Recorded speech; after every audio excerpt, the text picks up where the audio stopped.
If you like the story, you can support the author on Patreon. Link is in the description. Chapter 236, Danzo Exposed. This chapter is sponsored by Gorma27. Everyone, please thank him in the comment. Facing the eloquence of Uchiha Yoru, Sarutobi Hiruzen spoke indifferently with just one sentence, which immediately changed the expressions of everyone present. Since the Uchiha clan thinks that I am targeting the Uchiha clan, or even the police force, then I admit it. But all I do is for the safety of the village. After all, no Konoha ninja would want to experience the Night of the Nine Tails again. Sarutobi Hiruzen hit the nail on the head, and with one sentence, the blame of the Night of the Nine Tails couldn't be cleared, and Konoha, no matter how many Hokages change, would always be wary of the Uchiha clan. Indeed, as soon as the third Hokage brought up this topic, everyone's expression changed instantly. However, Uchiha Yoru looked at everyone calmly. The Uchiha clan has been secretly investigating the matter of the Night of the Nine Tails. I wonder if the third Hokage has found out anything? Or how many spies have you planted in the police force? After two consecutive questions, Uchiha Yoru stared directly at the third Hokage, and everyone's expressions became solemn. Even Jiraiya noticed something was wrong and spoke in a lowered voice, Tsunade, the Konoha can't afford turmoil now.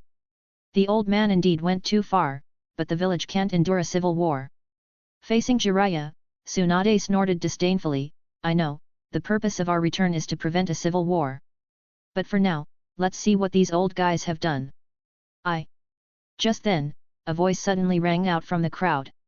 Under everyone's gaze, a figure with purple hair slowly raised an arm, coming into view.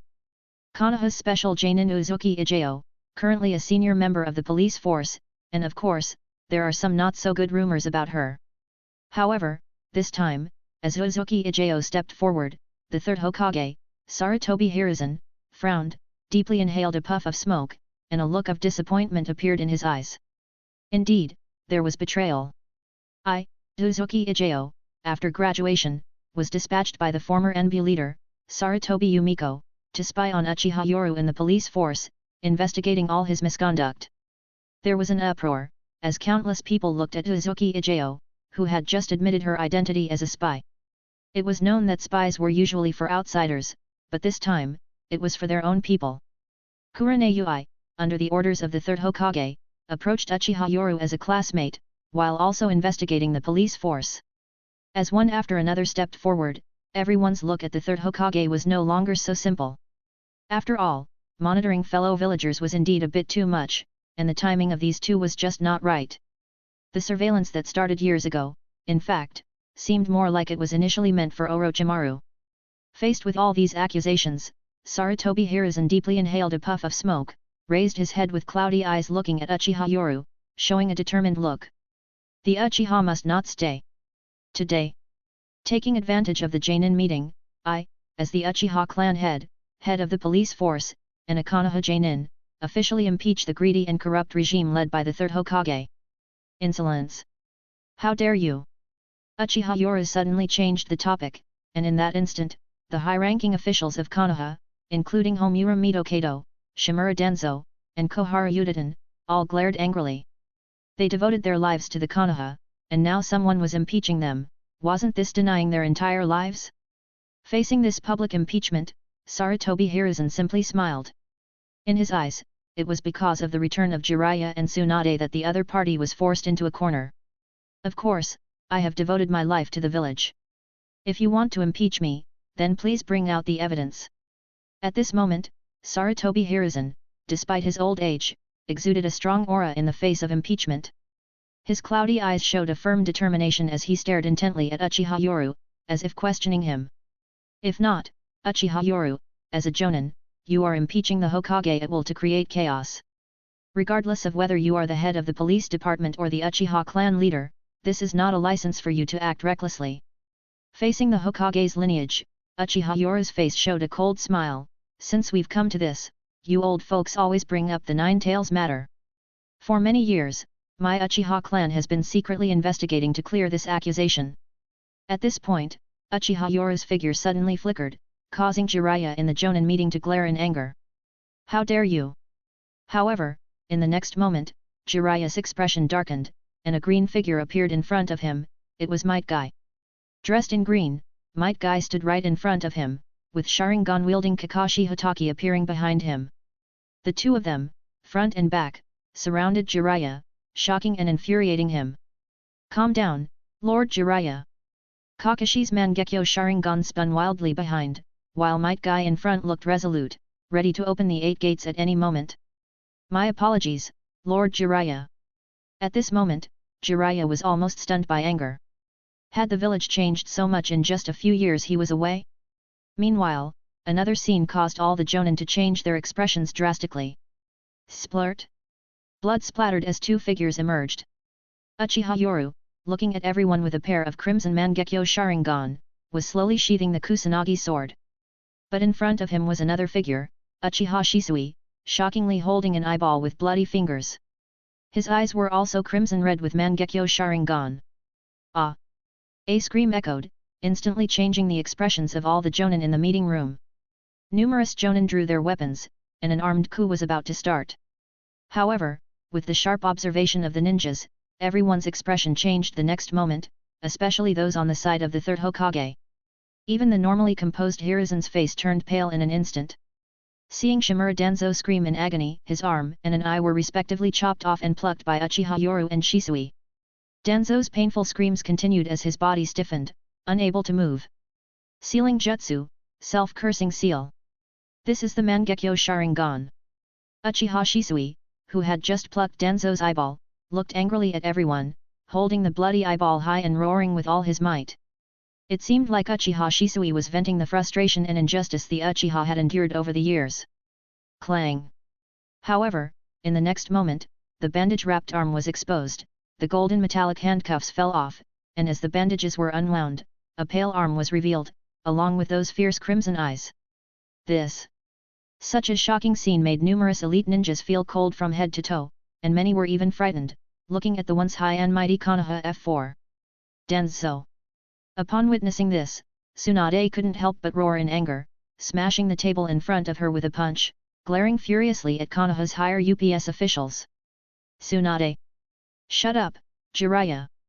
At this moment, Tsunade, furious and towering with anger, looked at everyone, her rage intensifying when she saw the arm in Uchiha Yoru's hand. Sarutobi, old man! I need an explanation now. Why are the wood release cells of my grandfather on Danzo? The powerful aura of the Sunin spread, especially Tsunade, who hadn't been idle over the years but had been training regularly, her surging and powerful chakra instantly becoming evident. Uchiha Yoru, holding the disgusting arm, mocked, "Lord Jiraiya, do you dare to say all this is just an illusion? That this is all fake?" According to Uchiha's years of investigation, the mysterious man who appeared on the night of the Nine Tails not only used the Sharingan to control the Nine Tails but also possessed wood release cells. The Sharingan has been blamed on the Uchiha clan for so many years, so what about the wood release cells now?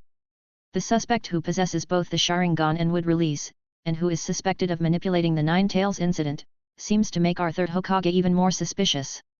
As Uchiha Yoru's resounding voice fell in the meeting room, Uchiha clan members, with anger, opened their Sharingan and roared, "Clan head! Give the order! Even if it means the destruction of Konoha! Even if it leads to the extinction of the Uchiha, our clan will never abandon our pride!" Roar! For the Uchiha, taking bloodline limits has always been a matter of life and death, and this scene, occurring at the hands of fellow villagers, especially the high-ranking ones, instantly broke the Uchiha clan's rationality. Lady Tsunade, as the Senju clan who founded the Konoha, I, as the Uchiha clan head, formally invite you to be a witness. The current third Hokage no longer has the right to lead Konoha. Nor does the current Konoha hire UPS. As Uchiha Yoru's voice fell, the ninjas he brought with him moved in unison, each revealing their weapons. A coup d'état. Seeing this, Jiraiya showed a shocked expression. At this moment, he only felt coldness in his hands and feet, especially the other elite ninjas, each with panicked eyes, clearly showing that at this moment, the people's hearts were scattered. Even Sarutobi Hiruzen's face turned pale, with cold sweat streaming down. His many years as a ninja made him think not to question Danzo first in such a dire situation, but instead to force himself to calm down. Looking at the pale arm in her arm, Tsunade took a deep breath and shouted to everyone in a deep voice, "All ninjas of Konoha, listen up. The Anbu and Root are to stand by on the spot. Anyone who acts out of line will be executed without question as a traitor to the village. At the same time, send a signal to seal off the entire village. All merchants, ninja, and summoning beasts are allowed to enter but not leave. Coup d'état. Seizure of power. That was the only thing on everyone's mind.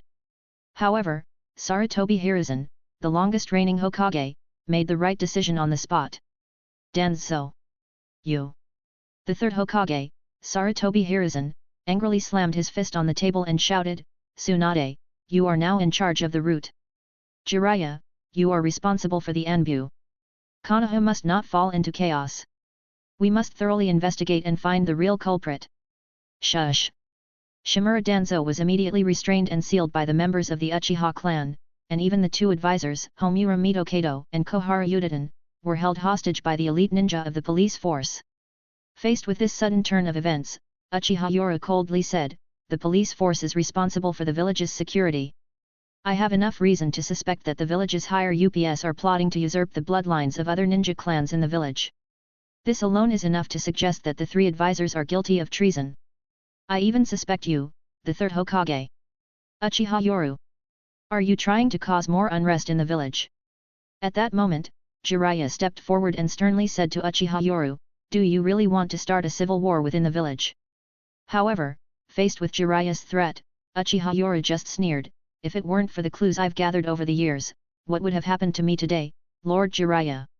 Faced with Uchiha Yoru's question, Jiraiya stiffened, and his gaze turned to Tsunade, whose face was even more livid. Lady Tsunade, what do you say? Facing Uchiha Yoru, Tsunade coldly snorted, surveyed the crowd, and shouted, the police force will take over the internal security of the village, and the route will stand by. Anyone who acts out of line will be executed. The Anbu is to be fully prepared, now under the command of Jiraiya. At the same time, the village is to be put on the highest alert, and all ninja in the village are to stay at home.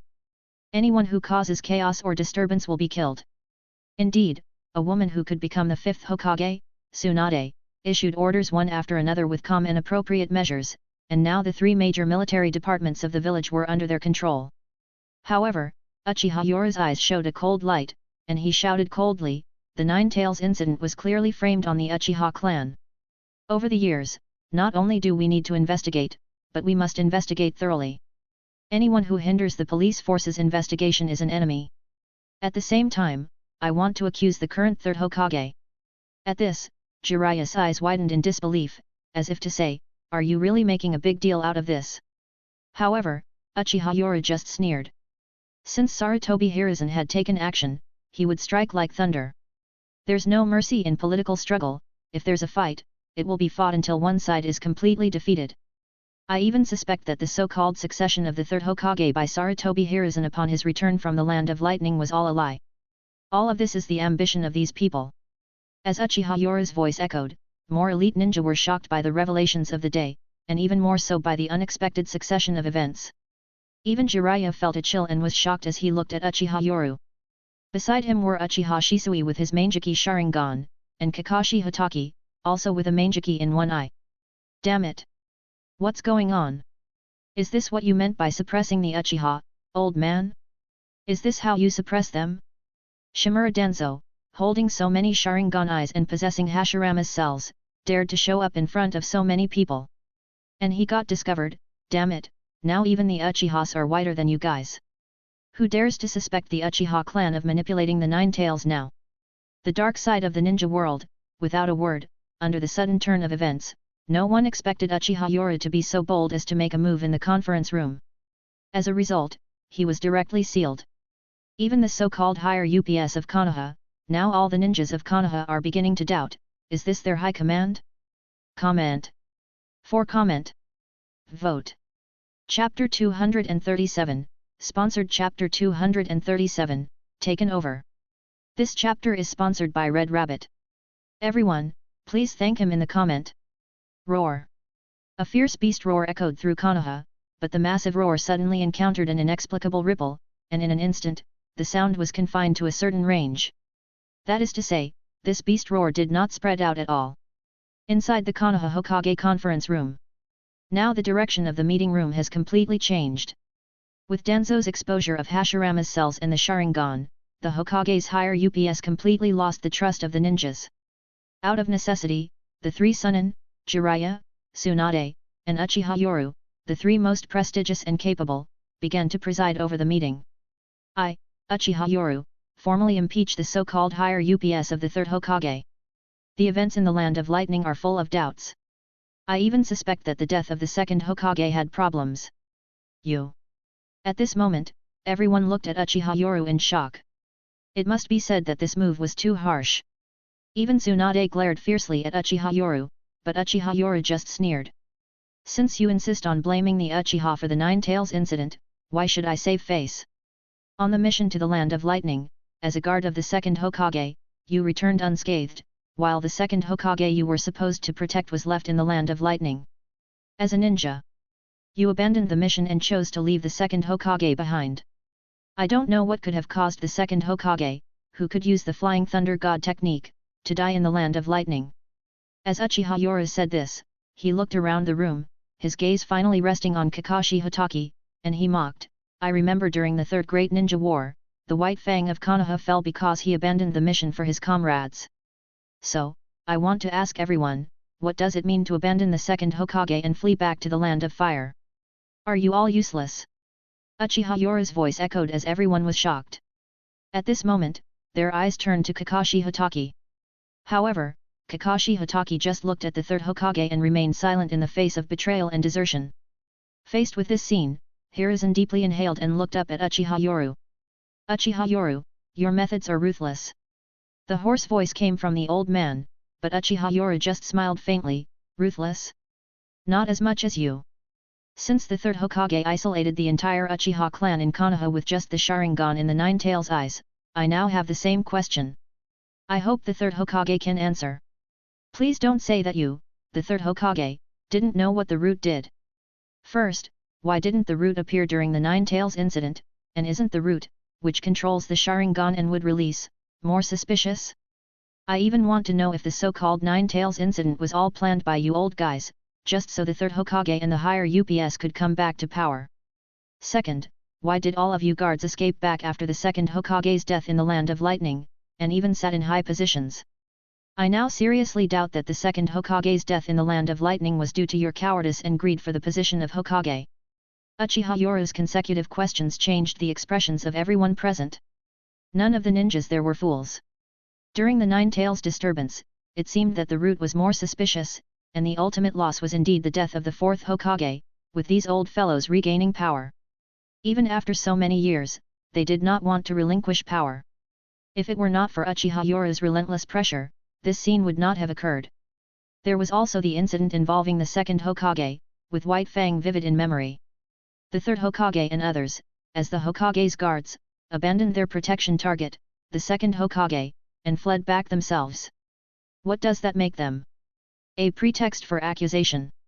Jiraiya, witnessing this scene with Sarutobi Hiruzen, shook his head. Old man, did you ever think this day would come? Report.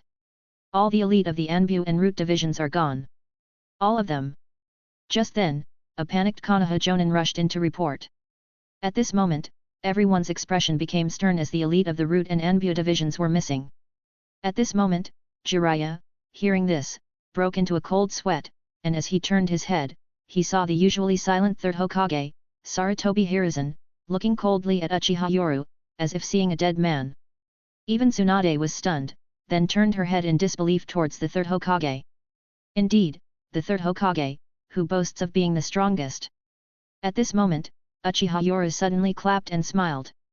However, Sarutobi Hiruzen slowly stood up, his eyes coldly fixed on Uchiha Yoru. Uchiha Yoru, I must admit your tactics.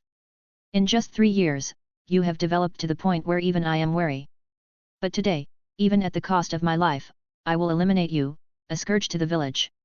As he said this, Sarutobi Hiruzen turned to Uchiha Shisui, who also had the Mangekyo Sharingan activated, and said in a hoarse, deep voice, I never imagined you were hiding so deep, even concealing a pair of Mangekyo Sharingan. So, Kakashi, I trusted you so much, why did you betray the village? Suddenly, Sarutobi Hiruzen turned to Hatake Kakashi, his voice filled with questioning and his face showing pain. Kakashi. I always thought you were a junior worth cultivating, even wanting to train you as the next Minato. Why you? It must be said that even in such a moment, Sarutobi Hiruzen still wanted to use his usual tactics to win people over. However, he was facing a cool-headed Hitaki Kakashi. Hitaki Kakashi calmly looked at the third Hokage and said, "Third Hokage, I'm sorry to disappoint you. I was ordered to get close to Uchiha and all the information I gathered was for the village. But what you all have done is truly disappointing. And there's tonight." As he said this, Hitaki Kakashi quietly looked around and said solemnly, "In this Jonin meeting, most of the Jonin from the Yamanaka, Akimichi and Nara clans did not come. From the moment I entered the meeting room, I knew that an arrow was on the bowstring and had to be shot. Reforms require bloodshed." Hearing this, Sarutobi Hiruzen's palm trembled, and he took a deep breath, looking towards Jiraiya and Tsunade. The Uchiha clan is plotting a coup. Jiraiya, Tsunade, I hope you can prioritize the greater good now. However, the scene at this moment took everyone by surprise. Tsunade's cold gaze fell upon Jiraiya. "Jiraiya, what Kakashi said is right. The Konoha has already decayed, and reform requires bloodshed. Differently, we must minimize the bloodshed." With a crack of her knuckles, Tsunade, following this scene, caused Jiraiya to bitterly smile and shake his head towards the third Hokage. "Old man, you've seen it too. And this time, you've really gone too far, with the Sharingan and wood release." Even Jiraiya fell silent at this point. Watching this, Sarutobi Hiruzen's face turned ashen. However, Uchiha Yoru then waved his hand with a smile, "All right, third Hokage, stop acting. I must say, your performance today was really impressive." Uchiha Yoru then looked at the third Hokage through the meeting room window, squinting his eyes towards the village outside. "Listen, how quiet the village is. The Jonin meeting has called away all the elite of the Uchiha clan, and with the barrier in place, tisk. Uchiha Yoru shook his head, his smile growing colder, while everyone else, not being fools, became restless upon hearing this. "You?" Sarutobi Hiruzen's face drastically changed, his murky eyes couldn't hide his shock. How could the other party know? This was supposed to be a secret. "Hiruzen." Just then, among the elders imprisoned by the Uchiha's elite, Homura Mitokado raised his head, showing a look of distress. "Hiruzen, I'm sorry." His words instantly reversed the situation, and Sarutobi Hiruzen's face turned deathly pale. He really started to panic, feeling dizzy and nearly fainting. However, facing everyone, Homura Mitokado said with distress, "Hiruzen, I didn't know. I did it all for the village." "No. Impossible." At that moment, Sarutobi Hiruzen, pale-faced, looked at everyone. He could accept the betrayal of the Uchiha clan, even that of ordinary ninjas, but he found it hard to believe that his old friend had betrayed him.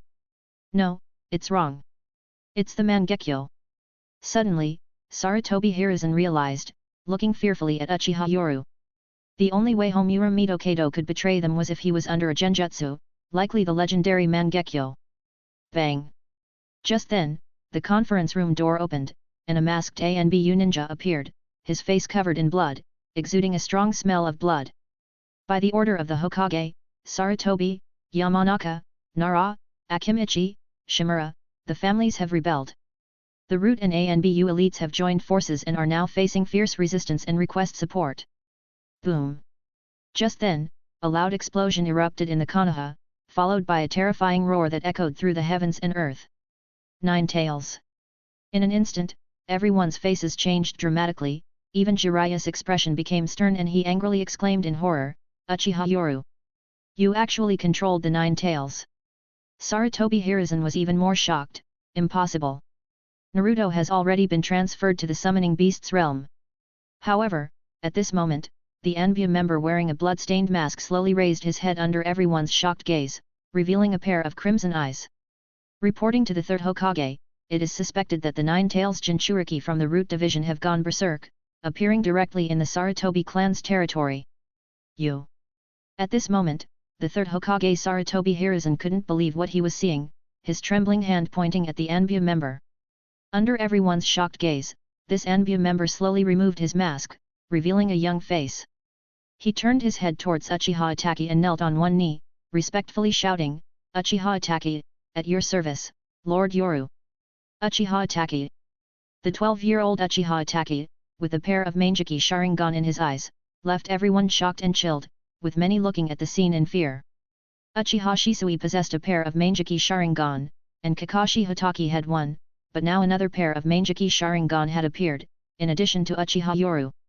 The Uchiha clan now possessed 3.5 pairs of Mangeki. How is this possible? At this moment, Sarutobi Hiruzen's face was pale with disbelief. He had thought of many things, even the betrayal of Uchiha Itachi, but he never imagined that the 12-year-old Uchiha Itachi could activate the Mangeki Sharingan. No one can hide from these eyes. In front of everyone, Uchiha Yoru clearly revealed the Mangeki Sharingan in his eyes, as if explaining something. Damn it! At this time, Jiraiya cursed under his breath and immediately broke through the window, running towards the distant barrier, followed by the third Hokage and a group of ninjas. Meanwhile, Uchiha Yoru decisively ordered, Uchiha Itachi, Kakashi Hatake. Lord Yoru. Kakashi Hatake and Uchiha Itachi came forward and knelt on one knee, both of their eyes burning with fervor, waiting for so long, planning for such a long time, finally about to welcome the change. I now order you to take over the Anbu. With this command, Kakashi Hatake and Uchiha Itachi took the order. At this moment, Uchiha Yoru blatantly revealed his ambition to seize power, right in front of everyone. In terms of identity, Kakashi Hatake was originally from the Anbu and naturally had the qualifications and ability, not to mention the presence of Uchiha Itachi. Uchiha Shisui, I now order you to lead the elite of the police force to take over the Root Division. Any dissenters in the Root Division, kill without mercy. Kurane Yi, Uzuki Ujeo, Might Guy, you three lead the police force's 7th squad to take over the intelligence division. Genma Shiranui, Raiden Amayashi, Iwashi Tatami, Hyuga Hisashi, you lead the 4th, 5th, 6th, and 8th squads of the police force to take over the medical division, barrier division. Yes. Also, send out the signal. At this moment, the Mangeki in Uchiha Yoru's eyes flickered with a bewitching crimson, and he surveyed everyone before loudly declaring, from now on, for the safety of Konoha, the police force will take over the village. Yes. As the Jonin followed the orders issued by Uchiha Yoru, he openly expressed the desire to control Konoha. At this moment, with the people feeling uneasy, the Jonin who were neutral turned their gaze towards Tsunade. Seeing this, Tsunade snorted coldly. Konoha must not be in chaos. The rest of the Jonin, listen to my command. From now on, I, Tsunade, will take over the Hokage's office. With Tsunade's order, she instantly provided a backbone for these neutral people. After all, the current situation in Konoha could likely lead to unrest, and even a careless move could trigger a civil war. Following the orders, Konoha was immediately plunged into turmoil. Especially the roar just now and the aura that emanated, which brought back the terrifying memories from several years ago to countless people in Konoha. Clearly, although it was only a brief moment, this was the instant when the barrier was broken, and the gaze of countless Jonin turned towards the central area of Konoha. Chapter 238, The True Nine Tails. This chapter is sponsored by Red Rabbit.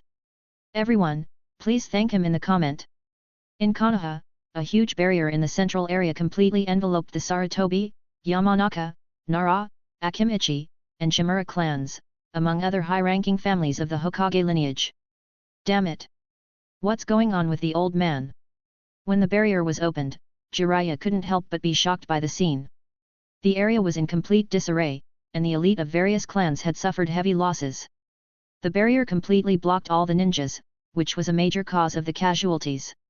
The traces of disarray everywhere clearly indicated that there had initially been a fierce battle among the ninjas, followed by a terrifyingly destructive Jinchuriki. Third Hokage. At that moment, several ANBU and root ninjas appeared in disarray. The leader urgently said in a deep voice, Third Hokage, we were ordered to suppress the rebellion, but for some reason, the Nine Tails Jinchuriki suddenly appeared here. Damn it!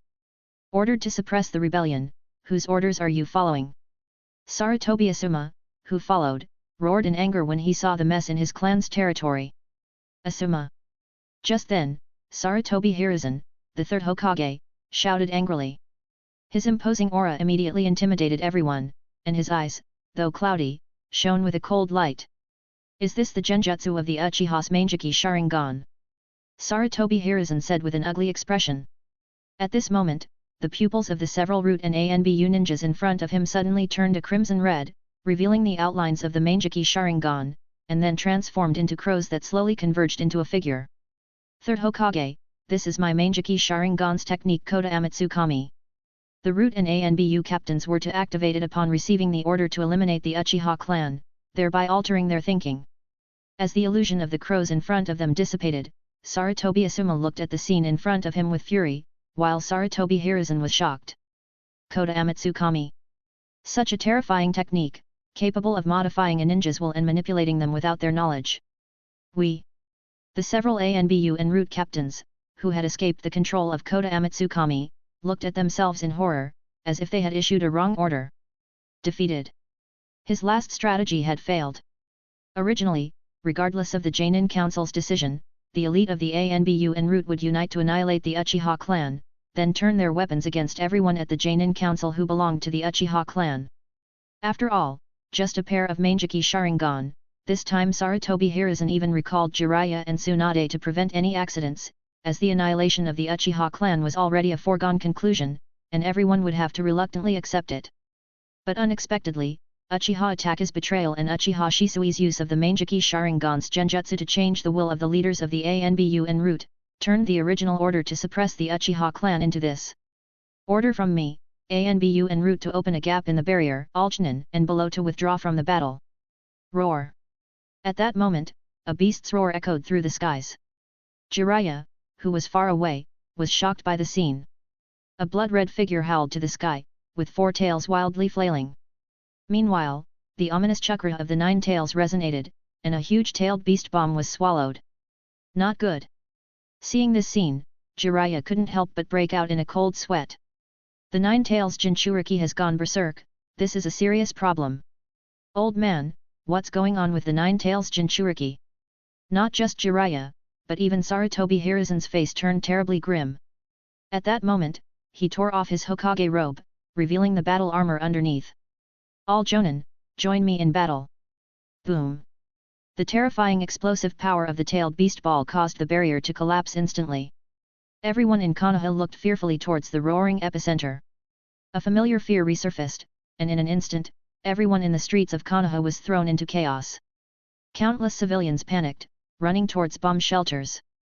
All ninjas in Konoha were immediately on full alert. The sound of explosions was incessant. After the last Nine Tails disturbance, Konoha had been reorganized, and as a result, the Sarutobi, Yamanaka, Nara, Akimichi, and Shimura clans, among others, were grouped close together, leading to them being targeted in the attack. Teacher Yoru. At this time, Uchiha Yoru, taking advantage of the chaos in Konoha, had already ordered the police force to take over the village. Both the Root and ANBU headquarters were raided. Uchiha Ataka's crimson eyes were bloodshot, clearly having used the Mangeki Sharingan before. When the Jonin meeting was called, Elder Dans from the Root issued orders for ANBU to work with Root, with the primary objective being to eradicate the rebellion at the Uchiha clan. Uchiha Ataka calmly narrated all this while Tsunade was right beside him, with Uchiha Yoru showing no intention of stopping him. Hearing this secret, Tsunade frowned and snorted coldly, "So you, brat, used the Mangeki Genjutsu to alter that order." With ANBU's assistance, and Root being a group of mindless killing machines. At this, Tsunade's face showed a mocking smile and she shook her head. The old man probably never imagined his plan would be thwarted by a 12-year-old. At this moment, Tsunade's gaze turned to Uchiha Yoru, her expression growing more serious. "Brat, if it weren't for this little one, I wonder what your backup plan would have been." Faced with Tsunade's question, Uchiha Yoru looked towards the smoke-rising Sarutobi clan area, his eyes narrowing. "I don't want to lie. Konoha is already rotten to the core. If Konoha cannot accommodate the Uchiha, then the Uchiha, who once helped found Konoha, can surely bring it down and start anew." As he said this, a confident smile appeared on Uchiha Yoru's face. "Me, Shisui, Itaki, plus Kakashi, 3.5 pairs of Mangeki Sharingan, and Might Guy who can now open 7 gates. What can Konoha use to resist my determination to rebuild it? And what about the 9 tails?" Tsunade stared intently at Uchiha Yoru, and in response to this question, Uchiha Yoru shrugged, showing a meaningful smile. Facing this question, Uchiha Ataki answered solemnly. "Lady Tsunade, the 9 tails Jinchuriki has always been under the surveillance of the 3rd Hokage's ANBU. We never had the chance to intervene. Then tell me, what is this unrestrained nine-tails Jinchuriki doing in the village now? Facing Tsunade's questioning, Uchiha Yoru narrowed his eyes and waved his hand, saying, it was the pseudo Jinchuriki secretly cultivated by the daimyo's 12 guardian ninja back then. It was me. At this moment, Uchiha Itachi stood up and took responsibility for these matters. Teacher's secret arrangements.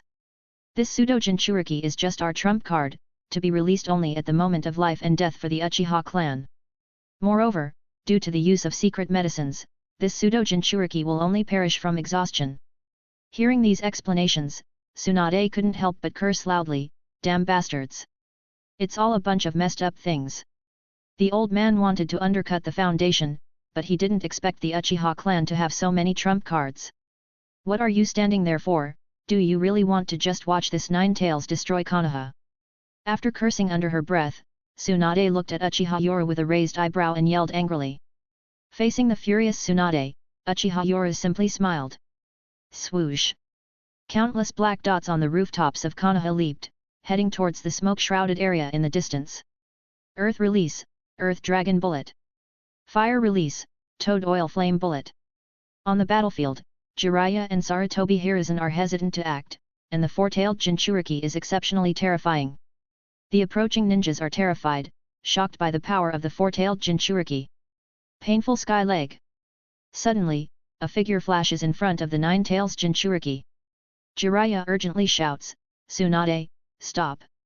But Tsunade doesn't hold back and kicks the nine-tails Jinchuriki with a heavy blow, creating a huge crater in the distance.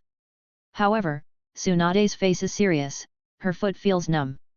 The nine-tails Jinchuriki is too heavy, as if his chakra is extremely dense, like kicking a solid iron ball. Roar! With a roar, amidst the dust, a black-tailed beast bomb forms rapidly. Jiraiya, seeing this, exclaims in alarm and anger, damn it, the nine-tails Jinchuriki is gathering power faster. Tsunade, slow down. Jiraiya, treating the nine-tails Jinchuriki as Naruto, is filled with anxiety. He has been hesitant, but Tsunade, not caring about this, teleports in front of the Jinchuriki and punches him, sending him flying. Even the tailed beast bomb he was forming gets punched into the sky, exploding above the village, bringing a sound of destruction. Uchiha Itachi, leading an elite group of ninjas, arrives late to see Sarutobi Hiruzen filled with frustration. The situation is out of control, the Konoha is already under the control of the police force. Uchiha Yoru. Sarutobi Hiruzen, in armor, appears, angrily looking at Uchiha Yoru. He takes a deep breath to suppress his anger and says solemnly, now is not the time for our conflict. We need to seal the Jinchuriki first. Meanwhile, the ruins are surrounded by Konoha Jonin, who watch the raging four-tailed Jinchuriki with grave concern. The most exciting battle in the original story with a four-tailed Jinchuriki should be the one at the Tenchi Bridge against Orochimaru. This battle shows the strength of a four-tailed Jinchuriki skyrocketing to the level of the Sunin. Their chakra and destructive power far exceed the Sunin, making their overall combat capability at the Sunin level. However, the current four-tailed Jinchuriki is unusually violent. Uchiha Yoru is amazed, thinking that the hero's water is indeed powerful. A Jinchuriki on such a forbidden drug has exceeded all limits and won't stop until exhausted. Roar! At that moment, a roar echoes through the sky. The imposter Jinchuriki, hit by Tsunade's punch, roars out of the ground, mouth filled with a black-tailed beast bomb, screaming madly. Get out of the way! At this moment, Uchiha Yoru's shadow suddenly appeared in the distance, crossing his hands and biting his lip, then fiercely slamming the ground. Summoning Jutsu, Quadruple Rashomon. The earth trembled, and one gate after another rose from the ground. The sound of metal bells echoed, and countless Konoha ninjas watched in a daze. 4 gates, comparable to the Great Gate of Konoha, slowly rose from the ground, blocking the path of the tailed beast bomb. The black-tailed beast bomb flashed, followed by a dazzling white light and then a terrifying explosion that echoed through the clouds. Boom! 3 of the Rashomon gates were instantly destroyed, but the last one stood firm, withstanding the aftermath of the tailed beast bomb's explosion. Defense! It held. Countless Konoha Jonin watched in stunned silence. The host of the Four Tails, having exploded in power, far surpassed ordinary cage-level ninja, especially with their immense chakra and destructive power, clearly showing all Konoha ninja why a Jinchuriki can be a deterrent weapon in the ninja world. If a Jonin is already beyond human limits, capable of changing the terrain with their jutsu, then a Jinchuriki with 4 tails unleashed is a terrifying being capable of erasing landscapes with a single strike. Boom! In an instant, Uchiha Yoru, his body flashing with lightning, appeared in front of the 9 tails Jinchuriki. With a flash of lightning, he swung a punch and sent the 9 tails flying. But the moment he struck, Uchiha Yoru's face changed, so heavy. The fake 9 tails Jinchuriki was entirely a chakra entity. Uchiha Yoru, that's Naruto. Seeing Uchiha Yoru's merciless attack, Jiraiya was shocked and angry. His hands forming seals, he was filled with tension, sweat sliding down his temples. How is this possible? Why didn't the genjutsu work? 5 elements seal. In an instant, Jiraiya rushed in front of the fake 9 tails Jinchuriki, roaring in anger, and seals appeared on his 5 fingers. However, the moment he struck the abdomen, Jiraiya's eyes widened in disbelief. Pfft! A mouthful of blood sprayed out, and he was greeted with the 9 tails Jinchuriki roar to the sky. Jiraiya! From a distance, the onlookers were unclear about the situation. They only saw Jiraiya being severely injured and sent flying, his chest soaked in blood. Seeing this, Sarutobi Hiruzen, with a grave expression, said, "Prepare the sealing jutsu for the barrier team." Saying this, Sarutobi Hiruzen bit his finger, preparing to perform a summoning jutsu. On the battlefield, Uchiha Yoru, transformed into a bolt of lightning, showcased his terrifying physical jutsu in front of everyone.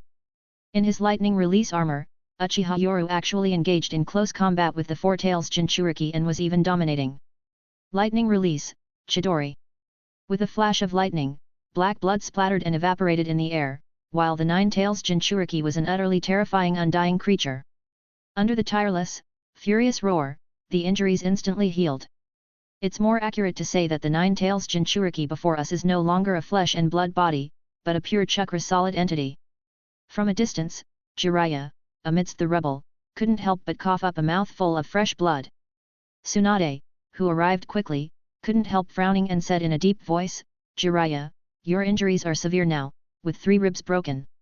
However, at this moment, Jiraiya, gasping for breath with blood flowing from his mouth, incredulously looked at the distant 9 tails Jinchuriki, somewhat in despair. How is it possible? How has Naruto, with 4 tails, already? The initial illusion and the subsequent sealing technique, all failed. It was finally confirmed that the current 9 tails Jinchuriki had died, and what's before us is merely the physical manifestation of the 9 tails chakra, accompanied by the Jinchuriki's lingering resentment. Once this resentment dissipates, it will completely vanish from this world. What's before us is not the Jinchuriki, but purely a solid entity of the 9 tails chakra. The pseudo 9 tails Jinchuriki is empty, having exhausted the potential of life after the outbreak. At this moment, from afar, Sarutobi Hiruzen showed a look of shock and anger. Naruto. Using the summoning jutsu to summon Inma, Sarutobi Hiruzen, in shock and anger, couldn't help but ask, "Inma, how is Naruto with you?" The summoned Inma was also shocked to see Naruto, surrounded by the 9 tails chakra, and exclaimed in astonishment, "Hiruzen, wasn't it you who asked me to take Naruto back to the summoning land?" At this moment, Hiruzen Sarutobi finally understood everything. The outbreak of the 9 tails Jinchuriki in Konoha was not Naruto. Naruto had always been in his hands.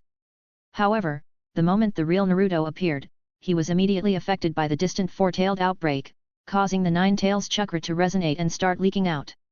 Terrible!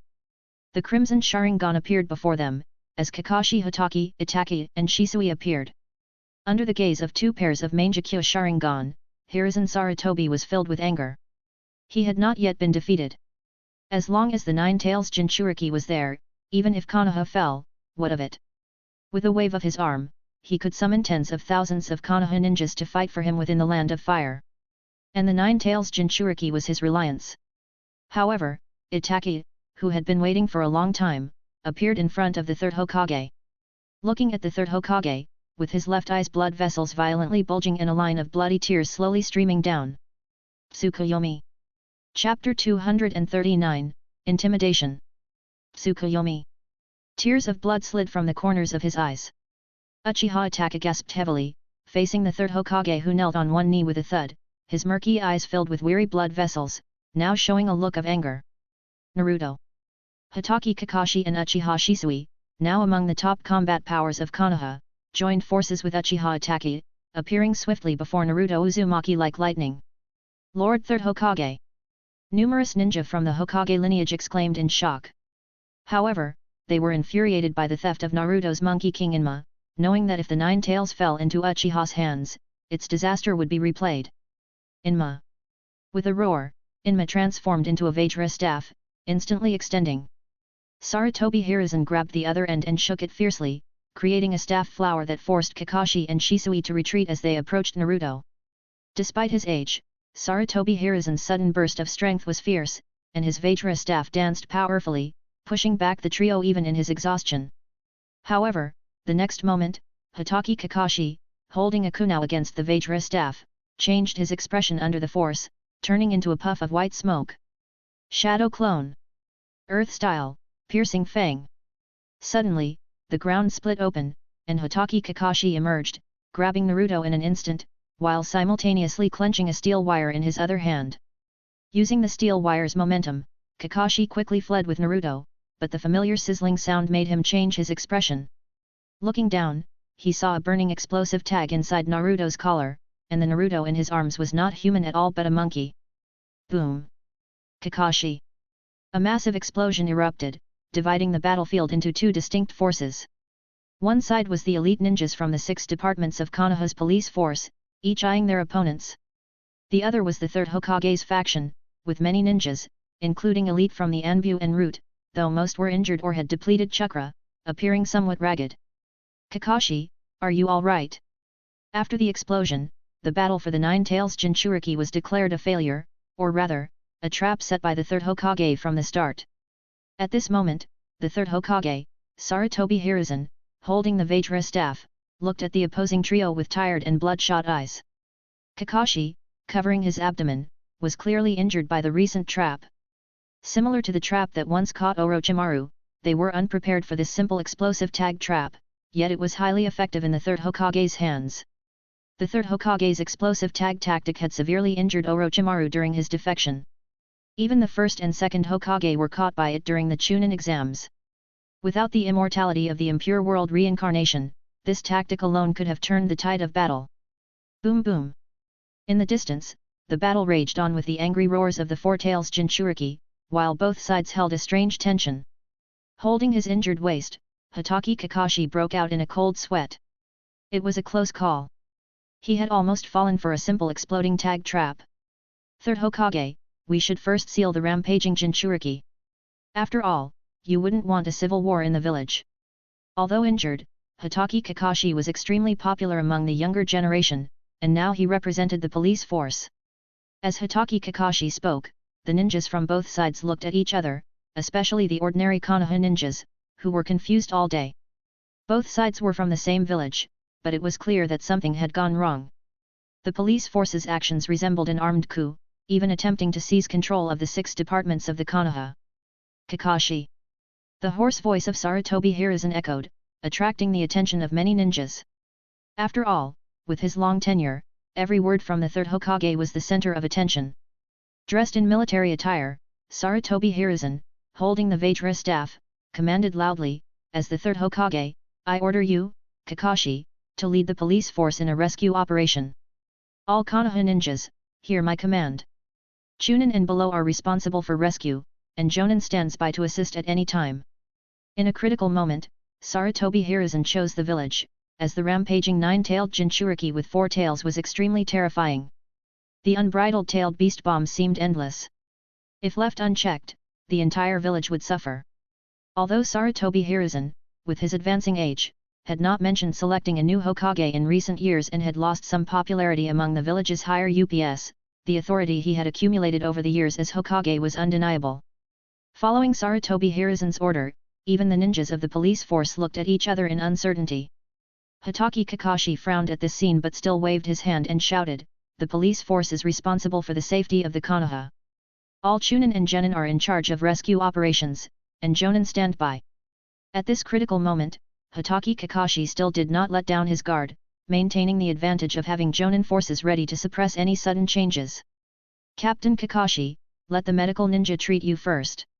After being treated by the medical ninja, Hatake Kakashi cautiously looked around and whispered to Shisui and Itaki, be careful, we are in the final step. Any mistake could lead to total loss. Don't worry. Boom boom boom.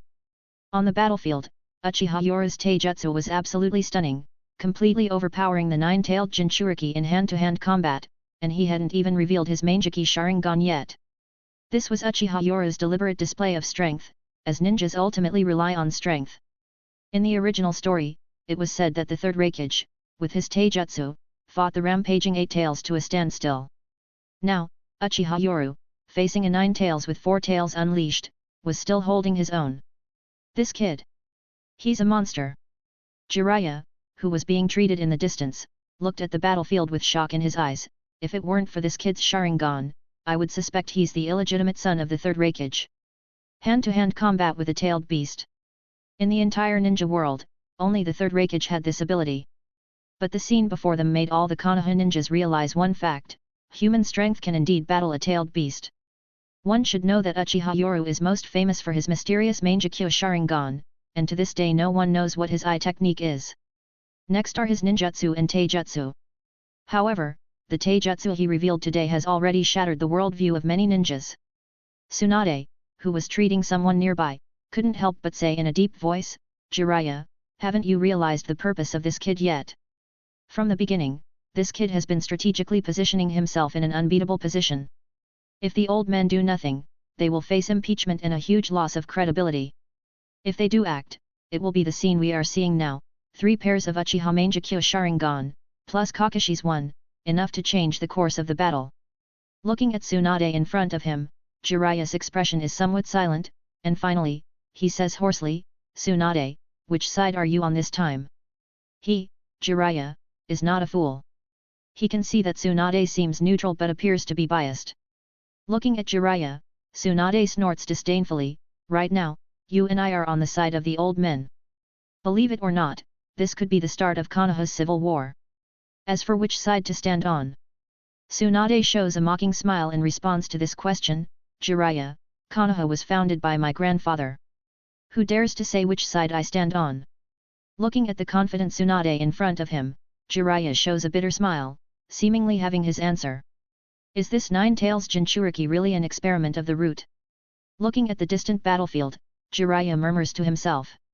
He has already found out through close contact that this Jinchuriki is very peculiar, or not real at all. Now, it is visible to the naked eye that the Jinchuriki's momentum is weakening, and its chakra is also fading. Normally, a real Nine Tails Jinchuriki would continuously break the seal until the Nine Tails is unleashed. Facing the weakening Nine Tails Jinchuriki in the distance, Tsunade glances sideways and says with disdain, "Jiraiya, why do you care so much? Right now, think about how the old men will end this." Boom! With fists and tails, the four-tailed Jinchuriki in front of him roars continuously, obviously not as strong as at the beginning.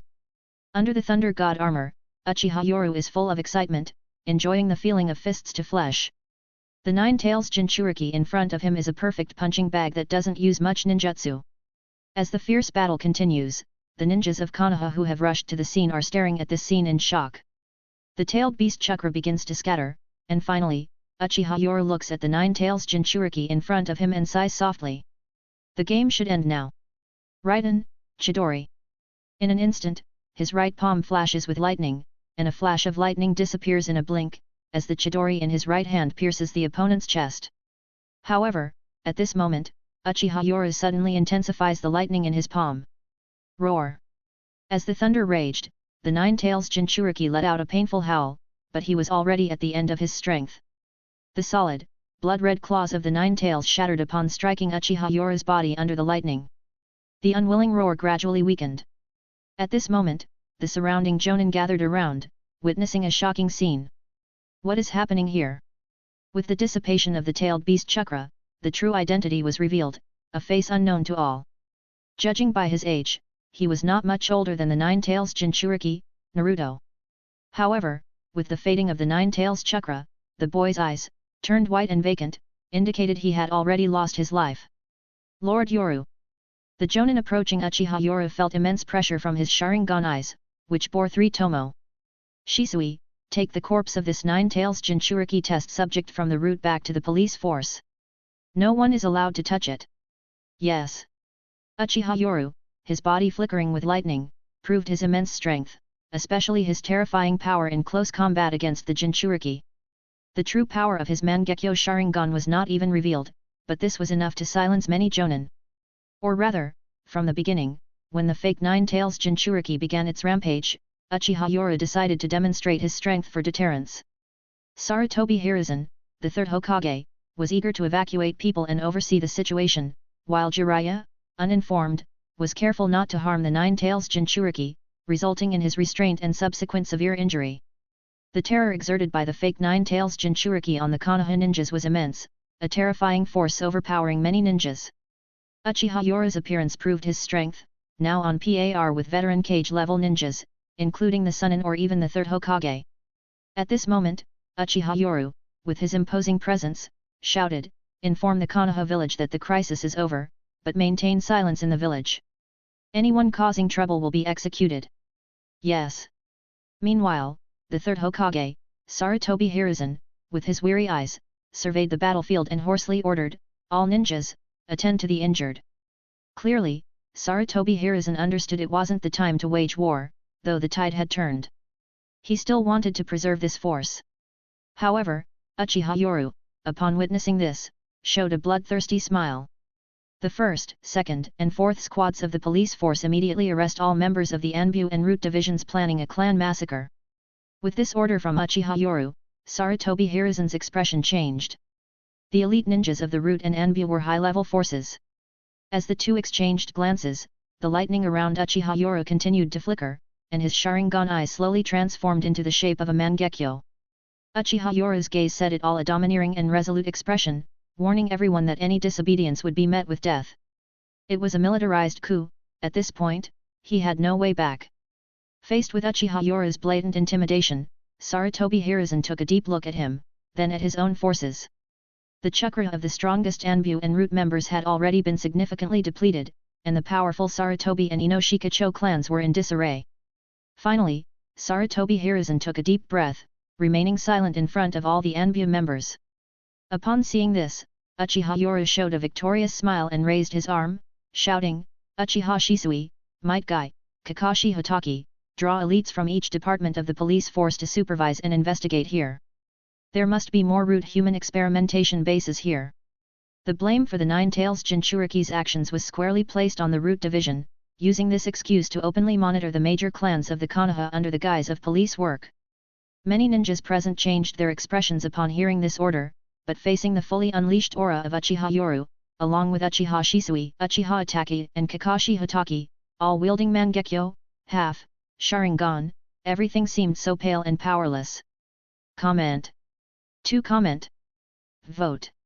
Chapter 240, Sponsored Chapter 240, Ninja World in Turmoil. This chapter is sponsored by Red Rabbit. Everyone, please thank him in the comment. Konoha. Under the dark clouds, the once prosperous village of Konoha now exuded an unprecedented sense of oppression, with only patrolling ninjas visible on the streets. It had been 3 days since the cataclysm 3 days ago, and the entire village of Konoha had been enveloped in this oppressive atmosphere. Numerous Chunin ninjas in the village were forcibly conscripted by the police force to join the patrol and security teams, and every day, ninjas would push carts of vegetables and food, supplying each household. Konoha village had imposed an unprecedented martial law. All civilians and ninjas were not allowed to leave their homes, especially the ninjas, who would be treated as renegades if found. All non-working ninjas were ordered to stay at home, and those who left their houses without permission were to be executed as renegades. The iron-fisted policy created an oppressive atmosphere in Konoha, and many were aware that this was the prelude to a storm. Meanwhile, under the various mysterious abilities of the ninja world, the commotion in Konoha had already reached the desks of the major ninja villages. In the Stone Village. At this moment, looking at the emergency intelligence from Konoha, Oniki showed a shocked expression, followed by uncontrollable excitement. Indeed. As expected, Sarutobi Hiruzen couldn't suppress Uchiha, this wolf, haha.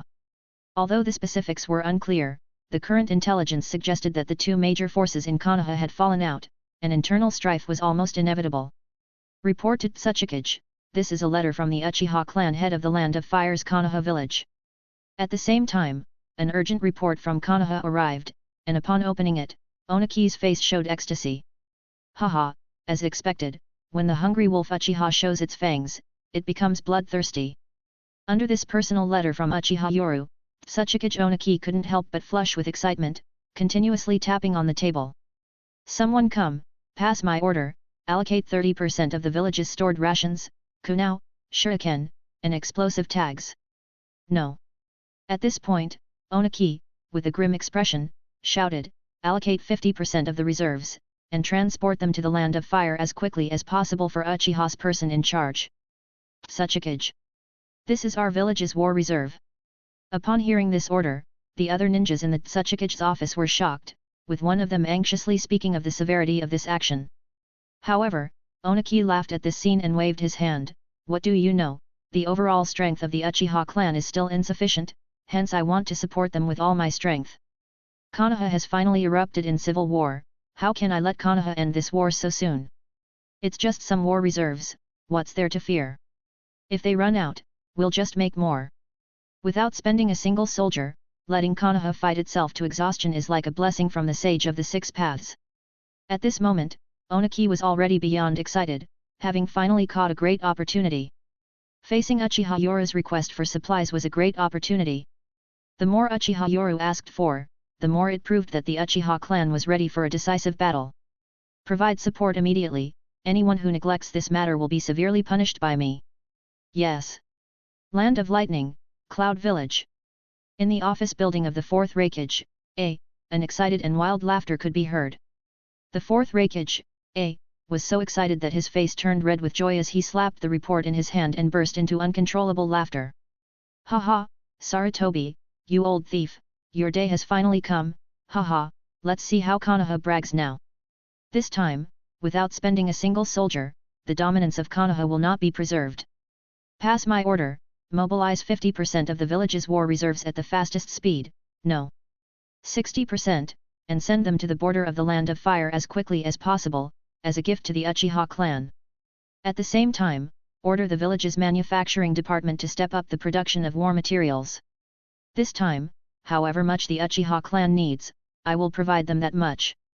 Even the hot-tempered 4th Raikage was so excited that he laughed out loud, generously preparing to give countless resources to the Uchiha clan for free, just to see Konoha's internal strife escalate. The letter from Uchiha Yoru demanding war materials was not only received by the village hidden in the clouds and the village hidden in the rocks, but also by all the powerful ninja villages in the ninja world, and it was done in a very overbearing manner. Many smaller ninja villages were furious, but the next moment, the village hidden in the clouds and the village hidden in the rocks joined forces to exert overt pressure, with the village hidden in the sand and the village hidden in the mist exerting covert pressure. Suddenly, the entire ninja world's war machine was mobilized. A massive amount of war materials were sent crazily to the Land of Fire at the fastest speed, and all for free. At this time, everyone was not foolish.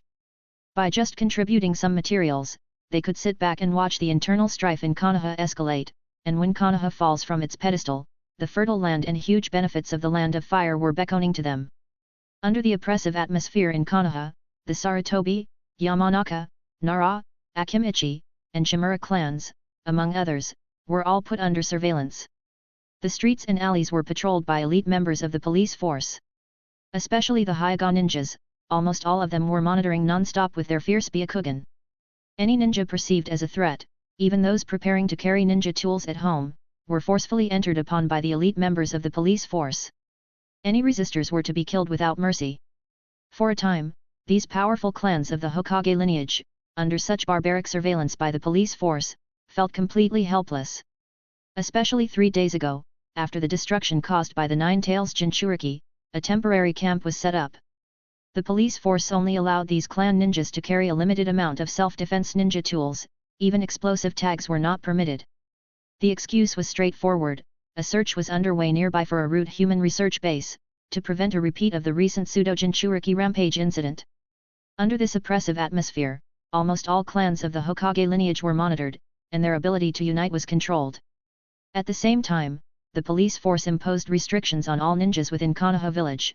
They were only allowed to stay at home, and carrying explosive tags and other ninja tools when leaving was prohibited, effectively controlling the entire village.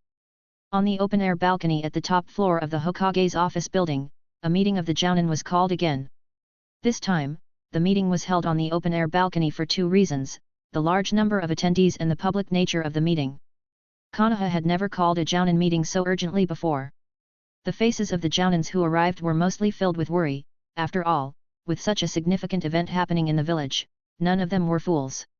A slight mishap could lead to civil war, so it was natural to be anxious. Moreover, at this jounin meeting, all attending jounin were disarmed, and all ninja tools were strictly prohibited. One by one, the jounins arrived and stood silently on the open-air balcony, with almost no one speaking. Meanwhile, in the Hokage's office downstairs, documents that should have been handled by the Hokage alone were being processed by three people. Uchiha Yoru, Jiraiya, and Tsunade sat separately at the Hokage's desk. Lord Jiraiya, I wonder what your thoughts are.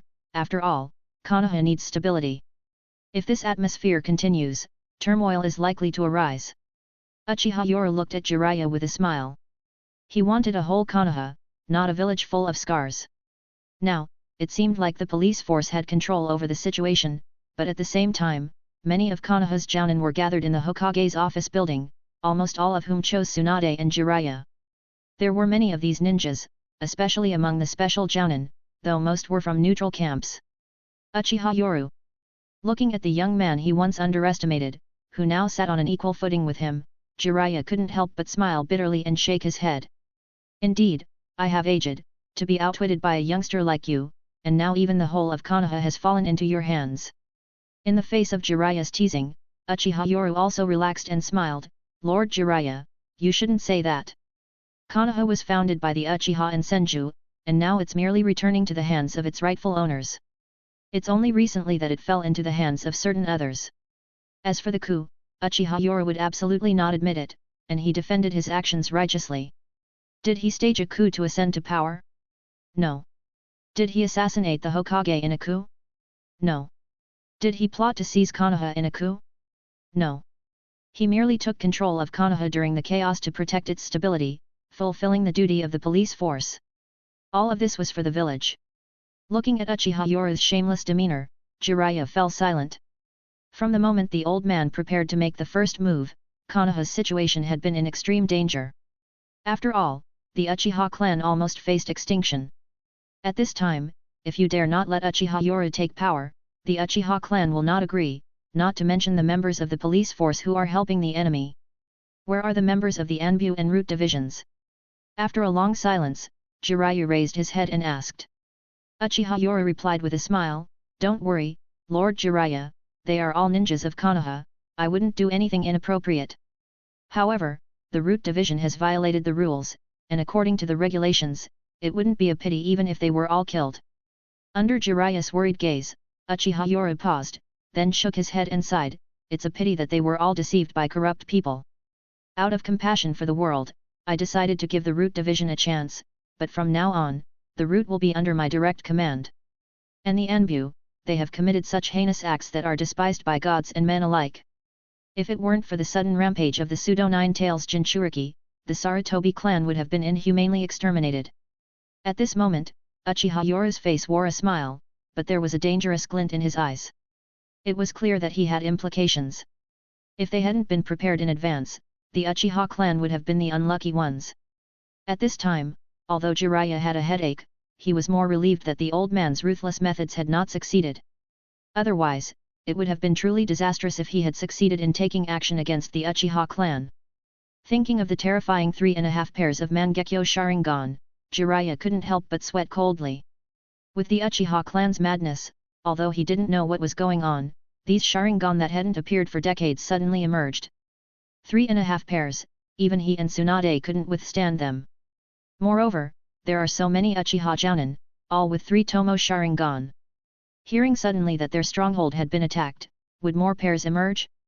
At this moment, Jiraiya couldn't help but feel terrified at the thought of this possibility. Damn it, he was not even sure about dealing with this young man in front of him, let alone if more Mangekyo Sharingan emerged. Speaking of the Anbu, Uchiha Yoru's face showed a cold smile. Many in the Anbu were trusted ninjas of the Sarutobi clan, and he would not let them go easily. The ninjas of the Anbu need to be thoroughly investigated from top to bottom. Those with issues will join the Root division, and I will give them a chance to reform. Those who don't comply. As Uchiha Yoru spoke, the cold gleam on his face said it all, and even Jiraiya remained silent without any objection. After all, the Anbu were preparing to move against the Uchiha clan. Now, looking at the ambitious young man in front of him, Jiraiya couldn't help but rub his forehead and sigh. He didn't know whether to feel relieved or something else. This young man is ambitious, and it is for this reason that he chose to subdue the Root and Anbu divisions, rather than exterminating them completely, as would be the Uchiha style. The Anbu will be handed over to Kakashi and Itachi in the future. After this incident, the Anbu will surely be weakened, and naturally, professional matters should be handed over to professionals. After Uchiha Yura slowly stated his decision, he looked at Jiraiya and smiled. Lord Jiraiya, now the Uchiha clan and the police force have no way out. Moreover, it was the third Hokage who forced us into this situation. Even if I want to step back, they will definitely not allow it. Since the third Hokage ordered the extermination of the Uchiha clan, he had no way out. And now, with the police force in control of the situation, the only way is forward. Uchiha Yura dares to step back, but the people behind him dare to ignite the flames of war in Konoha, forcing him to take power.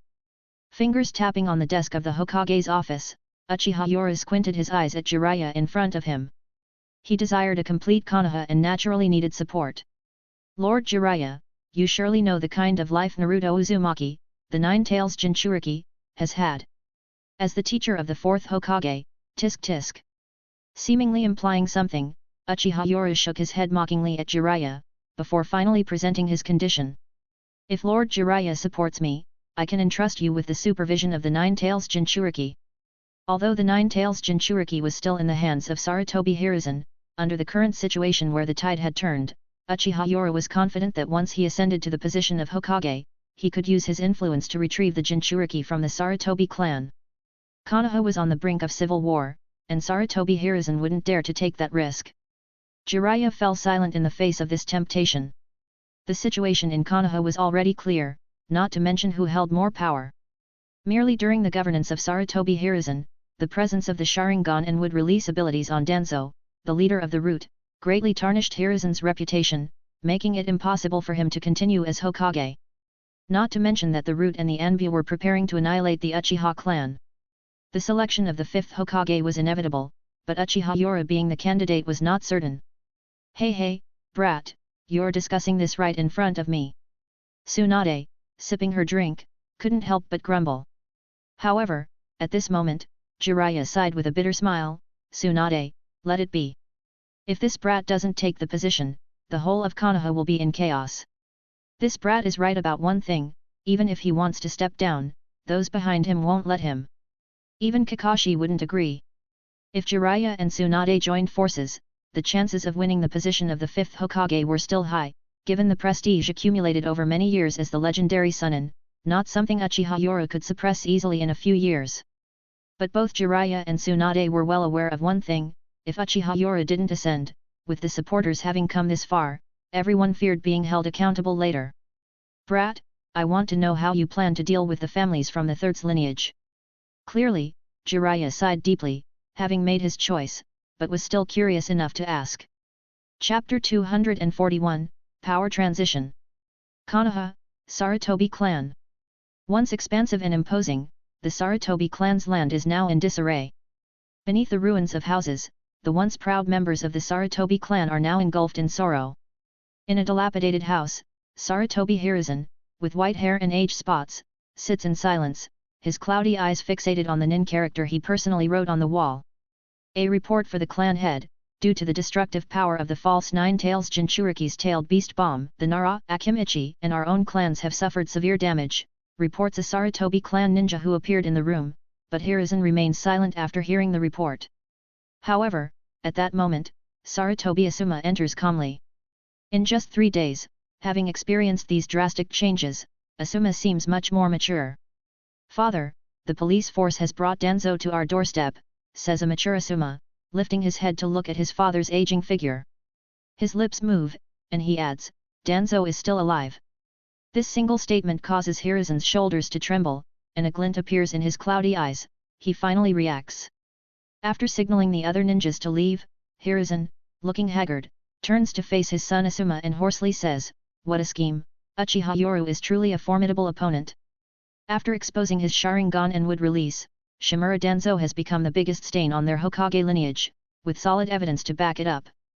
But Yoru, with his malicious intent, delivers Danzo alive to him, presenting a difficult choice.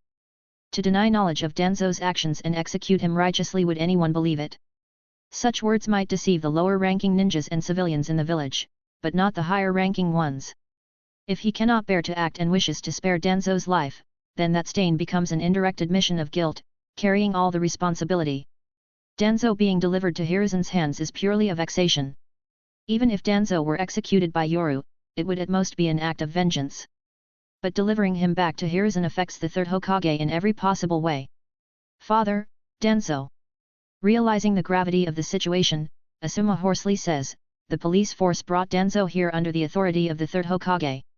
Facing this dilemma, Hiruzen slowly lights his pipe and exhales a puff of smoke, his cloudy eyes revealing a wise expression. Executing Danzo will cause the Sarutobi clan to lose heart and be isolated by all ninjas in the village. Spare Danzo. As Hiruzen's hoarse voice echoes, Asuma frowns and finally says in a deep voice, Shikaku Nara is currently at the border of the Land of Lightning, commanding nearly 3,000 ninjas. Lifting his head to glance at Asuma, Sarutobi Hiruzen shook his head indifferently. This is what everyone in the ninja world wants to see, but more importantly, Konoha can't afford any more turmoil. Slowly rising to his feet, Sarutobi Hiruzen's turbid eyes revealed a firm determination. The look he gave Asuma in that moment was unforgettable. I have not lost yet. The will of fire still burns within me. Konoha must never fall into the hands of the ambitious Uchiha. After standing up, Sarutobi Hiruzen, this time, did not wear the robe of the third Hokage. Instead, he held the Hokage hat in his hand and walked out of the house, heading straight towards the Hokage office building. On the balcony of the Hokage building, a meeting of the Jonin. As the sound of footsteps arose, all the Jonin of the Konoha tensed up. With the appearance of a figure, someone slowly walked towards the 4 chairs that symbolize the power of Konoha. Uchiha Yoru, Tsunade, and Jiraiya sat upright in their chairs, with the remaining seat known to everyone as reserved for the third Hokage. This arrangement signified that the previous upper echelons of power had been completely reshuffled. This time, sitting in the main seat was Uchiha Yoru, wielding tremendous power. His every word and deed would lead the future development of the village. Around them, the vigilant ninjas revealed pairs of 3 Tomo Sharingan eyes, proving to everyone that the Konoha was now under the domination of the Uchiha. Ladies and gentlemen, I believe you are all aware of the corruption problem of the third Hokage's administration. Researching the first Hokage's cells, secretly stealing bloodline limits from our own village, and even more horrifying discoveries have been made in the root. At this moment, Uchiha Yoru looked at everyone with anger. The root has been conducting inhumane human experiments on our own villagers. There are also many issues of corruption and embezzlement, involving ninjas from clans like the Nara, Yamanaka, Akimichi, and Sarutobi, who hold high positions.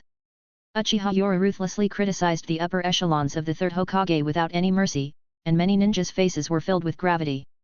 The third Hokage's regime represented an era, but today they were witnessing the end of this era. Just then, slow footsteps echoed, and everyone turned with shock. The third Hokage, Sarutobi Hiruzen, had arrived. At the same time, Uchiha Yoru, who was criticizing the third Hokage's administration, was also taken aback. Then a serious look appeared in his eyes, though his face remained expressionless. Third Hokage. This time, Uchiha Yoru's tone lacked the respect he once had, only the calm gaze of a victor as he looked at the other, and no one found this inappropriate, as both sides had almost come to blows. Lord Third, your arrival is timely.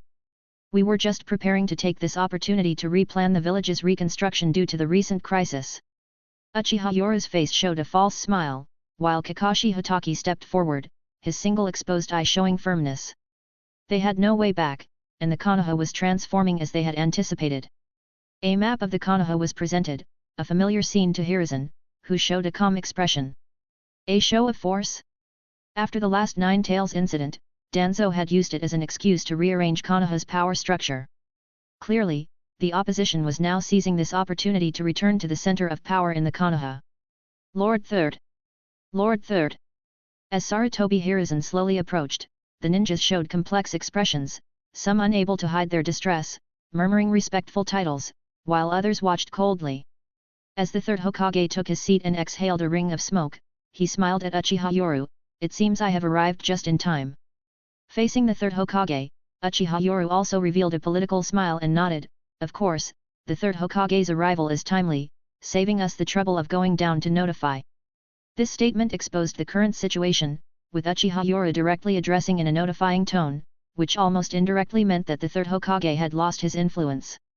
As everyone took their seats, Jiraiya looked at the old man with a complex expression, sighing at the turn of events, while Tsunade scoffed in disdain at the political maneuvering, finding it somewhat distasteful. Following Uchiha Yoru's suggestive glance, Kakashi Hatake nodded gently to everyone, then pointed at the map of Konoha and began to explain. This area was previously occupied by the Sarutobi, Nara, Yamanaka, Akimichi, and Shimura clans, but the rampage of the false Nine-Tails Jinchuriki 3 days ago was witnessed by all. Among them, the Root organization secretly conducted vile human experiments within the village, and no one can guarantee if there are any more Root research labs. If another rampage occurs, it will be a loss for the village. Kakashi's calm voice echoed, leaving many Jainin astonished, as some began to understand. This was purely an excuse for settling old scores. During the Nine-Tails disturbance, the higher UPS of Konoha, sighting the Sharingan in the Nine-Tails' eyes, exiled the Uchiha clan to the outskirts of the village. Now, it was clear that it was time for retaliation. Therefore, after discussions among the three Sunin, Jiraiya, Tsunade, and the head of the police force, Uchiha Yoru, it was decided to relocate these clans here. As his hand swept across, all Jainin fell silent. It was a turn of fortune, now it was their turn. Moving these major clans to the edge of Konoha, close to the police force, not only expelled them from the center of power but also placed them under surveillance, was a clear move. Kakashi spoke calmly, then suddenly chuckled dryly, all this is for the safety of the village. After all, this area has been involved in Root's secret experiments. We don't want another incident. This was almost a threat. Many had guessed that the so-called false Nine-Tails Jinchuriki might be linked to Root, but surely the police force was involved behind the rampage. Who would dare disagree? A tailed beast rampage was a problem all major ninja villages faced. Of course, not everyone will be relocated. We've designated a safe area investigated by the police force, where some clan ninjas can reside. Even the usually oblivious Jiraiya was shocked by these tactics, finding the young man even more ruthless than the old man. Not only taking revenge but also driving the clans associated with the old man to the village's edge, while also throwing in bait as part of a divide-and-conquer strategy. This area was almost explicitly saying that those who pledged allegiance could reside there. As Kakashi continued explaining, Uchiha Yoru turned with an apologetic look towards the third Hokage. Third Hokage, we're temporarily inconveniencing the Sarutobi clan, but please convey that the police force will inspect this area thoroughly. Once it's confirmed safe without any hidden dangers, the clans can naturally return. Under the guise of political smiles, Sarutobi Hiruzen saw this and also showed a forced smile. What did it mean to wait for the inspection to be complete? It was not up to them. Moreover, the underlying message was divisive. What does it mean by no hidden dangers? It meant allegiance to them. The head of the police force has worked hard. The third Hokage, Sarutobi Hiruzen, also responded with a smile, but his words hinted that you are not the Hokage yet. However, Uchiha Yoru pretended not to hear and, with a smile on his face, stood up and began gesturing towards the map behind Kakashi. This area is filled with countless secret research bases of the Root organization, so this is a long and arduous task. To be always on guard, I suggest relocating the Hyuga and Uchiha clans here. After all, with the Byakugan's surveillance capabilities, and the police department's duty to protect the village's safety, I hope Hyuga Hisashi, as the team leader, will not refuse this dangerous task. At this moment, Uchiha Yoru's face suddenly showed a serious expression, as if entrusting a very arduous task to the Hyuga clan.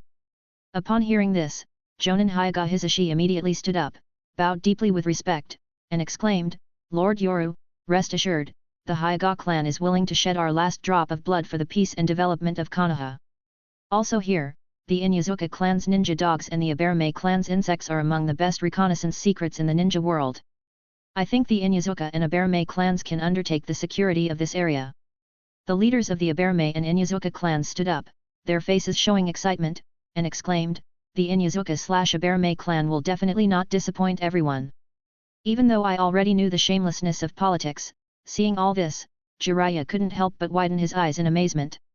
To speak so shamelessly with such righteous fervor, and so convincingly, I can't help but feel that politics is not for those who value their dignity. Just after suggesting that the Sarutobi, Yamanaka, Nara, and other families move out of this area, they shamelessly used the excuse of solving security risks to arrange their own major clans here. Truly shameless. Tsunade, this kid alone is as shameless as several old guys. The prestige of Jiraiya, one of the legendary Sunin, was at stake here. He quietly complained to Tsunade. Tsunade, upon hearing this, merely scoffed in disdain. Jiraiya, this is what being Hokage is about.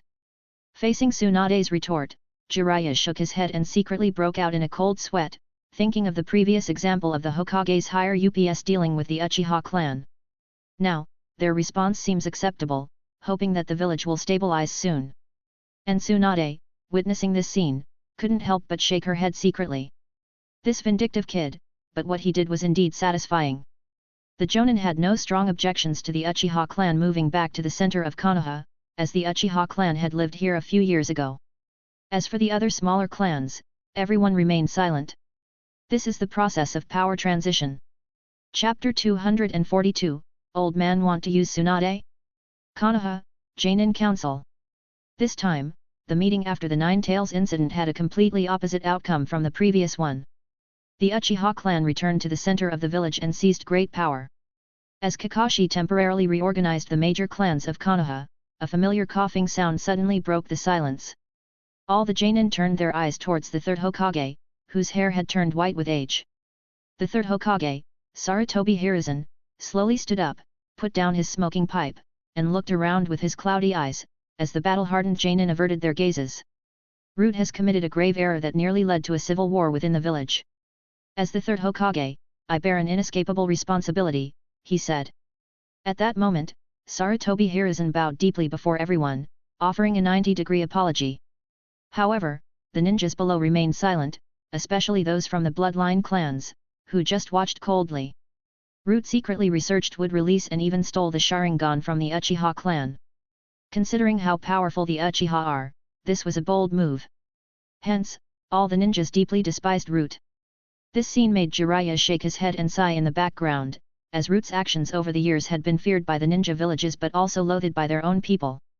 After the Fourth Great Ninja War, as depicted in the original story, the Root organization was officially disbanded amidst opposition from the people of Konoha.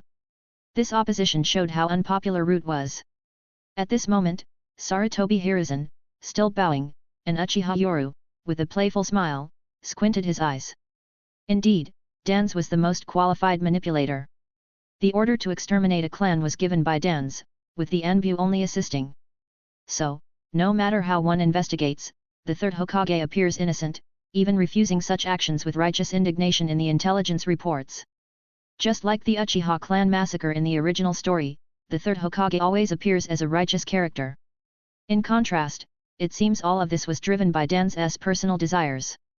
After a long pause, Sarutobi Hiruzen slowly stood up, his voice hoarse and low as he announced his decision. I no longer have the face to govern. Effective today, I will step down. But Konoha needs a new Hokage. Saying this, Sarutobi Hiruzen turned his head towards three people sitting on chairs. Everyone's expression became solemn, and even Jiraiya showed a bitter smile. He knew the old man was still not giving up. Sarutobi Hiruzen calmly looked at Uchiha Yoru. Although neither said anything, it was clear they understood each other's intentions. At this moment, Uchiha Yoru smiled, stood up in front of everyone, and approached the third Hokage, slowly grasping the Hokage's hat. At this instant, everyone held their breath, especially the Uchiha clan ninjas, whose eyes reddened and breaths quickened as they intently watched this scene. Finally, the Uchiha clan was about to have a Hokage. Picking up the hat, Uchiha Yoru smiled, flicked the hat lightly, and said, "It's dirty. It needs to be replaced." Clearly, there was a deeper meaning in his words. Was he referring to the dirt on the hat, or implying the third Hokage's governance was tainted? Uchiha Yoru's unabashed smile clearly told everyone that he was determined to take the position of Hokage this time, and any controversy might lead to a bloody conflict. Kakashi, it seems I need a new Hokage hat. With a meaningful smile at Kakashi, who then respectfully nodded, stepped forward, and took the hat, saying, "Yes, Lord Fifth Hokage." Arrogant. Countless people cursed in their hearts. Nothing has happened yet, and here Uchiha Yoru, with such nonchalance, already positions himself as the 5th Hokage. Swish! Just then, a ninja respectfully appeared at the Jainin council meeting, and the suddenly appeared ninja said solemnly, an envoy from the daime has arrived. With such a big disturbance in Konoha, the entire ninja world knows about it, so how could the daime's mansion not know? The envoy's arrival at this time is somewhat surprising, but not too shocking.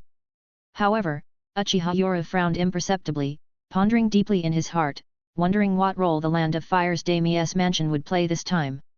After all, for the new Hokage election, the daime's mansion is an obstacle that cannot be avoided, especially with the financial support from the daime's mansion. The Sand Village had to implement an elite program directly because the daime's mansion cut funds, showing the importance of the daime's mansion to a ninja village's finances. With the sound of footsteps, a bald monk walked in. The person was Chirika from the Fire Temple. 3rd Hokage. The monk Chirika who walked in bowed to the 3rd Hokage in front of everyone, and at this moment, Kakashi Hatake frowned and stepped forward. In an instant, Chirika saw the Hokage hat in Kakashi's hand, and looking at the scene before him, he couldn't help but feel bitter inside, thinking that the daime had given him a difficult task.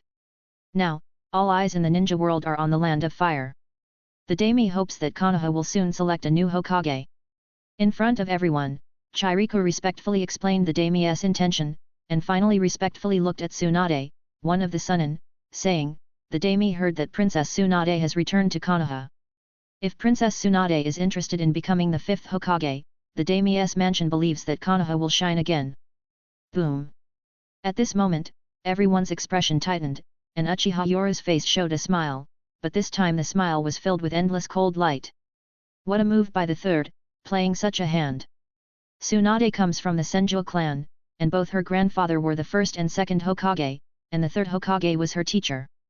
With Tsunade's prestige, once she wants to become the 5th Hokage, it's not necessary to rely on Sarutobi Hiruzen's influence.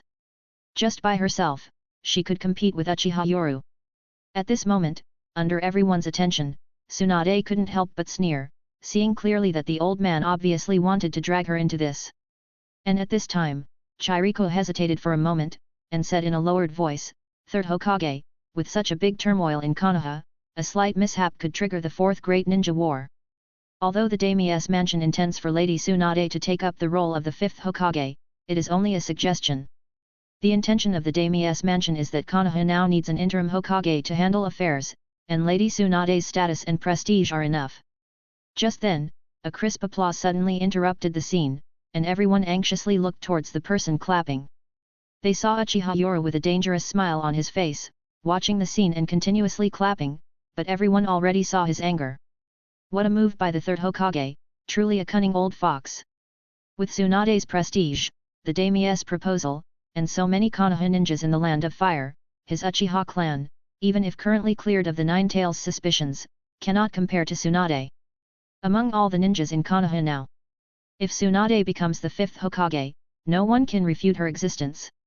In terms of prestige, she is one of the Sunin, a medical sage, who has saved countless ninjas over the years and has built up so many connections. In terms of family background, she comes from the Senju clan, and her grandfathers were the 1st and 2nd Hokage. Moreover, once Tsunade becomes the 5th Hokage, Konoha will enter a situation of 3 powers in equilibrium, a buffer between the Uchiha clan and the 3rd Hokage's lineage. The Uchiha clan ninjas glared angrily. Never before had the position of Hokage been so close to their clan, yet it was slipping away just when it seemed within reach. Despite their anger, they faced Tsunade. Many Uchiha upper ninjas felt frustrated but fell silent at the same time. Tsunade, one of the Sunin, also treated many Uchiha ninjas during the war. Even Kakashi Hatake and Uchiha Shisui, though unwilling, faced a dilemma in front of Tsunade. The most important point was that Uchiha Yoru was too young, and his prestige fell short when compared to the Sunin. Acting Hokage, not bad. Uchiha Yoru rose slowly with a smile, taking the Hokage hat from Kakashi's hand. However, he turned not to Tsunade but to the 3rd Hokage. 3rd Hokage, this soiled Hokage hat should stay in your hands. Since I, Uchiha Yoru, represent the true will of fire, it naturally also represents the rebirth of Konoha. With such an action, Uchiha Yoru made it clear to everyone that this was all due to the third Hokage Sarutobi Hiruzen's unwilling tactics. Sarutobi Hiruzen shook his head and sighed, gently patting the non-existent dust off the Hokage hat. This is just a temporary position. I have decided to nominate the fifth Hokage. However, Uchiha Yoru turned and walked out without mercy, followed by his ninjas. They were outmaneuvered. Brother Yoru. Uchiha Shisui, just stepping out of the Hokage's office building, revealed a reluctant expression. Even Kakashi said in a deep voice, Yoru, at this point, the third nominating Tsunade is clearly a strategic retreat. Behind him, followed by a crowd of ninjas, Uchiha Yoru, looking back, revealed a bloodthirsty smile. Lose? The old fox of the third, close to his grave, still covets power. It seems the contingency I prepared needs to be revealed. At this moment, Uchiha Yoru's face showed determination, and only Kakashi seemed to guess something, saying solemnly, Yoru, this step is dangerous. Dangerous. Facing Kakashi, Uchiha Yoru gradually fell silent. Reform requires bloodshed. What have we done all this for? And do you think we, with absolute military power, will not be feared? I, Uchiha Shisui, Uchiha Itachi, 3 pairs of Mangeki Sharingan, and your one, Kakashi, even one taken from Dan's might guy who can now open 7 gates, and them. Uchiha Yoru pointed to all the ninjas following him, his eyes full of determination. They were the first to use force. I gave them the choice of peace, but obviously, they wanted to test our limits. I will use strength to tell the third. Testing comes with a cost. If we don't pay the price in this generation, then our next generation will have to. To seize this chance to change our fate, I will resort to any means necessary. Faced with the resolute gaze of Uchiha Yoru, Kakashi Hatake fell silent for a moment before raising his head to reveal a look of determination, nodding and saying, I understand. This time, such a significant move was not about seeking so-called balance, but about completely breaking down the old system of Konoha and establishing a new one. Looking at Kakashi Hatake, who supported him, Uchiha Yoru showed a smile. From now on, for the peace and stability of Konoha, all police department ninjas will enter a state of war readiness, and war supplies will be distributed. Shisui, I want you to take over the war supplies coming from the borders of various countries and inform everyone. At this moment, Uchiha Yoru's face was filled with determination, unabashedly telling all Konoha ninjas that if anyone was preparing for a war of attrition, he feared nothing. Many ninja villages in the ninja world would love to see Konoha's internal strife without spending a single soldier, especially the Stone Village and Cloud Village. Since the third Hokage has laid down such a challenge, he must brazenly show his muscle, openly telling everyone that they are not afraid of bloodshed. Yoru, once the civil war starts. At this time, Kakashi Hatake lowered his voice and spoke of a possibility. At this moment, Uchiha Yoru's eyes revealed a crimson color as he looked back. Don't worry, I don't want to start a civil war. If it really comes to that, Jiraiya and Tsunade will be held back by teacher Orochimaru and Shisui. The power of attack is Mangeki Sharingan combined with yours, Kakashi, and my eyes. Having said this, Uchiha Yoru firmly stated his decision and then strode away. Execute the decapitation operation. Echoing these words in his ears, Kakashi Hatake looked up at the dark sky and murmured to himself, the village has already decayed. We are changing the village for its future. With their high-end combat power, they held an absolute advantage. This time, Uchiha Yoru left decisively, taking away all the elite troops around the Hokage office building, but also putting immense pressure on countless people. Inside the Hokage office. At this moment, Tsunade angrily slammed the table and shouted, Old man, you're using me as a pawn.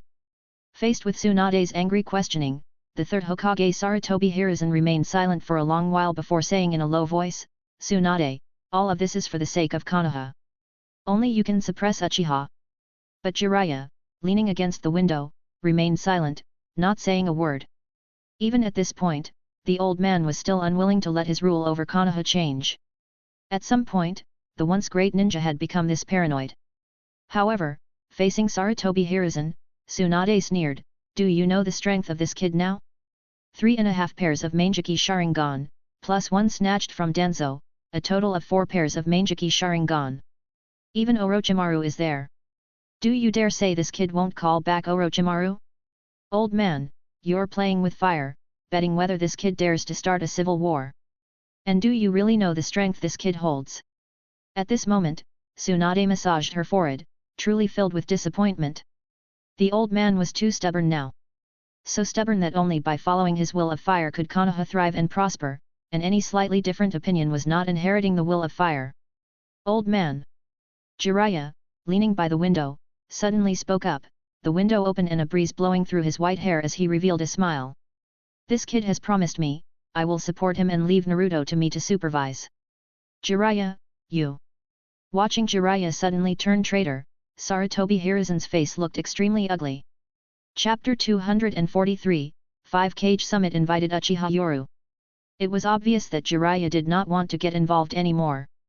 Now that the third Hokage's loss of power was inevitable, standing on his side could very likely lead to a civil war in Konoha.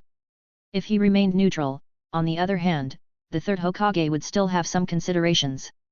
The meeting in the Hokage's office ended unhappily this time. After Hiruzen and Sarutobi left, only Jiraiya and Tsunade were left in the office. Hey, come out now, kid. The old man has already left. Tsunade, sitting at the office desk, took out the sake she had prepared earlier from the cabinet and poured 3 cups full. It was clear that besides Jiraiya and Tsunade, there was a third person in the office. Creak. Just then, a face slowly appeared in front of the wooden cabinet, and a wooden figure slowly walked out. Seeing this, Jiraiya couldn't help but flash a look of shock in his eyes and blurted out, I can't believe that the lost wood release has reappeared in the Konoha, and it's even inherited by an Uchiha. The one using wood release was obviously Uchiha Yoru. Now the 3 of them sat at the Hokage's desk, each holding a cup of sake. The scene of the urgent and frustrated Jonin meeting seemed like an illusion. Uchiha Yoru, smiling, looked at the 2. Jiraiya couldn't help but twitch his mouth and sighed, kid, I have to say, you've got guts. In response to Jiraiya, Uchiha Yoru shrugged casually with a sincere smile and raised his glass, I had no choice. Lord Jiraiya, you've been gathering information in the ninja world, you should know that the military forces of the Stone Village and Cloud Village have already surpassed Konoha. These old folks are still indulging in the dream that the Konoha is the dominant force in the ninja world, thinking they control everything, not realizing that since the Third Great Ninja War, the Konoha has been weakening. Jiraiya shook his head and sighed about the shocking plan laid out this time. He didn't know if it was right or wrong, but for now, it seemed to be going according to plan. You kid, you're practically scheming against the whole ninja world. Not to mention anything else, just for the guts. Jiraiya expressed his admiration and raised his glass in a gesture. But Tsunade just snorted unhappily, damn it, kid, the conditions you promised after you become the 5th Hokage. Facing Tsunade's raised eyebrows, Uchiha Yoru looked at the glass he had been holding for a long time and nodded with a smile. Don't worry, it's all for Konoha, and for peace. Uchiha Yoru's expression gradually became serious, I always thought it was Danzo and the 3rd Hokage plotting in secret, but it's clear that the perpetrator of the Nine Tails attack that night is someone else, and the one who used the Mangekyo Sharingan to control the 4th Mizukage must be the same person. According to the intelligence extracted from Danzo's brain, this person is very likely to be Uchiha Madara. Or rather, a descendant who inherited Uchiha Madara's will. As Uchiha Yoru mentioned this name again, Jiraiya couldn't help but feel a chill, feeling as if a pair of hands were secretly manipulating things in the ninja world. You are also aware of the information about the Mangekyo Sharingan, but Uchiha Madara's Mangekyo obviously reached another realm, with eternal ocular power, so even though we also possess the Mangekyo, our strength is still not enough. Listening to Uchiha Yoru's narration, Jiraiya gently placed his cup of sake at his lips, the aroma of the wine inexplicably bitter, and eventually, he downed it in one gulp, shaking his head. I hope your plan is right. Tsunade, who also downed her drink in one gulp, let out a cold laugh, Jiraiya, after all these years of investigation, you must know that there's a hidden force in the ninja world. If it's really him, the current state of Konoha. At this point, Tsunade laughed self-deprecatingly, obviously feeling that Konoha now was far different from what it once was. So, no matter what the truth is, our starting point is for the prosperity and strength of Konoha. After the 3 of them finished their drinks, Uchiha Yoru's face showed a smile. He hadn't lied, now that Danzo had been captured, the Nine Tails incident had nothing to do with him. Accusing him would be counterproductive, it's better to reveal the hidden enemy and join forces for a common purpose. When there's an internal problem that can't be resolved quickly, the appearance of a powerful external enemy is the best way to shift the conflict. Brat, what if we choose not to cooperate? At this moment, Tsunade suddenly revealed a playful smile, and Jiraiya also showed curiosity. Facing this question, Uchiha Yora simply laughed and said, "It's simple, reform requires bloodshed. I think teacher Orochimaru and a pair of Mangeki should be enough to hold you two off, while the aging third Hokage faces 3 pairs of Mangeki." Although he didn't say the last part explicitly, it was clear that they were confident in their high-end combat power.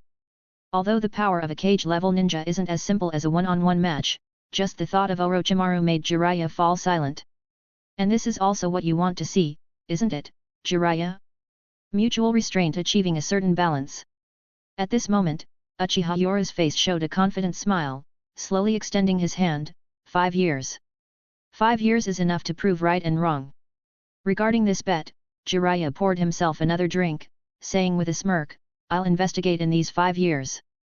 If the opponent has appeared in the ninja world, there will definitely be traces." Watching Jiraiya, Uchiha Yora shrugged nonchalantly and laughed, "Of course, I can also provide a few clues. After all, I'm more than happy to have someone investigate for free. Konoha Bridge and the Akatsuki organization in the ninja world, these 2 clues. Of course, there's another clue I'm sure will reveal something, the 4th Mizukage of Kirigakure." Seeing Uchiha Yora's teasing look, Jiraiya spat out his drink in surprise, glaring with wide eyes, "Investigating in the land of water at this time? I'm not ready to die yet." Although he said this, it was clear that Jiraiya was somewhat tempted. Aimlessly investigating in the ninja world compared to having 3 solid leads was different. Uchiha Yora squinted his eyes. He didn't lie, the battle at the Konoha Bridge was where Obito encountered Madara, and it's unknown how far Madara's lair is. If nothing is found, then so be it, it's Jiraiya who's going to investigate anyway. But he wasn't lying about the Akatsuki organization either. Not to mention Obito, the Rinnegan possessed by the Akatsuki at present is enough to give Jiraiya a hard time. And then there's the 4th Mizukage of the water country, who is definitely being manipulated by Obito. So, if Jiraiya really sneaks into the Mist Village, he is sure to uncover some issues. He didn't lie about any of these 3 clues. "I'll go and calm the old man down, the rest is up to you guys to handle.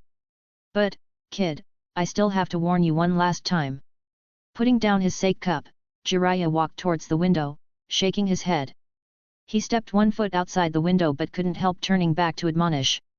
"Kid, you're really playing with fire this time, but as you said, it's indeed the fastest way to enhance Konoha's strength."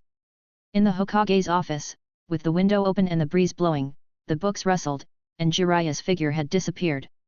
At this moment, only Tsunade and Uchiha Yora were left in the office.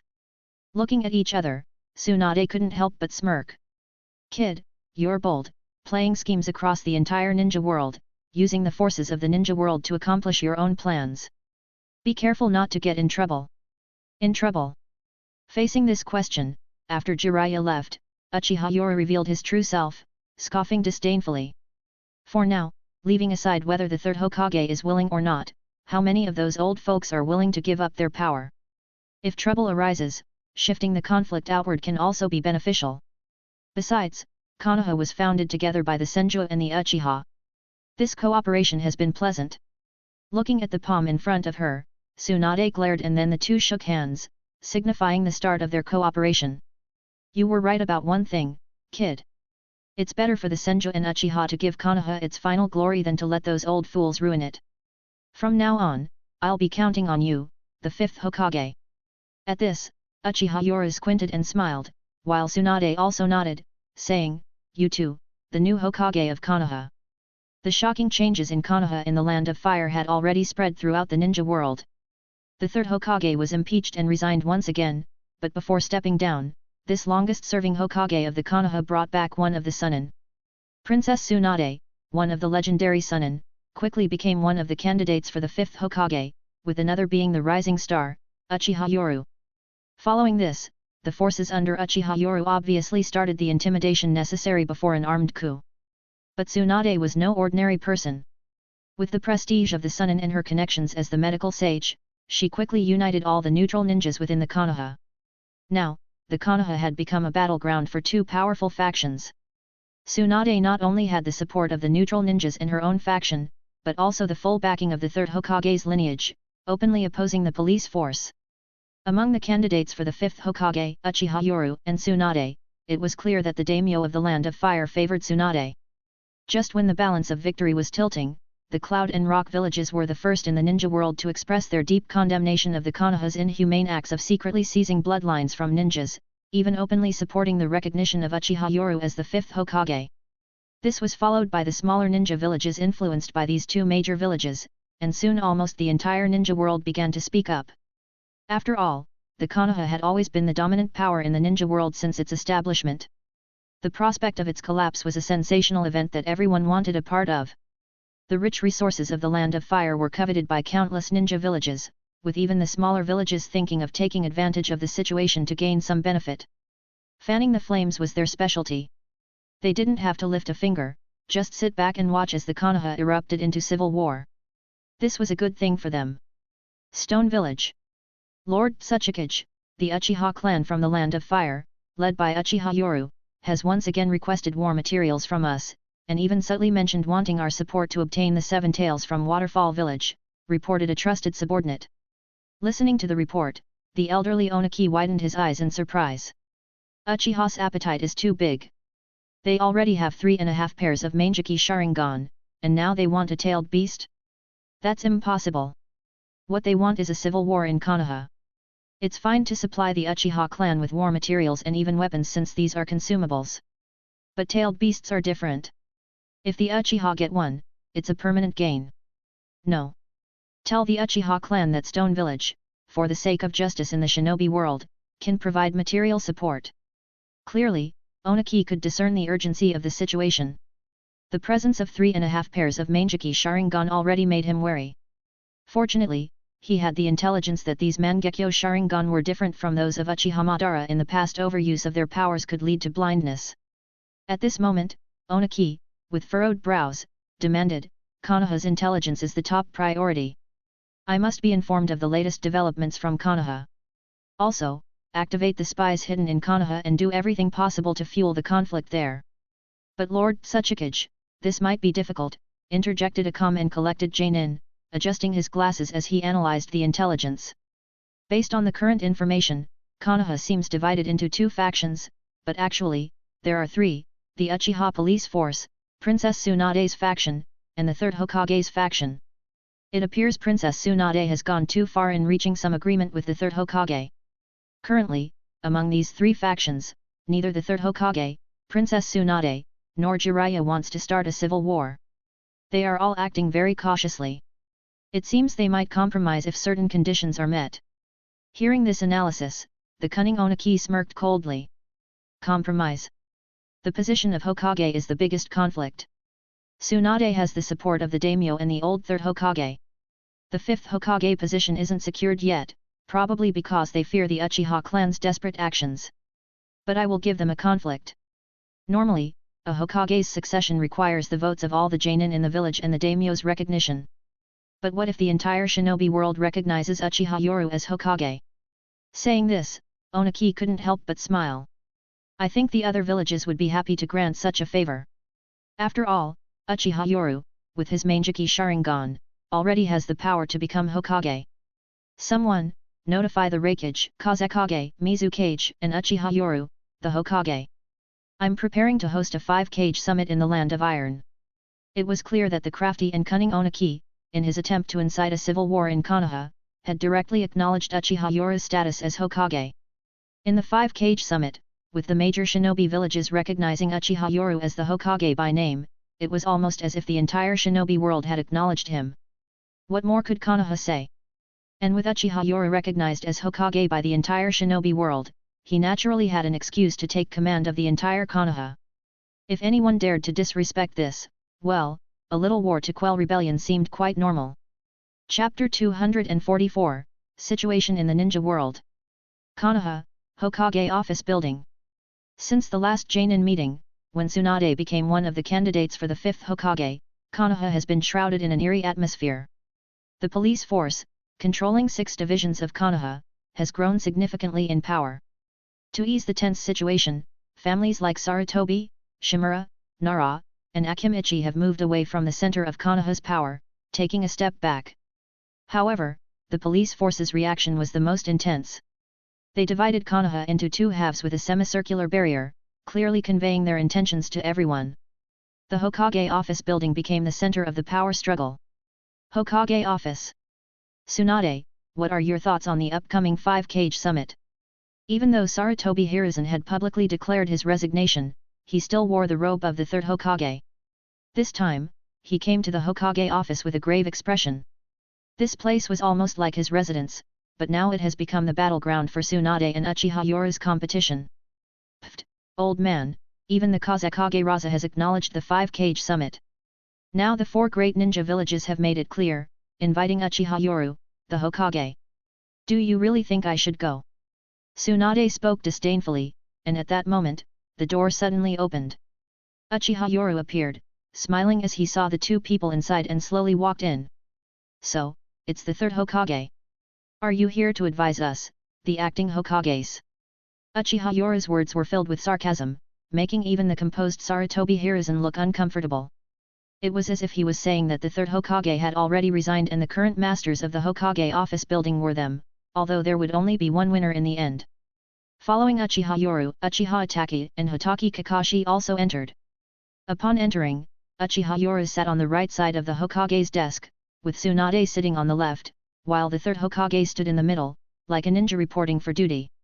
Despite the humiliation, Sarutobi Hiruzen remained calm, observing everything. Sitting down, Uchiha Yoru, with a smile on his face, took a scroll from Uchiha Itachi's hand. This is the invitation scroll for the 5-Cage summit, to be held in the Land of Iron. I wonder which Hokage will attend this time. His words were a blatant mockery. Tsunade snorted coldly in response. Oh right, I almost forgot. Suddenly, as if remembering something, Uchiha Yoru slapped his forehead, showing annoyance, and turned to Hotaki Kakashi. Kakashi, I almost forgot to bring my things. Kakashi then opened his backpack, revealing a red hat with a large fire kanji on the white front corner, symbolizing the Hokage and the Hokage's hat. Kakashi respectfully handed the brand new Hokage hat to Uchiha Yoru, who smiled upon seeing this and took it with ease, especially in front of Sarutobi Hiruzen, whose face turned ashen. The top quality Hokage hat, smooth and dust resistant, was now in Uchiha Yoru's hands, smiling. For this 5-Cage summit, as the youngest Cage and a newcomer, I'm not very familiar with the cages of other countries. Moreover, the village is still not entirely safe. I plan to have Kakashi and Shisui stay in the village. But the journey to the Land of Iron is long, and other cages are bringing their guards. So, I would like to invite the experienced third Hokage to accompany me. After all, you are the strongest Hokage. Suddenly, Uchiha Yoru covered his mouth, his face showing a mocking smile. The third Hokage, the strongest and longest-serving Hokage. Would you be willing to accompany me to the Land of Iron for the 5-Cage summit? This time, Uchiha Yoru blatantly revealed his background. Now, the entire ninja world has acknowledged my identity. Although everyone knows that these village leaders have ulterior motives, at least my status has been officially recognized. Uchiha Yoru, at this moment, Sarutobi Hiruzen spoke with a hoarse and solemn voice. We are all ninjas of Konoha, all for this village. You think I'm not doing well, it's fine to impeach me, but you should know that the 4 great ninja villages of the ninja world are all ambitious wolves, fearing that we won't start a fight. I have been patient over and over. Watching Sarutobi Hiruzen speak this way, Uchiha Yoru's face gradually became colder. Patience? Are you talking about the ninja corps responsible for the border of the Land of Lightning? Or are you referring to the elite of the Sarutobi clan secretly summoned back, or perhaps other ninja corps within the Land of Fire? Facing Sarutobi Hiruzen, Uchiha Yoru unapologetically sneered, revealing everything that had happened during this period. After all, Sarutobi Hiruzen had governed for so long, and almost all the commanders of the ninja corps stationed within the Land of Fire were promoted during his tenure as the third Hokage. It can't be said that they would respond to every call, but within the Land of Fire, Konoha's more than 20,000 ninjas, this ninja hero could mobilize at least over 10,000. Although Uchiha Yoru now seems strong and aggressive, the number of ninjas under his command is only about 5,000, still in charge of the borderline with the hidden mist. Now, both parties are restraining themselves.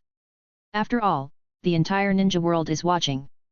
Once they start a civil war, it can be foreseen that as soon as the internal conflict of Konoha ends, the 4th Great Ninja War will break out. In an office of the Hokage, the appearance of 2 Hokage hats and a Hokage robe of the third is quite ironic. Hokage. It's not about being recognized as Hokage after becoming one, but that recognized people can become Hokage. Under the oppressive atmosphere, the third Hokage, Sarutobi Hiruzen, hoarsely spoke these words, his cloudy eyes full of depth as he looked at Uchiha Yoru. No ninja in the village wants to see a civil war break out. Uchiha Yoru sneered at the third Hokage's preaching, but he agreed that no ninja wanted to see a civil war erupt. The current restraint of both parties is more due to the fact that it hasn't been long since the end of the Third War. As ninjas of the same village, no one wants to see armed conflict. In the emotional world of a ninja, bonds are highly valued. Since the first, the selection of the Hokage has always been by election. I hope you can proceed peacefully. Regardless of how biased or even stubborn Sarutobi Hiruzen is, still clinging to his own will of fire, one thing is true, he does not want to see a civil war break out in Konoha. Because he has already lived in his own conceived will of fire. This is also the reason for the restraint of both parties. A normal election system. Saying this, Uchiha Yoru narrowed his eyes, his face revealing a smile. Then, I wonder if Lady Tsunade would be willing to divide and rule with me as the acting Hokage, splitting Konoha and the Land of Fire in two, each of us responsible for half, each exercising the rights of Hokage separately. Uchiha Yoru's proposal is almost to split Konoha in half. At this moment, Sarutobi Hiruzen's face looked extremely ugly. As a biased person, he could not allow such a situation to arise again. But under the current situation, the whole of Konoha has already fallen into a very dangerous state. Even if we just stalemate like this, the missions of the Konoha have almost come to a halt. It's not a problem for now, but the longer this lasts, the greater the turmoil and losses the Konoha will suffer. Moreover, right now we don't have the ability to directly overpower the other side. Uchiha Yoru. You intend to divide Konoha? Said Sarutobi Hiruzen, his face looking grim, pausing after each word. It was clear that Sarutobi Hiruzen had rejected this proposal. After all, with Tsunade stepping forward and Sarutobi Hiruzen's assistance, they held the upper hand.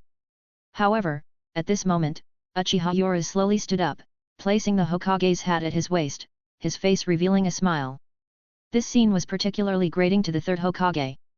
You all are going to the daimyo of Land of Fire to discuss the matter of the fifth Hokage, right? It's perfect timing, as the current Hokage, I will attend the Cage Summit. Uchiha Yoru's arrogant laughter echoed unabashedly in the Hokage's office, causing many Konoha ninjas to look solemn after hearing it. This was Uchiha Yoru's provocation towards the daimyo of Land of Fire, clearly telling everyone that the Hokage of Konoha does not need the daimyo to interfere. Uchiha Yoru's assertiveness seemed to remind many Konoha ninjas of the days when the Konoha was the dominant power in the ninja world, whereas the old ways of the third Hokage had long since dulled the edge of the Konoha ninjas. After Uchiha Yoru left with his people, only Tsunade and Sarutobi Hiruzen were left in the Hokage's office. At this moment, Tsunade casually took out sake from the cabinet, pouring herself a drink leisurely, without a hint of tension. Watching this, the third Hokage, Sarutobi Hiruzen, became even more frustrated, his forehead veins bulging as he rasped in dissatisfaction, Tsunade. But Tsunade just sneered dismissively, Old man, I'm still willing to address you respectfully, that's out of respect. Don't think you can use me as a pawn, do you think I am like the fourth Hokage, that young kid? Clearly, the third Hokage put her forward to stabilize the hearts of the people of the Konoha, but the proud Tsunade would not allow herself to become a mere figurehead. Holding her cup of sake, Tsunade looked at Sarutobi Hiruzen and slowly curled her lips into a smile, hand over the ninja with wooden release, and I want 10 billion in funds to establish a new Anbu. Tsunade, you. At this, Sarutobi Hiruzen's eyes widened, his anger boiling over, almost exploding in rage. Tsunade was taking advantage of the situation, blatantly demanding power. This meant that if Tsunade really became the Hokage, she would not be a Hokage controlled by the third Hokage. Looking at the angry Sarutobi Hiruzen, Tsunade casually said, Old man, this is why Jiraiya doesn't want to come back to help you. When the funds and the ninja with wooden release arrive, that's when I'll leave for the daimyo. Sarutobi Hiruzen, furious at Tsunade's shameless tactics, his face extremely grim, eventually gritted his teeth and said, Fine. The ninja with wooden release will arrive soon, the funds in at most 3 days. After being taken advantage of, Sarutobi Hiruzen left with a dark face, slamming the door. His anger wasn't just about the money and the ninja but also because Tsunade clearly disapproved of his policies. This meant that after Tsunade took office, she would not follow his policies, which was something Sarutobi Hiruzen could not tolerate. Now, the Konoha had reached its most dangerous moment. Uchiha clan territory. The power of the ninja is formidable, and in just a few days, the Uchiha clan has re-established its Uchiha clan territory in what was once the heart of Konoha. At this time, a clan meeting, or rather a meeting of Uchiha Yoru forces, is taking place. The meeting room is crowded with ninjas kneeling in the darkness. Everyone's face is filled with excitement and agitation. The entire ninja world now recognizes the identity of Uchiha Yoru as the Hokage, and their influence is no less than that of their counterparts. Uchiha Yoru looks around at everyone, and it's clear that everyone's eyes are filled with fervor, almost all focused on his waist. Or rather, on the Hokage's hat at his waist, a symbol of his status. Everyone, the 5-cage summit is scheduled to be held in the Land of Iron, I believe that goes without saying. Uchiha Yoru looks around at everyone and directly announces this heartening news, also starting to issue his orders. I plan to attend the 5-cage summit in the Land of Iron. As for who will accompany me and who will stay behind. Faced with Uchiha Yoru's gaze, everyone is extremely excited, but many also show concern. With the mainstay gone, it would be easy for enemies to take advantage. Similarly, Uchiha Yoru naturally sees everyone's concerns, but he confidently smiles and says to the crowd, "This time, I have decided to take Uchiha Itaki and Might Guy as my guards to the 5-cage summit." As Uchiha Yoru's words fall, and the guards are assigned to Uchiha Itaki and Might Guy, some people show disappointment, while others breathe a sigh of relief, ensuring that the village's combat strength remains. While I'm away, the police department will maintain the stability of Konoha. Speaking of those who will stay behind, everyone's eyes are fixed on him, and Uchiha Yoru looks around at everyone before finally speaking. The police department will handle Konoha's political affairs, entrusted to Uchiha Shisui and Hotaki Kakashi. The Uchiha clan will be in the hands of Elder Setsuna. This decision was also made after careful consideration by Uchiha Yoru. Among the three, 2 are from the Uchiha clan, with Elder Setsuna compensating for Shisui's lack of political skills, while Kakashi is currently one of the most respected ninjas. At this moment, the aged but still vigorous Elder Setsuna smiles, slowly unwraps the bandages in front of everyone, revealing a Sharingan, clearly telling everyone. This Sharingan was formerly of Uchiha Fugaku, the previous clan head, and was taken from Shimura Danzo. Uchiha Setsuna and Hotaki Kakashi each have 1 Sharingan, and Uchiha Shisui has a pair, ensuring the high-end combat power still holds an advantage. However, the last words of Uchiha Yoru are the most reassuring and shocking, bringing joy to many. As the Hokage of Konoha, I hereby announce that the banishment of Orochimaru, one of the legendary Sunin, is lifted. His status as a Konoha Jonin is restored. Also, I have decided to honor Konoha's White Fang, who was willing to sacrifice his life for his comrades, as a hero on the memorial stone. Under the smiling face of Uchiha Yoru, countless ninjas burst into joy. Does this mean that Orochimaru will return to Konoha? And Uchiha Yoru's open announcement of this news tells everyone that they have gained a powerful ally. Orochimaru's return to Konoha is enough to have a deterrent effect. With this, even if Uchiha Yoru attends the 5-cage summit, the village still retains cage-level combat power with Uchiha Shisui, Hotaki Kakashi, and Elder Setsuna. Even though the elder's eyes are transplanted and he is aged, a single Mangekyo Sharingan can change the tide of battle. Now, they also have Orochimaru, a figure capable of being the mainstay. In contrast, Konoha's side, with Sarutobi Hiruzen, Tsunade, and Jiraiya, does not have much advantage, and Tsunade is also heading to the daimyo's residence. Chapter 245, 5-Cage Summit. The 5-Cage Summit was brought forward by several years this time, but this time's cage emanated an intriguing aura. After all, it was clear to anyone with eyes that this was a setup by the Tsuchikage, Reikage, Kazekage, and Mizukage against Konoha. This time at the 5-Cage Summit, each cage brought 2 guards with them, in the same blizzard weather. In the Land of Iron, atop a large castle in the midst of a blizzard, flags representing the 5 great shinobi villages were flying. Inside the castle, the temperature was in stark contrast to the blizzard outside. Water, wind, fire, earth, lightning. The 5 flags represented the 5 great shinobi villages, and under each flag, there was a seat with a cage hat representing the identity of each village. The 5-Cage Summit begins now. A commanding voice echoed, and presiding over this summit was the general of the Land of Iron, Mifune, who looked solemnly at the 5 cage with a frown. This 5 cage summit was clearly meant to create chaos in the shinobi world, but circumstances forced actions.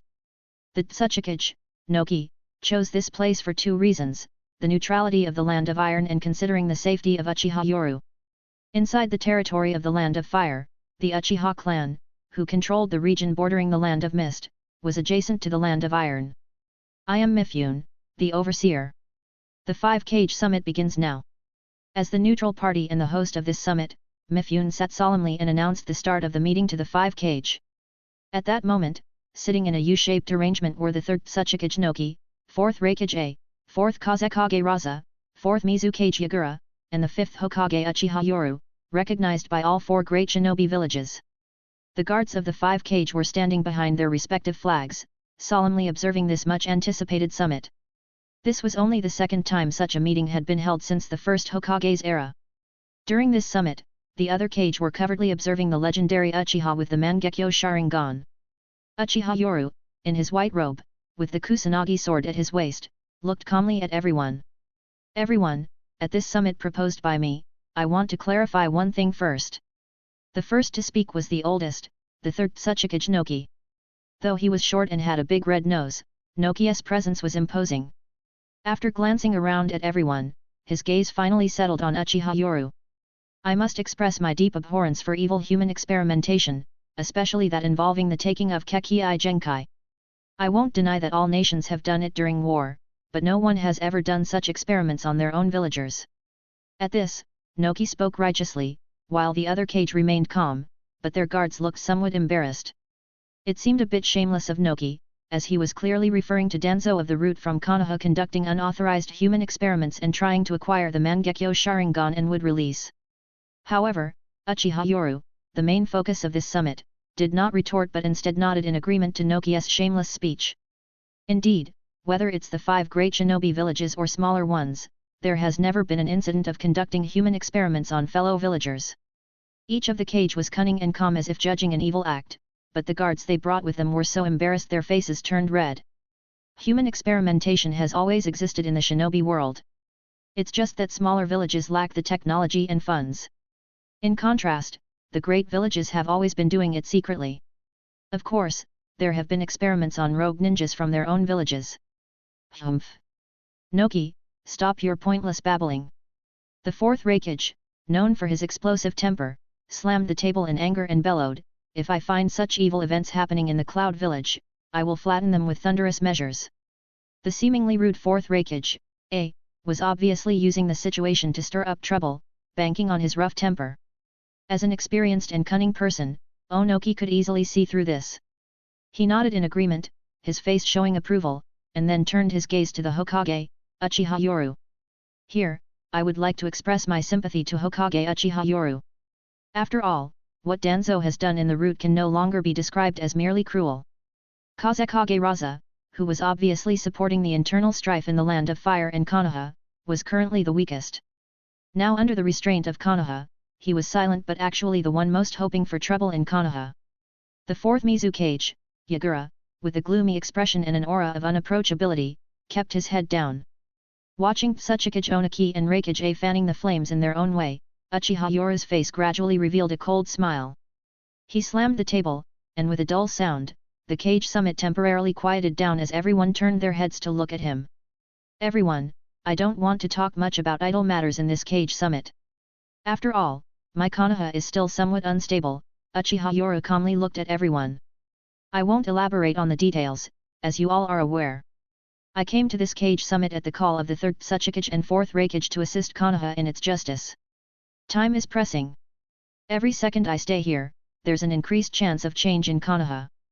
Now, I am facing some problems and need all kinds of war supplies, medical equipment, ninja tools, medicinal herbs, explosive tags, and food. Wow, Uchiha Yoru, in front of the cage of the 4 major villages, is blatantly asking for things, so righteous, as if others owed him. This scene made Might Guy, dressed in a green tight suit behind the fire flag, feel his face burn, somewhat embarrassed. He whispered to Itaka next to him, Itaki, does becoming a cage require this? Though Guy's voice was low, everyone present was a ninja, but the cage's thick-skin skills were top-notch, showing no sign of reaction. However, the guards brought by the other cage were different. The Tsuchikage brought Akatsuki and his granddaughter Kuratsuki, obviously wanting to bring his granddaughter to gain experience. But young Kuratsuki's eyes widened, especially after hearing the voices from Konoha's guards. She couldn't help but burst into laughter. Seeing everyone looking over, Kuratsuki, trying to suppress her laughter, looked at the cage summit and whispered, "Indeed, maybe becoming a cage requires this. But the Hokage is really cool." After exchanging glances, the two bodyguards of the fourth Raikage, Darui and C, remained calm. The bodyguards brought by the Kazekage were Maki and another unnamed sand ninja. The bodyguards behind the fourth Mizu cage wore masks, clearly indicating they were elite members of the Mist's Anbu. Among the guards from the 5 great ninja villages, the most noteworthy was Uchiha Itachi from Konoha, who, legend has it, activated his Mangekyo Sharingan at the age of 12. The young Uchiha Itachi, with a calm expression and no ripples, said, "Guy senpai, remember to maintain your image." Cough cough, I understand. Although Uchiha Itachi did not imply otherwise, in front of so many people, Might Guy realized his comment was somewhat inappropriate and scratched his head in embarrassment. Everyone looked at Konoha's Jonin, who was somewhat comical in his tight green outfit. Although curious, no one dared to underestimate him. Might Guy, also considered a legendary ninja of the Konoha, mastered Konoha's forbidden technique of 8 gates. Although they had not seen it, they knew the power of the forbidden technique, not to mention its explosive nature.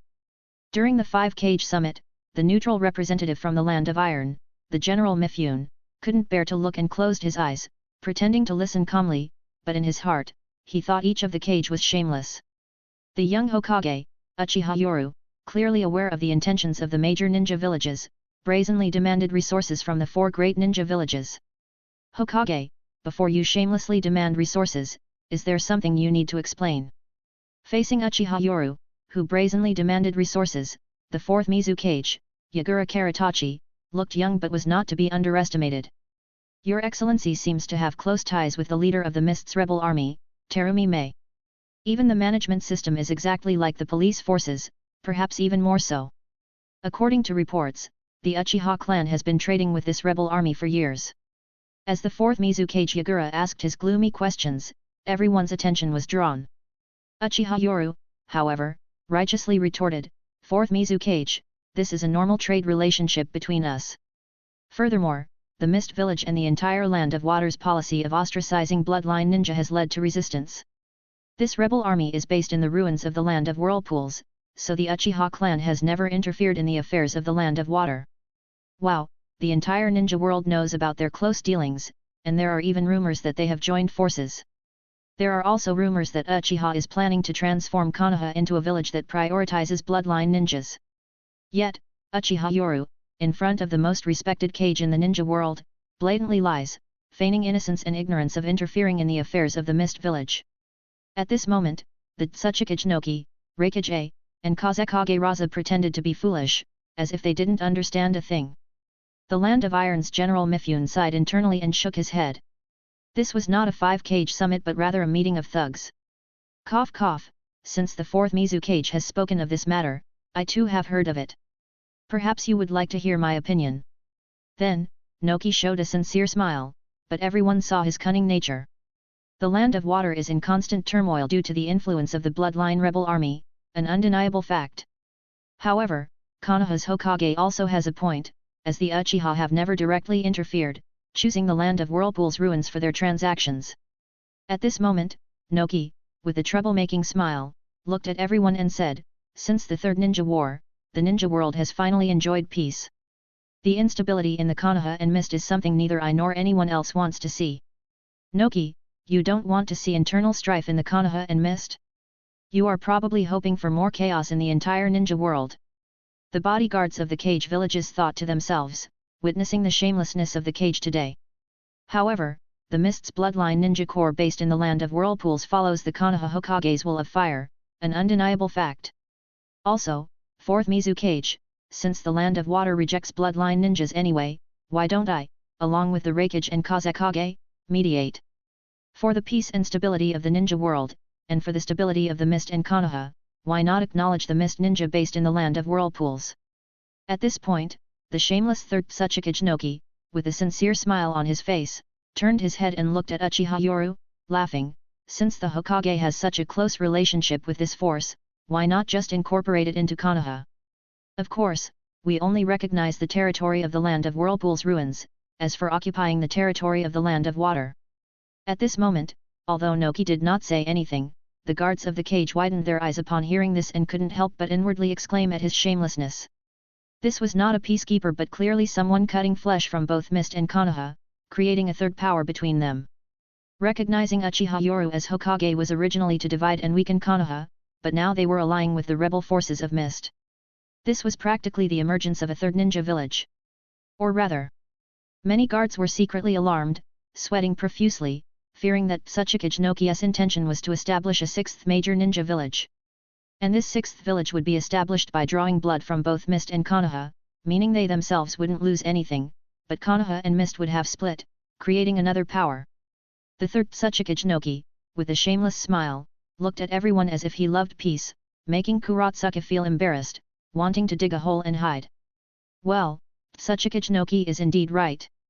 Recently, because of the disturbances of both Mist and Konoha, even several years after the end of the Third Great Ninja War, we have been unable to enjoy peace. The fourth Raikage, in a fit of anger, heavily slammed the table, as if he were upholding justice. The fourth Kazekage Raza nodded calmly, that may indeed be the key to peace in the ninja world.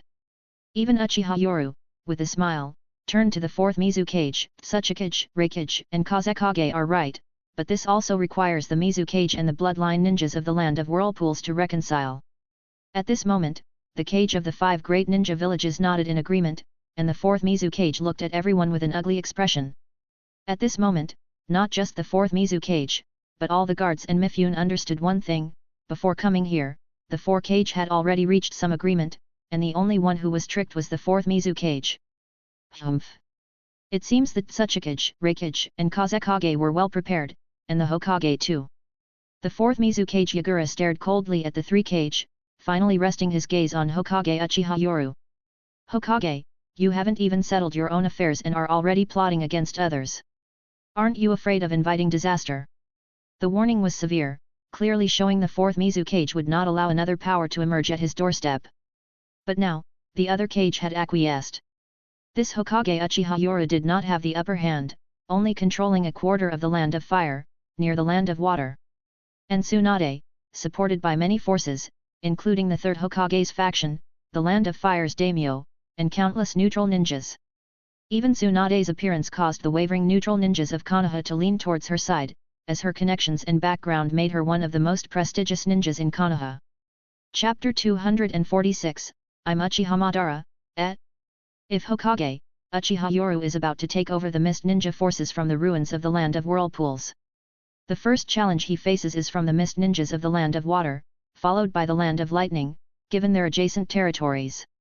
The former glory of the Rain Village has witnessed the ninja world's 5 great villages disallowing the emergence of a 6th major village to share the spoils.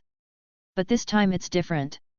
This time, it's about creating a third-party force from the interests that the land of fire and the land of water should have had, without any loss to the other ninja countries.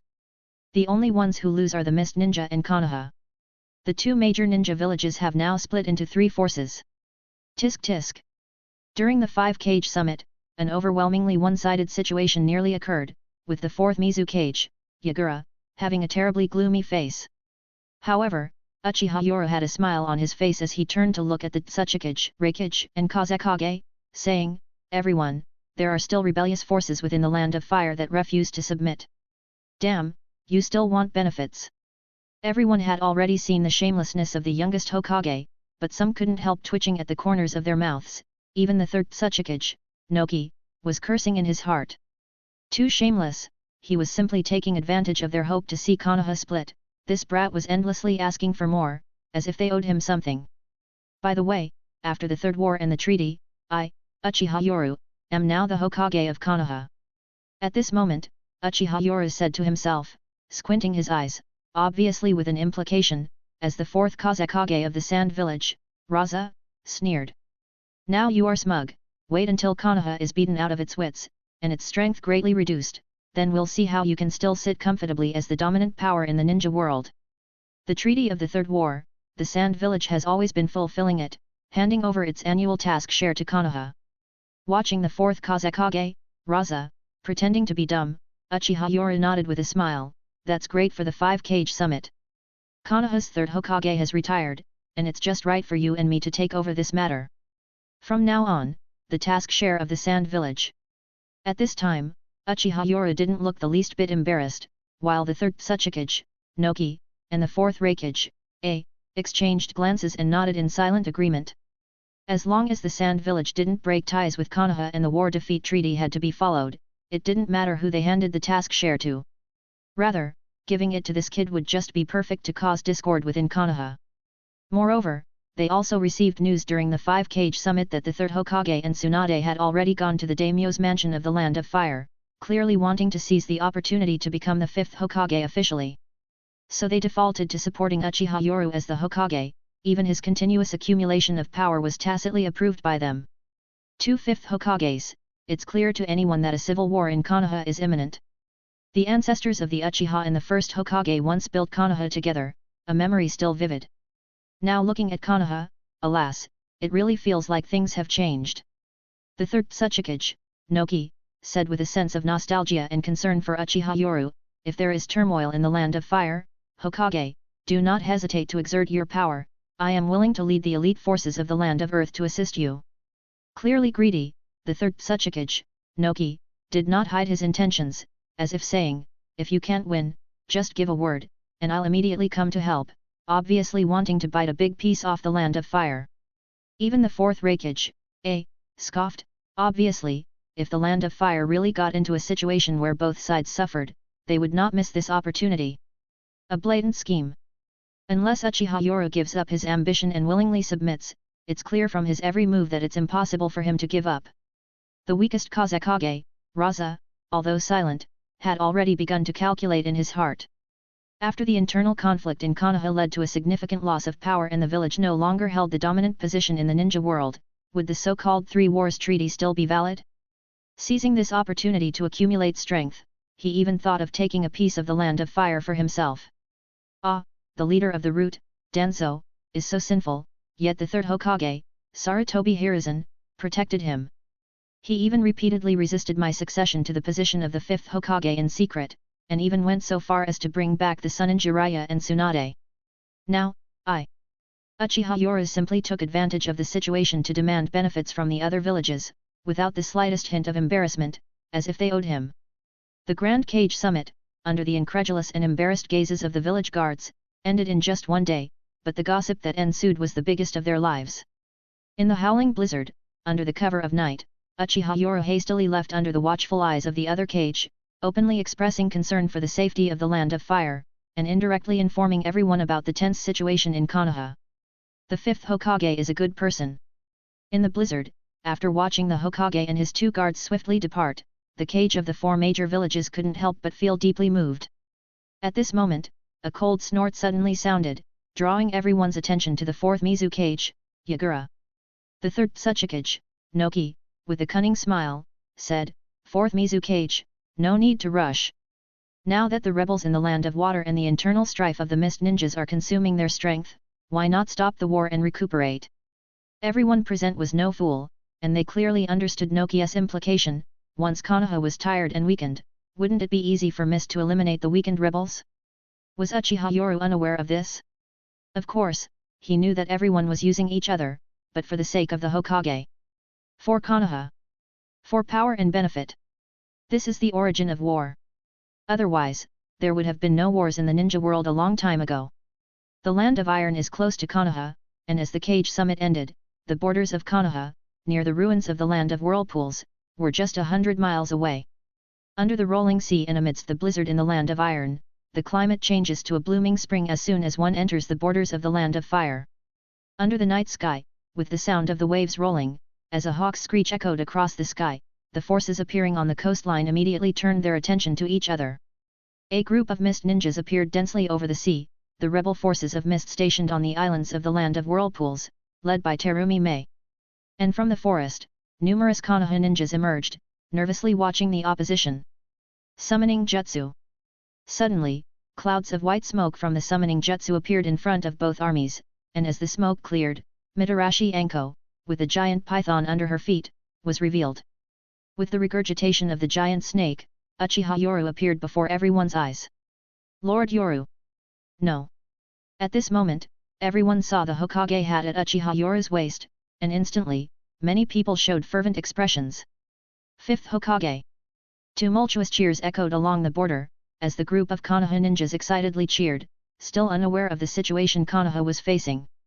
Anko, you're really timely. Thank you. Uchiha Yoru emerged from the summoned snake with a smile, while Anko stood with her hands on her hips, laughing heartily. Yoru, as I thought, I knew you would succeed. At this moment, Uchiha Yoru turned his head, looking at the densely packed mist ninja appearing on the horizon of the sea, revealing a smile. The leader, Terumi Mei, also slowly walked out, showing the Mizukage hat at her waist.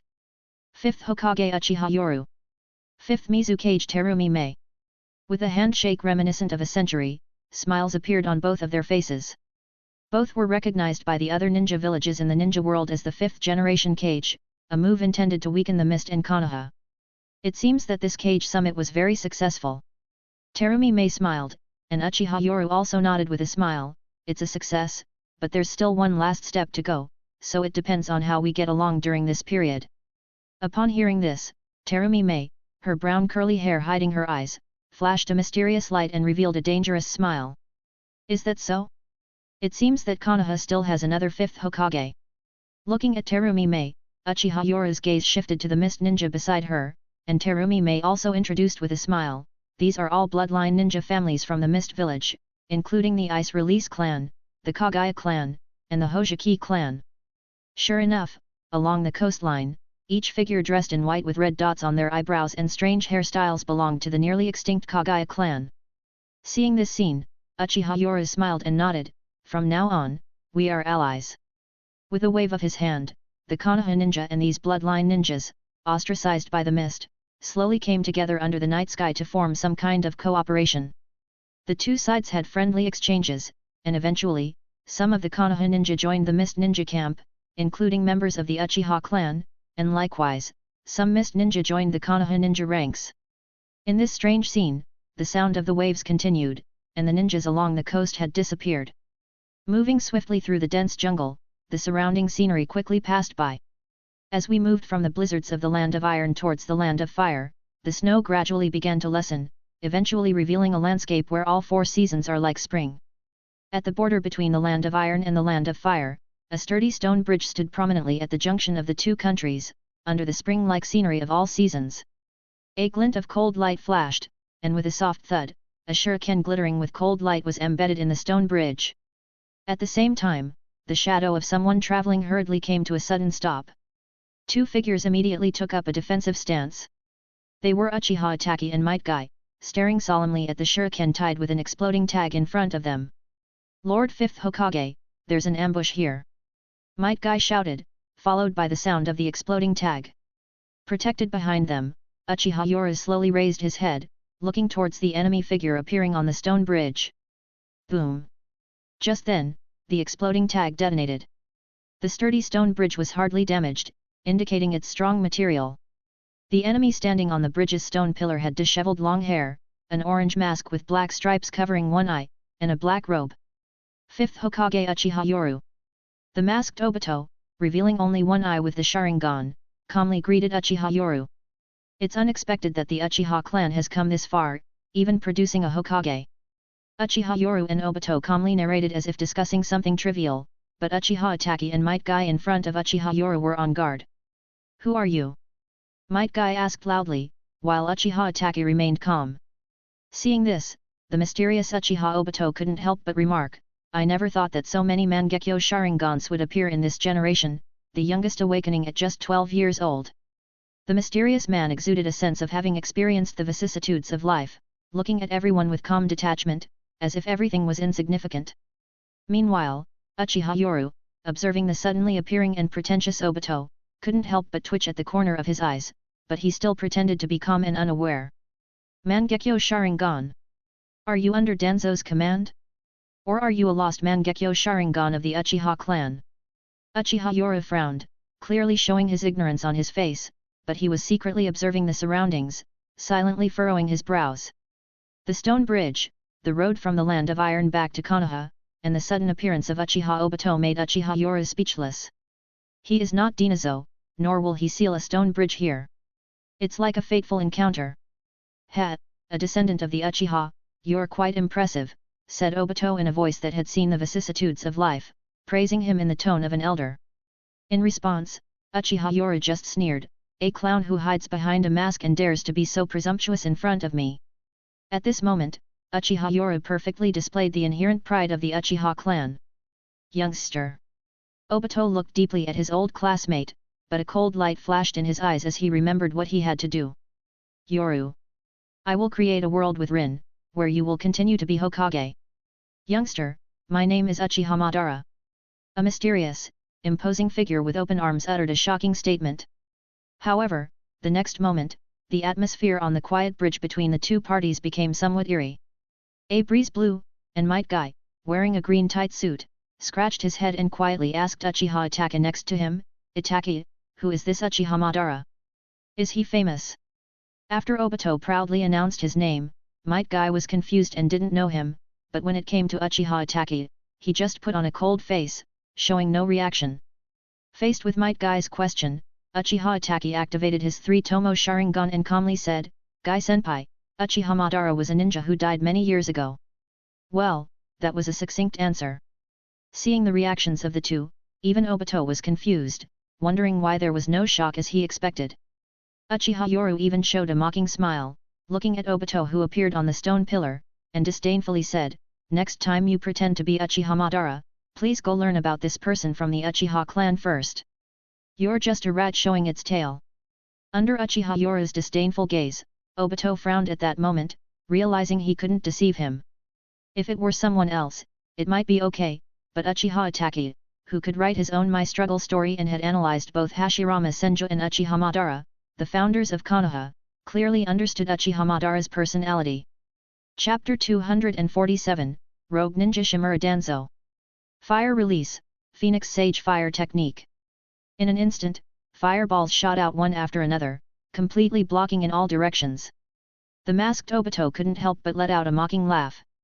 Very good, isn't it? Whether it's the timing of the ninjutsu or the speed of its release. The scorching fireballs whistled past, and shockingly, they passed directly through the masked man Obito's body, as if the figure standing there was an illusion. When Uchiha Itachi, who suddenly launched the attack, saw this, a grave look appeared in his eyes. Itachi, Guy, don't be rash. The enemy is skilled in space-time ninjutsu.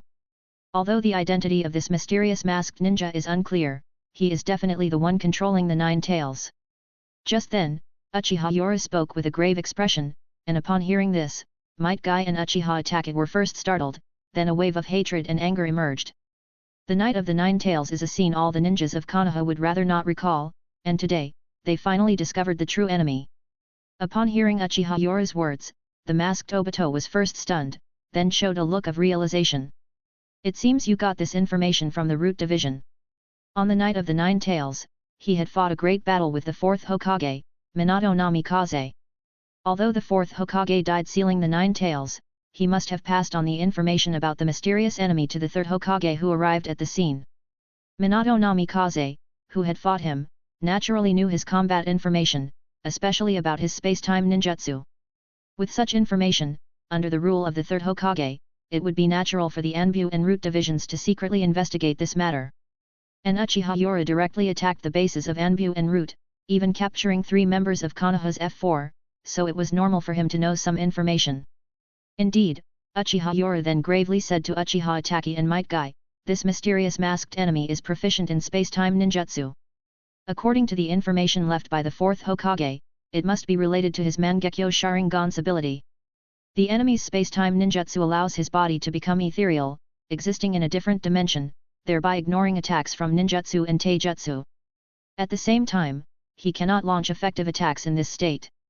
When he attacks, his body becomes solid, and that is the best time to counterattack.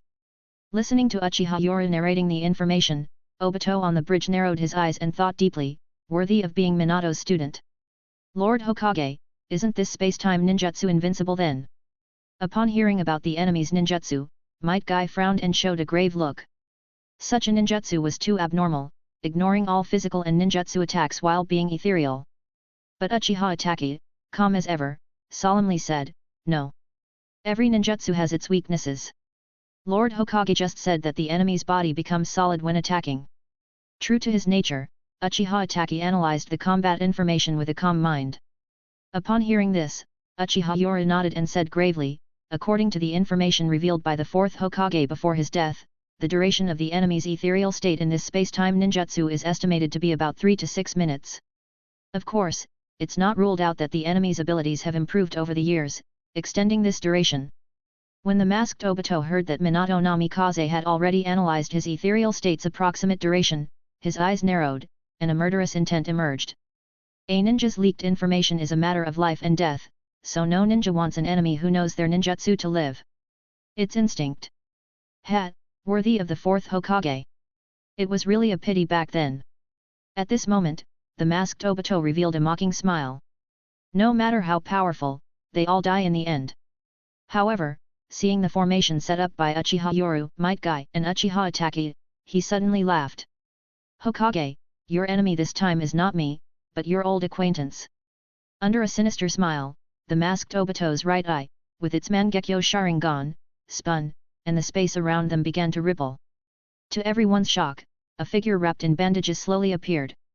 The evil Uchiha. The figure that appeared had a stiff and extremely ugly complexion. His right arm was a ghastly white, and what was even more disgusting was the spinning of the crimson three-hooked Sharingan on his right arm. Shimura Denzo. At this moment, Might Guy and Uchiha Itachi were shocked to see the figure that appeared. It was clear that Danzo was now controlled by the cursed seal, his body stiff and unable to move. Masked Obito looked at his creation and couldn't help but reveal a sickly smile. "Hehe, Danzo, you really should thank me. Spending your remaining life in the dark prison of Konoha, it was I who brought you out, and I even installed the much-desired stable wood-release cell arm for you, not to mention the Sharingans I've collected over the years." After Shimura Danzo's exposure, even the third Hokage Sarutobi Hiruzen could only imprison and seal him away for life. However, Obito somehow rescued this old silver coin and even installed for him the arm of White Zetsu and a number of Sharingans. Madara, hey! Although controlled by the cursed seal, Shimura Danzo still looked gloomily at the situation before him. When he saw the Hokage hat at Uchiha Yoru's waist, he suddenly widened his eyes, revealing an expression of anger and disbelief. Naturally, this scene did not escape Obito's eyes. He teased with a laugh, "That's right, the fifth Hokage of Konoha now is Uchiha Yoru. I think you, Danzo, wouldn't want the Uchiha clan to ascend to the position of Hokage, would you? Konoha falling into the hands of Uchiha. Tisk tisk, this Uchiha Yoru, after returning to Konoha, might really become the true fifth Hokage." Under masked Obito's provocation, Shimura Danzo's eyes showed ferocity and hatred, and he gritted his teeth and said, "How could Konoha fall into the hands of the evil Uchihas?" Although he knew this was masked Madara's conspiracy and even using him, now that he has been exposed and his dream of becoming Hokage shattered, his lifelong persistence would never allow the position of Hokage of Konoha to fall into the hands of the Uchihas. "Sarutobi! What are you doing? How could Konoha fall into the hands of the evil Uchihas?" At this moment, Shimura Danzo cursed angrily in his heart and made up his mind. No matter what conspiracy masked Madara had, he couldn't care less now, but he now had a chance to eliminate the evil Uchiha Yoru and save Konoha from the Uchihas, as he is the root of Konoha. "Sarutobi! It seems that this time I will be ahead of you. For Konoha, Sarutobi! I will eliminate this evil Uchiha for you." After seeing the light of day again, Shimura Danzo looked in the direction of the land of fire and muttered to himself, his face showing a resolute expression. "Madara, I don't know what your purpose is, but I agree to help you eliminate this evil Uchiha." Shimura Danzo's reaction did not surprise masked Obito, who instead revealed a mocking smile. "Good, this time let me see the means of the shadow of the ninja world." Masked Obito's palm lightly patted Danzo's shoulder, and the next moment, the black cursed seal that emerged on Danzo's exposed skin receded like a tide, and at the same time, Shimura Danzo's stiff body regained its freedom. "Lord Hokage, we are at most half an hour away from the border of the land of fire." At this moment, Might Guy's face showed determination. He stood in front of Uchiha Yoru, ready to sacrifice himself. However, Uchiha Yoru's face revealed a disdainful and arrogant smile. What cats and dogs trying to impersonate Uchiha Madara, they just want to use Danzo to analyze the ability of my Mangekyo Sharingan. Itaki, Guy, you two distract the enemy with the mask, I will slay Danzo as quickly as possible. Be careful, Lord Hokage. At this time, Might Guy and Uchiha Itaki already regarded Uchiha Yoru as the fifth Hokage of Konoha. Yet, it was this action of the two that made Danzo's eyes split with rage, and he roared, "Evil Uchiha! I will never allow the Konoha to fall into your hands." Fire style, Great Fire Annihilation. Suddenly, Might Guy and Uchiha Itaki dodged to both sides, while Uchiha Yoru, who was protected behind them, was already prepared. The Mangekyo Sharingan in his eyes instantly evolved into a Mangekyo Sharingan, and at the same time, he spewed out a torrent of flames from his mouth. The fire, like a torrential waterfall, swept in, creating a sea of flames resembling a tsunami. Even Obito with the mask couldn't help but exclaim, "Such a terrifying amount of chakra!" Boom! In an instant, the sea of fire engulfed everything, and at the same time, a puff of white smoke suddenly rose on the opposite side. Following the cry of a hawk, a black hawk charged straight into the sky. However, under the cover, a snake and a toad quietly slipped into the lake beneath the bridge. As the sea of fire dispersed, Obito, seeing this scene, frowned and said in a deep voice, "Danzo, Uchiha Yoru has already sent the signal. The Konoha's reinforcements will arrive in an hour to rescue their fifth Hokage." "Shut up!" The title of the fifth Hokage sounded extremely ironic in Danzo's ears. At that moment, he roared, tearing off the bandage on his face to reveal his right eye, and quickly advanced towards Uchiha Yoru. After the Mangekyo Sharingan was taken away, Danzo no longer had one, but Obito had several spare three-hook Sharingans, all of which compensated him. "Got it!" Might Guy, holding an nunchaku, suddenly appeared behind Obito. The heavy iron stick swung and passed through him at the moment of contact, as if it were an illusion. "Guy!" Suddenly, Uchiha Itaki's cold shout came, and the shuriken in his hand had already been thrown. At this time, Obito, in his ethereal state, couldn't help but show a serious look in his eyes. Might Guy, a taijutsu ninja, and Uchiha Itaki, this little devil, should not be underestimated. Their cooperation was perfect. Might Guy's close-range attack exposed a weakness, and Uchiha Itaki's long-range shuriken was already on its way. If Obito materialized to attack Guy at this moment, he would inevitably be hit by the shuriken. "Lord Hokage, leave the enemy to us." Facing a powerful enemy, Might Guy roared with a youthful face, showing no fear but instead bursting with fighting spirit. 8 gates release formation, open. Open the first gate, open. Open the second gate, open. Open the third gate, open. Open the fourth gate, open. Open the fifth gate, open. Might Guy instantly activated 5 gates in one breath, his face turning red as powerful chakra surged out, multiplying his speed and strength, giving the enemy no chance to breathe and launching a series of attacks. Meanwhile, Uchiha Itaki moved around the perimeter, filling in for Might Guy's openings, continuously attacking with shurikens and simple ninja techniques. Under their perfect cooperation, Obito couldn't help but frown, realizing that the battle here wouldn't be resolved quickly. After all, most of his intel on Kamui was leaked, and the enemy was prepared. This battle was filled with tension and haste, while another battle elsewhere was eerily strange. On the stone bridge, Uchiha Yoru and Shimura Danzo were both frozen in place, only a step apart. Black curse mark runes slowly appeared on the skin they exposed. Self-cursing seal. Damn it, I didn't expect the evil Uchiha to also be skilled in sealing techniques. With the same sealing technique, Shimura Danzo, frustrated and angry, glared at his opponent. Both were affected, but Uchiha Yoru remained calm, glancing at the other battle and showing a relaxed smile. "Do you think I'm also affected by your sealing technique? Danzo, you seem to have forgotten that my teacher, Orochimaru, spent time en route. I'm well aware of your tactics."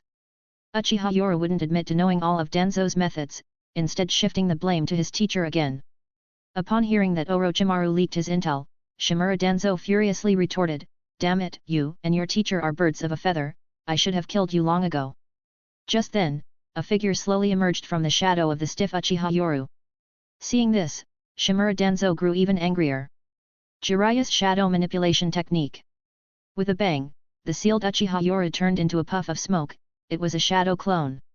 At this moment, the real Uchiha Yoru, looking at the rigid Shimura Denzo, sneered scornfully and slowly drew the Kusanagi sword from his waist. Shimura Denzo, I now, as the 5th Hokage of Konoha, sentence you. You, Shimura Denzo, have endangered the peace of Konoha and even attacked the 5th Hokage of Konoha.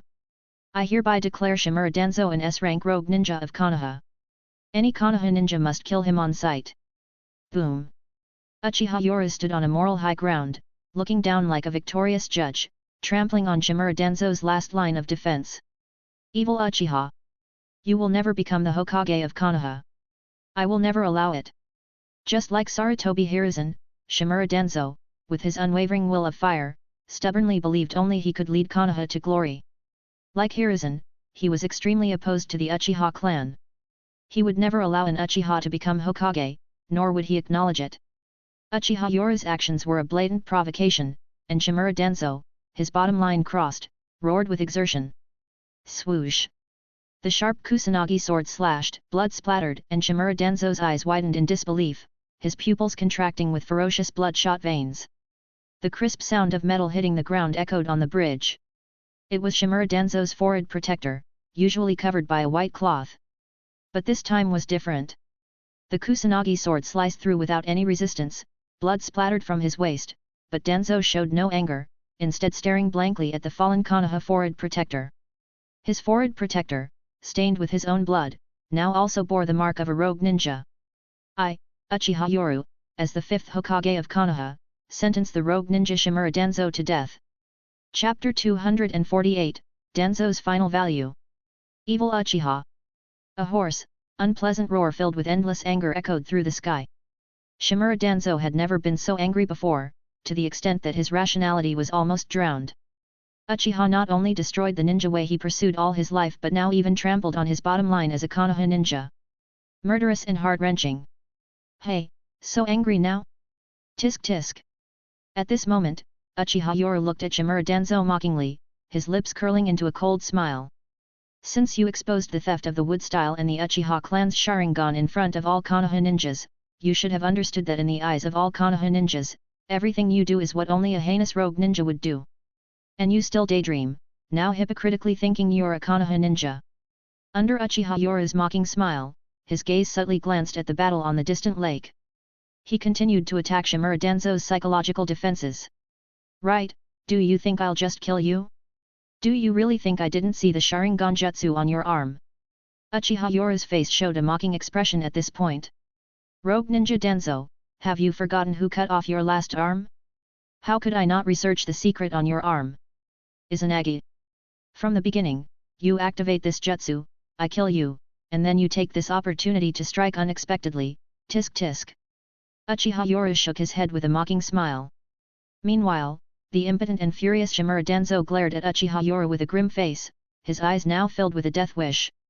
His lifelong pursuit of becoming Hokage shattered, even the last dignity of a Konoha ninja trampled. The only thing left was to erase this evil Uchiha. Then Sarutobi will surely rally the troops again, and the Konoha will never fall into Uchiha's hands, at least he will still have the identity of a Konoha ninja. Thinking this, Shimura Denzo, with a resolute look, glared at Uchiha Yoru, evil Uchiha. Today, here will be your burial ground. Pfft. A mouthful of fresh blood spurted out, and Shimura Denzo actually chose to commit suicide. Watching the fallen body, Uchiha Yoru kept retreating. Evil Uchiha, I already possess the wood style I can control. The first Hokage once suppressed your evil Uchiha with wood style, I, for the sake of the Konoha, will definitely kill you here today. Just then, the suddenly appearing Shimura Denzo's angry roar, and the Sharingan on his arm slowly closing, clearly indicated that his suicide was for the Izanagi Jutsu. The chakra has decreased quite a bit. Watching the resurrected Shimura Denzo, who was holding a kunao and rushing over, Uchiha Yoru couldn't help but show a strange smile. Is it because of the gentle wood style cells given by the masked enemy, leading to a surge in your body's chakra, giving you this confidence? Crack! Suddenly, a crisp sound rang out, and the classic scene appeared: Shimura Denzo holding a kunao stabbed at Susanoo. The sharp kunao broke with a sound, and at this moment, the Manjiki Sharingan in Uchiha Yoru's eyes rotated, revealing the legendary ability of the Manjiki, Susanoo. Uchiha Yora's Susanoo was black in color, signifying the initial skeletal stage of Susanoo. In an instant, the black skeletal arm of Susanoo firmly grasped Shimura Danzo. The powerful grip crushed the bones, but skillfully spared his life. Cough, cough. Blood spewed from the mouth of Shimura Danzo as he looked at Uchiha Yoru, protected by the black skeleton of Susanoo, filled with rage. Damn it! The distance is not enough, I must restrain this brat. With his arm's extensibility, at this moment, Shimura Danzo realized that his secret Jutsu 1 Exchange 1 had too low a success rate, and it exposed his trump card, making the opponent wary. Susanoo. I didn't expect you, you evil brat, to have come this far. Looking at the still ranting Shimura Danzo, Uchiha Yoru mocked, Danzo, are you still hoping that the masked man will defeat my two guards, and then you take the opportunity to deal with us both? Tisk tisk, quite a calculation. Uchiha Yoru shook his head mockingly, but had to admit, the old man was really stubborn. In the original story, Danzo stubbornly kept Mangeki to confront the masked Obito but miscalculated. In the end, he tragically used his trump card to perish with Sasuke, but ended up perishing with a bridge instead. Uchiha Yoru couldn't help but shake his head, pondering Danzo's actions. Why didn't he just use the Mangeki to control Sasuke and join forces against the masked man? Thinking about this, Uchiha Yoru felt frustrated by some actions he couldn't understand, like Obito's. The current situation in the ninja world wasn't bad, so why disturb the Uchiha clan? It seemed like an extreme act of madness. You? How did you know? At this moment, Shimura Danzo, as if his trump card was exposed, showed a shocked expression. Uchiha Yoru feigned a know-it-all attitude and mocked, the Knight of the Nine Tails, the fourth Hokage suddenly sealed it. Now I am the fifth Hokage, how could I not know about the Reaper Death Seal? Surely, Danzo, this was your plan too. Shimura Danzo was both shocked and secretly relieved. He was shocked that this brat had access to the sealing book, a privilege only the Hokage had, implying the brat would indeed become the fifth Hokage upon returning to the Konoha. But the Reaper Death Seal was not the technique he possessed, indicating a misinformed intelligence. A miss is as good as a mile. Though both were sealing techniques that resulted in mutual destruction, Danzo was secretly pleased the opponent guessed wrong. If he could seize the opportunity, there was a chance to keep this brat. You brat! How dare you Uchihas go through the sealing book? Damn it! What was the third Hokage thinking, letting the position of the fifth Hokage fall into Uchiha hands? I will never allow it. At this moment, Shimura Danzo roared in rage, seemingly losing his sanity. Pfft! Once again, Dan's Shimura bites his tongue to commit suicide. Blood sprays out, and the corpse inside the bone of Susanoo gradually fades away and disappears. Summoning Jutsu. Suddenly, a huge cloud of white smoke appears, followed by a massive suction force. Caught off guard, Uchiha Yoru is shocked and quickly strengthens his chakra. Finally, Susanoo stabilizes its form. Dan's summoned beast, Baku, a giant brown mammoth wrapped in bandages, opens its mouth wide, generating a terrifying suction force. Susanoo, being a large target, gets completely caught and unable to escape. Now, Susanoo can't move. After summoning Baku, Dan's bypasses the side of the bridge and suddenly appears behind Uchiha Yoru, revealing a sinister, triumphant smile. Wind release, vacuum serial waves. With rapid hand seals, Dan's Shimura takes this opportunity to appear behind the immobilized Susanoo, using the summoning beast Baku's strong suction to enhance his wind release ninjutsu. Suddenly, Dan's Shimura spews out a powerful wind blade. Being a cage-level fighter and an expert in wind release, his technique, further empowered by the summoning beast's suction, drastically increases in power. Boom! The strong wind blade strikes, and the bone structure of the black Susanoo begins to crack, startling Uchiha Yoru, who marvels at Dan's terrifying wind release ninjutsu. However, the next moment, as Uchiha Yoru watches the wind release attack, he notices the cracks appearing in the bone structure of Susanoo, ready to collapse. The weak point of Susanoo is right here. Suddenly, Dan's Shimura spots the weak spot created by his wind release ninjutsu on Susanoo and rushes forward in excitement. But at that moment, Uchiha Yoru, unable to move within the Susanoo skeleton, smirks with a mocking smile, arrogantly taunting, "Mere pebbles are nothing compared to me. Dans, you're truly worthless. If it weren't for strengthening the village." With a scornful smile, Uchiha Yoru quickly forms hand seals. Dan's Shimura, seeing this, is shocked. These are hand seals for fire release, which doesn't have the advantage in this environment. But in the next moment, he is stunned. Suddenly, the all-devouring summoning beast Baku's eyes reveal a Mangekyo pattern. The giant mouth, originally swallowing everything, transforms into a hurricane under a howl. Boom boom!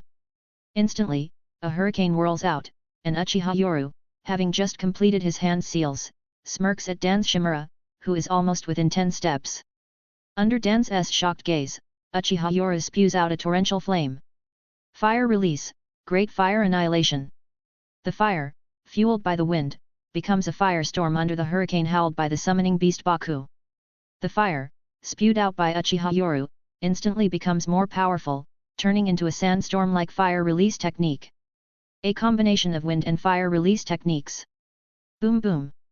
The sturdy stone bridge begins to crack and peel under the sudden flames, and Dan's Shimura is instantly engulfed by the sea of fire, disappearing within it, leaving no trace.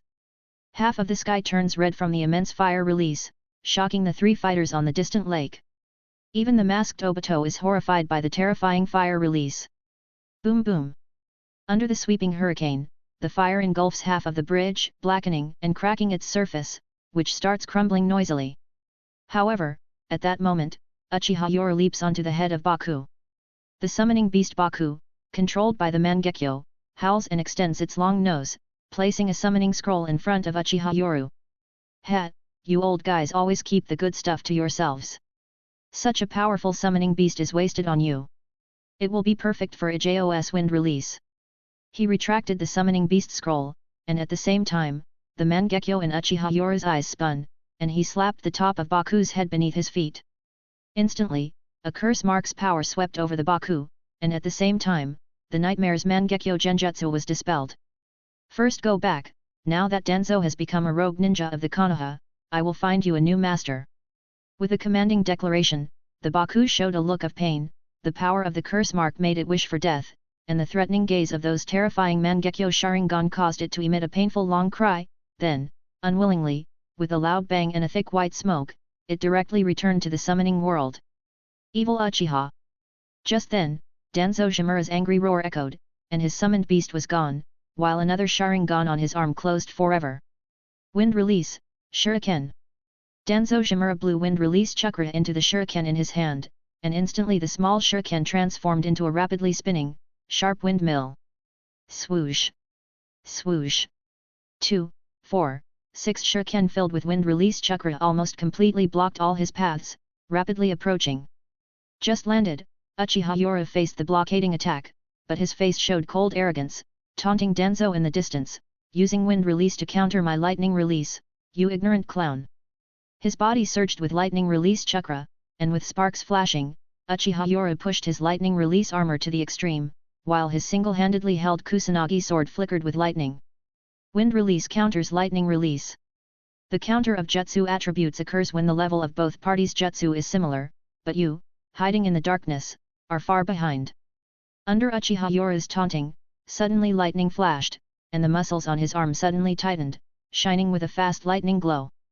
Under the intense flashing of electric arcs, the 4 rapidly spinning shuriken windmills were stabbed in the center by the Kusanagi sword, and under the great force, the friction between wind release, lightning release and the weapon sparked intense sparks.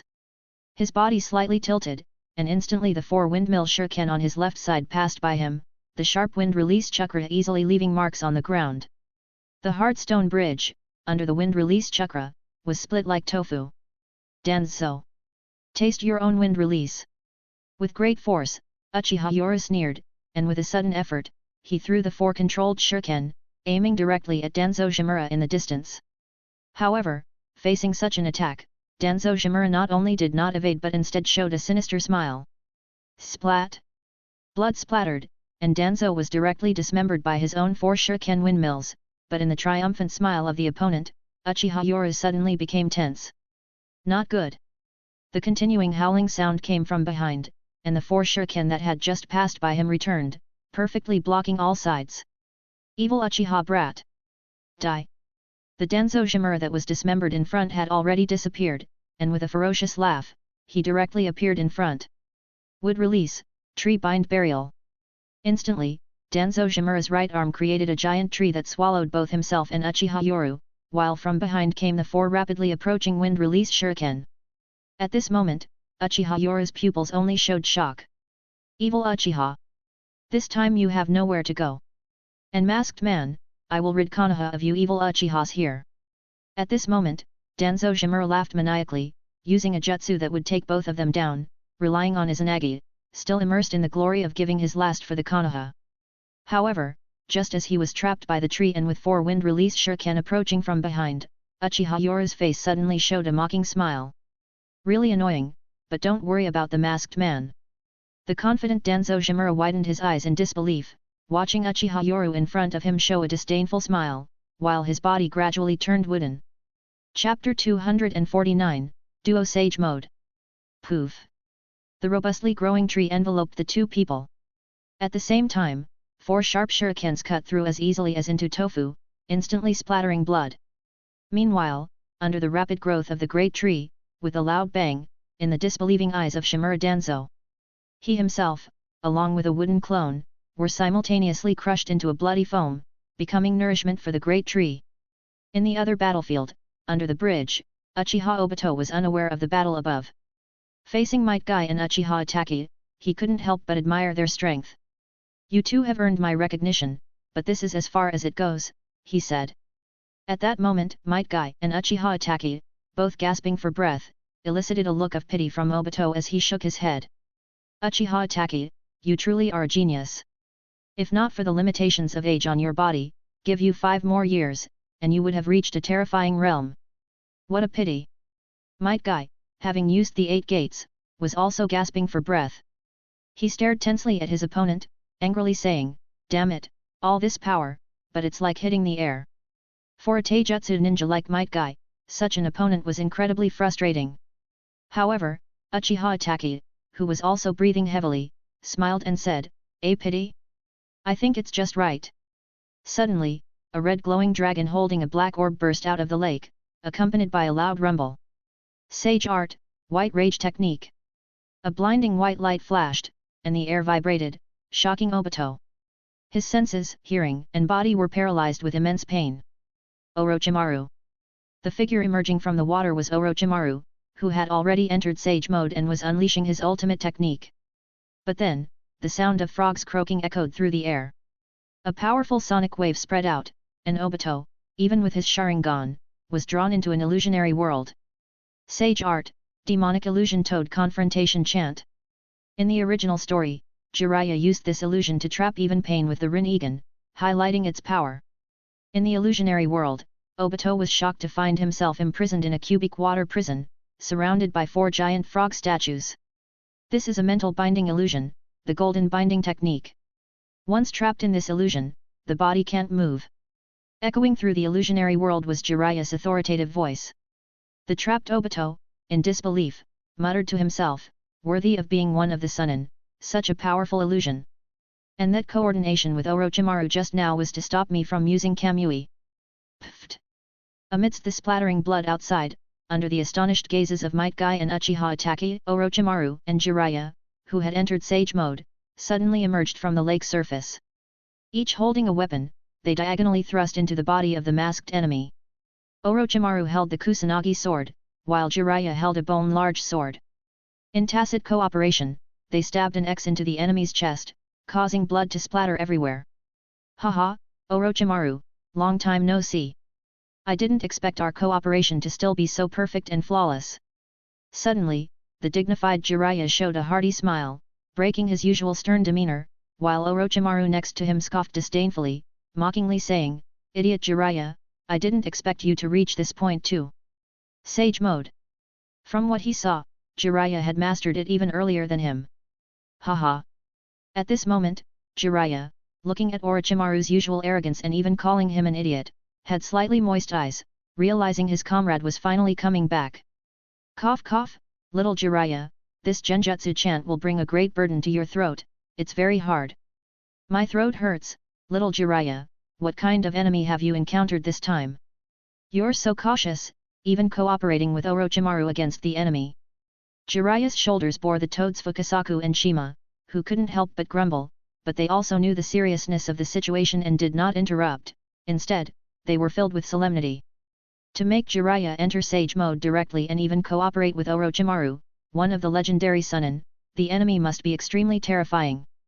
Hehe, let me see who the enemy controlling the Nine Tails is. At this moment, Orochimaru, with his unique raspy, evil laughter, stretched out his hand to remove the masked man's mask. Amidst the blood splatter, the figure of the masked man, Obito, momentarily became illusory. Not good. In an instant, both Jiraiya and Orochimaru quickly reached back, and the shadow that appeared behind them entered an illusory state. Their attacks completely passed through. Thump, thump. On the water surface, Orochimaru and Jiraiya quickly distanced themselves, while Might Guy and Uchiha Itachi also hurried over. Lord Orochimaru/Jiraiya. Under their exclamations, Orochimaru and Jiraiya both stared intently at the distant shadow. Cough cough, truly worthy of being the legendary Sunin, just a little bit more. At this moment, Uchiha Obito behind the mask had already broken out in a cold sweat. He was just a bit away from being caught. Crack! The left side of the mask broke apart, revealing a slowly closing three-tomo Sharingan. Izanagi. When he saw this scene, Orochimaru couldn't help but reveal a hoarse smile. Far from being disappointed, he actually showed a morbid interest. So, that means you still have one more chance to use Izanagi. I wonder what kind of face lies behind this mask after the other eye is used. Under the hoarse, unhealthy smile of the legendary Sunin Orochimaru, masked Obito was filled with seriousness, his exposed Sharingan staring intensely at the enemies present. Jiraiya, Orochimaru. When did you guys get here? Suddenly realizing something, masked Obito's pupil shrank, showing a look of shock as he seemed to remember something. It was from the beginning. From the very start when Uchiha Itachi used fire-style jutsu, using the cover of the jutsu to summon the eagle as a decoy. At this moment, masked Obito finally realized something, and Jiraiya couldn't help but smile and nod in agreement. Right, from the beginning, the kid used summoning jutsu 3 times. The toad summoning scroll I left behind still had my blood on it. From the beginning of the fight, Uchiha Yoru actually quickly summoned 3 times. The toad and snake took the opportunity to jump into the lake under the bridge unnoticed, and Orochimaru and I were hiding in the lake the whole time until we entered Sage mode. Idiot Jiraiya. Seeing Jiraiya laughing and telling the enemy about their strategy, the usually cold and disdainful Orochimaru unusually retorted. What did you say, Orochimaru? Under familiar circumstances, Jiraiya reflexively glared back at Orochimaru in anger. However, masked Obito looked solemnly at the current situation and said hoarsely, it seems I've miscalculated today, but I still don't understand how Jiraiya and Orochimaru could have prepared in advance.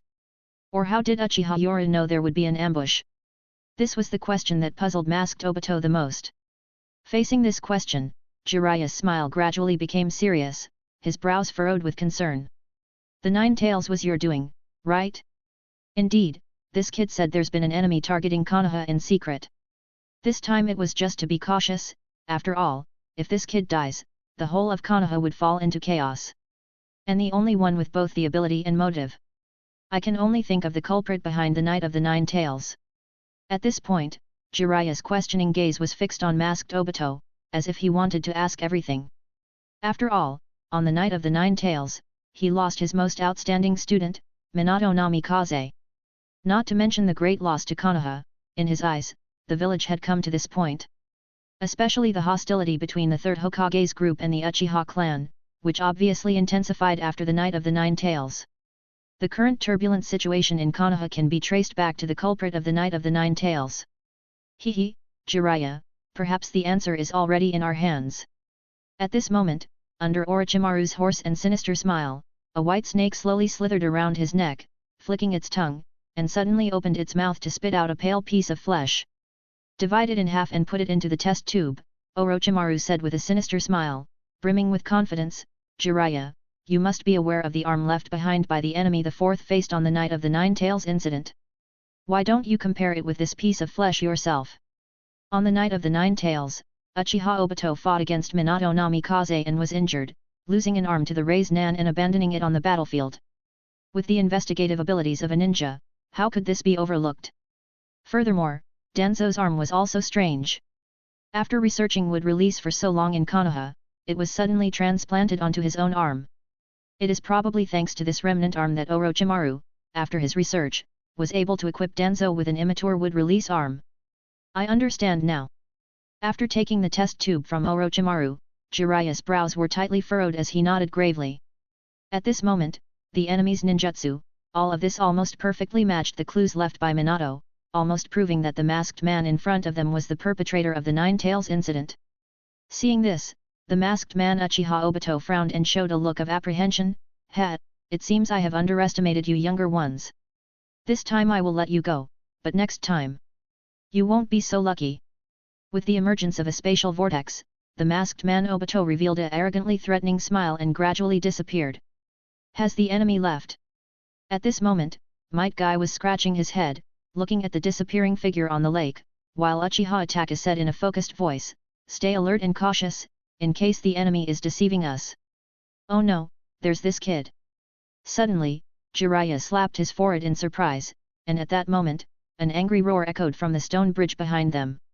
On the stone bridge, Danzo Shimura's pale arm, covered with closed Sharingan eyes, gained a surge in chakra thanks to the stable wood-release cell arm provided by Obito. Despite this power, the enemy he faced was even more formidable. Evil Uchiha! How can Konoha fall into your hands? Only I am the future of Konoha. In the face of such despair, Danzo Shimura couldn't help but let out a hoarse and desperate roar, filled with unwillingness. At this moment, his intended target, Uchiha Yoru, stood at the end of the bridge. A gentle breeze caused his Hokage hat at his waist to stand out starkly. In this battle, Danzo couldn't even test Yoru's Mangekyo Sharingan techniques, which was somewhat pitiful. Facing Danzo, Yoru had no intention of sparing him, continuing his psychological assault. Rats hiding in darkness, thinking they are the root in Konoha's darkness, and the third Hokage, thinking he is a leaf bathed in sunlight. Maybe once, but now you are but a rotting tumor hindering Konoha's growth. Konoha was built by the hands of the Uchiha and Senju. What right do you parasites have to speak of Konoha?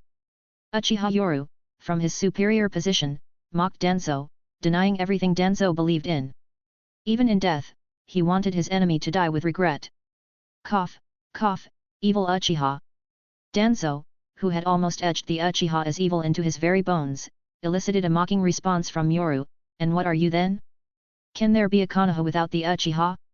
What would Konoha be without the Senju and Uchiha, but a place for your greedy, corrupt desires? Cough, cough. Danzo stumbled on the stone bridge towards Uchiha Yoru. His right eye's Sharingan had closed, and all the Sharingan in his right arm were also shut, signaling that he had exhausted his Izanagi and had no more chances of revival. Now, heavily injured, he coughed up blood, walking weakly towards Uchiha Yoru.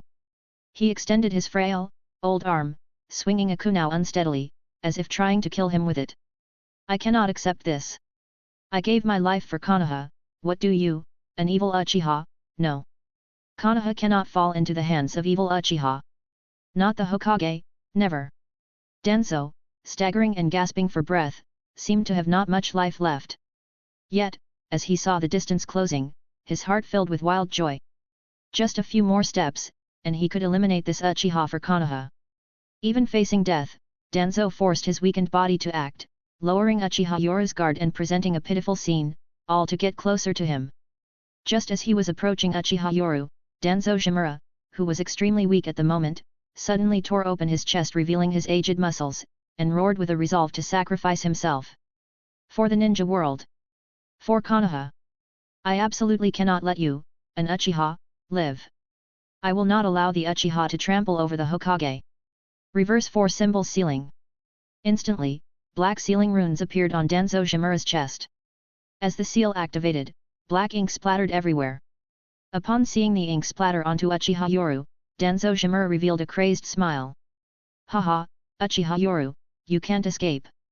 The sealing jutsu, made of blood turned black ink, stiffens the body and disrupts the chakra upon contact. However, looking at Danzo Shimura's final crazed smile, Uchiha Yoru, covered by the sealing jutsu, smiles sinisterly, unyielding even in his last moments. Konoha's traitor Danzo Shimura, in his final moments, used the reverse 4 symbol sealing, ultimately sealing half a bridge as the price. I wonder how this legend will be told. Beneath Uchiha Yoru's mocking smile, his body starts to stiffen from the feet up, turning into a wooden structure due to the chaos in his chakra caused by the seal. Wood clone jutsu, an original technique that even the eternal Mangeki Sharingan cannot see through. However, when Danzo Shimura saw this, his fierce pupils filled with resentment, especially tormented by the ignominious title of Konoha's traitor. No. Boom. The reverse 4-symbol ceiling transformed into a giant black sphere, instantly sealing most of the sturdy stone bridge, along with a wooden statue, completely devoid of life. Amidst the loud boom, Jiraiya and others in the distance turned just in time to witness the scene of Danzo Shimura turning into a black sphere that sealed the bridge. Chapter 250, 2 Hokage. At the border between the Land of Iron and the Land of Fire, there stands a broken stone bridge, seemingly bitten by something. This ending. When Jiraiya hurried back to the bridge and saw this scene, he couldn't help but sigh deeply, his eyes filled with complex emotions. Shimura Danzo of the Konoha had met his end, an ending that truly evokes a myriad of emotions. Jiraiya, just a rogue ninja, no matter how great his achievements, just like the first Hokage, does anyone in Konoha remember him now? Uchiha Yoru emerged from the shadows with a mocking smile, further ridiculing the will of fire of the third Hokage, suggesting that the Konoha had long forgotten the contributions of the first and second Hokages. Lord Hokage. Might Guy and Uchiha Taka quickly arrived, guarding Uchiha Yoru. Both demonstrated their duty to protect to the fullest extent. The two Toad Sages had returned to Mount Mayaboku, and with the release of Sage Mode, Jiraiya's appearance gradually returned to normal. Meanwhile, Orochimaru slowly walked onto the stone bridge, licking his tongue with a sinister smile. Hehe, I didn't expect to lure out the culprit behind the Nine Tails incident, and it turned out to be Uchiha Madara. Underneath his meaningful smile, Uchiha Yoru scoffed, a mere mouse showing its tail can't be compared to Uchiha Madara. Seeing everyone's puzzled expressions, Uchiha Yoru shook his head. The glory of the first Hokage and Uchiha Madara has long disappeared in the Konoha under the Third's regime, and within a few decades, the ninjas of the Konoha have forgotten their past. However, in the scrolls of the Uchiha clan, there are records of Uchiha Setsuna, the elder, who in his youth witnessed these two figures who quelled the chaos in the ninja world. Uchiha Madara's elegance is not something to be hidden, and while people may change, the Mangekyo Sharingan does not. At this point, Uchiha Yoru smiled. Uchiha Madara's Mangekyo Sharingan might be unclear in its techniques, but it is definitely not of the space-time ninjutsu type. And considering the enemy's wood release ability, I suspect it might be an experimental subject from the wood release trials. Wood release experiment subject. Hearing this speculation, Jiraiya's expression became serious. He was well aware of the wood release experiments led by the third Hokage of the Konoha, which ended tragically. But thinking of Danzo's methods, it was possible that many evil materials were secretly added, even turning himself into this state. There must have been experiment subjects. The Nine Tails incident and this assassination attempt all indicated the enemy's hatred for the Konoha. If it were truly a member of the Uchiha clan, they should have secretly helped their clan. Moreover, wood release and the Sharingan, these two Kekkei Genkai of the Konoha, could not have been leaked. This meant that it was very likely a surviving experiment subject who escaped from the Konoha's laboratory, hence the hatred for the Konoha. It must be similar to the experiment subject from the wood release project secretly initiated by Orochimaru under Root's orders. That experiment was almost deemed a failure, but when Danzo went to erase the traces, he accidentally discovered a surviving experiment subject A, who is now Yamato in Konoha's Anbu. Listening to Uchiha Yoru's narration, Jiraiya rubbed his forehead with a headache, wondering what else the previous generation's old man had hidden, and the third as well. The Konoha actually had another wood release experiment ninja, which means it's possible that the enemy is a surviving experiment subject from the Konoha's laboratory. Hehe, interesting. It seems there are many secrets hidden between wood release and the Sharingan. Orochimaru, as a scientist, was not concerned with conspiracies. In his excited snake eyes, there was only interest in the new world he had discovered. Orochimaru. Jiraiya was about to ask Orochimaru to return to Konoha together, but under Orochimaru's sinister smile, his body gradually turned into mud and water. Hehe, Uchiha Yoru, it seems you have grown to another level. Saying this, Orochimaru's snake-like eyes looked at Jiraiya with a mocking tone, "Don't die, idiot Jiraiya." Clearly, this was Orochimaru's twisted way of showing concern. With Jiraiya's personality, he would probably investigate secretly, and such an existence was already a threat to their lives. Damn you, Orochimaru! Faced with Orochimaru's mockery, Jiraiya exploded in anger, pointing at the mud and water that Orochimaru had become and ranting, but he couldn't hide the amusement in his eyes. Lord Jiraiya, I need your help this time. At this moment, Uchiha Yoru turned his head and spoke to Jiraiya with a serious expression, directly stating his request. Jiraiya, hearing this, fell silent. He had always been reluctant to get involved in this matter. There's a terrifying enemy in Konoha, even in the ninja world, as you've seen. The third Hokage's actions over the years, though meritorious, have now overshadowed those merits. Being guards of the second Hokage, they indeed abandoned the Hokage and returned to the village. When it came to Sakumo Hatake, their attitude, hey, Lord Jiraiya, do you think they felt ashamed? One abandoned the Hokage and took over Konoha, the other gave up the mission for his comrades. If Sakumo Hatake's incident was wrong and he should have completed the mission, then why didn't they fight to the death to protect the second Hokage back then? And there are many such incidents, one after another. Konoha, once feared in the ninja world, has now militarily declined to the point of being surpassed by the Hidden Cloud and Hidden Stone villages. Uchiha Yoru spoke angrily about the decline and corruption of Konoha over the past decades, showing a deeply pained and disgusted expression. With my current strength, I have enough power to execute an armed coup, but I haven't. Why? Isn't it for Konoha, for a stronger village? Looking at the young Uchiha Yoru, who already carried such a heavy burden, Jiraiya shook his head with a bitter smile. Kid, I admit your eloquence, your strength and your methods are indeed stronger than the third.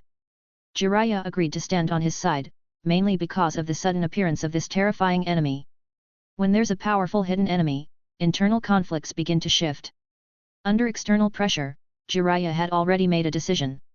The village couldn't afford this anymore. It seemed necessary to suppress another power to bring peace to the village. Uchiha Madara. At this moment, Jiraiya thought deeply. He even suspected that the human experiments in the route might involve combining Uchiha Madara's bloodline with wood release. Otherwise, why would the other party call themselves Uchiha Madara? Leaving aside Jiraiya's assumptions, Uchiha Yoru showed a smile on his face after seeing Jiraiya nodding.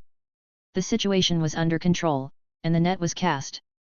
It was just a matter of seeing how big the catch would be this time. The 5-Cage Summit, which attracts the attention of the shinobi world, nearly affects the hearts of the entire shinobi world. As a result, the shinobi world is in turmoil. The nations of Earth, Thunder, Wind, and Water respectively acknowledge Uchiha Yoru as the 5th Hokage. However, at the same time, Tsunade is appointed as the 5th Hokage in the Land of Fire by the daimyo of Konoha, making the shinobi world take notice. The appearance of two 5th Hokage in Konoha at the same time is unprecedented. Isn't this a clear indication of an impending civil war and division? Even more explosive news is that the 5th Hokage, Uchiha Yoru, was attacked on his way back from the 5-Cage Summit. This moment drew the entire shinobi world's attention to Konoha. The attack on Uchiha Yoru, the 5th Hokage, immediately heightened tensions, and even the 3rd Hokage, Sarutobi Hiruzen, in Konoha was filled with anger. He initially thought of using Tsunade to suppress Uchiha, but the nature of this attack changed everything. It almost directly accused him of firing the first shot. The situation in Konoha is precarious and seems to be a prelude to a storm.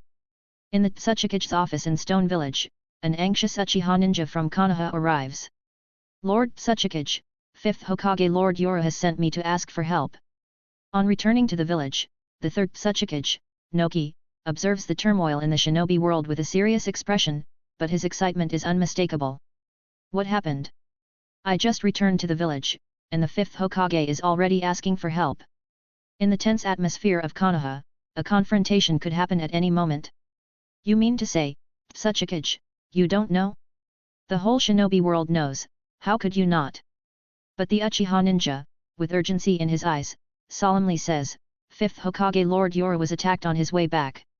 The situation within the Land of Fire is critical. The ninja forces loyal to the 3rd Hokage are threatening, and we urgently need support. Wow, this is escalating to war. The proud Uchiha clan is even asking for help. At this moment, the 3rd Tsuchikage, Noki, is visibly excited. He never thought he would witness a civil war in Konoha in his lifetime. What a moment! Damn it, Hiruzen dares to defy the justice of the shinobi world. Don't worry, for the sake of peace in the shinobi world and for the justice of the 5th Hokage, Stone Village will definitely provide substantial support.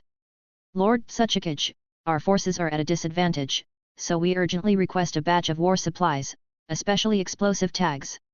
Now that the situation in Konoha is so tense, Noki has already thought a lot, but his resolve is firm.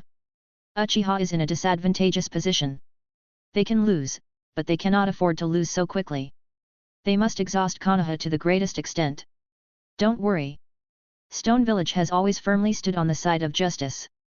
On behalf of Stone Village, I will inform the shinobi world and immediately supply a batch of war supplies to 5th Hokage Uchiha Yoru, including 1 million explosive tags. Noki, with a righteous expression, slams the table as if he loathes those who disrupt peace. The Uchiha ninja, excitedly, says, "Thank you, Lord Tsuchikage. I need to return to Konoha now to help the 5th Hokage. Someone inside, dispatch an elite squad to escort this righteous ally from Konoha." Yes. Watching the Uchiha ninja returning in such a hurry, Oniki became even more convinced of the tense situation in Konoha. Not only that, but the 5th Hokage Uchiha Yoru's envoys were also sent to the villages of Cloud, Sand, and Mist Village. The situation in the ninja world instantly became turbulent. Under the alliance of the 3rd Tsuchikage, the 4th Reikage, and the 4th Kazekage, they, along with several smaller ninja villages from neighboring countries, denounced the corruption of Konoha's 3rd Hokage's regime. They stood righteously on the side of the 5th Hokage Uchiha Yoru, and at this moment, the legend of the 5th Hokage Uchiha Yoru spread throughout the ninja world. Justice! That is the 5th Hokage Uchiha Yoru. Ninja activities surged, and the 3 major ninja villages joined forces with many smaller ninja villages. Besides voicing their condemnation, they also collaborated in transporting the first batch of supplies. These supplies included a large amount of ninja tools, explosive tags, and medical equipment. This was not mere aid for justice and peace, but rather military support, as if fearing that Konoha would not be able to start a conflict. The situation in the Land of Water was rather peculiar. The Mist Village, under lockdown, seemed to have undergone some unknown changes, but one thing was clear: facing the upheaval in the ninja world, the Mist Village remained silent. However, the major ninja villages recognized the Mist Ninja rebels in the Land of Whirlpools as the legitimate 5th Mizukage. What a situation! Konoha had 2 5th Hokages and a retired 3rd Hokage, creating turmoil in the ninja world and a looming civil war. The Mist Village then had 2 Mizukages, one being the 4th and the other the 5th. At this moment, the situation in the ninja world became clearer.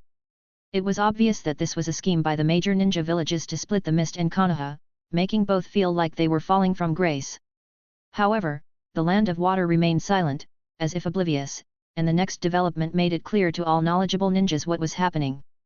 The Mist Ninja rebels in the ruins of the Land of Whirlpools officially allied with the 5th Hokage of Konoha, Uchiha Yoru, and even signed a mutual defense pact. At the same time, the 5th Mizukage withdrew from several islands near the Mist Village. At this moment, everyone in the ninja world understood that the 5th Mizukage and the 5th Hokage Uchiha Yoru had joined forces, and the silence of the Land of Water was because this Mist Ninja rebel force was clearly joining the 5th Hokage Uchiha Yoru of the Land of Fire. The leaders of the ninja villages realized that this Cage Summit would truly change the structure of the ninja world. The Mist Village played dumb, pretending not to know, and their mere silence and ceasefire allowed this rebel force to join Konoha, thereby escaping warfare. Under such significant moves, Stone, Cloud, and Sand Village seemed blind, instead offering many favorable conditions for the merger of these 2 forces. This was clearly a move to shift the battlefield to the Land of Fire while strengthening the power of the 5th Hokage Uchiha Yoru, leading to a firestorm in Konoha. In just a few days, the turmoil in the ninja world exceeded that of the past decades. The first Cage Summit confirmed the supreme status of the 5 great nations. The second Cage Summit, quite evidently, would also change the ninja world's structure. As the dominant force in the ninja world for many years, Konoha's fall from grace would start with the Civil War. Meanwhile, the Silent Mist Village in the Land of Water was the biggest beneficiary. First, the internal conflict stopped. Second, the rebel force shifted its target to Konoha. The end of Konoha's civil war would be the moment for the Mist Village to reclaim its lost territory, and even take a chunk of the weakened Land of Fire. As for the ambitious Cloud and Stone, they wouldn't just stand by when Konoha fell from grace. Sand Village would likely be the first to break all treaties with Konoha. Chapter 251, How to Carve the Hokage Face. Konoha. Once the most prosperous and bustling village in the ninja world, it now exudes a sense of oppression. People on the streets hurriedly walk with their heads down, even when shopping for supplies, and nobody lingers on the streets. The various ninja forces within the village were already showing signs of tension. With the full support of the 3rd Hokage's faction, Tsunade almost had an absolute advantage, initially overwhelming the opposing ninja faction. However, the situation changed the next moment, as Uchiha Yoru and his forces returned. In the center of Konoha, several clans were established around the Uchiha clan territory, displaying strange yet familiar clan crests. The Kagaya clan, Yuki clan, and Hojiki clan, three major bloodline families from the Mist Village, declared their allegiance to the fifth Hokage of Konoha. Now it was clear that the Uchiha, along with the Hyuga, Aburame, Inyazuka, and Kurama and other smaller clans, as well as the Mist's three major bloodline families and a group of Mist bloodline ninjas, had integrated and coexisted. Under external pressure, the two bloodline clans merged unexpectedly well, and if one didn't know better, they'd think these bloodline ninjas had been comrades for many years. The Uchiha-led Konoha clans, under the combined pressure of Tsunade and the Third, were relieved to find external support, eagerly forming alliances with smiles. As for the Mist bloodline clans, who were despised and lived miserably in the Land of Water, their arrival in Konoha was met with welcoming smiles, feeling like family, and they quickly integrated. Indeed, only under pressure do people find motivation. In a very short time, the bloodline families from the Land of Water and the Uchiha-led families started intermarriages, entering a honeymoon phase like one big family. In the Hokage's office building, the ninja from both sides were clearly divided, even in the mission office, with a red line down the middle of the Hokage's desk. Reporting to the fifth Hokage, "This is the mission report," said a Konoha Chunin team, respectfully saluting in front of the desk, where Uchiha Yoru smiled satisfactorily. "Good, the mission was well done, and the client is satisfied." In the Chunin team, there was an Uchiha ninja, a civilian, and a Kagaya clan ninja, who clearly had blended well in a short time, forming a bond. On the other side, another Chunin team also reported respectfully, "Fifth Hokage, this is the mission report." But Tsunade, sitting on the left, frowned at the mission scroll and scolded, "Are you useless? Sarutobi Ichiro, look at your mission report. What do you think your teammates are? Your servants or slaves? Because of you, a teammate got hurt, and you still act so superior." Tsunade, in her anger, was full of authority, turning Sarutobi Ichiro pale and speechless under her intimidating gaze. "Waste! Go back and let your father teach you how to cooperate with your teammates." Tsunade's capriciousness was at its peak, reprimanding anyone slightly dissatisfying, especially those from formerly high-standing clans like Sarutobi. In her presence, everyone felt insignificant, just taking her scolding. Both sides presented a stark contrast, a glimpse into the whole situation. Uchiha Yoru's faction almost formed a unified whole, without much filth, even with these bloodline families from the Land of Water. This group of bloodline ninjas from the Land of Water wasn't all, but just half, and in the ruins of the Land of Whirlpools, some Konoha ninjas also merged with the Mist ninjas. But both sides faced immense external pressure, so they naturally developed a mentality of sticking together like family, hoping for the best and thus moving towards a positive direction. Looking at Tsunade's power, the third Hokage's lineage has been deeply entrenched and complexly intertwined after years of management, forming a solid whole. Tsunade's greatest strengths are her prestige and connections. The prestige is evident, and those family ninjas like the Sarutobi clan, who suddenly lost their high status, naturally harbored dissatisfaction and wanted to regain it. The power built by Tsunade's connections mostly consists of civilian ninjas, which led to conflicts with the ninja groups that have long been integrated with the third Hokage's lineage. Although both parties were restrained, their starting points were different. The many civilian ninjas following Tsunade were purely motivated by her prestige and life-saving grace. They just wanted to honestly complete their missions, but the Sarutobi clan ninjas, under the guise of companionship, treated them as servants. This wouldn't have been an issue, but there was a contrast. Under Uchiha Yoru's policy, the hierarchy was clear. Although it prioritized bloodline ninjas, it also upheld the policy of strength above all. If you reached the Jonin level, you would have everything a bloodline ninja had. Even among ninjas of the same rank, if you showed talent comparable to a bloodline ninja, even as a civilian, you could receive the same treatment as them. This comparison naturally led to dissatisfaction. Uchiha Yoru's policy was based on bloodline theory, but it was actually a policy of strength above all, elevating ninjas above others. Children with ninja talent were inherently different from civilians without it, according to the bloodline theory. Bloodline ninjas were superior because those who awakened a bloodline were extremely powerful, dominating the high-end combat force. Moreover, under Uchiha Yoru's 5th Hokage rule, it wasn't just about having the surname, awakening the bloodline was key. Before awakening a bloodline, even if you were an Uchiha, you were treated the same as ordinary ninjas. It seems Lady Tsunade has many troubles.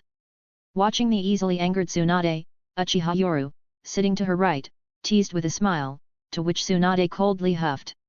Uchiha Yoru, don't be so smug. If it weren't for these old guys.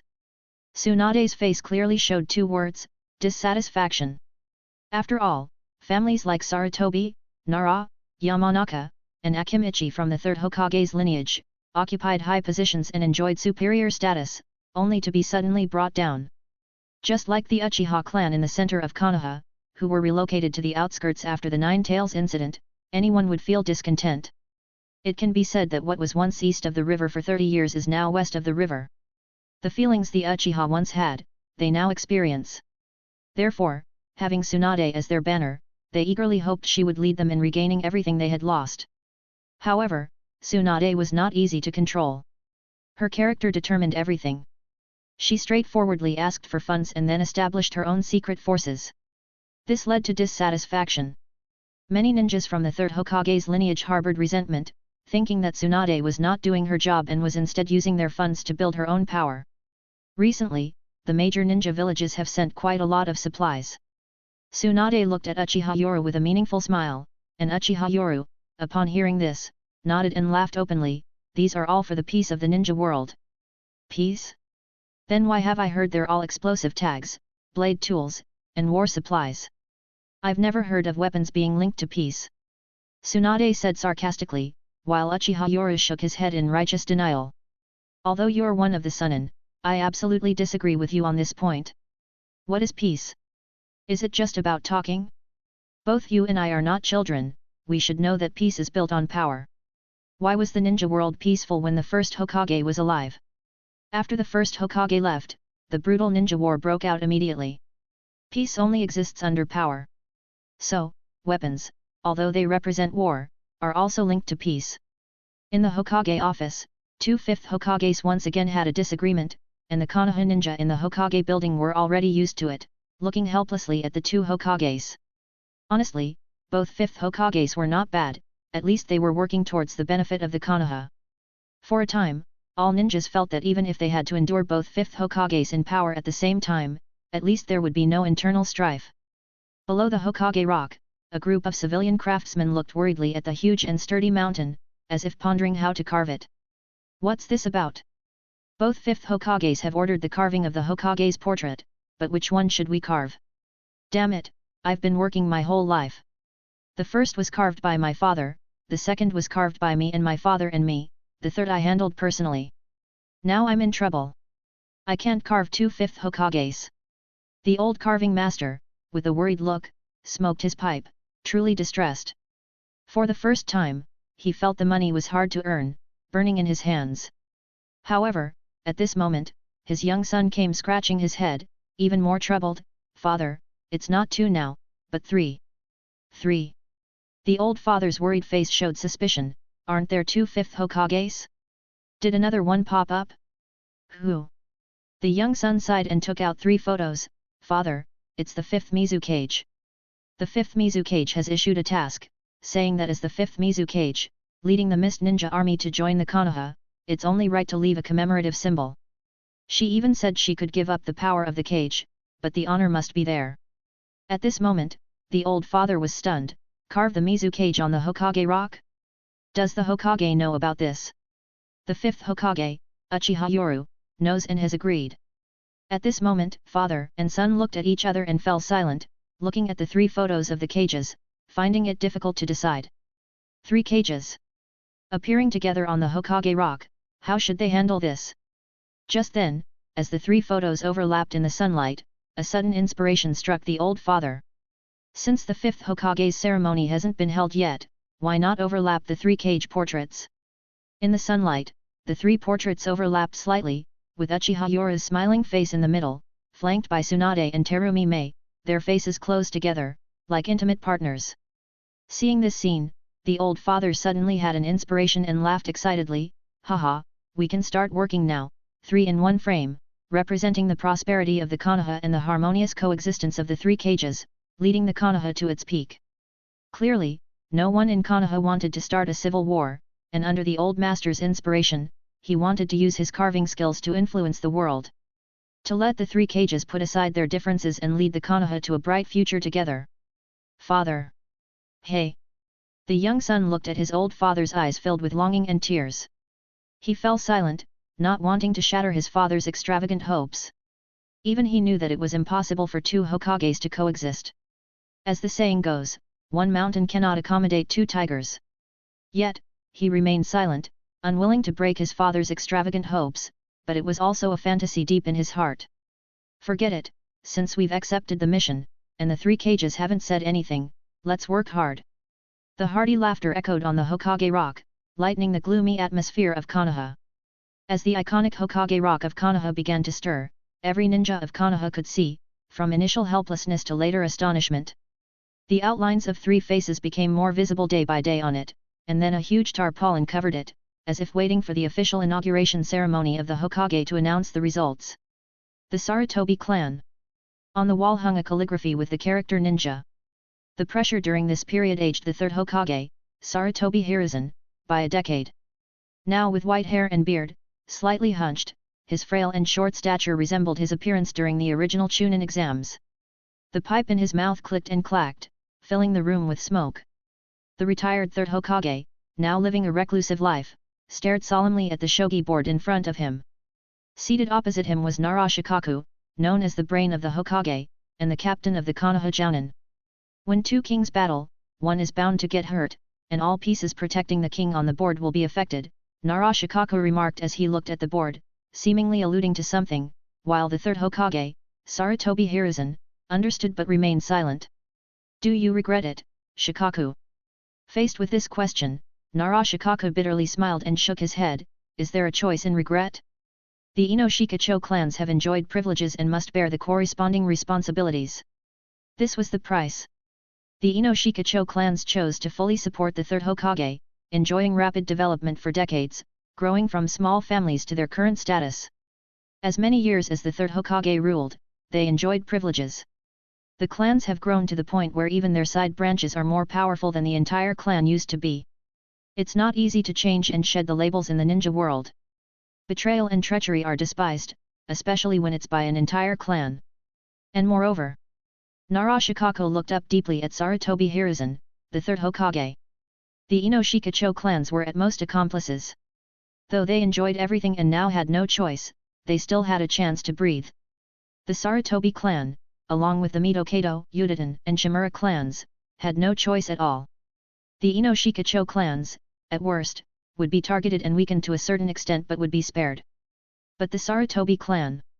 Chapter 252, Asking Money from the Major Ninja Village. This chapter is sponsored by Sukhman Singh. Everyone, please thank him in the comment. The Sarutobi clan.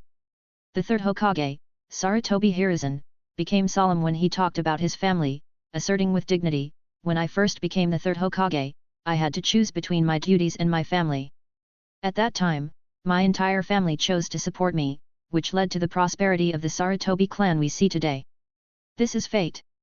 Having enjoyed the blessings of the Will of Fire for so many years, we must also bear the corresponding responsibilities."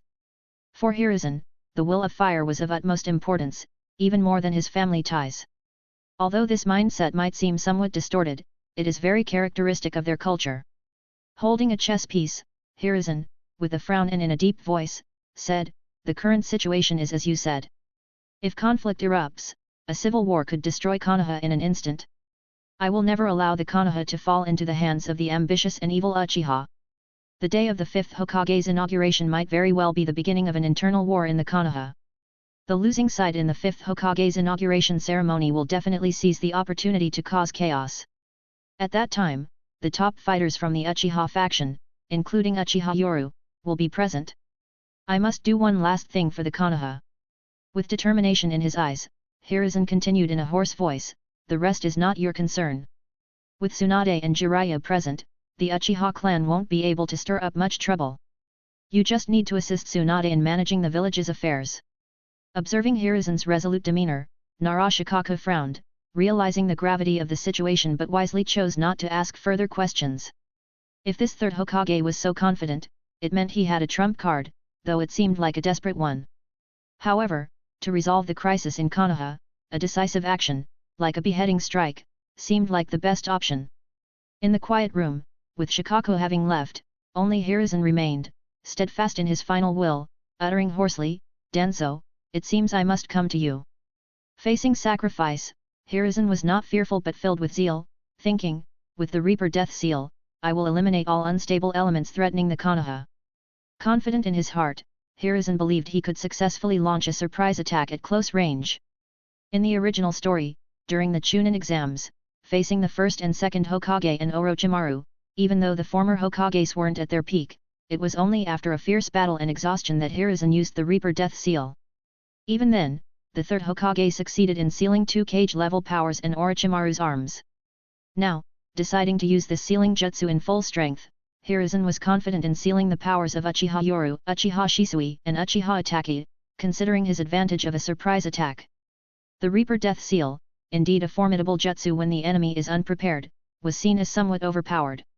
Every move of the Konoha almost affects the mindset of the entire ninja world. After waiting for 3 months, although the situation in Konoha remains tense, they just don't start a fight. For a while, all the major ninja villages were almost frantic. Cloud Ninja Village. In the office of the 4th Raikage, he was gritting his teeth in anger, looking at the Konoha ninja who came to ask for help again. He really wanted to twist the other's neck and smash his head. Respected 4th Raikage, as everyone in the ninja world can see, the current situation in Konoha is dire. Our 5th Hokage, Uchiha Yoru, is facing this predicament. He went on and on about the difficulties Uchiha Yoru is facing, the immense pressure, and finally, he reached out his hand wanting explosive tags and weapons. In short, he came again to ask for weapons. Damn bastard! The 4th Raikage roared in anger, smashing the table in front of him, and then, under the astonished gaze of the Konoha ninja, he took a deep breath and forced a terrifying smile while holding back his anger. These ninjas are too hateful, even resisting the righteous 5th Hokage, Uchiha Yoru. But in 3 months, Cloud Ninja Village has already continuously assisted your cage with 5 times strategic materials. Even when the rebel army from the Mist Village in the territory of the Whirlpool country joined Konoha, our ninjas from Cloud Village turned a blind eye and even facilitated it, intercepting some harassing ninjas. The more he spoke, the angrier the 4th Raikage became. He said with suppressed indignation, according to my information, the righteous ninja villages of the ninja world have provided enough war materials to your cage to fight a 2 or 3 years great ninja war. 3 months. The 5th Hokage of Konoha, Uchiha Yoru, has been almost crazily exploiting others. The envoys came wave after wave, and apart from the Mist Village, the other 3 major villages have been exploited several times, even the poorest Sand Village has assisted 3 times.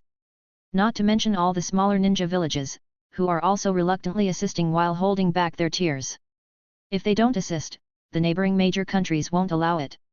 The small ninja villages around the countries of Earth, Lightning, and Wind almost tearfully gave away nearly half of their hard-earned wealth for assistance. There's no choice. If they don't assist, they would not only offend Konoha but also the major countries supporting them. It's too difficult. The major ninja villages chose to be silent about Uchiha Yoru's exploitative methods. After all, it indirectly weakened these small ninja villages. By the time, Konoha would fight even more fiercely. But as time passed, they could tolerate that Konoha hadn't started a civil war. After all, starting a civil war isn't that simple, and right now Konoha is in the process of sculpting the 5th Hokage and preparing for the official succession ceremony. At that time, Konoha surely couldn't bring out 2 5th Hokages during the succession ceremony, right? If Konoha dared to do that, they would be happy instead, as it would mean Konoha splitting into 2. But during this agonizing waiting period, the actions of the 5th Hokage, Uchiha Yoru, became somewhat shameful, constantly asking for war materials. Currently, the territories controlled by the 5th Hokage Uchiha Yoru in the Land of Fire have established no less than 10 military bases. Too much. You don't go to war but hoard supplies, and they are theirs. You should at least start fighting, we will naturally send what you lack if we see it. 4th Raikage. The ninja from Konoha wanted to say something, but the 4th Raikage, interrupted him and said sternly, for the peace of the ninja world, Cloud Ninja Village has already unconditionally supported your cage with so many materials, which has severely affected our normal military defense. So, please tell your cage that Cloud Village is really willing but unable to help anymore. However, rest assured, I have decided to order our rear to accelerate the production of various ninja tools, explosive tags, and other materials. There will be new supplies in a month. Don't judge the fourth Raikage by his rough exterior. Can a mere brute become a cage? His brashness is just a facade, deep down, he possesses the intellect of a cage. Watching the Raikage's refusal, the Konoha ninja couldn't help but sigh. Although he felt a bit embarrassed, he was used to it after so many visits. Since the Raikage wasn't willing to give in, he decided to let it be. In that case, I will return to my village and report truthfully to our fifth Hokage, Lord Yoru. Finally, in the Raikage's office, the fourth Raikage, with a rough face, forced a smile as he watched the other leave. Unable to hold back, he burst into a rage. Damn it! The fifth Hokage of the Konoha is so disrespectful. Shameless! Seeing this, the ninjas of the Cloud Village sighed. Not just their Raikage, they all wanted to vent. Since monitoring the development of the ninja villages for so many years, they had never seen anyone so boldly demanding weapons from the great villages. If you were the dominant power in the ninja world, it would be one thing, but clearly, you're not. They have the power to refuse, yet frustratingly, they can't outright deny the request. This situation wasn't unique to the Cloud Village. The Kazekage and Tsuchikage also found various reasons to temporarily refuse. However, even before the internal conflict in the Konoha began, the fifth Hokage, Uchiha Yoru, had already made a name for himself in the ninja world. This Hokage, Uchiha Yoru, used his own experiences to show everyone how to demand money with righteous indignation. It's not that they don't want to give, but they can't outright refuse and have to find excuses to put it off while pretending to be apologetic. Konoha. In the Hokage's office, Uchiha Yoru was reviewing mission scrolls with a relaxed expression, while Tsunade beside him clearly looked bored and tedious. Especially when Tsunade turned her head to see the half-meter-high pile of documents in front of Uchiha Yoru, which he managed to get through in just over an hour, she looked back at her own side. Tsunade couldn't help but show a hint of embarrassment on her face, as the documents she needed to review were at most a little more than half of what the youngster had, yet she had been busy all morning and had completed less than one-third of them. This kid. He's really cut out for this. Tsunade thought she was quite good, but there's always someone better. At this moment, she genuinely admired him. This really also depends on talent. Hey, kid, you're pretty fast at reviewing these documents, aren't you just messing around? Tsunade couldn't help but tease him, while Uchiha Yoru, who was looking at the documents, was multitasking and didn't stop working. He laughed and said, "Is this considered fast? It's because you are reluctant to delegate authority. Look at the documents I need to approve. Minor security incidents within the village don't need to be sent here. They can be approved by the experienced captains of the police department. In my spare time, as the Hokage, I can go down to spot-check the archives and inspect the actual situation. At the same time, I have established a supervision team in the Anbu, all of whom have concealed identities, specifically to spot-check and inspect whether subordinates are hiding or falsifying reports. And the intelligence department, and so on.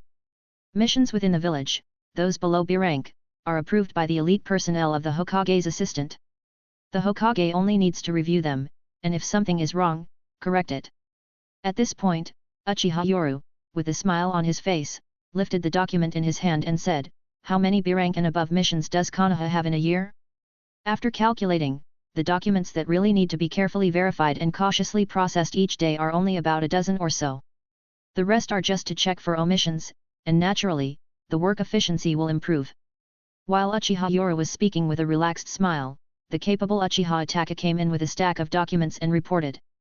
"Lord Hokage, these are documents from the Intelligence, Medical, and Barrier Department. Among them, there are 3 B rank or above documents from the Intelligence Department that require the personal approval of the Hokage. These 2 are from the reorganization of the route and Anbu, also requiring the personal approval of the Hokage." Looking at Uchiha Itachi's report, Uchiha Yoru seemed to remember something and said to Tsunade with a laugh, "Oh right, the route and Anbu, which are directly under the Hokage's responsibility, apart from some internal daily training and other tasks that can be completed by the department heads, any missions involving leaving the village or targeting ninjas need to be reviewed by the Hokage. Goodness, after listening to Uchiha Yoru's explanation, although it sounded a bit complicated at first, upon closer consideration, Tsunade frowned. Looking at the young kid in front of her, her expression became complicated. This kid was really willing to delegate authority, almost decentralizing most of the Hokage's powers. But upon further thought, it was actually just delegating the Hokage's authority to handle trivial matters, not only making his own life easier but also winning the hearts of his subordinates. Hey, how old is Itaki? Although he's strong, you actually dare to let him assist you in handling government affairs. Although Tsunade was convinced in her heart, her face still showed a hint of reluctance as she glared at Uchiha Yoru, as if to say, aren't you going a bit too far? However, Uchiha Yoru just smiled and shook his head, saying, Itaki is a genius. He might be a bit paranoid, but in terms of handling the affairs of the Anbu, Itaki has had the mind of a Hokage since he was 5. Facing his teacher's praise, the now 12-year-old Uchiha Itaki felt a bit embarrassed. After all, at his age and such a high position, if it weren't for the strength of his Mangeki Sharingan, there would indeed be people gossiping. But deep inside, he was truly grateful. Hehe, but Itaki is indeed a bit young. At this age, he should focus more on improving his strength, as ninja power is the foundation of everything. Uchiha Yoru said with a smile, and Itaki, hearing this, quickly bowed respectfully and loudly said, yes. Itaki will definitely not disappoint Lord Hokage. Tsunade, standing by, was a bit dumbfounded. This kid's charm in deceiving people's hearts was no less than that of the old man in Orochimaru, almost always winning over people's hearts. Sometimes, a leader doesn't need to show much concern, just a calm smile can move the subordinates to see them as a mentor worth giving their life for. This is almost the art of commanding subordinates. Kid, your Hokage assistant is a bit too much. Tsunade couldn't help but feel a bit sour as she spoke, while Uchiha Yoru raised his head with a feigned innocent smile. Really? Uzuki Ujeo, Mitarashi Anko, and Kurane Ui are still young and have much room to grow in strength. I always encourage them to focus more on their power. Look at my assistants, Hinata Hizashi and Aberame Shibi are in charge of the intelligence department, the Anbu are managed by Kakashi and Itaki, and there are the newly joined ninjas from the Land of Water, experts in interrogation and assassination. Ah, we're still short-staffed. Yakushi Nono, who comes from the root, now has to take care of the medical department and also assist me, the Hokage, in some administrative matters. As Uchiha Yoru spoke, he shook his head with a look of melancholy, but this scene made Tsunade feel even more frustrated. Just then, the well-behaved Shizune came in holding a stack of documents. Lady Tsunade, these are the documents you need to approve. Goodness gracious! At this moment, Tsunade looked at Uchiha Yoru's numerous assistants and then at her own situation, feeling even more dumbfounded. She only had Shizune as her assistant, and she had to handle all the affairs, big and small. Chapter 253, Princess Tsunade's Wood Release. This chapter is sponsored by Sukman Singh. Everyone, please thank him in the comment. Konoha. On the circular rooftop of the Hokage building under the moonlight, 2 Hokage hats flutter in the night breeze, with the figures of 2 5th Hokage hidden in the shadows around. At this moment, the Anbu of the 2 5th Hokage are staring at each other, turning their heads away, but the initial mutual suspicion and caution between them has now turned into a strange atmosphere. The 2 5th Hokage, Uchiha Yoru and Tsunade, lean against the edge of the rooftop, gazing at the night view of Konoha. The Land of Fire on the Ninja continent has the most fertile land and the richest resources. As long as there are human emotions and desires, conflicts are inevitable. When discussing this issue, Uchiha Yoru appears calm, as if he has already accepted this reality, while Tsunade sighs lightly with emotion beside him. So your ambition is to establish rules, following the law of the jungle, where the strong stand at the top of the pyramid and ordinary civilians live at the very bottom. Faced with this cruel topic, Uchiha Yoru reveals a look of astonishment and scratches his head looking at Tsunade. When did you get this illusion that civilians live at the bottom? Is it because of the villagers of Konoha? Then how is their life different from that of the civilians in the villages of stone and sand ninjas? Maybe just in terms of the natural environment, but the living standards in the 5 great countries are almost the same. Benefits are never what civilians pursue. They just want to live in a stable environment, have a home, and their only pursuit is to have enough to eat and not to freeze in winter. Uchiha Yoru bluntly exposes the hypocrisy of the ninja world, shaking his head at Tsunade. This world has always been ruled by the strong, which is why there are rules. Without order, there is chaos. The first Hokage was called the god of the ninja world because he suppressed all strong powers and changed the ninja world's structure, transitioning from the warring states of the ninja world to the current village situation. You little brat! Tsunade, lectured, can't help but feel a bit embarrassed and snorts in dissatisfaction. The situation in the ninja world is not good lately. With your way of shearing wool, the major ninja villages are already dissatisfied and have almost stopped aiding you. As Tsunade says this, she frowns and says seriously, recent intelligence indicates that elite ninjas from the cloud, stone, and even sand have infiltrated the land of fire. These 3 great ninja villages are getting impatient and eager to start a war. Uchiha Yoru, more aware of this situation, shrugs and chuckles, don't worry, haven't we also made preparations? In half a month, during the Hokage succession ceremony, envoys from the major ninja villages will come to observe. It will be time to end this farce. Farce? Tsunade, looking at the young Uchiha Yoru's calm and relaxed demeanor, as if talking about a trivial matter, reveals a look of astonishment, as if she can't keep up with the courage of the young generation. Little brat, this farce of yours is really big, directly involving the entire ninja world. Let's see how you face the turmoil in the ninja world. Watching Tsunade's cute little temper, Uchiha Yoru can't help but smile, but his eyes gradually reveal a disdainful and arrogant air. Turmoil in the ninja world? In the face of absolute power, there is no turmoil. I will lead Konoha to rebirth and rise to the peak again. At this moment, Uchiha Yoru turns his head and says solemnly to Tsunade, Uchiha and Senju will once again lead Konoha to dominate the ninja world. Looking at Uchiha Yoru exuding a maturity and dominance not befitting his age, Tsunade involuntarily raised her golden eyebrows and revealed a cold smile. What about the 5th Mizukage, Terame? Suddenly bringing up this awkward question, Uchiha Yoru's powerful aura dissipated in an instant, but he showed no embarrassment, instead, a firmness emerged in his eyes. For the sake of Konoha, for the peace of the ninja world. Shameless brat! Tsunade cursed in her heart, but she seemed to have accepted this point. Uchiha Yoru also sighed in relief, then with a solemn expression, he asked in a deep voice, Sister Tsunade, have you completed that ninjutsu? Hearing this address, Tsunade's cheeks flushed slightly, and she couldn't help but snort coldly, Brat, who are you calling sister? Orochimaru is your teacher. Hehe, Sister Tsunade, let's each speak for ourselves. I call you sister, and you call me. Uchiha Yoru's shameless smile made Tsunade both angry and amused, but deep inside she sighed, the pressure of family and village had driven this brat to this point. He vaguely remembered that this brat had already decided to change Konoha when he was just a teenager, and sighed softly in his heart. The forbidden technique Chimera is indeed powerful, but it also has obvious drawbacks. When talking about this forbidden technique, Tsunade became serious and shared her thoughts. This technique can indeed merge a ninja or a summoning beast with one's body, possessing its abilities, and even merging Kekii Genkai. But the so-called immortality after completing this jutsu is just theoretical, it actually only enhances cell activity, at most prolonging life, but not achieving immortality. And trying to merge what one doesn't inherently possess, what is obtained is only incomplete, like Kekii Genkai, which certainly won't be as powerful as the original. Also, after merging, this power can hardly be enhanced, the secrets of the human body are not something one person can thoroughly research. Tsunade is a princess of the Senju clan.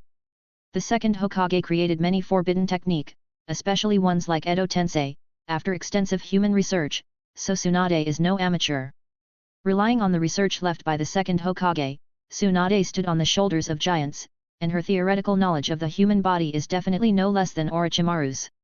Listening, Uchiha Yoru nodded and smiled lightly, that's why I improved this jutsu, although the difficulty increased, and some aspects were reduced, but it's also nearly perfect now. Discussing this perfect version of the kinjutsu, Tsunade couldn't help but feel, you truly are Orochimaru's disciple, the talent you two have in ninjutsu and forbidden technique is just as terrifyingly similar. Indeed, the improved technique can achieve this step, but it's more about approaching the power one inherently possesses, like the potential hidden within one's body. At this point, Tsunade slowly curled the corners of her mouth and a smile appeared on her face. Her delicate and fair hand slowly extended, only visible to the two of them. A branch suddenly sprouted from her hand, even budding with fresh green leaves. For example, although I, a member of the Senju clan, did not inherit wood release, theoretically, everyone in the Senju clan has hidden wood release genes. Perhaps these genes are incomplete, but almost everyone spends their whole life unable to awaken and stimulate these genes. This forbidden technique, however, can stimulate these genes through external factors, like my grandfather's would release cells. Through this jutsu, the incomplete genes in the body can be repaired and activated, which is also known as awakening the inherent Kekkei Genkai. With a gentle squeeze of her palm, the branch was crushed into dust. Despite such a violent act, Tsunade casually said, "So, this forbidden technique, which is said to plunder and merge others' Kekkei Genkai, in its perfected form, is more about repairing and activating the hidden genes in one's own body." Clap clap. Watching Tsunade's explanation, Uchiha Yoru couldn't help but show an admiring smile, clapping his hands in praise. Sure enough, worthy of being the princess of the Senju clan. This analytical and understanding ability is absolutely top-notch in the ninja world. Uchiha Yoru, giving a thumbs up with a smile, thought that this forbidden technique, capable of plundering others' Kekkei Genkai, is terrifying. To say it has no drawbacks would be impossible. Indiscriminately plundering Kekkei Genkai that does not belong to oneself, the power gained is only temporary and incomplete, almost impossible to enhance through continuous training like a ninja who naturally possesses the Kekkei Genkai. The perfected version he deduced through the Chi-Yun luck, still have no idea what this is, actually changes direction, shifting from plundering and merging to repairing and activating. It's like he belongs to the Uchiha clan, but 500 years ago, the Senju and Uchiha were one family. He also has the Senju clan's genes, albeit weak and incomplete, still present in his body. Through the forbidden technique Chimera, using Senju Hashirama's cells, or rather, the perfect version of the genes, he aims to stimulate and repair his own genes, thereby awakening them. Of course, after completing this forbidden technique, it's not a 100% awakening of Kekkei Genkai. It's also possible for Uchiha ninjas to use Senju Hashirama's cells through this jutsu to activate and revive this physique. That is to say, Uchiha clan ninjas are awakening the physique of the Senju clan. As for the aspect of Kekkei Genkai awakening, it's already a matter of metaphysics. There's also another point, the difficulty of training for this forbidden technique. The reason it's called a forbidden technique is because the training difficulty and requirements are extremely harsh. Otherwise, why would so many forbidden techniques, stored by various ninja villages, almost disappear after the older generation passes away? The Chimera, its basic threshold, is possessing a cage-level vast amount of chakra, and that's just the basics. Who would have thought that the Senju and Uchiha clans actually share the same ancestor? Uchiha Yoru said jokingly, and Tsunade also sighed, yes, the Senju and Uchiha fought for hundreds of years during the Warring States period, it's practically a joke. Uchiha Yoru, who awakened the Mangeki Sharingan, could not miss the stone tablet in the secret chamber of the Naka shrine, which has influenced countless people. The tablet records the matters of the Senju and Uchiha. When the two powers combine, they can create a stronger force. Of course, this is after Zetsu's tampering. But that's enough. With the existence of this tablet, one problem can be solved, that is, the issue between the Senju and Uchiha. Black Zetsu probably never imagined that the content he tampered with was still used by others. In Uchiha Yoru's eyes, everything has its unique value, and it all depends on whether you can discover it and then promote it. So, next, maybe Princess Tsunade will awaken the Sharingan. When that time comes, tisk tisk. In Uchiha Yoru's teasing voice, Tsunade couldn't help but turn her head haughtily and snorted coldly, "Stop joking, the difficulty of using this forbidden technique increases exponentially each time, and it requires at least 3 years for the body to adapt after each use. I'm already unexpectedly happy to have awakened wood release. As for the Sharingan, let's wait 3 years before discussing it again." Faced with this problem, Uchiha Yoru couldn't help but laugh and shake his head. This forbidden technique is almost like Uncle Snake's impure world reincarnation, also bound by a 3-year condition. The difference is, while others need 3 years to adapt, he can accelerate his body's adaptation using Chi luck. His Uchiha bloodline now possesses the Senju clan's wood release and the Uzumaki clan's physique. Even if he were to awaken an ability similar to a Kekkei Genkai of the Uzumaki clan, he hasn't awakened anything yet. Simply put, activating the Uzumaki clan's physique and with the enhanced vitality, both wood release and Sharingan abilities have significantly improved. Wood release, Sharingan, and the Uzumaki clan's strong life force together are more than the sum of their parts. There seems to be a huge secret hidden in the ninja world. Did the Sage of Six Paths really exist? How were the tailed beasts, seen as disasters but undying, born? And the origin of the ninja world, the progenitor of chakra. Looking at Uchiha Yoru beside her, exuding a mysterious charm and speaking of philosophical topics, Tsunade couldn't help but become somewhat dazed. This brat is just like Orochimaru, even more obsessively extreme. Orochimaru, at least, only wanted to pursue the truth behind chakra and ninjutsu, but this brat is greedier, seemingly wanting to uncover all the secrets of the ninja world. Hey, this topic is getting off track. Although Tsunade appeared to be complaining, deep down she was more sighing. This brat was also forced to take this path. If they lived in peaceful times, perhaps this brat and Orochimaru would have joined forces to pursue the truth of the ninja world. Instead of now, ambitiously scheming for the peace of Konoha and the ninja world. The Uchiha and Senju clans founded Konoha, but now it has become the shackles that bind this brat, just like Orochimaru. The difference is, Orochimaru chose to break free of these shackles under certain circumstances. But this brat chose to face the challenge head-on. Different choices lead to different lives. Uchiha Yoru and Orochimaru are similar, but they chose different paths. Faced with shackles, Orochimaru chose to watch others break them for him. Uchiha Yoru, however, chose to take control of the shackles himself. It's worth mentioning Tsunade's own imagination. Under Tsunade's imagination, she feels a unique sympathy for Uchiha Yoru, who has been struggling since his teens, even feeling sorry for him. After all, when faced with the corruption of Konoha's higher UPS, she chose to escape. Jiraiya is another story, and Orochimaru purely left the choice in his teacher's hands.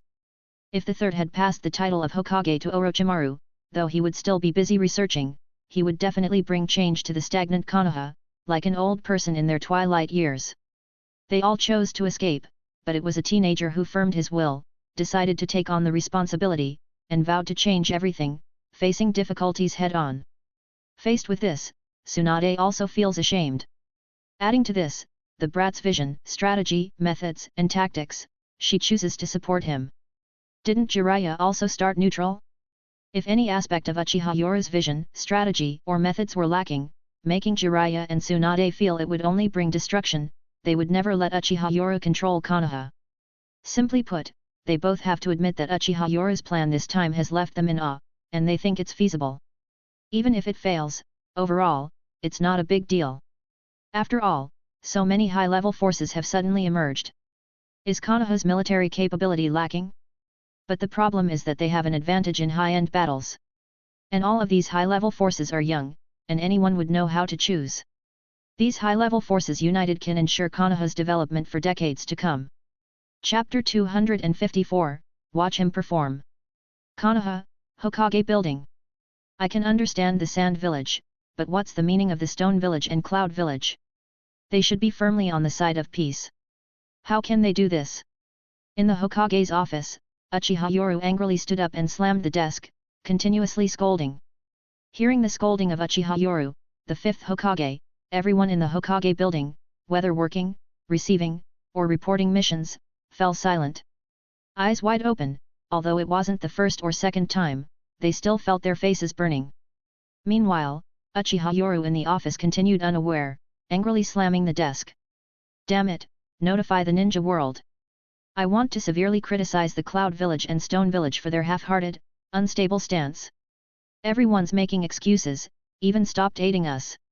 We've barely managed to establish 17 supply bases. These are all preparations for peace. How can they do this? Goodness, all the ninjas in the Hokage building were speechless. Some Konoha ninjas who had just come to receive missions were confused.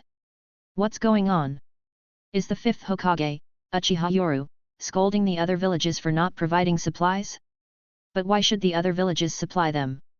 It seems the fifth Hokage's words make sense. For peace, how can the other villages stop providing supplies? Uchiha Yoru, furious, continued slamming the desk. Kakashi, why have these small villages also reduced their supply aid? Saying they temporarily need to produce. Excuses. All excuses. The entire ninja world, these villages are all hypocritical and shameless. During the Cage Summit, they all promised solemnly, but now they've turned their faces. Indeed, these villages can't be trusted. Peace. We can only trust ourselves. Goodness, Kakashi Hatake, who came to report, looked lost. The eye that was visible showed his confusion as if asking, "Who am I? Where am I? What happened?" Kakashi Hatake seemed to be moving away from the original story. The indifferent Kakashi of the Anbu days was gradually changing. After all, since allying with Uchiha Yoru, most of Kakashi Hatake's work involved politics, naturally leading to changes. In the original story, Kakashi stayed in the Anbu environment until a few years before the plot began, then he left Anbu, leading to the Kakashi Hatake of the story. Haha, brat, you're too shameless, demanding supplies from so many villages in the ninja world, and you're so righteous about it. If they don't give, you scold them. Tsunade, sitting on the other side of the Hokage's desk, couldn't help but slap the desk and laugh, teasing, if the third Tsuchikage and fourth Reikage saw your shameless behavior, would they regret it? Facing Tsunade's teasing, Uchiha Yoru replied seriously, Princess Tsunade, I'm doing this for peace. For justice. You should mind your image when discussing this topic. Alright, mind the image, pfft. Tsunade, covering her mouth, laughed so hard that tears almost fell out. This brat had scammed so many supplies from the ninja world, and now he's scolding others for their behavior. Is all this not given for free? If I don't give it to you, you turn around and scold me for being immoral. Such twisted logic, yet it seems to make some sense. That Lady 5th Hokage, the relief supplies from various ninja villages in the ninja world in recent months are enough to sustain tens of thousands of ninjas in a prolonged war. Even with the average losses during the Third War, we could last a year and a half. At this moment, Kakashi Hatake spoke awkwardly, feeling in his heart that it's no wonder Uchiha Yoru could become Hokage while he could only assist. Such shamelessness and righteousness is a realm he could never reach in his lifetime. Kakashi Hatake truly admired him at this moment, looking up to Uchiha Yoru's stature. However, Uchiha Yoru, listening to Kakashi's explanation, not only didn't understand but also continued to stick to his own ideology. Kakashi, send a notice to the ninja world now, sternly criticizing these acts of weak will. As the 5 great ninja villages, we should set an example for peace. How can we act like this? It's irresponsible towards peace. That Lord Hokage, envoys from the Stone, Cloud, Sand, and many smaller ninja villages have already arrived at the village, each expressing their apologies. Kakashi reported helplessly, but with a look of admiration. Standing upright and asking for benefits, not giving and scolding the other party, yet each of them still came with a smile and expressed apologies. It's like asking for money with your hand extended. If someone doesn't give it, you righteously scold them, and then these powerful people have to bow and apologize with a smile, promising to bring something next time. When Uchiha Yoru heard that envoys from various countries' ninja villages were arriving in Konoha, his first reaction was to look at Kakashi suspiciously. Kakashi, didn't these envoys bring anything when they came? Kakashi was confused, scratching his white hair, wondering why envoys from each ninja village would bring gifts to Konoha. Looking at Kakashi, Uchiha Yoru shook his head with a look of disappointment. Nonsense, aren't all the envoys sent by the countries here to congratulate me on becoming the 5th Hokage? They came empty-handed. Who comes empty-handed? Even friends getting married, graduating from ninja school to become genin, or being promoted to chunin have gifts. How can envoys, who talk about peace and alliance, come empty-handed? Uchiha Yoru suddenly became serious and angry, slamming the table, startling everyone. I knew it. These envoys must have taken kickbacks. Otherwise, how could they come empty-handed? Which country's customs work like this? At this moment, Uchiha Yoru looked at Kakashi with angry eyes. Kakashi, I now order you to inquire clearly when welcoming these envoys from various countries. Did they take kickbacks from the gifts brought by their cages? I knew something was wrong. The 3rd Tsuchikage Oniki and the 4th Reikage, who are embodiments of justice and peace, how could they be so rude? At this moment, Kakashi Hatake finally realized that Uchiha Yoru wasn't really concerned about these issues, he just wanted to take the last bite, knowing he wouldn't have this chance again. But Kakashi, facing this daunting task, nervously swallowed and his only visible eye beneath the mask was filled with helplessness. That Lord Hokage, the Anbu tasks have been quite heavy lately, can this task be postponed? Before Kakashi could finish, Uchiha Yoru immediately showed a look of realization as if he understood something. He smacked his forehead in annoyance and said, I almost forgot, Kakashi, you have been quite busy with tasks recently. Taking on the role of a messenger is indeed cumbersome. Hearing this, Kakashi secretly heaved a sigh of relief, even wiping the non-existent sweat from the corner of his eye.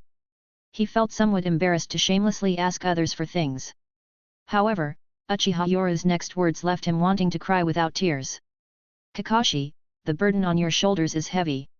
For the sake of Konoha, you'll have to work hard this time. I will send Shisui and Ataka to assist you. You must set an example and pass on your experience well. Next time, I will send Shisui and Ataka. Wow! First, a carrot is dangled with familiar comforting words from a superior, then 2 more people are added to seemingly lighten the workload.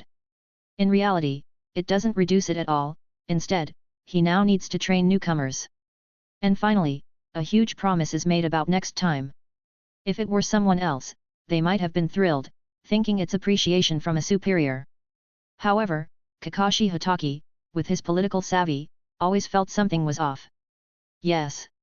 Although hesitant, Kakashi still mechanically nodded in response and accepted the task. As he scratched his white hair and turned around, his face immediately fell. His eye, revealed from the mask, showed a look of helplessness. Turning his head back, he saw Uchiha Yoru already engrossed in a pile of paperwork on his desk. Opening his mouth to say something, the words that reached his throat were ultimately swallowed down. Kakashi sighed in resignation.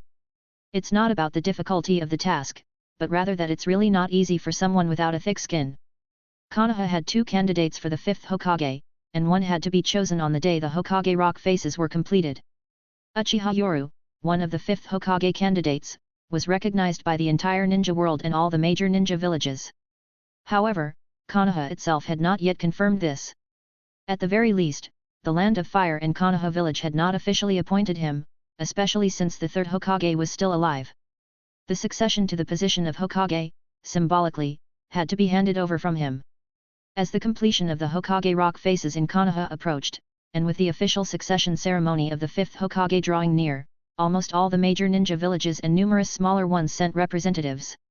Officially, they came to offer congratulations, but everyone knew the truth, they were there to watch Konoha's downfall.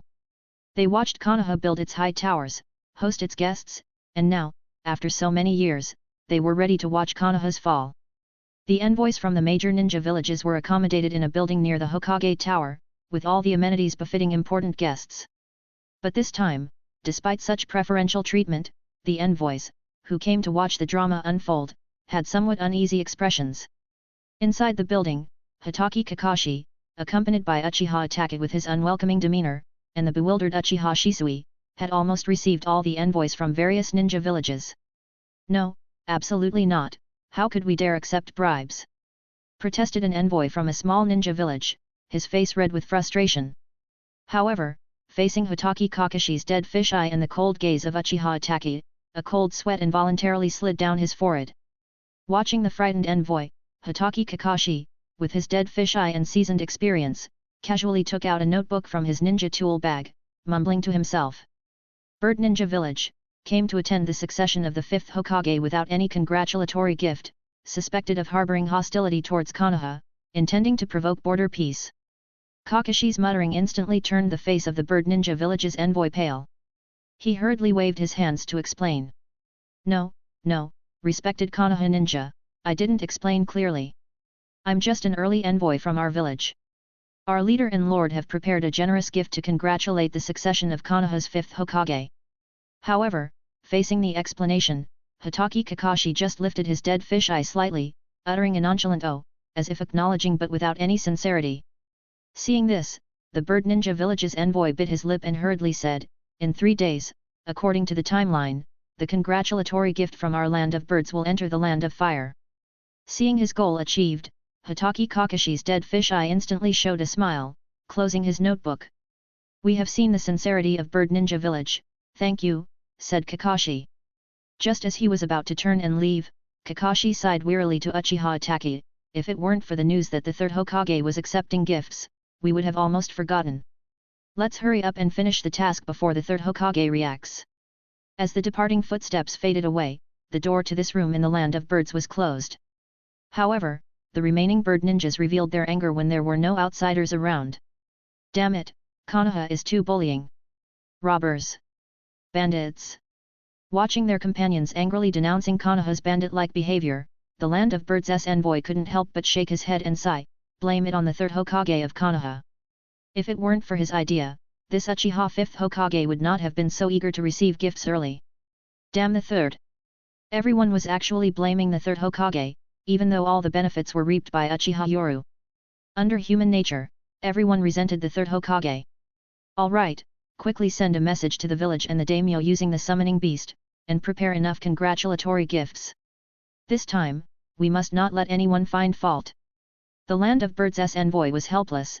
Seeing his companions so angry, he began to console them. Okay, think about it, this is actually a good thing. After suffering such a huge loss, a fierce look appeared on the face of the Land of Birds' envoy. We'll ostentatiously bring all the congratulatory gifts to Uchiha, the fifth Hokage of Konoha. When all the Konoha ninjas see it, hey, I don't believe no one will be jealous. Everyone knows that Konoha currently has two fifth Hokages. Everyone is sending gifts to Uchiha, what about the other side? How can they not be annoyed? And what about the decision of the third Hokage of Konoha and the daimyo's office? Which one is actually the fifth Hokage, Tsunade of the Sunin or Uchiha Yoru who activated the Mangekyo Sharingan? This time, the envoys from various countries almost gritted their teeth and endured it. This is the last time. Just give it, as if paying for a ticket to watch a drama. Anyway, when Konoha acts foolishly, they can already imagine Konoha falling from its pedestal, and perhaps even struggling to maintain the lowest position among the 5 great ninja villages. Chapter 255, Jiraiya and Tsunade. On this day, the village of Konoha was bustling with noise. Countless Konoha ninjas and villagers were heading towards the Hokage's building. This day was also a key moment in the history of Konoha, witnessed by envoys from various nations and ninja villages, all anxiously coming to see this moment that would influence the direction of the ninja world. In front of the Hokage building, it was already crowded with people, with ninjas crouching everywhere on rooftops and trees, waiting solemnly. Meanwhile, a large number of police force ninjas began to maintain order, and many ninjas from within the village assisted. As people outside waited in agony, an eerie atmosphere pervaded the Hokage's office. Tsunade stood calmly at the window, looking at the crowded figures outside. Brat, leave the third to me and Jiraiya. Faced with this choice, Uchiha Yoru just smiled and nodded nonchalantly. Fine, but after that, I want 70% of the Sarutobi clan's ninjas for the ninja army's mobilization. It was clear that the two had reached some sort of agreement, and upon hearing this, Tsunade also sighed lightly and nodded in agreement. The Sarutobi clan rose by feeding off the nutrients of Konoha under the third, it's only right they repay now. And a too powerful Sarutobi clan could also arouse unwanted thoughts in some people. But brat, think carefully about this. This time, you will be facing the entire ninja world. It's not too late to regret now. Tsunade clearly knew his plans, or rather, Uchiha Yoru never hid anything from his own people, even Jiraiya knew. Looking at Tsunade's solemn expression, a proud smile gradually appeared on Uchiha Yoru's face. No one starts out standing in the sky, not you or me, not even the gods. But it's time to end this vacancy on the throne of this ninja world. From now on, I will stand at the top. I will end the chaos in the ninja world. Looking at the domineering Uchiha Yoru, a strange emotion flashed in Tsunade's eyes, but her nature led her to quip, arrogant brat. Time is almost up. Enjoy your last moments of leisure. From today onwards, you will face the entire ninja world. I'll go out first to deal with the third's matter. After dropping these words, Tsunade turned and left. Although she said she was going to deal with the third's matter, her gaze unintentionally glanced at a corner, and with a cold snort, she left. As the door of the Hokage's office closed, Uchiha Yoru's gaze shifted to the corner Tsunade had looked at before leaving. Kukiku. What an ambitious man! At that moment, a mesmerizing voice echoed in the Hokage's office, and a figure slowly emerged from the shadows in the corner. It was Terumi Mei from the Mist Village. She wore a blue strapless dress with a white belt around her waist, and her nails were painted with dark blue polish. Terumi Mei had matured and now possessed the aura of the fifth Mizukage as depicted in the original story. Mei, you've arrived. Terumi Mei, appearing in the Hokage's office, seductively surveyed her surroundings and then boldly snuggled into Uchiha Yoru's embrace, sitting on his strong and powerful thighs. Despite the enchanting scene, there was an unprecedented clarity in the eyes of both Terumi Mei and Uchiha Yoru. After exchanging looks for a while, Terumi Mei was the first to give in. The feigned mature seduction on her face faded, replaced by a sense of weariness and melancholy. "What would you have done if I hadn't come?" she asked, revealing the doubts hidden deep in her heart. Uchiha Yori responded with a casual smile. "It doesn't matter. A declining mist village would have met its end sooner or later." "And what about me?" Terumi Mei asked nervously, eager to pursue the question. This question was as difficult as deciding whom to save first if it had fallen into the sea. However, Uchiha Yori just smiled and slowly extended his hand, gently stroking Terumi Mei's smooth hair. "Since the Sharingan could control the fourth Mizukage, I suppose it's not too much for my eyes to control the fifth Mizukage." Hearing this response, a hint of disappointment flashed in Terumi Mei's eyes, along with a trace of understanding. "Indeed, you are a person full of ambition." But it was this very quality that made him charming. Terumi Mei leaned gently against the familiar chest, squinting her eyes in contentment like a Persian cat, enjoying the momentary peace. Hokage Conference Room. The conference room, which once had 4 chairs, now has only one remaining. It represents the end of the era of the Konoha's third Hokage and his high-ranking F4. On this only remaining chair, the aged third Hokage, Sarutobi Hiruzen, sits alone. His cloudy eyes are filled with countless memories. "Old man, sometimes you shouldn't be so stubborn. The future belongs to the young." Jiraiya, with white hair, leans against the window, looking at the crowded people outside the building, then glances at the third Hokage, who radiates an air of loneliness in his later years, and he can't help but feel a touch of sadness. Tsunade, who just entered the room, immediately notices the third Hokage silently and alone, sipping tea, enjoying his last moments as Hokage. Seeing this, a smile curls up on Tsunade's lips as she turns to look at Jiraiya. "Tsunade." At this moment, faced with Tsunade's meaningful smile, Jiraiya's face is filled with blatant embarrassment and speechlessness.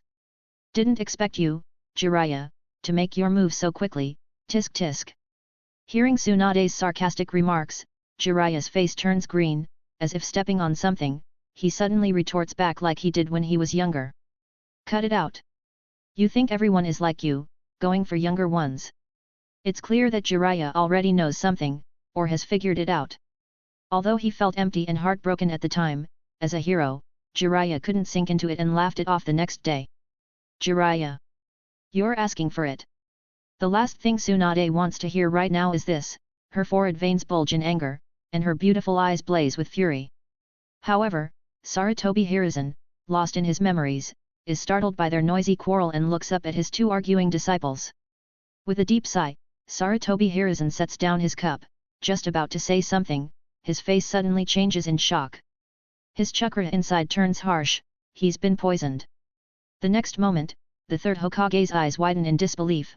Shocked and angry, he looks up at Jiraiya and Tsunade. The tea is poisoned. Only Jiraiya has touched this tea. It was Jiraiya who poisoned it. But it was colorless and tasteless. He didn't notice it at all. The poison was prepared by Tsunade. In an instant, the experienced third Hokage has analyzed who the poisoner is, and even figured out who prepared the poison. "Jiraiya! Tsunade! You!" A hoarse roar, like an old tiger, echoes in the conference room. However, a tall, imposing white figure has already appeared in front of Sarutobi Hiruzen. At this moment, the hero Jiraiya, with a complex expression on his face, doesn't hold back. His palm heavily hits Sarutobi Hiruzen's abdomen, sending the man in his 60s flying into the wall. Sealing Jutsu, 5 Elements Seal. Bang! Under the intense abdominal pain and the uncontrollable chakra within, Sarutobi Hiruzen, struggling, slowly slid down from the wall, letting out a desperate roar of despair. "Jiraiya! That teacher, I..." At this moment, Jiraiya stood there, scratching his white hair in an embarrassed manner, lacking the aura of one of the legendary Sunin, looking as clueless as a young boy at the bottom of his class. Jiraiya did well, acting swiftly and decisively. "You really haven't neglected your training over these years." Tsunade, standing by, clapped her hands in approval, not minding making a scene, which made Jiraiya even more embarrassed. "Tsunade, you..." Feeling aggrieved, Jiraiya turned to look at Sarutobi Hiruzen, who was bent over, coughing violently on the ground, and awkwardly said, "Old man, I didn't want to see you throw your life away for nothing. And with Konoha in this state, if that kid really goes crazy, the whole village would be buried with him." Watching Jiraiya's incoherent explanation, Tsunade disdainfully smirked, "Stop rambling. Don't you know how stubborn the old man is? Let him see for himself and he will understand how ridiculous his ideas are." The poison prepared by Tsunade was so potent that even Jiraiya, after being poisoned in the original story, admitted he couldn't gather chakra and was completely paralyzed, unable to even throw a kunai, and only managed to recover about 30% of his strength with Shizun's help. This time, lost in his memories, Sarutobi Hiruzen unknowingly drank a whole pot of tea under Jiraiya's watch. If the peak Jiraiya could barely handle it, much less an aged Sarutobi Hiruzen. "Jiraiya, that's harsh, making the old man drink an entire pot of tea." Tsunade picked up the tea, looking at the nearly empty teapot in astonishment, as if to say to Jiraiya, "Do you not trust my poison, or do you not trust a 60-something-year-old third Hokage?" Jiraiya, feeling wronged, hurriedly explained. "You don't know," the old man was drinking cup after cup, sighing deeply. "What was I supposed to do? Tell him to stop drinking the tea before the drug took effect? That too much anesthetic could be harmful. The old man might be old, but when he gets going, everyone will know. What would people say if they found out that the Sunin, Jiraiya and Tsunade, conspired to poison the third Hokage?" Watching Jiraiya's explanation, Tsunade burst into laughter, while Sarutobi Hiruzen, leaning against the wall and gasping for breath, looked at his two students with bloodshot eyes and roared with all his might. "Jiraiya! Tsunade! You will ruin Konoha."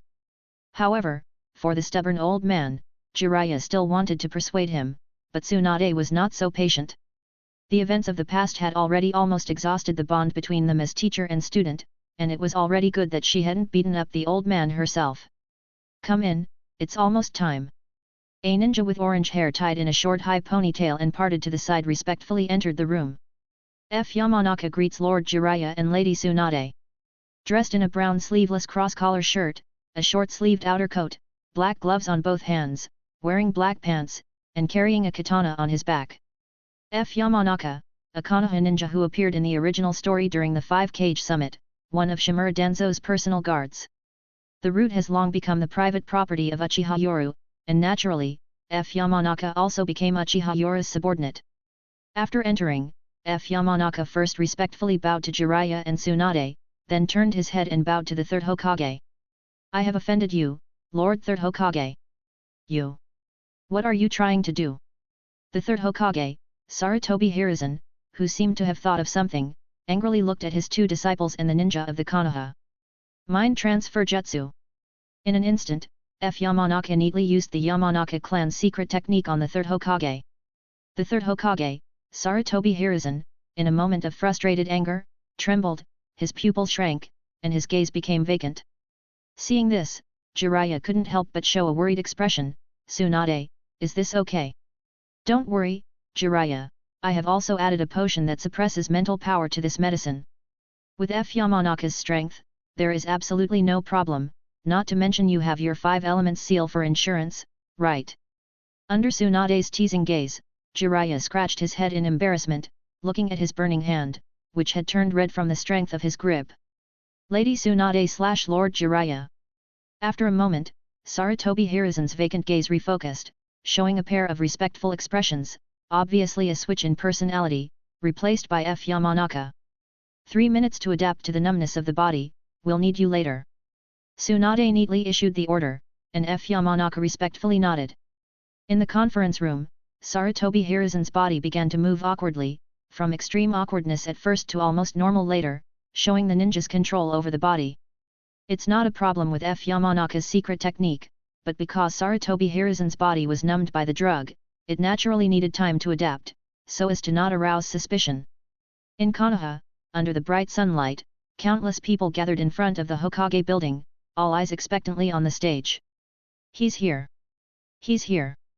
Amidst exclamations, the crowd became noisy, and at the same time, envoys from various countries and villages showed excitement, finally about to come out.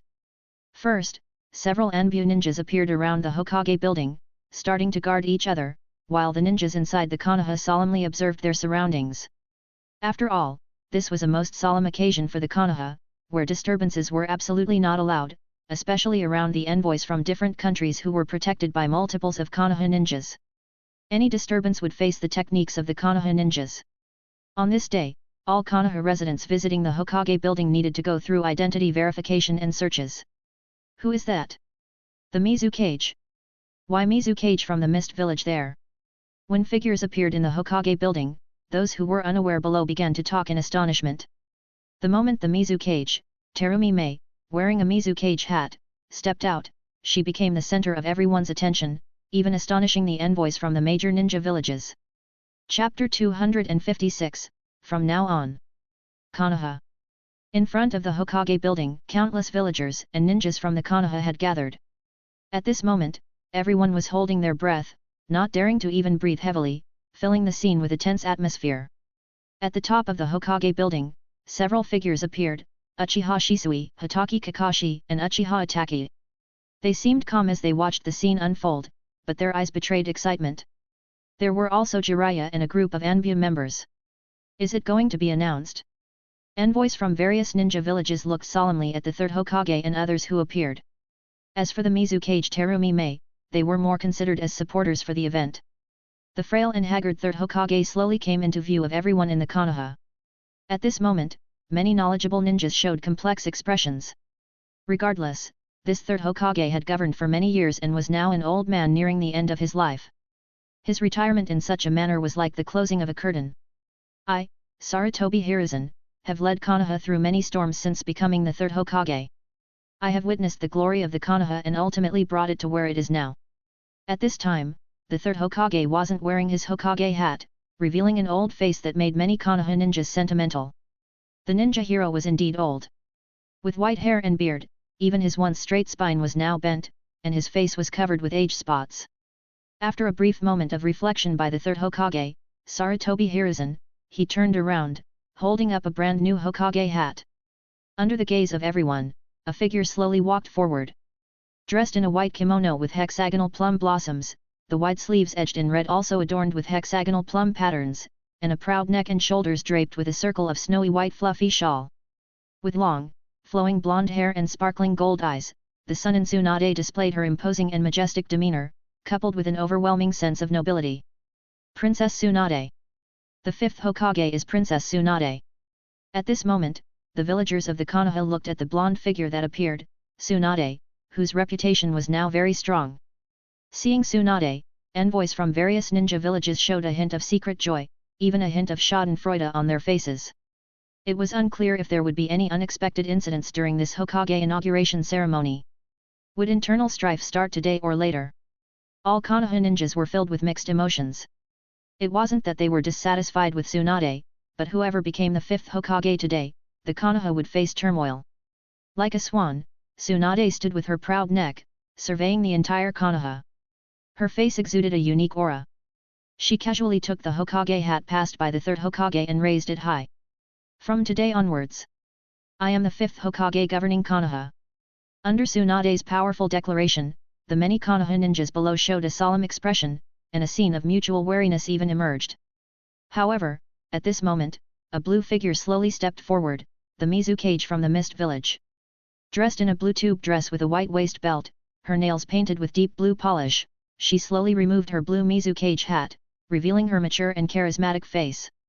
From now on, I am the fifth Mizukage of the Land of Water. Terumi Mei, emanating a dignified, gentle, and friendly aura, surprisingly declared herself as the fifth Mizukage right on the Hokage building, making a high-profile announcement. This scene left many Konoha ninjas utterly astonished, and even the envoys from various ninja villages felt that this fifth Mizukage was, well, a bit eccentric. Today. Despite the emptiness of Konoha, at this moment, everyone's ears echoed with the clear sound of footsteps. When a figure appeared again on the Hokage building, everyone was shocked. Wearing a pure white kimono and black pants, his chest slightly open revealing captivating muscles, his forearms and hands covered by deep black arm guards, a straight sword hung horizontally at his waist. Under the watchful eyes of the crowd, the tall figure of Uchiha Urazu slowly emerged between the two fifth Hokages, as if he were the moon surrounded by stars. At this moment, the third Hokage bowed his head, his expression hidden from onlookers, but he was seen holding a Hokage hat similar to his own. This. What is the third Hokage doing? What is Konoha planning? Numerous Konoha ninjas were shocked, but many still secretly speculated that the parties had reached some agreement in private. The envoys from the ninja villages of various countries were also astonished at this scene. The hats of the 5 cages, brightly colored, represent the cultures of the 5 great ninja villages, the red of the Hokage, the blue of the Mizu cage, the deep green of the Kazekage, the deep brown of the Tsuchikage, and the earthy yellow of the Reikage. However, the hat in the hands of the 3rd Hokage this time was a brand new snow-white color, with a touch of red on the brim. At this moment, Uchiha Yoru, with a calm expression, surveyed all the Konoha ninjas and the envoys from various countries, and slowly took over the cage hat handed to him by the 3rd Hokage. As he raised it high, everyone's gaze became fixed. With the exceptional vision of the ninjas, almost everyone clearly saw the cage hat in Uchiha Yoru's hands, or rather, the big red character on the hat. God. The hats of the 5 cages usually bear the characters for fire, lightning, earth, wind, water, but this time, the hat in Uchiha Yoru's hands was not Konoha's Hokage hat, but one bearing the character for God. Countless people recalled the legends of Konoha, the legend of the god of the ninja world. I, the 5th Hokage/Mizu Cage, declare. Under the attention of all, Tsunade, the 5th Hokage, and Terumi Mei, the 5th Mizu Cage, looked at everyone and began their oath. The war and hatred between Konoha and the Mist Ninja have ended. At their thunderous proclamation, everyone was shocked. What was this? At the same time, the backdrop of the Hokage's rock wall slowly fell, revealing 3 faces, with Uchiha Yoru's face positioned higher, flanked by Mizu Cage Terumi Mei and Hokage Tsunade. It seemed to be a declaration to the ninja world. This was clearly an oath of allegiance declared by Konoha and the Mist under their respective cages, but Uchiha Yoru's ambition was not just for a Konoha, nor just for a mere Hokage, but to merge the 2 great ninja villages, to become the cage of both. Even more, to become the god of the ninja world. The god of the ninja world. Terumi Mei, although she couldn't represent the entire Mist village, still controlled a significant part of the Mist's territory, essentially half of the Mist village. And the third's response? At this moment, the envoys from various ninja villages, after their initial shock, showed furious anger. This was a plot. A scheme of Konoha to plot against the ninja world. Damn it, what nonsense about Konoha's division, a coup. The 3rd Hokage, Sarutobi Hiruzen, had long submitted, otherwise, why would he offer up this hat, symbolizing the god of the ninja world, like a dog today? The 3rd Hokage submitted, and the 5th Hokage Tsunade along with the 5th Mizu Cage Terumi Mei announced their allegiance and submission, symbolizing the merger of Terumi Mei's territory with the Konoha. More importantly, Terumi Mei's Mist Ninja would merge with those of the Konoha. The position of the dominant power in the ninja world, already tenuously held, was now, under the rule of Uchiha Yoru, bolstered in strength and influence, reaching its most glorious state. The number and quality of ninjas, along with combined military power, instantly made them the foremost force in the ninja world, an unshakable position. Shout it out! In the shadows, someone shouted at the top of their lungs, instantly stirring up everyone's emotions, and the entire Konoha boiled over with excitement, with numerous ninjas and villagers moved to tears. The Konoha did not erupt into civil war. War did not descend. God of the ninja world! Roar! At this moment, amongst the ninjas of the Konoha, and a small group of mist ninjas who had come over, each one was excitedly howling. On the other hand, the faces of envoys from various ninja villages looked displeased. They had been tricked, played. This was all a conspiracy, a plot by Uchiha Yoru to integrate the territories and powers of the rebels of the Land of Water. It was a scheme to unify both forces.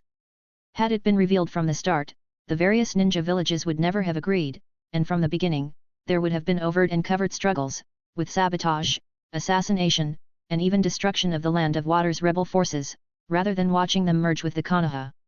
Uchiha Yoru, now in possession of the title God of the Ninja World, exuded a unique domineering aura, surveying everyone from his elevated position.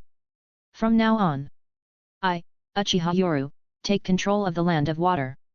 I also announce that the 4th Mizukage's bloody and inhumane management of the Mist Village is abolished. The 4th Mizu Cage, being disrespectful, is considered the leader of the rebels. The ninjas of both the Konoha and Mist villages, from this day forward, will be under my rule. At this moment, Uchiha Yoru's domineering presence was unmistakable, as he arrogantly declared this dictatorial order in front of the envoys from different countries, blatantly labeling the 4th Mizu Cage as a rebel leader. A blatant conspiracy. This is your Konoha's conspiracy. Damn. Uchiha Yoru, you will face the wrath of all the ninja villages. A great ninja war will start because of your madness. With Uchiha Yoru's high profile and domineering declaration, it not only shocked the world but also ignited the anger of the envoys from various ninja villages. For so long, what were they? Mere clowns played by Uchiha Yoru? Even to say, Uchiha Yoru played the entire ninja world. However, at this moment, atop the Hokage building, three figures stood out, led by Uchiha Yoru, with Terumi Mei and Tsunade, each showing a domineering smile. Boom! Instantly, the three of them joined forces, their auras erupting, sweeping across the Konoha with their overwhelming and terrifying chakra. Under their combined chakra pressure, numerous ninjas were terrified. The terrifying pressure of their chakra was akin to that of a tailed beast. Just like in the original story when Orochimaru summoned the previous Hokages, and the second Hokage alone suppressed everyone with just a burst of chakra, showing that pure chakra at a certain level can be an extremely terrifying force. However, at this moment, Uchiha Yoru, Tsunade, and Terumi Mei, in front of countless people, clapped their hands and formed a hand seal. Would release, advent of a world of flowering trees. Susanoo, complete form. As the Mangekyo Sharingan in Uchiha Yoru's eyes continues to spin, a powerful black chakra instantly flashes around him, visibly beginning to rapidly condense and strengthen. Meanwhile, under Tsunade's angry shout as she claps her hands, a massive flow of chakra crazily circulates, and instantly the entire village of Konoha starts to rumble loudly. The large village of Konoha begins to tremble, followed by the cracking of the earth. A terrifying scene unfolds as large trees and vines visibly start to emerge from the ground. This. How is this possible? Wood release. It's actually a wood release. With a thunderous rumble, in a shocking scene, Uchiha Shisui and Uchiha Itachi on the top of the Hokage building exchange glances, both showing solemn expressions. They simultaneously shout and activate their Mangekyo Sharingan, while casting Susanoo. In an instant, the landscape of Konoha undergoes a drastic change. Countless large trees sprout up without damaging any buildings, adding much greenery to Konoha. But terrifyingly, within the vast village of Konoha, all the trees have grown incredibly tall, especially those in the training area, as if they aged 100 years in a moment. The terrifying growth of these towering trees is visible to the naked eye. This. What is this? All the ninjas stare in horror at this scene. The entire village of Konoha has changed, including the appearance of three giant figures in front of the Hokage building. This. Can a ninja really achieve this? They have actually changed the landscape of this entire area. With a thunderous rumble, a black, imposing Susanoo appears on top of the Hokage building, attracting everyone's attention. Uchiha Yoru's Susanoo is black and in its complete form, larger than a tailed beast, resembling a full suit of armor. Its terrifying chakra pressure makes even the Jonin sweat profusely, with only one thought in their minds. That is unmatched power. Even Jonin are but ants before such force. At the same time, there are two smaller Susanoo giants, one red belonging to Uchiha Itachi, and the other green, belonging to Shisui. At his young age, Uchiha Itachi barely maintained the first stage of Susanoo. Meanwhile, Shisui's Susanoo has already entered the second stage. Summoning Jutsu. Just then, loud shouts ring out around the Hokage building. As the smoke from the summoning clears, the formidable figures of the Gamabunta and Manda appear. In this moment, Konoha flexed its muscles to the messengers from all the major ninja villages. High above, Terumi Mei appeared inside Susanoo of Uchiha Yoru, captivating with a charming smile. Now is the time for beautiful fireworks, she said. Terumi Mei's lips curved up, only splendid fireworks are worthy of a handsome, ambitious man. Lava release, scorching ocean blast. Instantly, she spewed out a wave of fiery red magma, which exploded in midair into dazzling sparks, like blooming fireworks. After all this, Terumi Mei, with her enchanting palms, wiped the residual red magma from her lips. Already famous in the ninja world for her dual Kekii Genkai, today she revealed yet another, boil release, corrosion, melting slime, and now lava release, magma. Terumi Mei, a 3 Kekii Genkai ninja. Is this really what a ninja can achieve? Damn it, this is not on the same level. All the ninjas of the Konoha and the messengers from various countries watched in stunned silence and fear. Uchiha Yoru, from atop Susanoo, looked down upon everyone in the Konoha, and commanded dominantly, "Go tell your cage, the ninja world is too small for my ambitions, barely enough for me alone. The chaos of the ninja world has lasted too long, and peace has never come. No one starts as a god, be it the 5 cage or a deity. But now, the intolerable vacancy of the heavenly throne will end. From now on, I will stand at the pinnacle in the name of a god." Crossing his hands through his hair, his once youthful hairstyle changed, emitting mature charm. Uchiha Yoru demonstrated to the entire ninja world what true dominance and unrivaled authority meant. Would release. And this terrifying ninjutsu. What is Konoha trying to do? One moment, the angry messengers from various countries, the next, they looked on in fear at this scene. The power displayed by Uchiha Yoru was too strong, too terrifying. The wood release of the first Hokage that quelled chaos, the legendary Susanoo of the Mangekyo Sharingan, and a series of formidable cage-level ninjas. This was a pure show of force, telling the entire ninja world about the strength and power of Uchiha Yoru. Uchiha Yoru, atop Susanoo, issued his orders. Order Jiraiya to the Land of Earth border as the chief commander, Orochimaru to inspect the Land of Wind border. Send Hotaki Kakashi, Biwajozo and Zabuza Mamakai to the Land of Lightning border as chief commanders. Uchiha Shisui, Uchiha Itachi, Kisame Hashigaki, Ringo Ame Arai and Might Guy to guard the Land of Water. Any rebellion from the Mist Ninja will be considered an invasion. No mercy. The 5th Mizukage Terumi Mei, the 5th Hokage Tsunade to stay in Konoha. Also, I, Uchiha Yoru, announce to the entire ninja world, any invasion of my territory will be considered an act of war. Uchiha Yoru's declaration resonated over Konoha, unforgettable and shocking to many. Chapter 257, The Ninja World Trembled. The Ninja World Trembles. At the inauguration ceremony of the 5th Hokage of Konoha, an event worthy of being recorded in the annals of ninja history occurred. The one appointed as the 5th Hokage was Tsunade of the legendary Sunin, but the next scene was even more shocking. The 5th Mizukage, Terumi Mei, appeared and, together with the 5th Hokage Tsunade, boldly announced their allegiance to Uchiha Yoru, God of Ninjas. This title was only previously held by the first Hokage Senju Hashirama, who ended the Warring States period. But this time, the character god on the cage hat personally made by the 3rd Hokage, Sarutobi Hiruzen, clearly expressed that a powerful ninja, a god of ninjas, had once again emerged in Konoha. Tsunade of the Sunin awakened her wood release, and Uchiha Yoru unleashed the complete form of Susanoo. There was also the 5th Mizukage, Terumi Mei, who possessed both lava release and boil release, unexpectedly revealing a 3rd Kekii Genkai, melt release. The return of Orochimaru, the position of Jiraiya, and the appearance of Uchiha Shisui and Uchiha Itachi, both users of the Mangekyo Sharingan. At this moment, the ninja world trembled, and the number of cage-level powerhouses revealed by Konoha was simply terrifying. Uchiha Yoru, Uchiha Shisui, Uchiha Itachi, Hotaki Kakashi, Jiraiya, Orochimaru, Tsunade, the 3rd Hokage Sarutobi Hiruzen, and the 5th Mizukage Terumi Mei, a total of 9 cage-level fearsome fighters. Then it was reported that Kisame Hashigaki received the great sword Same Hata from the 5th Mizukage, his power not inferior to the cages of the major ninja villages, and the wielder of the Kyubikaribch, Zabuza Mamakai, although not a cage, was also considered an elite jonin. Especially with the inclusion of various powerful Kekii Genkai clans and strong fighters from the Mist, Konoha's high-end combat power was directly supplemented, leaping to suppress the 5 great ninja villages in the ninja world. At the same time, with the merger with the Mist Ninja, the already weakened Konoha's military strength suddenly became the pinnacle of the ninja world, returning to its dominant position.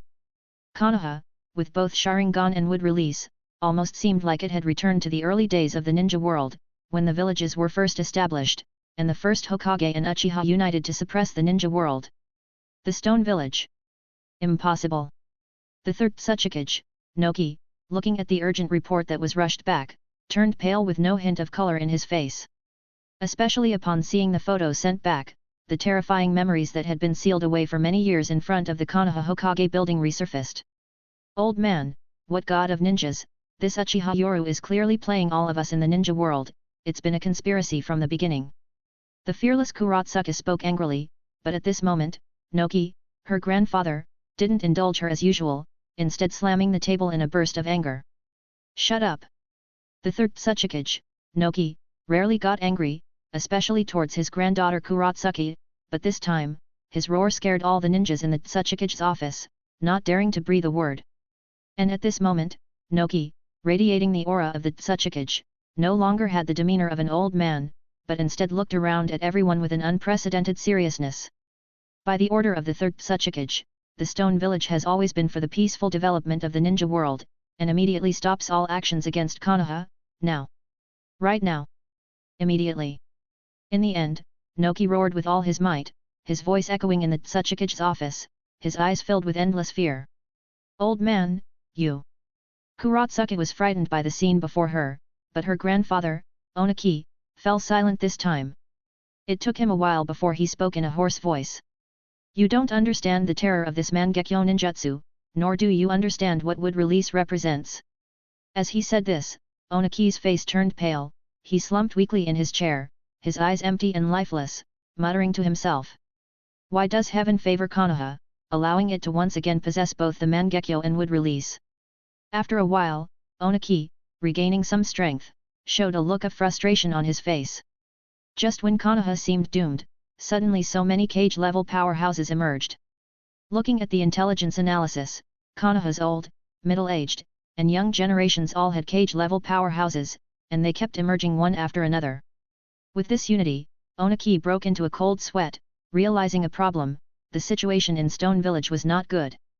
His military strength had developed well under his leadership, with the number of ninjas reaching nearly 30,000, a peak in Stone Village's history.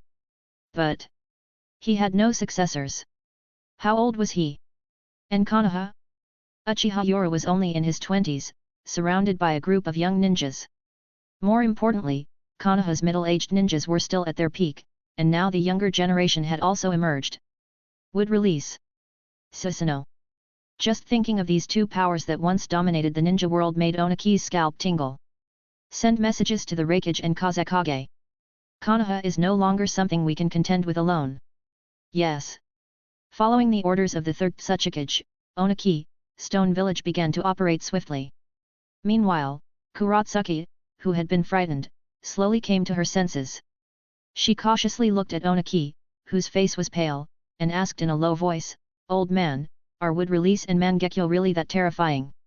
Looking at his granddaughter, whose face had turned pale from fear, Onaki felt a pang of guilt. Facing her question, he could only offer a bitter smile. In the office, almost all of the elite jonin of Stone also looked puzzled. They had not lived in that era and did not understand the terror of Uchiha Madara and Senju Hashirama, who once overwhelmed the ninja world. Alas, it's not that wood release and the Mangekyo are powerful, but the people who use them. Look at this intelligence and these photos. This time, Onaki patiently explained to everyone, while the intelligence and photos were shown to all. The same Mangekyo has different levels. I don't know how Uchiha Yoro did it, but his Mangekyo, judging from this Susanoo, is no less powerful than Uchiha Madara's back in the day. Also, the terrifying range of this would release ninjutsu, which covered the whole of Konoha. More importantly, the inheritor of wood release is the granddaughter of the first Hokage, Senju Hashirama. Tsunade can now take the surname Senju. Senju Tsunade and Uchiha Yoro are like the reincarnations of Uchiha Madara and Senju Hashirama. What's more terrifying is the combination of Senju and Uchiha. At this point, the third Tsuchikage, Noki, was full of frustration. Initially, Senju Hashirama and Uchiha Madara were at odds, and their internal strife provided a breathing space for the ninja world. But this time it's different. A mountain cannot contain two tigers. But damn it, this time it's a male and a female. Look. Information from Konoha, the god of ninja, Uchiha Yoro, will officially marry the 5th Hokage and the 5th Mizukage. What is this? This is clearly a symbol of ambition. The alliance of Senju and Uchiha, which should have been restraining each other, is now combining. The grudges between Senju and Uchiha will thus disappear, along with the 5th Mizukage. Damn, I was blind to recognize Terumi Mei as the 5th Mizukage, now giving Uchiha Yoro a chance. The 5th Hokage and the 5th Mizukage joining Uchiha Yoro is not just an alliance of three, but a combination of three forces. Noki was frustrated and angry, now even lacking the opportunity to instigate. Originally, if Uchiha Madara and Senju Hashirama were not both men, and there had been a woman, their union would have left no place for others in the ninja world. But now, he was witnessing the scene he least wanted to see. Earlier, he had given Terumi Mei's faction and Konoha time to get along harmoniously, but now there was no chance to cause discord. According to intelligence from the last 3 months, the Mist and Leaf ninjas have already integrated. It's completely you are in me, and I am in you. Damn, more importantly, is Uchiha Yoru's courage, which is the most terrifying. This kid is even more frightening than Uchiha Madara. Looking at the reports coming in, the third Tsuchikage Nokia's face grew increasingly ugly. Uchiha Yoru actually has such courage, setting an example by issuing a decree that from him onwards, the surname of the children born will be determined by the awakened bloodline, and if there is no awakened bloodline, the surname can be chosen freely. Even Uchiha Yoru's courage. In marrying the 5th Mizukage and Hokage, he allowed both to continue with their original surnames. According to the rules of the ninja world, any woman who marries must follow her husband's surname, regardless of how powerful she is, and abandon her original surname unless she marries into her husband's family. But Uchiha Yoru openly created a historic precedent, allowing Tsunade Senju and Terumi Mei to maintain their original surnames. This is partly due to the prestige of their identities and their bloodline factors, but more importantly, it shows respect and wins people's hearts. Uchiha Madara was too overbearing in his actions. Uchiha Yoru not only inherited Uchiha Madara's power but also possessed a broader mind and strategy. Terrifying. Uchiha Yoru has set a standard for the ninja world. Awakened Ice Release users take the surname Yuki, Sharingan users are Uchiha, Bone Pulse users are Kagaya, Byakugan users are Hyuga, etc. In cases like Terumi Mei with multiple bloodlines, it depends on the actual situation. Uchiha Itachi fully recognizing Tsunade and Terumi Mei's original surnames is a mark of great respect, and he also boldly claimed that the surname of their children would be decided later. He is truly a scheming hero for his grand ambitions, possessing Uchiha Madara's dominance but not lacking in tactics and smoothness. Land of Lightning. The 4th Raikage, A, looked at the information in his hand, furiously roaring and smashing his desk to pieces. Damn it! A mere brat! How dare he call himself the god of ninja, and even attempt to annex the land of water. This time, Uchiha Yoru completely toyed with the entire ninja world. Normally, he should face the collective wrath of the ninja world, but it's clear that the power he unleashed has birthed more fear than anger. Senju Hashirama and Uchiha Madara, although they have become part of history, with few historical records in the ninja world, there is still preserved information about these powerful figures. However, due to the lack of legends about the Mangekyo Sharingan and would release for many years, these records have gathered dust. But this time, the entire ninja world's records about Uchiha Madara's Mangekyo Sharingan and Senju Hashirama are emerging once again. Lord Raikage. According to the records from the era of the 1st Raikage, the jutsu used by Tsunade of Konoha is called Wood Release Secret Technique, Advent of a World of Trees, and the giant creature summoned by Uchiha Yoru's Mangekyo Sharingan is called Susanoo. Furthermore, according to detailed records, Uchiha Yoru's Black Susanoo and Tsunade's range and intensity of wood release may not be as powerful as the original Uchiha Madara and Senju Hashirama, but they are not far behind.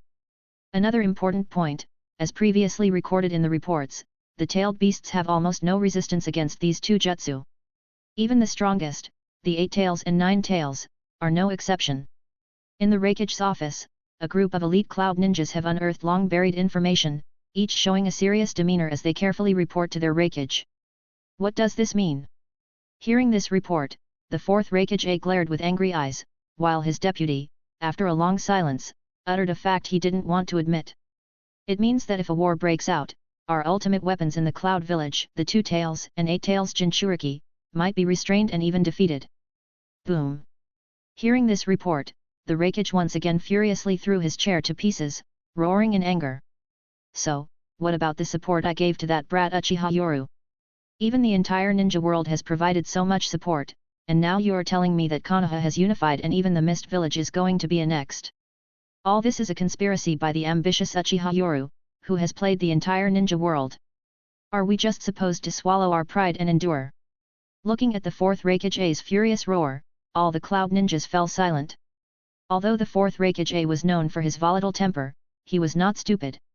His anger stemmed not just from being tricked, but also from the fact that Konoha had once again become the dominant force in the ninja world. Having such immense power, Konoha had returned to a position where other villages had to join forces to challenge it. Alone, they were no match. This was the source of his greatest anger.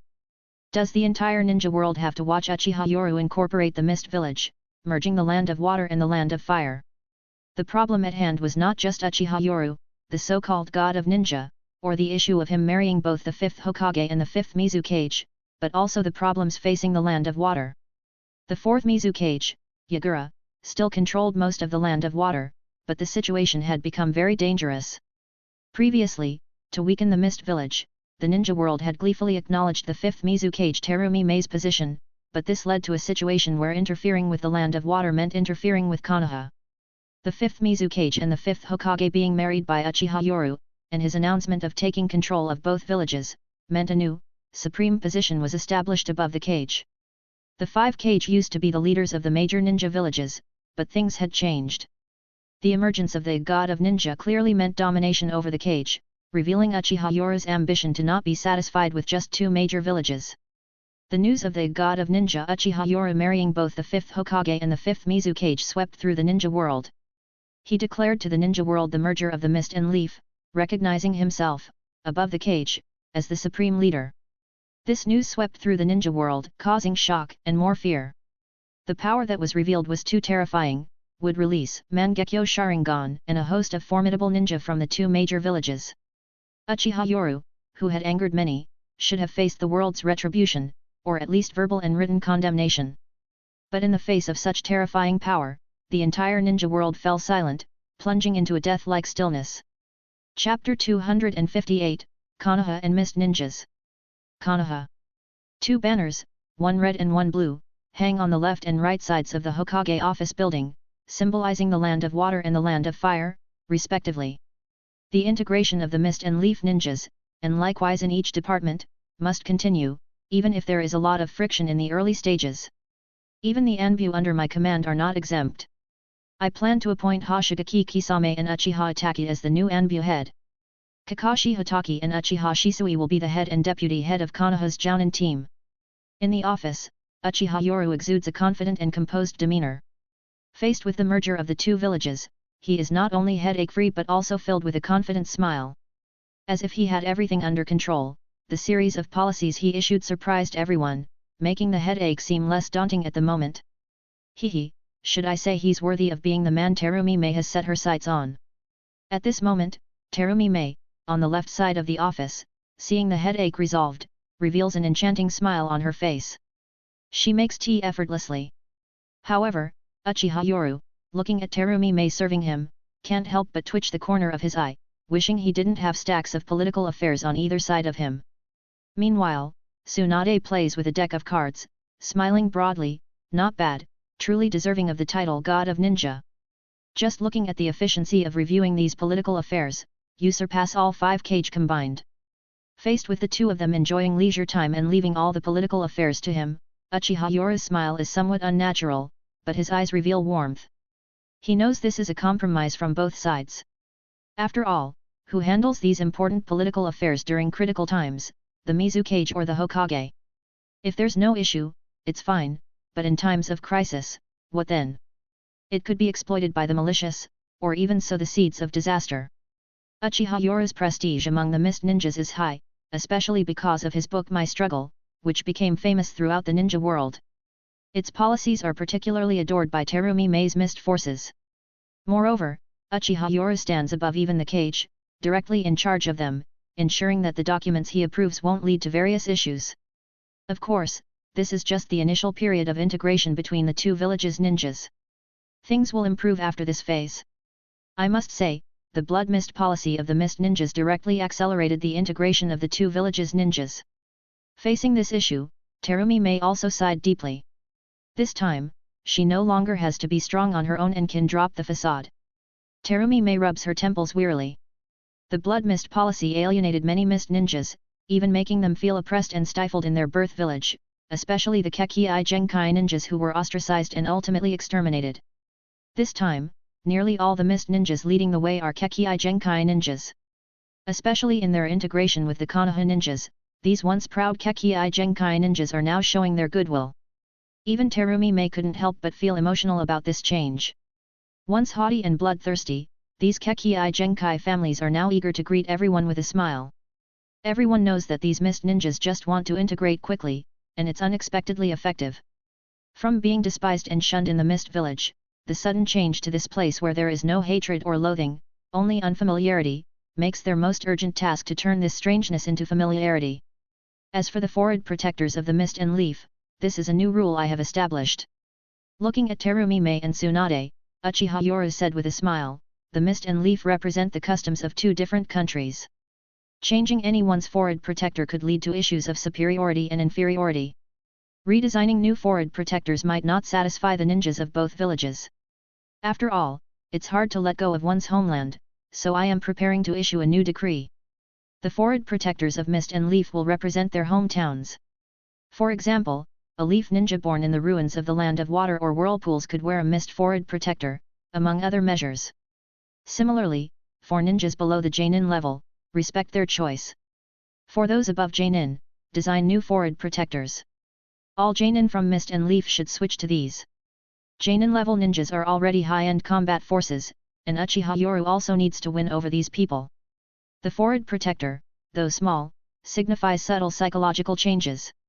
Since you've been titled as the god of ninja, exposing your ambition to the ninjas, and in your rules, the issue of Jonin status can be explained as an envoy of the god.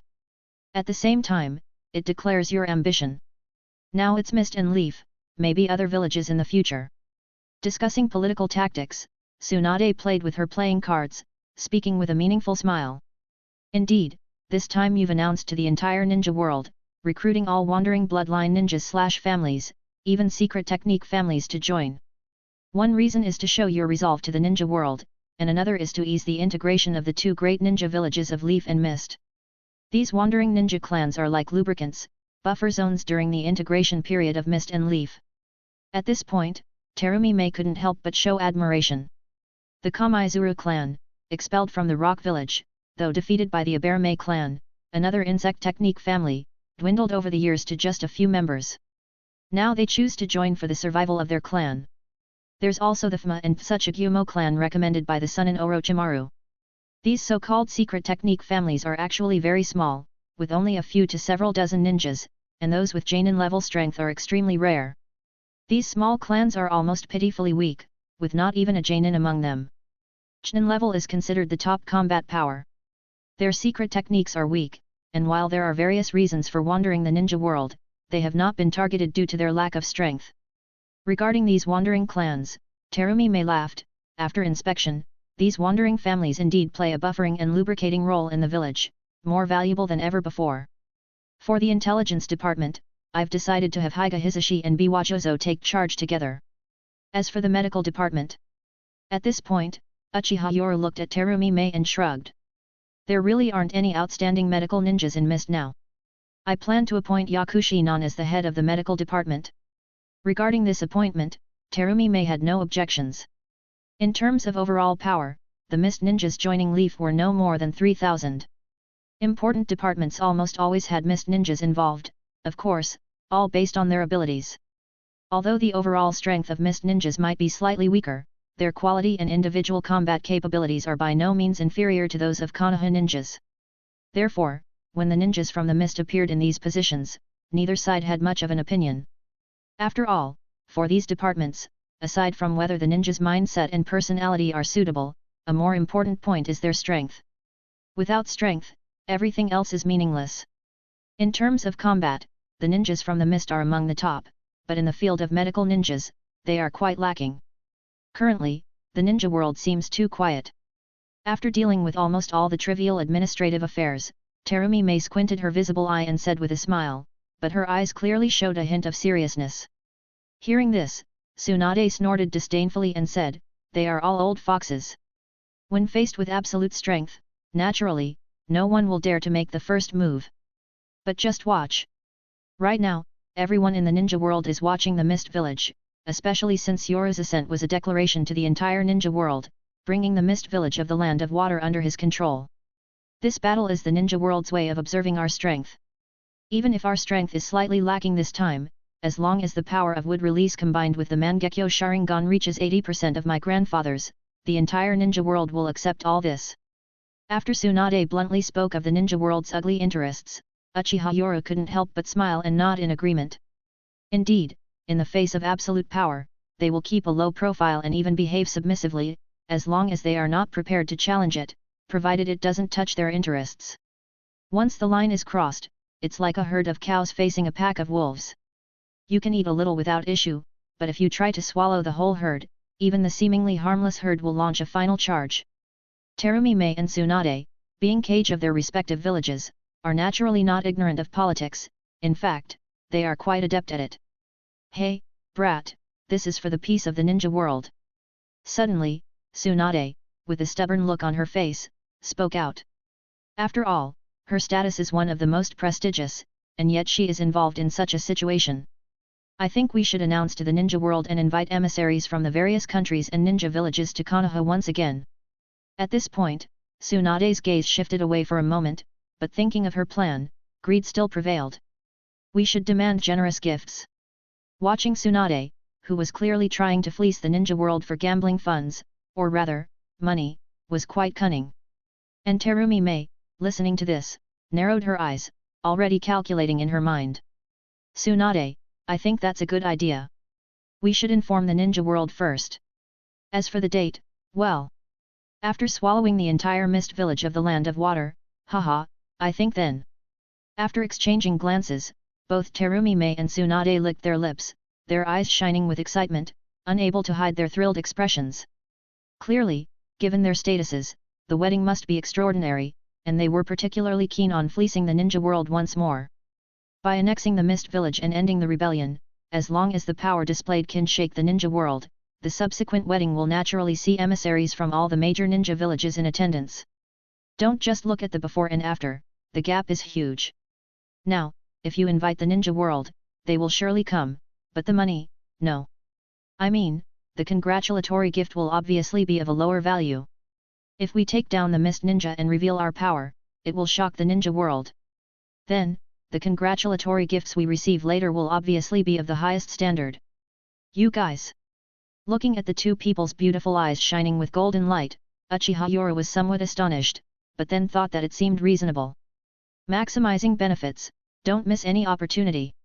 I also think it's good. Uchiha Yoru, stroking his chin, also showed a meaningful smile on his face. The three of them looked at each other and suddenly burst into laughter. For the peace of the ninja world. The three of them laughed heartily, as if celebrating something, and then energetically joined in handling governmental affairs. On the outskirts of Konoha, in a secluded area surrounded by forests, it truly is a great place for cultivating one's character and temperament. Under the cover of the forest, a large clan territory appears, with buildings that are newly constructed on the surface. Judging by the clan emblems on the surrounding buildings, there are the Sarutobi, Shimura, Udatai, Nara, Akimichi, and Yamanaka families, among which the Sarutobi clan is the largest.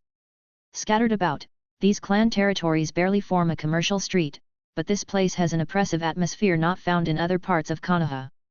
One by one, the ninjas who pass through here are silent and taciturn, clearly indicating something is amiss. Inside a simple house. Ah, the current situation is so similar to that of the Uchiha clan back in the day.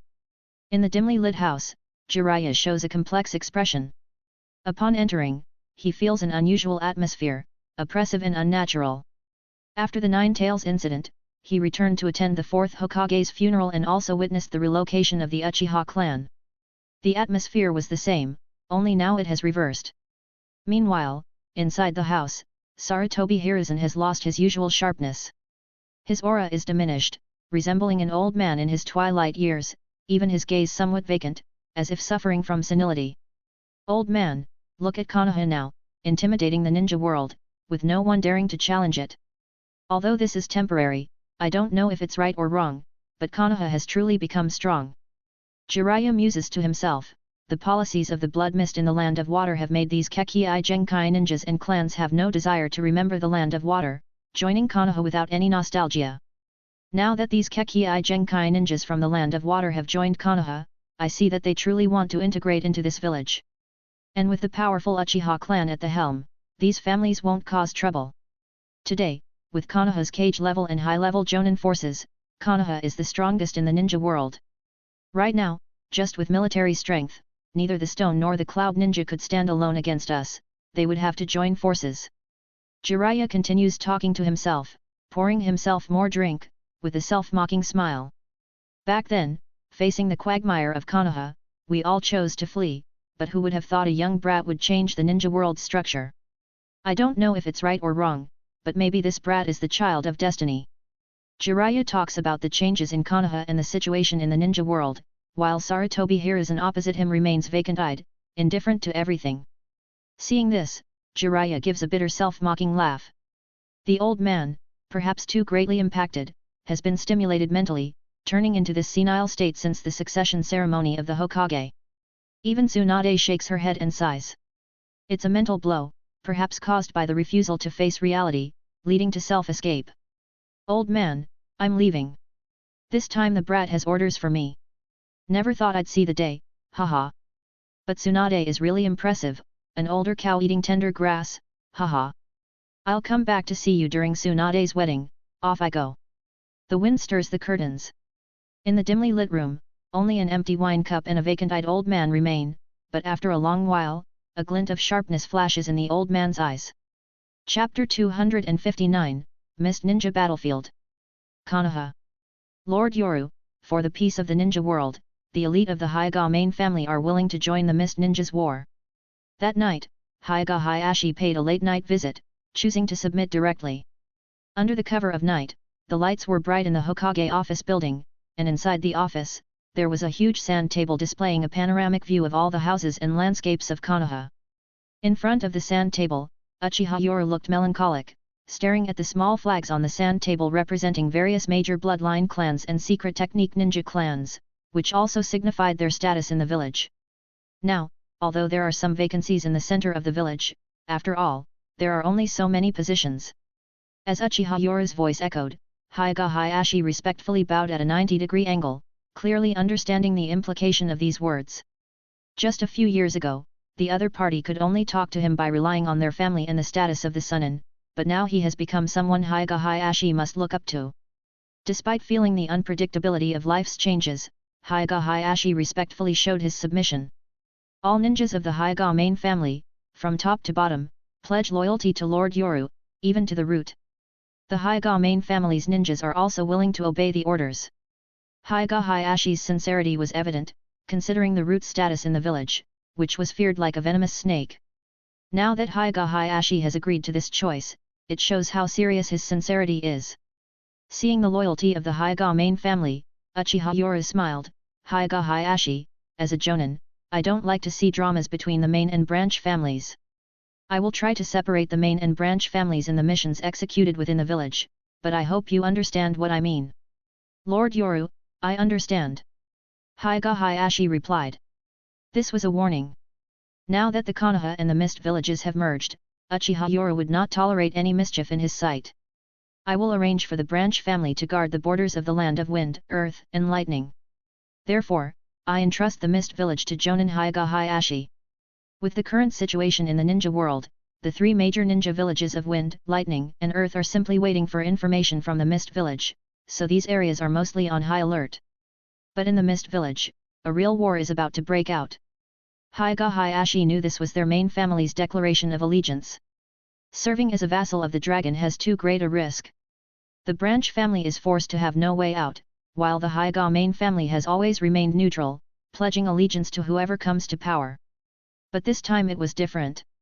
With so many bloodline families from the Mist village joining, along with Uchiha Yoru's ambition, Hyuga Hayashi knew that if he didn't make a stand now, the main family would be marginalized. And since the branch family had already boarded the ship, ready to ride the waves, he could not fall behind, nor did he want the main family to become insignificant in the future. Lord Yoru, in the Mist Ninjas battle, the ninjas of the Hyuga main family are willing to follow orders with all their might, even if it is against the Mist village's elite jounin. This time, Uchiha Yoru couldn't help but show a hint of surprise in his eyes, looking at the staid Hyuga Hayashi, his lips curling up slightly. It seems that the leader of the Hyuga clan is quite bold. The Mist Ninja Aoi has a Byakugan from the main family, and Hyuga Hayashi's actions are almost a complete display of setting aside prejudices. Hehe, I see the sincerity of clan head Hayashi. This time, Hyuga Hayashi was full of sincerity, and Uchiha Yoru was also very satisfied. After all, Konoha is flourishing, and it's great that no one is causing trouble. As for the Mist Ninja, that's even more needless to say. What kind of days were passed in the Mist Village? Days worse than a dog's life. Now, giving them a chance to live a normal life, they would be grateful, not to mention that he also provided a better environment and future. Hinata's talent is not bad. Besides Gentle Fist, she can learn medical ninjutsu from Tsunade. Uchiha Yoru also showed his goodwill. Under Hyuga Hayashi's grateful gaze, he pointed to a spot on the sand table. Just right, the Yamanaka family also has a girl who will learn medical ninjutsu from Tsunade in the future. Moreover, being from the same village, you can be neighbors. Upon hearing this, Hyuga Hayashi was immediately startled and looked at the position indicated on the sand table. The center of power in Konoha was already considered to be on the periphery, but at least it was joining this circle. However, he was surprised to see several houses marked with the Yamanaka family crest. Thinking of this, he immediately narrowed his eyes. Indeed, in the face of the general trend, or perhaps the way of survival for the great clans, sending out a part of the clan members is a way to keep an option open. In a dark cavern, on a huge and ugly statue, a pair of indifferent eyes were revealed. These were the Rin-Egan. Nagato, this is the latest intelligence. Hidden in a secret chamber, Nagato's complexion was noticeably better than before.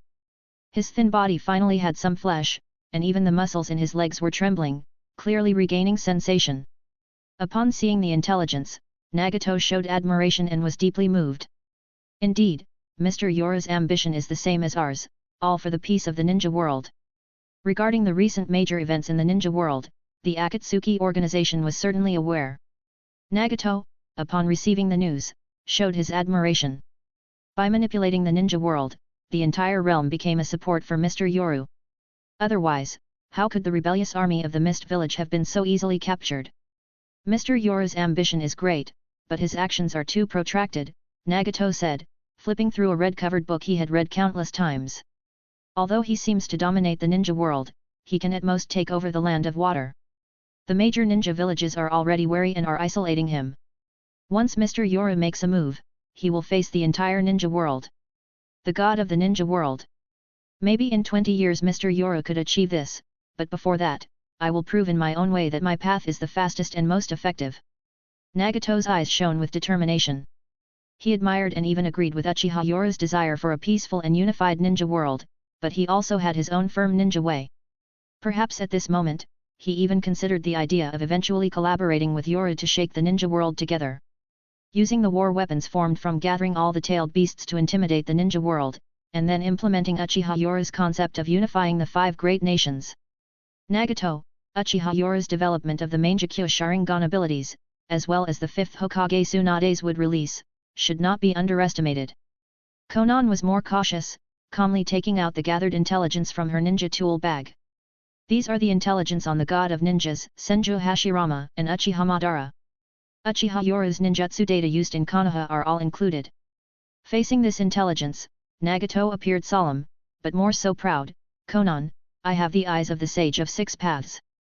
Mr. Yoru's strength comes from both power and strategic layout. Even the village could become an obstacle to his power enhancement. He didn't deny the power of the Mangekyo Sharingan and wood release, but what he possessed were the Rin-Egan, the legendary eyes of the Sage of 6 Paths. How could he lose? However, at that moment, ripples appeared in the dark space, and both Konan and Nagato's expressions turned cold. Hehe, it seems you also know about the emergence of this god of the ninja world in Konoha. The masked man, Obito, who appeared, looked at the intelligence in Nagato's hands and let out a hoarse laugh. Madara, you must be very familiar with Uchiha Yoru's Mangekyo Sharingan and Tsunade's wood release. Konan's face clearly looked unwell. She knew, but she didn't say anything, needing to investigate further. This clearly showed a lack of trust in their cooperation.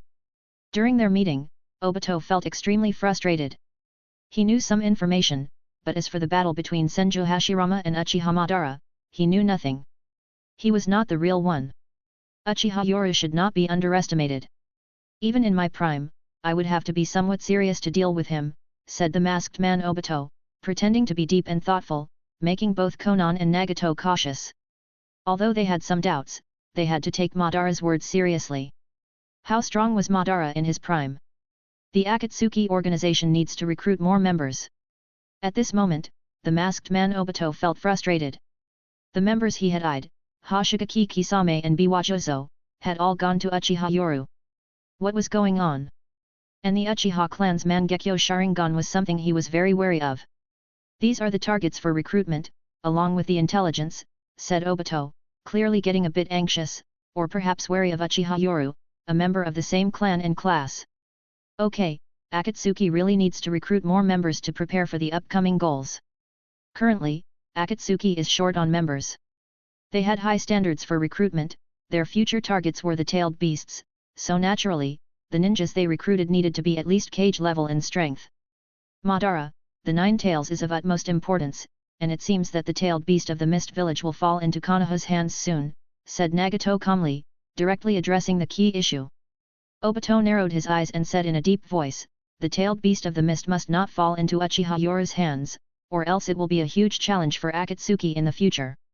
The Six Tails Jinchuriki, Utakata of the Mist, I will give you the intelligence. Capture the Six Tails first, Nagato decided, but he still didn't want to confront Uchiha Yoru too soon, so he nodded in agreement. Okay, let's capture the Six Tails Jinchuriki and imprison him. We'll extract the tailed beast later when we're sealing them. Seeing Nagato's agreement, the masked man Obito also showed a bloodthirsty smile, don't worry, I'll take care of the Three Tails Jinchuriki. Hearing this, both Konan and Nagato frowned, their expressions growing solemn. The Three Tails Jinchuriki was Yagura, the fourth Mizukage.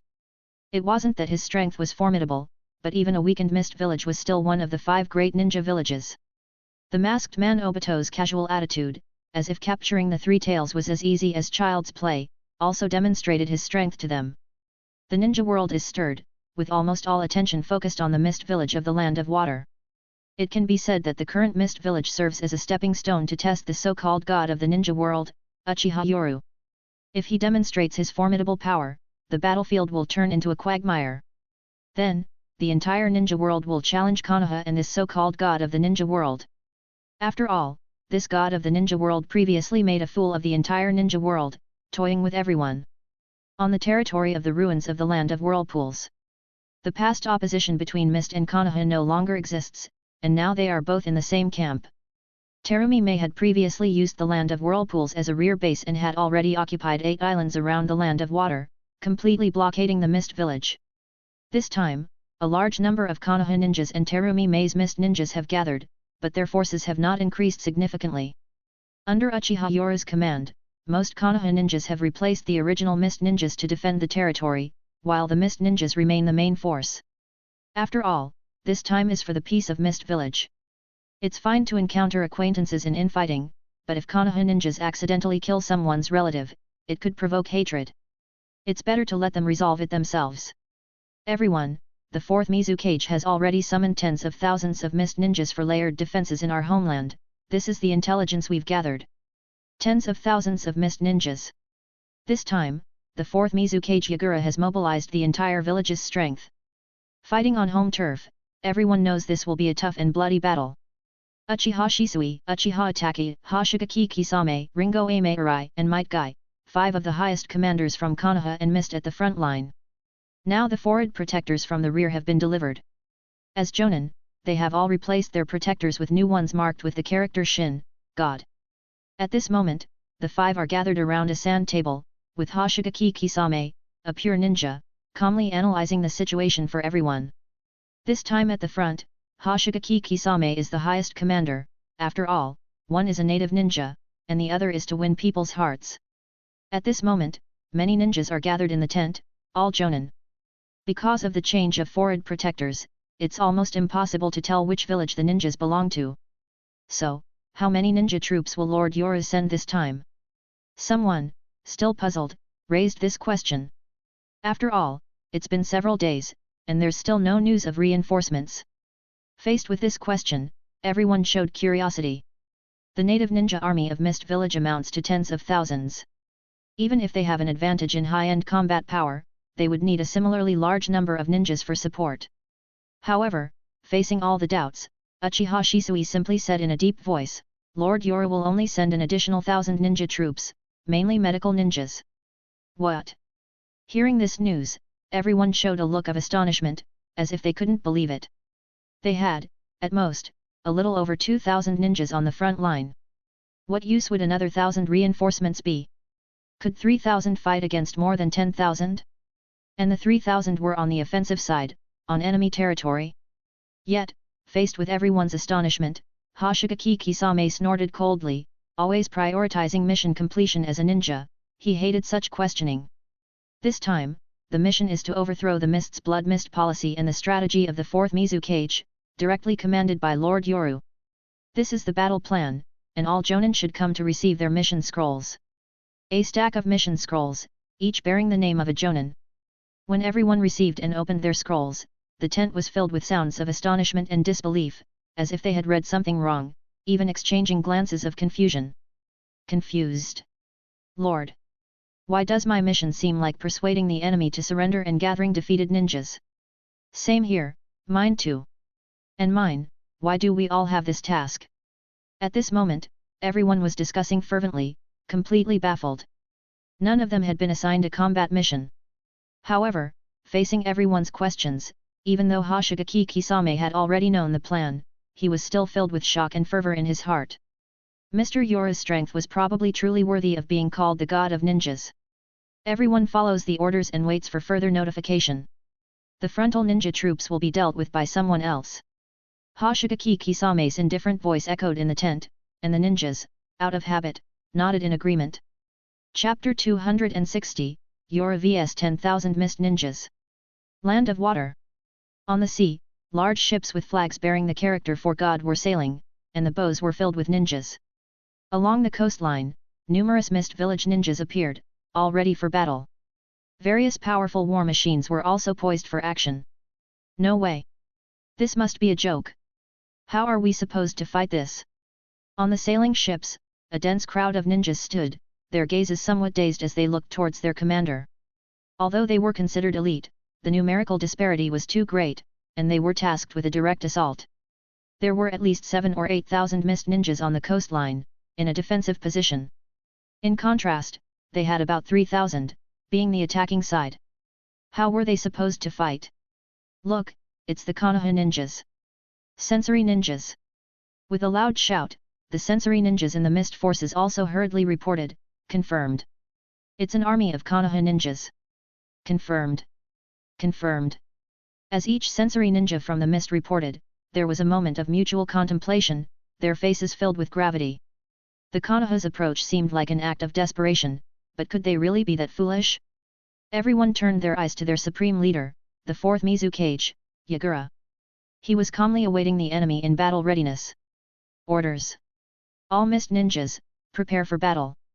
Yes. Following the 4th Mizukage's command, Mist ninjas along the coast readied themselves for battle. Meanwhile, ninjas sent secretly by various countries to gather intelligence were hidden all over the battlefield.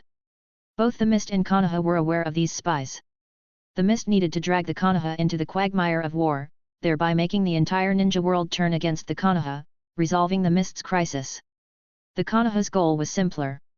They needed these spies to report back to their countries. However, they were confident enough to shake the entire ninja world. Both sides had the same starting point, to convey information. My lord, how do we get ashore? As they drew closer, the Mist's war machines on the coast, glistening coldly, were clearly visible.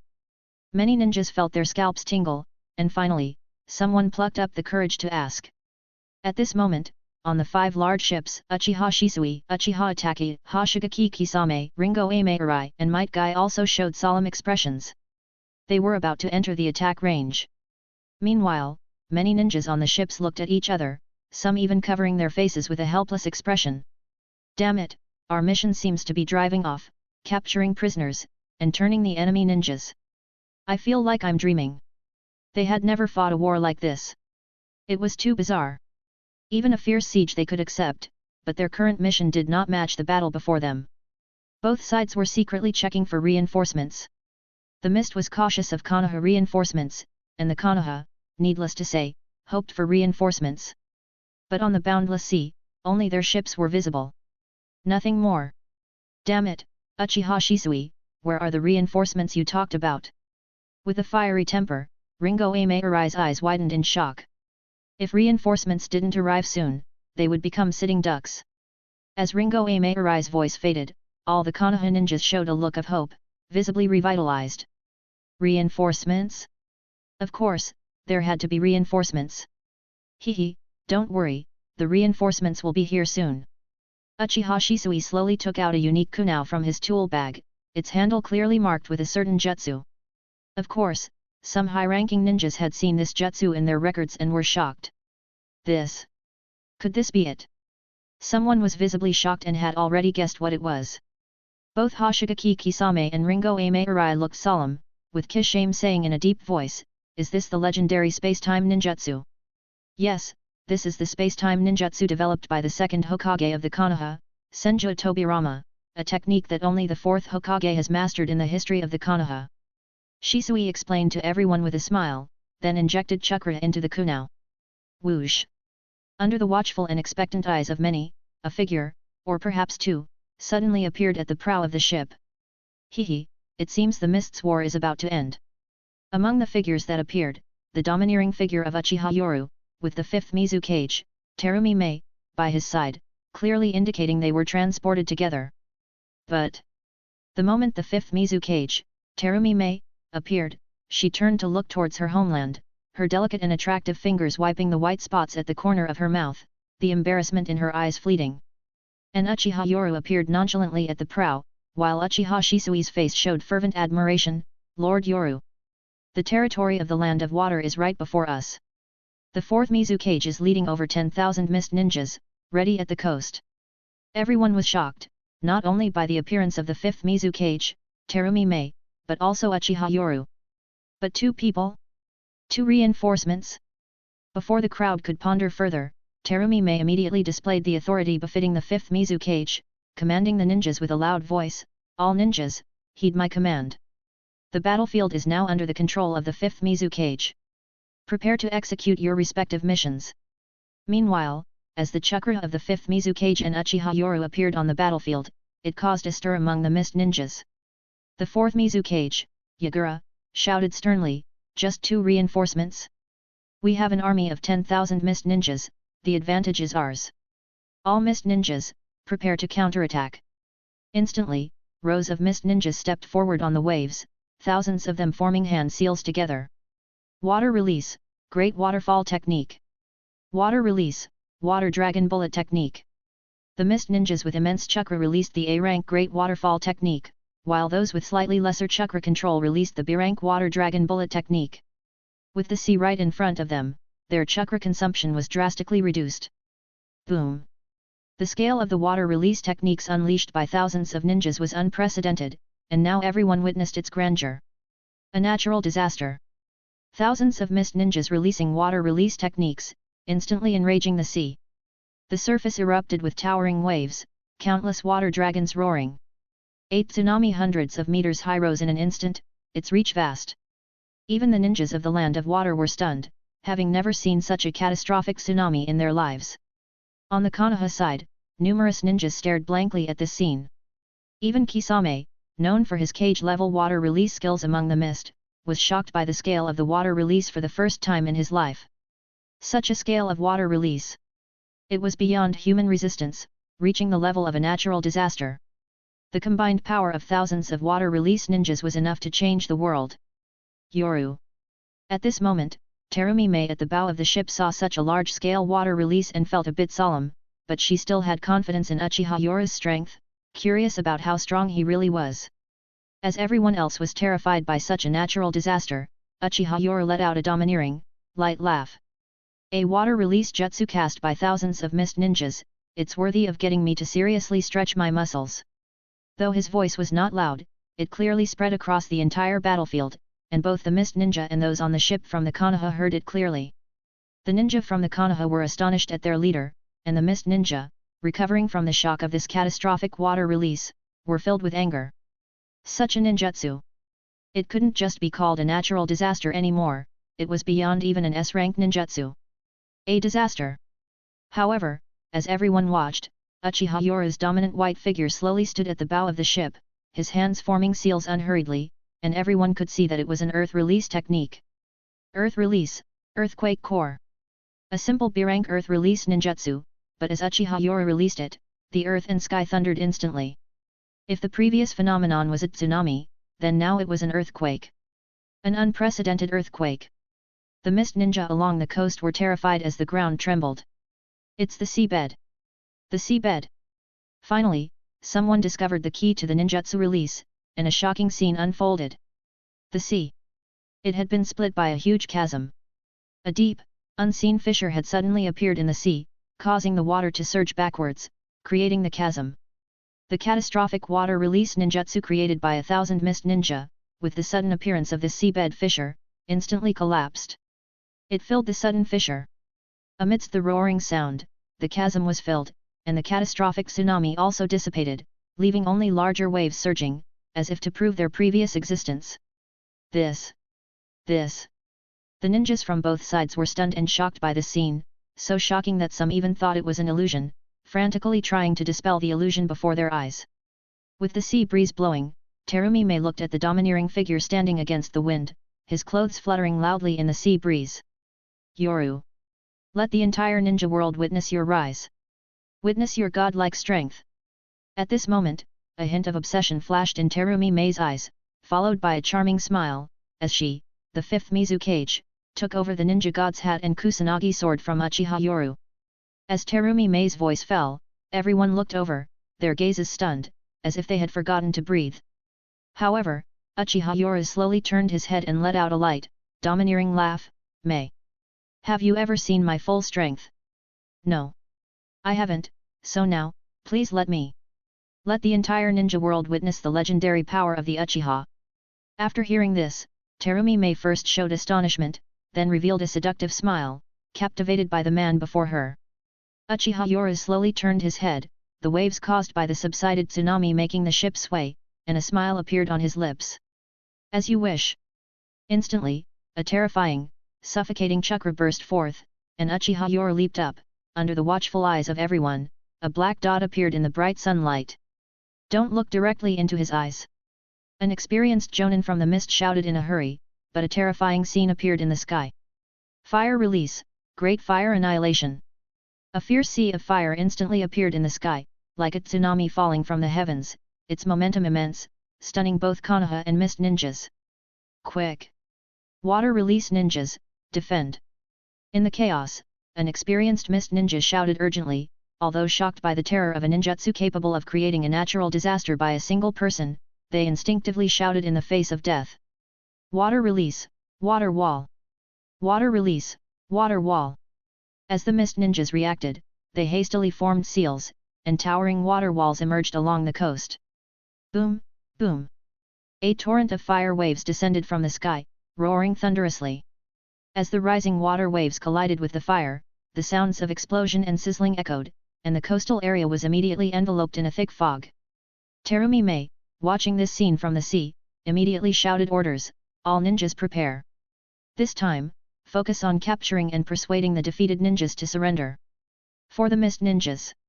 For freedom. Roar, roar. This was their first battle to liberate the mist ninjas, and it seemed almost like a final showdown. Boom, boom. Under the thick fog, the figure of Uchiha Yoru appeared on land, unleashing his full firepower, causing screams of agony within the mist ninja corps. Wind release, great breakthrough. Several wind release ninjas hurriedly used large-scale wind techniques to disperse the fog, revealing a chilling scene. Uchiha Yoru's domineering presence was like a tiger among sheep. With his flickering afterimages, he was unmatched, and the air was filled with the screams of mist ninjas. With his lightning-fast body techniques, he handled the encirclement with ease, his demeanor relaxed, which both shocked and angered the mist ninjas. Arrogant! Just then, a furious roar filled with tyranny echoed from afar. Under the fearful gazes of countless mist ninjas, they saw their fourth Mizukage, Yagura, enter into a partial tailed beast transformation. Covered in dark red-tailed beast chakra cloak, resembling a small tailed beast, he roared, and a ready-to-launch tailed beast bomb roared out of his mouth. Lord Fourth Mizukage! Our people are still here. Under the terrifying power of the tailed beast bomb, if it was fired, the mist ninjas too would suffer severe injuries. Many showed expressions of unwillingness, anger, and fear of the Mizukage's cruel methods. No, don't do it. Numerous mist ninjas watched helplessly as the terrifying tailed beast bomb whooshed by, and many within its target range showed fear in their eyes. They fought and killed for the mist village. And now they were about to be killed by their own cage. Their will, originally so firm for the village, suddenly turned to despair. Was it really worth it to do this for the village of the Bloody Mist? What would it be like under the rule of the 5th Mizu Cage?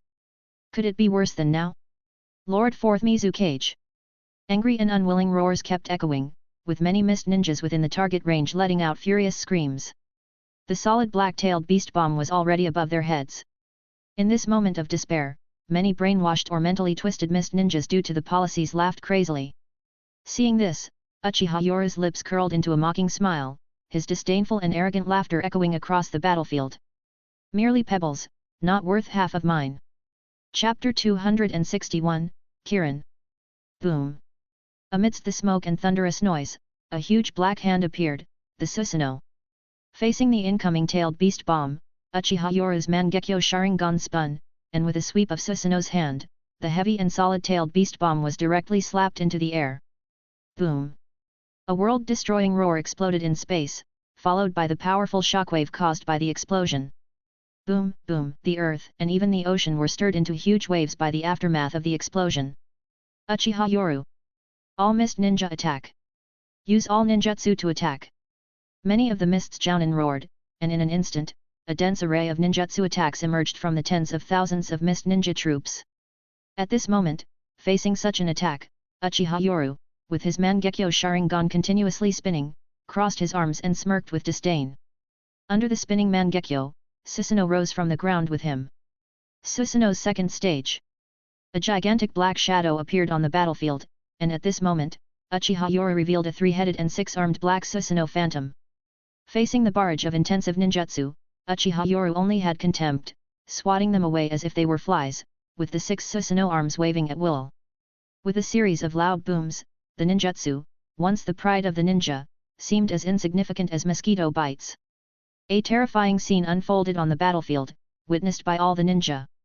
On a distant warship, the Konoha, Mist, ninja stared at this scene in shock and disbelief, with some even swallowing hard and murmuring, This is, not even on the same dimension. Kiki, worthy of being the man Terumi Mei, the 5th Mizu Cage, fancies. Indeed, he's tough and strong. Watching the terrifying Uchiha Yoru on the battlefield, Terumi Mei couldn't help but wipe the non-existent drool from her mouth, her eyes filled with obsession. He was the man who deserved her. Is this the power of the Uchiha? Even Kisame fell silent at this moment. In the face of such power, his pride in the same Hada sword seemed so ordinary. Ninja inherently admire the strong, especially in the ninja world, where only the strong deserve their following. And the spies from various countries hiding around the battlefield were all dumbfounded, shocked by the scene. At this moment, they realized their understanding had been overturned. How could they report this? One man sweeping tens of thousands of elite mist ninja? The terrifying Susanoo? It feels like a fabricated story, but it's actually happening right before their eyes. Boom, boom. On the battlefield, Uchiha Yoru displayed his divine might. Faced with the attack of ants, impatience rose in his eyes, and he coldly declared to the enemies on the battlefield. From today onwards, I will take control of the land of water. The 5th Mizu Cage, Terumi Mei, will lead you to abolish the so-called blood mist policy. Ants. Submit now. Just as the battle began, Uchiha Yoru arrogantly declared the land of water as his possession and announced the future governance by Terumi Mei.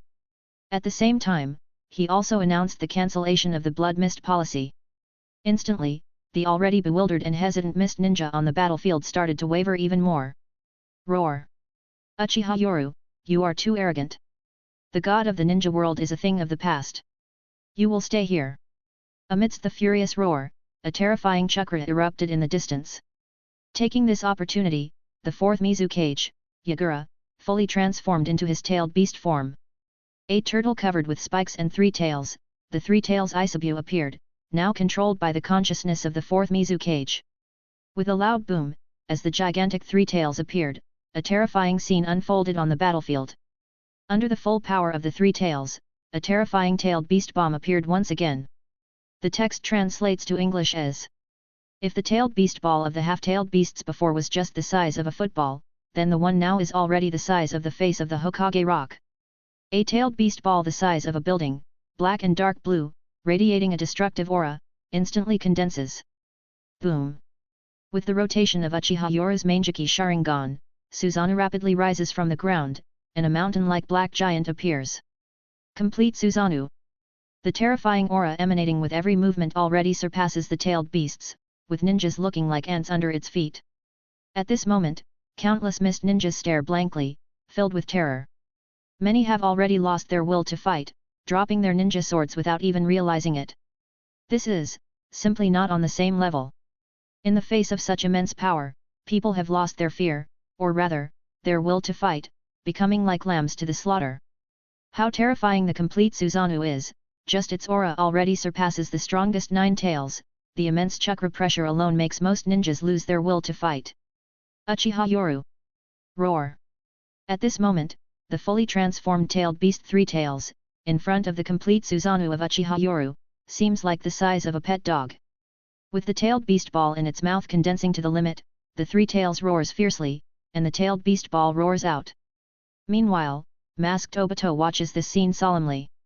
His Mangeki Sharingan in his eyes rapidly spinning, manipulating the 4th Mizu cage, he too wants to test Uchiha Yoru's strength.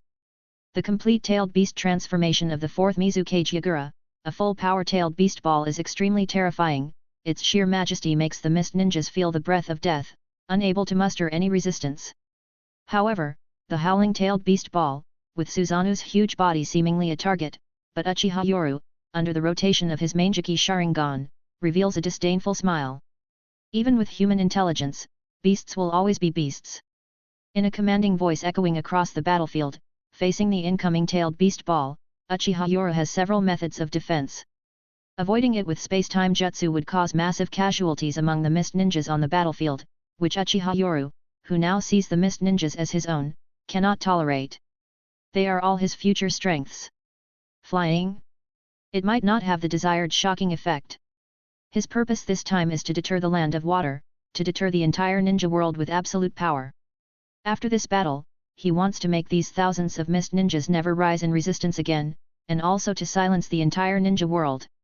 Looking at the original story, facing the tailed beast ball, there are methods like Susanoo's sword strike, would release catching it barehanded, Naruto kicking it away, space-time ninjutsu shifting it, and of course, the slash of the executioner's blade. Uchiha Yoru. With the roar of the 3 tails, this roar represents the will of Obito. The tailed beast ball howls towards him, and the huge black Susanoo, under the stunned gaze of thousands of ninjas, simply extends one hand and catches the terrifying tailed beast ball with a bang. Whether it's the 5 cage or others, in front of my complete Susanoo, they are nothing. With a commanding and disdainful voice, the arm holding the tailed beast ball slowly lifts, the hand gripping tightly and then exerting force, the tailed beast ball suddenly flashes a blinding light. Boom! A huge explosion roars through the earth and sky, as Susanoo, like a mountain, holds the tailed beast ball above its head, exploding in the sky above thousands of ninjas. Yet even so, the residual impact of the explosion still temporarily deafens all ninjas on the battlefield, causing ringing in their ears, as a powerful wave of air sweeps through instantly. The ground is peeled up layer by layer, and thousands of ninjas, in shock, are blown away by this huge wave of air, some unluckily crushed to death or injured by flying debris.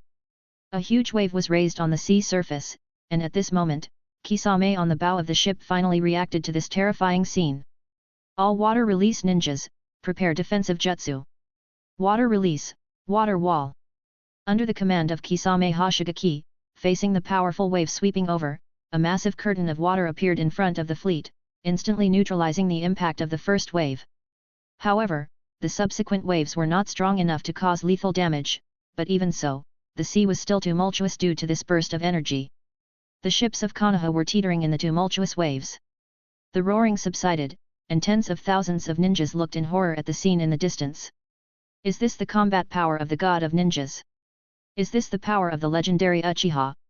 Are we going to face such an enemy? One by one, the ninjas, already devoid of fighting spirit, collapsed weakly on the ground, their morale nearly shattered by the tailed beast bomb that the 4th Mizu cage had unleashed without regard for their lives. The explosion dissipated, revealing the godlike giant. At this moment, Uchiha Yoru, protected by Susanoo, appeared calm, but in reality, he was also secretly in distress. The cost of this display was not small, as a significant amount of chakra had been drained, and his palms and arms had been blown off by the explosion just now. He had increased the chakra and power of his eyes, allowing him to recover instantly. Now, with the power of the Uzumaki and Senju within him, his Manjiki Sharingan had just broken through to an eternal level. Although he had the power of wood release and the Uzumaki bloodline, he had only recently acquired this power. However, he also had about 80% of the power that Uchiha Madara and Senju Hashirama had in the Valley of the End. After all, he did not have the halo of being the main character like Indra and Ashura, and he had to build his strength step by step. Damn, this boring game is over. Behind Susanoo, a pair of black wings suddenly spread out majestically, and Susanoo took flight. The giant figure was not clumsy at all but instead moved extremely fast. With a thunderous roar, the huge Susanoo broke through the air, stirring up a violent air current that wreaked havoc on the ninjas below. Roar! Suddenly, Susanoo appeared in front of the gigantic Three Tails and kicked it with immense force, sending the fully formed Three Tails flying. Under the stunned and shocked gazes of tens of thousands of ninjas, the tailed beast, a symbol of power and disaster in the ninja world, was kicked away like a stray dog. Boom! The Three Tails was kicked into the sea, stirring up enormous waves. Meanwhile, dark clouds covered the sky, with flashes of lightning and thunder, as if foretelling the end of the reign of the fourth Mizukage. On land, the mountain-like Susanoo slowly grasped the hilt of its sword, while the Three Tails, falling into the sea, roared fiercely and began to gather another tailed beast bomb. Boom! With a lightning-fast sword draw, the mountain-like Susanoo executed its technique, resulting in a huge flash of cold light. The ground was plowed into a deep ravine, and the waves were split in two. Tens of thousands of ninjas watched this scene in shock. The sea was split in half.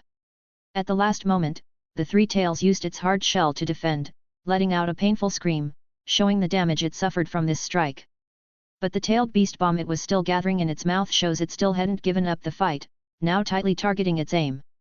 However, facing the Three Tails' last struggle, Uchiha Yoro coldly huffed with dominance. What a boring game! In the midst of Susanoo, Uchiha Yoro's hand suddenly flashed with a ball of thunder, and at that moment, the entire sky seemed to be attracted, immediately bursting into thunder. Raiden, Kirin. Suddenly, the sky covered with dark clouds, numerous lightning bolts converging, a thunderous Kirin emitting a divine presence burst forth from the clouds. The thunderous Kirin roared and descended from the sky, striking the Three Tails. Instantly, the world flashed with dazzling daylight, blinding the ninjas for a moment. Boom! Following the huge booming sound, the sea was blasted into a huge deep pit, and the massive circular pit evaporated the surrounding sea water instantly under the power of the lightning. By this time, the Three Tails was nowhere to be seen, its chakra disappeared. As the sea water surged back, the outcome of the battle was decided. The Three Tails is dead like that. Numerous ninjas from the Mist Village stared at this scene in disbelief, completely beyond their imagination. Can the power of a ninja really reach this extent? This is probably only the power of a god. Is he a god? Some muttered in despair, watching this scene, feeling their resistance was in vain. I, the fifth Mizukage Terumi Mei, now declare. The blood mist policy of the Mist Village is over. I am taking full control, all Mist ninjas must not resist. Those who disobey will be treated as rogue ninjas of the Mist Village. At this moment, Terumi Mei, leading 3,000 ninjas, landed and declared loudly, exuding her authority as the fifth Mizukage.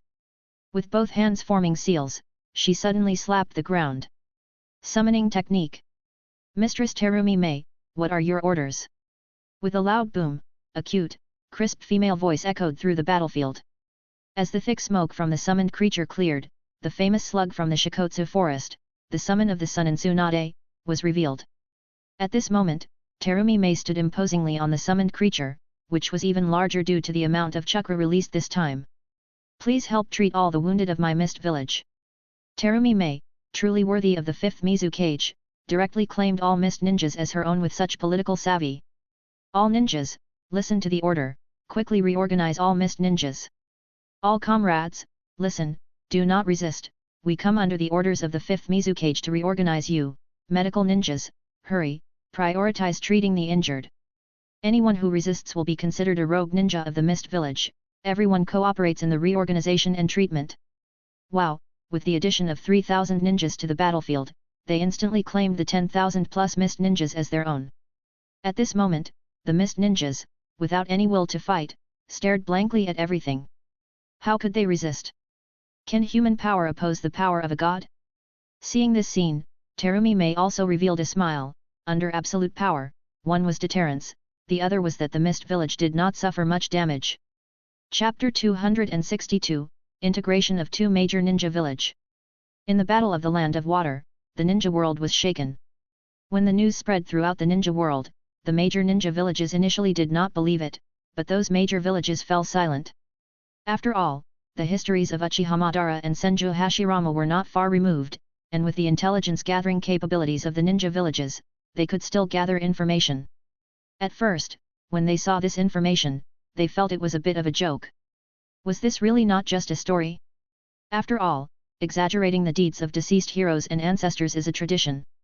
However, the intelligence from the battlefield of the Land of Water made it known to the major ninja villages that this was not a story, but a real power in the ninja world. The power of one person to defeat tens of thousands of ninjas, this was not a legend, but a real achievement. The power of one person to unleash ninjutsu that could move mountains and overturn seas, and the tailed beasts, considered as disasters and deterrence weapons in the ninja world, were treated like domestic dogs in his hands. The Land of Water fell, it fell after just one battle. With the death of the fourth Mizukage, internal strife broke out in the Mist Village led by the original teachers, and the Mist Village, one of the 5 great ninja villages, declared a complete merger with the Konoha Stond Village. The third Tsuchikage, Noki, looked at the intelligence in his hands with a gloomy face. Third Tsuchikage, this is a personal letter from the battlefield of the Mist Village, Night God. Night God. That was the current title of Uchiha Yoru. Like the demigod Hanzo, the ninja world loves to give powerful people all sorts of strange titles. A letter. Noki was somewhat angry, thinking it was another letter like the threatening ones from Uchiha Madara, but the content of the letter shocked him. The letter revealed that the fourth Mizukage did not die but was taken away by a mysterious person using space-time ninjutsu, and the 3 tails did not fall into his hands. Moreover, the information about the mysterious person clearly indicated that he was the ninja who attempted to assassinate after the last 5-Kage summit. A terrifying masked ninja with a Mangekyo Sharingan and wood release, suspected of inheriting the will of Uchiha Madara, has been plotting in the dark against the ninja world. Extremely powerful. Another one with Mangekyo Sharingan and wood release. Noki looked at the intelligence, his eyes widened in shock. What the hell was this stirring up the nests of the Uchiha and Senju? Why are there endless layers to this? But then, thinking of something, Noki suddenly showed a cunning smile on his face. A powerful enemy hidden in the dark? Isn't this just the thing to restrain that self-proclaimed god? Someone come, pass my order, investigate in the ninja world for a masked ninja with a one-eyed dragon mask, this is his portrait. Despite this, Noki remained skeptical and sent out ninjas to investigate in secret. Not only the Tsuchikage, but Uchiha Yoru also wrote letters to the Kazekage and Reikage, and together with the 5th Mizukage Terumi Mei and the original teachers of the Mist, announced to the ninja world. The first news was the merger of the Mist Village with the Konoha.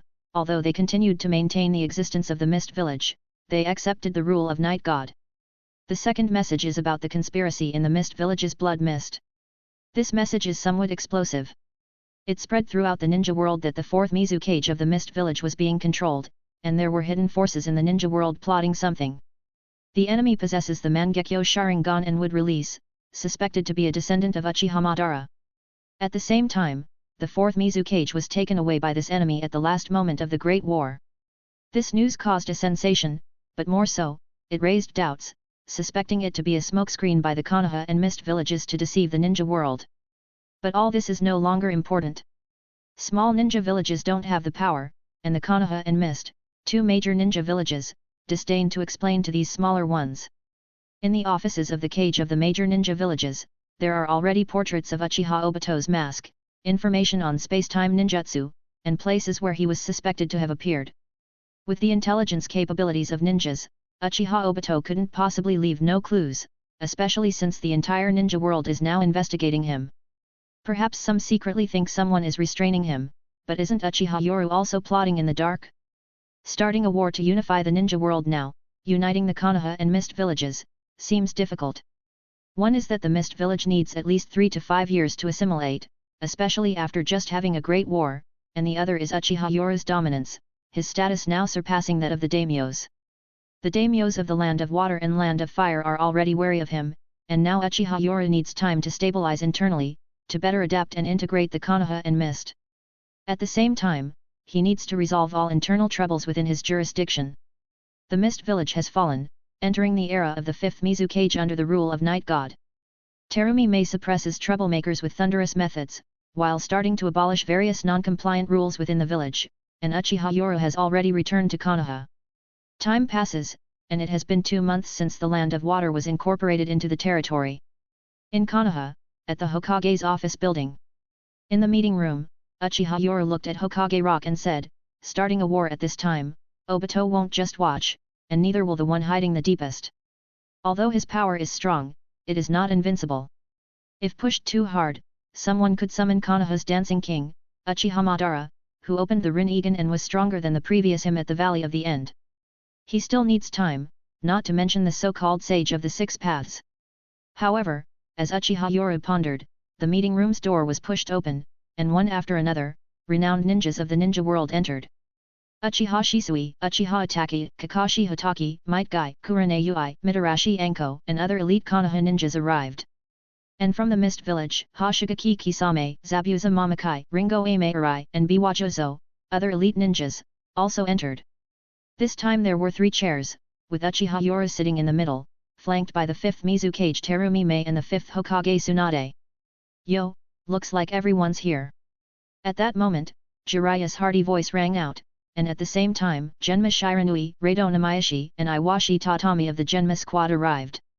However, the 3 looked noticeably pale, having teleported everyone back using the Flying Thunder God technique. "Lord Yoru, mission accomplished." The pale-faced trio, looking at Uchiha Yoru, caused him to nod amusingly. "It seems your strength still needs improvement. To be this exhausted after using the healing slug. Haha." A round of laughter echoed in the meeting room, even the usually reticent Mist ninjas smiled. The Genma squad exchanged wry smiles. It wasn't that they were weak, but the chakra expended in so many teleports, though replenished by the slug, required them to recover their mental strength. Jiraiya laughed heartily, but when he looked around the meeting room at the assembled ninjas, even he was secretly shocked. This power had already surpassed Konoha's peak period. Even more so. Thinking this, Jiraiya looked towards the 3 people seated, especially when he saw Uchiha Yoru and Tsunade, he couldn't help but smile bitterly. "I'm afraid it won't be long before the powerful forces of the first Hokage in his prime and Uchiha Madara appear. Indeed, it is to surpass the peak in the history of Konoha. After all, this is a combination of Senju and Uchiha. If a few children are born from this union, the future implications are significant." At this moment, Uchiha Yoru looks at everyone and gives a light cough, immediately making everyone show a serious expression. Konoha and the Mist ninjas are already merging, and they know this meeting is crucial for the future of both villages, and possibly the future of the ninja world. Everyone, the Land of Water and the Land of Fire have already started to integrate fully, but there are still some problems to face. Civilians are one thing, but the hatred among ninjas has always been there. For example, the hatred within the Mist Village, the conflict between bloodline ninjas and ordinary ninjas, no matter the reason, the hatred bred under the Blood Mist policies has continued for many years and cannot be changed overnight. Also, the hatred between Konoha and Mist ninjas, among others, can all become means for enemies to attack us covertly. Uchiha Yoru looks around at everyone with a solemn expression, talking about a very realistic issue. Peace and integration are not as simple as just words. As for Uzumaki Naruto's creation of temporary peace, it was because during the 4th Great Ninja War they encountered a much stronger external force. If they didn't set aside their differences and work together, they would die, even risking the lives of their own families and friends in the ninja world, which led to the formation of the Ninja Alliance. I have a few policies to propose. Looking at everyone's serious faces, and those confused about how to solve these issues, Uchiha Yoru gives a wry smile and shakes his head. If most ninjas only think like pure ninjas, this matter is too difficult for them. I uphold the concept of ninja supremacy, not for personal reasons, but based on reasoning. Ninjas possess powerful forces, equating them with ordinary civilians is inherently unfair. When Jiraiya wants to argue, Uchiha Yoru says sternly, like the rich and the poor, Do you think the rich will share their wealth with the poor to achieve fair distribution of wealth? Similarly, as a ninja, would you be willing to teach your jutsu, even secret techniques, to ordinary ninjas? Uchiha Yoru looks directly at Jiraiya as he says this, and Jiraiya, with an embarrassed look on his face, scratches his head and remains silent for a moment. Would he teach jutsu to ordinary ninjas? No, it's almost instinctual not to. Next, I propose that all bloodline ninjas from the Mist Village move to Konoha, using Konoha as a base, while the Mist Village itself will still exist. Later, I will arrange for Konoha's medical and educational ninjas to be stationed in the mist alongside their comrades. Additionally, elite ninjas who reach the level of Jonin and pass a review can move their families. Similarly, Konoha ninjas can also move to the mist. The mist and Konoha need to integrate and need peace, even more so for the future peace of the ninja world. I hope you will cooperate with me to achieve this great ambition. Uchiha Yoru almost explicitly stated that his future goal is to unify the ninja world. Everyone understood this clearly, with some feeling excited and others worried. Also, I have decided to allow the Mist Ninja and the Konoha Anbu to share intelligence. We will relocate ninjas who bear grudges against each other to different regions, north, south, east, and west, to carry out missions, so they hardly meet again. Even the timing of their missions should be separated if possible. Time can heal all wounds. As Uchiha Yoru said this, he saw the puzzled looks of the crowd and sighed helplessly as he explained. When the Uchiha and the Senju joined hands to establish the Konoha, all the major ninja clans that joined had grudges. But they were suppressed under absolute power, and then peace attracted them, leading them to suppress their grudges for the sake of their descendants. In the end, it was time.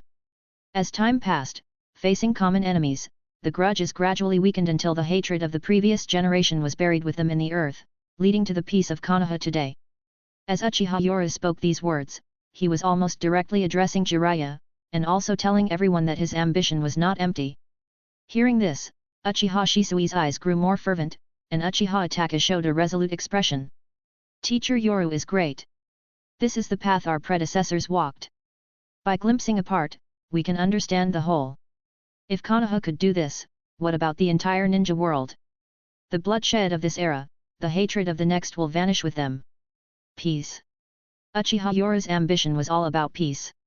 In the original story, many powerful ninjas suffered from wars, hence their hatred for war and their pursuit of peace. Uchiha Yoru now openly pointed out a clear path and even possessed the capability to achieve it. After stabilizing the Mist Ninja in the Land of Water, the first step is the peaceful integration of Mist Ninja with the Konoha Anbu, which means sharing intelligence. Suitable Konoha Ninja can join the Mist Anbu and vice versa. Also, both villages will carry out tasks together, starting with cooperative ninjas. Gradually, the Mist Ninja and the Konoha Ninja will, like the 5 great villages at their establishment, shake hands and become one family. The second step is to exchange teachers and students between the Mist and the Konoha, prioritizing orphans, but setting the age at 7. There will be special rewards for these teachers and students, like assigning stronger ninjas upon graduation, like special Jonin, or even Jonin. The third step is to prohibit any speech or rumors that disrupt the peaceful coexistence of the Konoha and the Mist, spreading stories of camaraderie and even love stories arising from intermarriages between the two villages. The fourth step is for Konoha to implement a true ninja supremacy rule, not the vague concept before. From a young age, the ninja school will teach that the strong power of a ninja is to protect their homeland and civilians, not the previous concept of ninja as tools. The fifth. As Uchiha Yoru announced these policies, Tsunade and Terumi Mei's eyes sparkled with admiration, but also with sadness. In their eyes, Uchiha Yoru probably had a firm concept of peace since his teenage years, taking actions and planning future policies in the face of reality. Because these are not ideas that can be conceived overnight. Jiraiya was also secretly shocked, even showing a look of lost admiration. He admired the young man for having a dream, not only taking action and making efforts but also drawing on the experiences of his predecessors. His concept of peace was not empty. Unlike his aimless search for peace, Uchiha Yoru enriched his concept with historical events and experiences, developing his own idea of peace. Uchiha Yoru put in actual effort and action, unlike Naruto, who only had an empty concept of peace. Chapter 263, Two Voices. In the meeting room, the Mist and Konoha ninjas listened with flushed and excited faces. Kakashi was even more impressed with himself. His choice was indeed correct. Yoro was truly a legendary existence capable of rewriting the history of Konoha and the ninja world. All of this is for the peace between the mist and Konoha. It will take time to see the results, so I ask everyone to work hard with me. In 8 years, I believe we can see the initial effects in 5 years, and in 8 years there will be no distinction between us. Any integration takes time, and time can heal all. Uchiha Yoro looked firmly at everyone and finally said in a deep voice, also, I have decided to establish the 13th Division, an elite ninja force that will maintain peace in the ninja world in the future. The 13th Division consists of the 1st Division, which issues commands, the 2nd Division, which handles assassinations and gathers intelligence, the 3rd Division, which provides emergency backup and support for other divisions, the 4th Division, which handles comprehensive rescue and medical treatment, the 5th Division. Uchiha Yoro slowly explained the structure of the 13th Division. Kakashi, listening to this, frowned and scratched his white hair in confusion.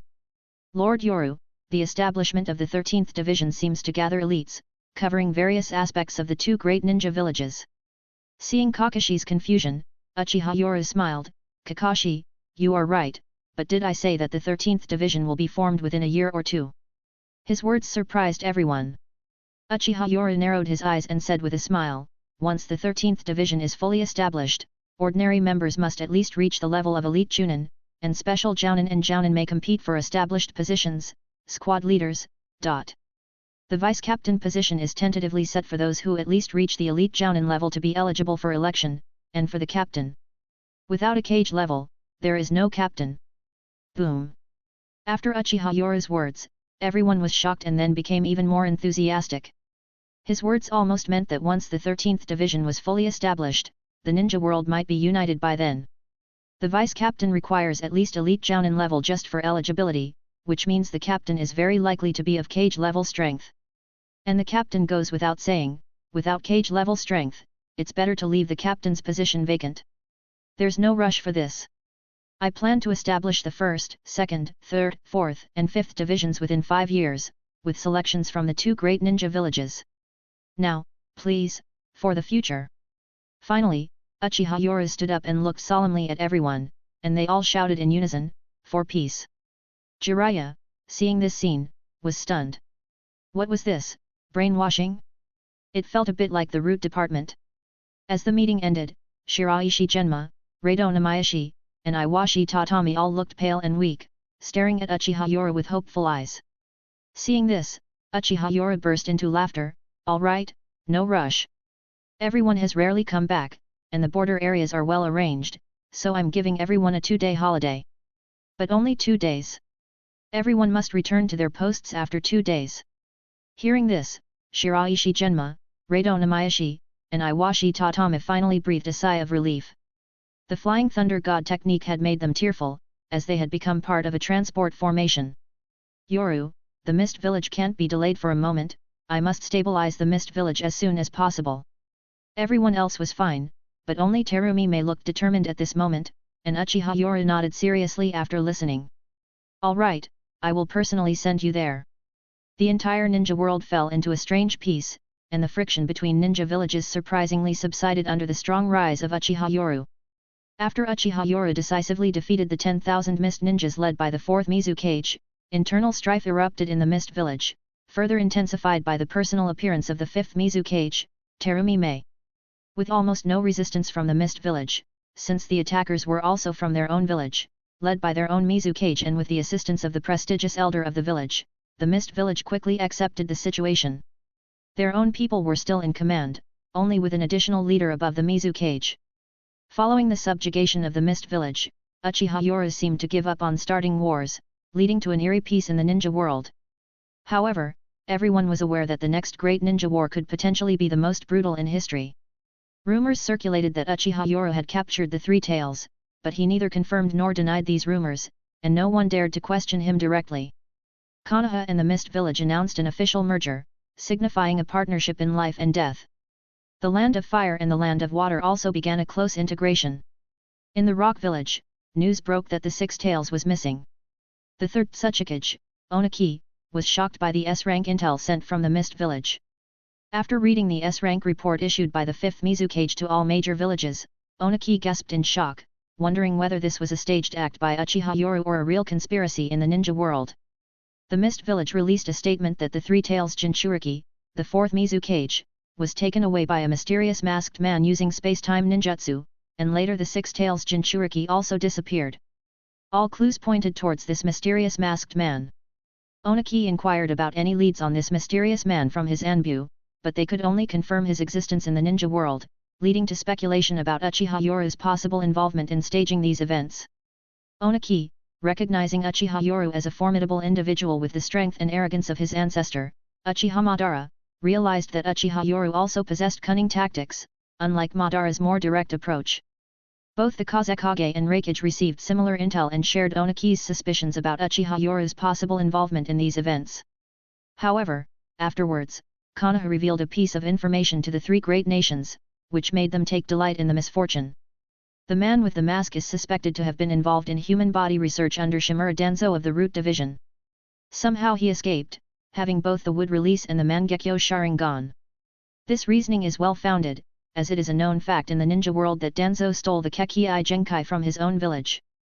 Having both the Mangekyo Sharingan and wood release is an indisputable fact. Since Danzo dared to experiment with these on himself, he must have conducted human trials first. Otherwise, nobody would be foolish enough to try. Perhaps it's really a case of an experimental subject escaping. The five great nations have never ceased their clandestine human experimentation.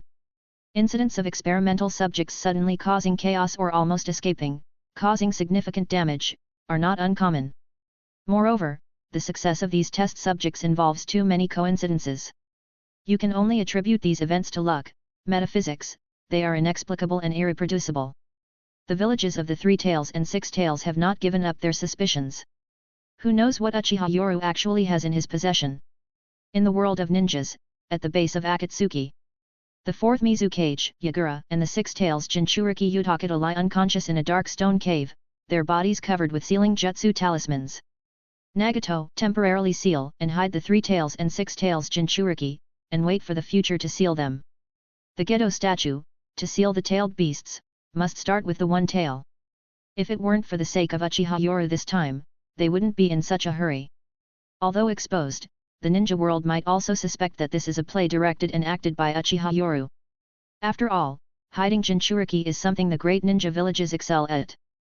Uchiha Obito, wearing the mask, says with a sneer.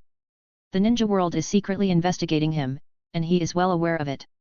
Pain looks at the two Jinchuriki with his Rinnegan, his voice cold.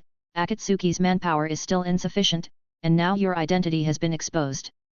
Uchiha Obito naturally understands the other party's meaning. This time he doesn't intend to hide and says in a deep voice, "Fine, I will join Akatsuki under the identity of a former human experiment subject of the Konoha Root Division." In the original story, Uchiha Obito always hid in the dark, but with his exposure this time, it's clear he can no longer stay hidden. Therefore, he chooses to join Akatsuki under another identity. After all, he possesses both wood release and the Mangekyo Sharingan, making this identity both logical and reasonable. Currently, the organization already has members: Deidara, Sasori of the Sand, Kakuzu, Konan, and Zetsu. That's only 5 people, half of the planned 10-member team. Pain coldly lists the current members of the organization, pointing out that they are half short of the original 10-member team. Uchiha Obito is left speechless after hearing this. The members he initially targeted, such as Kisame and Biwajozo, have now joined Uchiha Yoru's. What a pity! Pain, Konan, and I will form one team for now. The remaining 2 combinations, I already have information on the candidates. Haiden from the Hot Water Village possesses evil god techniques and can form an undead duo with Kakuzu. Deidara from the Hidden Stone Village can team up with Sasori. Uchiha Obito passes on the information about the 2, and Pain nods expressionlessly upon seeing it. Now that 2 of the 9-tailed beasts have been collected, there are 7 left. The 8-member team is just right. Clearly, at this point, both of them have no suitable candidates left. Konoha. As time passes, the integration of ninjas from Konoha and the Mist Village becomes increasingly harmonious, especially the integration of the Mist's bloodline ninjas, which is like releasing 120 true hearts. It's a natural and fast integration when both sides are willing. Inside the Hokage's office building, the 5th Mizukage is now in charge of the Mist Village. while the 5th Hokage Tsunade has already found an excuse to go to the medical team, Team 4, and slip away. Now, only Uchiha Yoru is left in the office, and almost all the government affairs of the two countries are in his hands. Yoru, this mission. Kakashi Hatake, who comes into the Hokage's office, has one eye full of doubt. Now, with the changes in Konoha, the dark aura of his past as an Anbu is almost invisible. The current Kakashi already has the laid-back white-haired presence he had when he first appeared in the original story, and the one visible eye often shows smiles and resignation. Looking at Kakashi's confusion, Yoru, with two shadow clones handling government affairs on each side, looks solemnly out the window at the Hokage Rock. Kakashi, why do ninja villages, despite having powerful ninjas, still have to be subject to the daimyo? This question causes Kakashi to break into a cold sweat. Looking at Uchiha Yoru, he becomes serious and after a deep thought, speaks solemnly. Because the starting point of a ninja is as a tool, possessors of powerful destructive abilities, but they do not engage in production, and most of the ninja world consists of civilians, who are key to the workforce. As you, Yoru, once said, most people have limited abilities. When ninjas focus on strengthening their power, they cannot be distracted by other things. The existence of the daimyo governs most of the civilians in the country, just like the Hokage leads the ninja village. Hearing Kakashi's explanation, Uchiha Yoru shows a satisfied smile and claps his hands. Well done, Kakashi. With your intelligence, you are indeed qualified to be the cage of a village. Facing Uchiha Yoru's praise, Kakashi Hatake smiles wryly. Yoru, don't joke. Although there have been some secret schemes between the Land of Fire and the Land of Water recently, handling them poorly could lead to turmoil. In response to Kakashi's concern, Uchiha Yoru's lips curl into a smile, but he throws a question that leaves Kakashi silent and unable to explain. So, why do powerful and esteemed ninjas have to be subject to the daimyo? The daimyo is merely a ruler of civilians, just like the cage rules the ninja village. Why then are onmyoji, samurai, and even professional ninja forces gathered around the daimyo? Facing this question, Kakashi Hatake is silent for a long while before looking up and speaking softly. Yoru, the ninja monks of the Fire Temple are spread throughout the Land of Fire, and the samurai trained by the daimyo's court are a formidable force. Yes, it is a formidable force, Uchiha Yoru agrees and then asks again, a country with two voices? What is this, Kakashi, can you tell me? Kakashi doesn't know how to answer and remains silent, while Uchiha Yoru's expression gradually turns to anger, slamming his hand on the desk and saying sternly, this is division. Chapter 264, Jiraiya, Naruto has a problem. Konoha, Hokage's office. A land of fire, with two voices. The daimyo and the Hokage. But what if they disagree and argue? Kakashi, do you know what this means? It means division. Uchiha Yoru said angrily, discussing this topic. 1. Powerless as a bound chicken, merely a legacy passed down for a millennium, leading the world to believe that the daimyo is a supreme existence, higher even than the ninja villages. It's all just a trick to deceive the world. The daimyo, a common man, holds the power that should belong to the cage, even fooling the common people into seeing the daimyo as the offspring of deities. Uchiha Yoru, speaking thus, coldly stood up and gazed out the window, said solemnly, there should be only one throne in the heavens, and peace does not allow for division. For reform, we need to consider more opinions. So, in policy making, I will call you all to discuss beforehand, then make a decision. But what about the daimyo? Do they really think I am blind to their recent covert actions, or do they think I will tolerate it like the third did? Kakashi, look at this. This is a plan secretly being concocted between the daimyo of the Land of Water and the Land of Fire. A scroll was thrown over. Upon opening it, Kakashi's eyes also showed anger.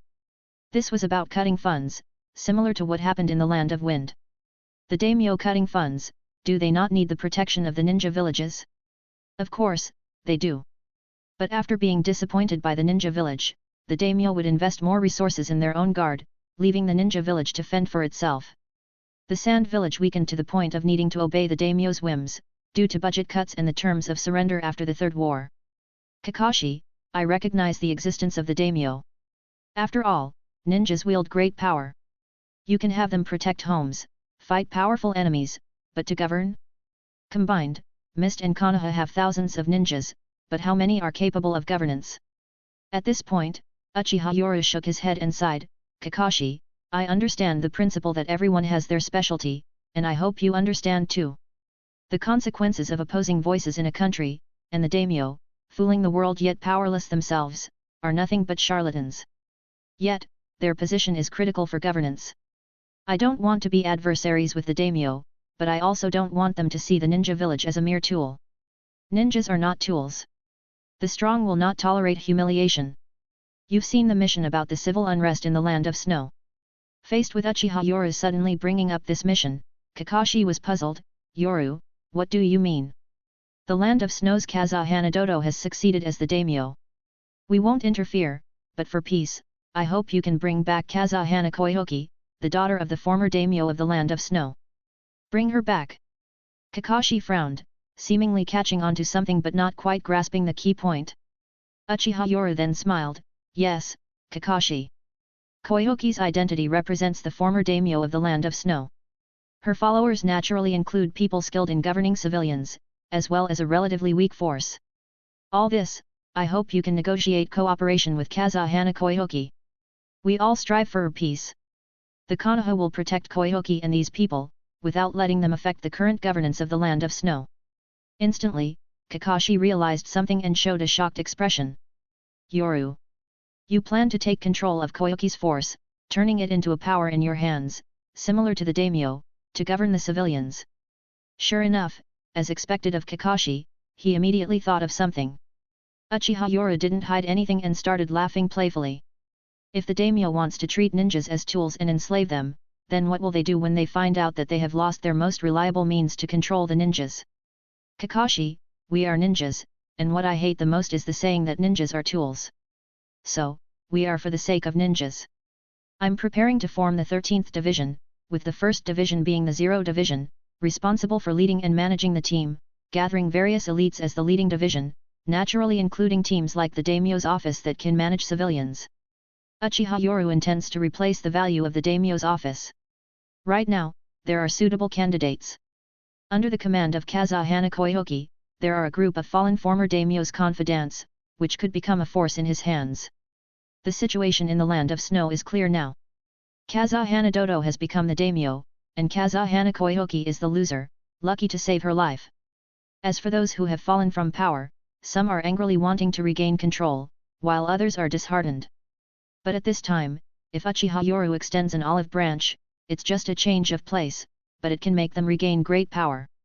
People only realize the beauty of power when they lose it, especially since Kazahana Koihoki is clearly not a wise ruler but a tyrant, and whether she will allow them to live is another matter. Under the threat of losing their lives, Uchiha Yoru is almost very satisfied with such a situation. The more iron-fisted and brutal you are, the more these people will fear for their lives. After all, new lords, new laws is a principle they understand. I understand. Kakashi nodded seriously, finally understanding why this mission was assigned to him with such importance. Negotiating with Kazahana Koihoki, bringing Kazahana Koihoki back to Konoha, was all to use this girl's identity to bring the ministers of the former daimyo of the Land of Snow under his control. Training domestic talent takes too long. Plundering is the fastest, and they are not plundering, but saving these people from misery. Yoru, if it's just for Kazahana Koihoki, I can do it alone, but there are also these ministers, I need some helpers. This was the first time Kakashi asked for help on a mission. Uchiha Yoru knew the number of targets would definitely be large, with families and quite a number. Besides some necessary ninjas, feel free to choose. Seeing Uchiha Yoru giving such freedom, Kakashi showed a smile, scratching his white hair, and said, the ANBU Ninja Kino under the 5th Hokage and AO under the 5th Mizukage. Uchiha Yoru was even surprised by this request. Kakashi was really enjoying his privileges. With Yamato, a wood-release ninja, it means they won't have to rough it on the journey. And taking AO from Mist is for balance. Kakashi truly has a political mind. Uchiha Yoru smiled and nodded, okay, I agree, but this wood-release ninja has a new name, Yamato. Don't get it wrong in the future. At the same time, a ninja team will be arranged at the border for support. After all, entering another country, we can't have too many ninjas. Yes. Kakashi, seeing that he got what he wanted, narrowed his eyes behind his mask into crescent moons, looking even more lazy. Go, complete the mission as soon as possible, and remember to keep it secret. Yes. Uchiha clan grounds. Sasuke, you big dummy, haha, I, Uzumaki Naruto, am going to be the future 6th Hokage. At this time, within the clan grounds, Uchiha Sasuke and Uzumaki Naruto, the two seemed to have a natural resonance with each other, leaving an indelible impression in each other's hearts from the first glance. Dummy Naruto. Sasuke, with his tsundere attitude, huffs coldly, but his eyes clearly show concern. It turns out the two were playing a ninja game, and Sasuke was a bit scared when he nearly got hurt, while Naruto burst into unrestrained laughter. Underneath this playful scene, in the neighboring house, Jiraiya with his white hair shakes his head as he watches the two in the courtyard through the window. Naruto, this brat, really doesn't resemble the fourth at all. After accepting the responsibilities of the Nine-Tails Jinchuriki, he was naturally brought to the Uchiha clan grounds. Even though weapons cannot harm him, he shouldn't neglect them. In case others take advantage, even if they can't hurt him, it could still cause trouble. Jiraiya and Uchiha Yoru are sitting cross-legged, each sipping tea, but Jiraiya's face shows a hint of helplessness. Seeing this, Uchiha Yoru can't help but laugh and shake his head. Lord Jiraiya, you don't need to look at me like that. Though I'm now a politician, don't compare me with the third and others. I promised you, and I won't go back on my word. Hearing Uchiha Yoru's words, Jiraiya is shocked, then a sense of admiration arises in his heart. Such magnanimity is indeed unmatched by the old men. You, brat, I, Jiraiya, admire you. For the first time, Jiraiya sincerely expresses his admiration. The courage and boldness of this young man are indeed rare in the world. I'm planning to publicly reveal Naruto's identity in a few days. Also, these are documents of the 4th Hokage's assets. See if there's anything missing that needs to be supplemented. Looking at the scroll thrown by Uchiha Yoru, Jiraiya is truly moved. This brat is serious, otherwise, he wouldn't have prepared so thoroughly. Uchiha Yoru shakes his head and sighs. After the 4th Hokage Minato passed away, his assets were used for the village's development. The house and various ninjutsu materials, I can't retrieve them for you. As for finances, it's better, at least there are some savings. I'll allocate these from within the Uchiha clan. At the same time, I agree with you teaching Naruto various ninjutsu, even the 4th S-rank forbidden jutsu Flying Thunder God. If you need, I can transcribe a copy from the sealing techniques. Having come this far, if he is to give, then he'll do it generously. The 4th's assets were confiscated by others, but I'm different. The ninjutsu the 4th had, I can give to his offspring. This scene makes Jiraiya secretly mutter to himself, noting the difference in perspective. If it were up to the old men, they wouldn't even allow the teaching of simple ninjutsu, let alone the Flying Thunder God. Despite the difference in power, it's also a comparison of the magnanimity and perspective of both sides. Without comparison, it's fine, but once compared, it's like comparing goods to be discarded. You, brat! Jiraiya puts away the scroll, laughing and scolding. Naruto, this little guy is still so young, yet S-rank. Let's wait until he can control his chakra, start by learning the 4th's raise Nan first. Since he's been so generous, Jiraiya naturally isn't unappreciative. This almost indicates that he will report any ninjutsu he teaches Naruto to the village and you. After all, Naruto's identity is not only the 4th Hokage's descendant but also the Nine-Tails Jinchuriki. Jiraiya, these are the documents of the Akatsuki organization. This mysterious organization once tried to recruit Orochimaru, but he refused, revealing some clues.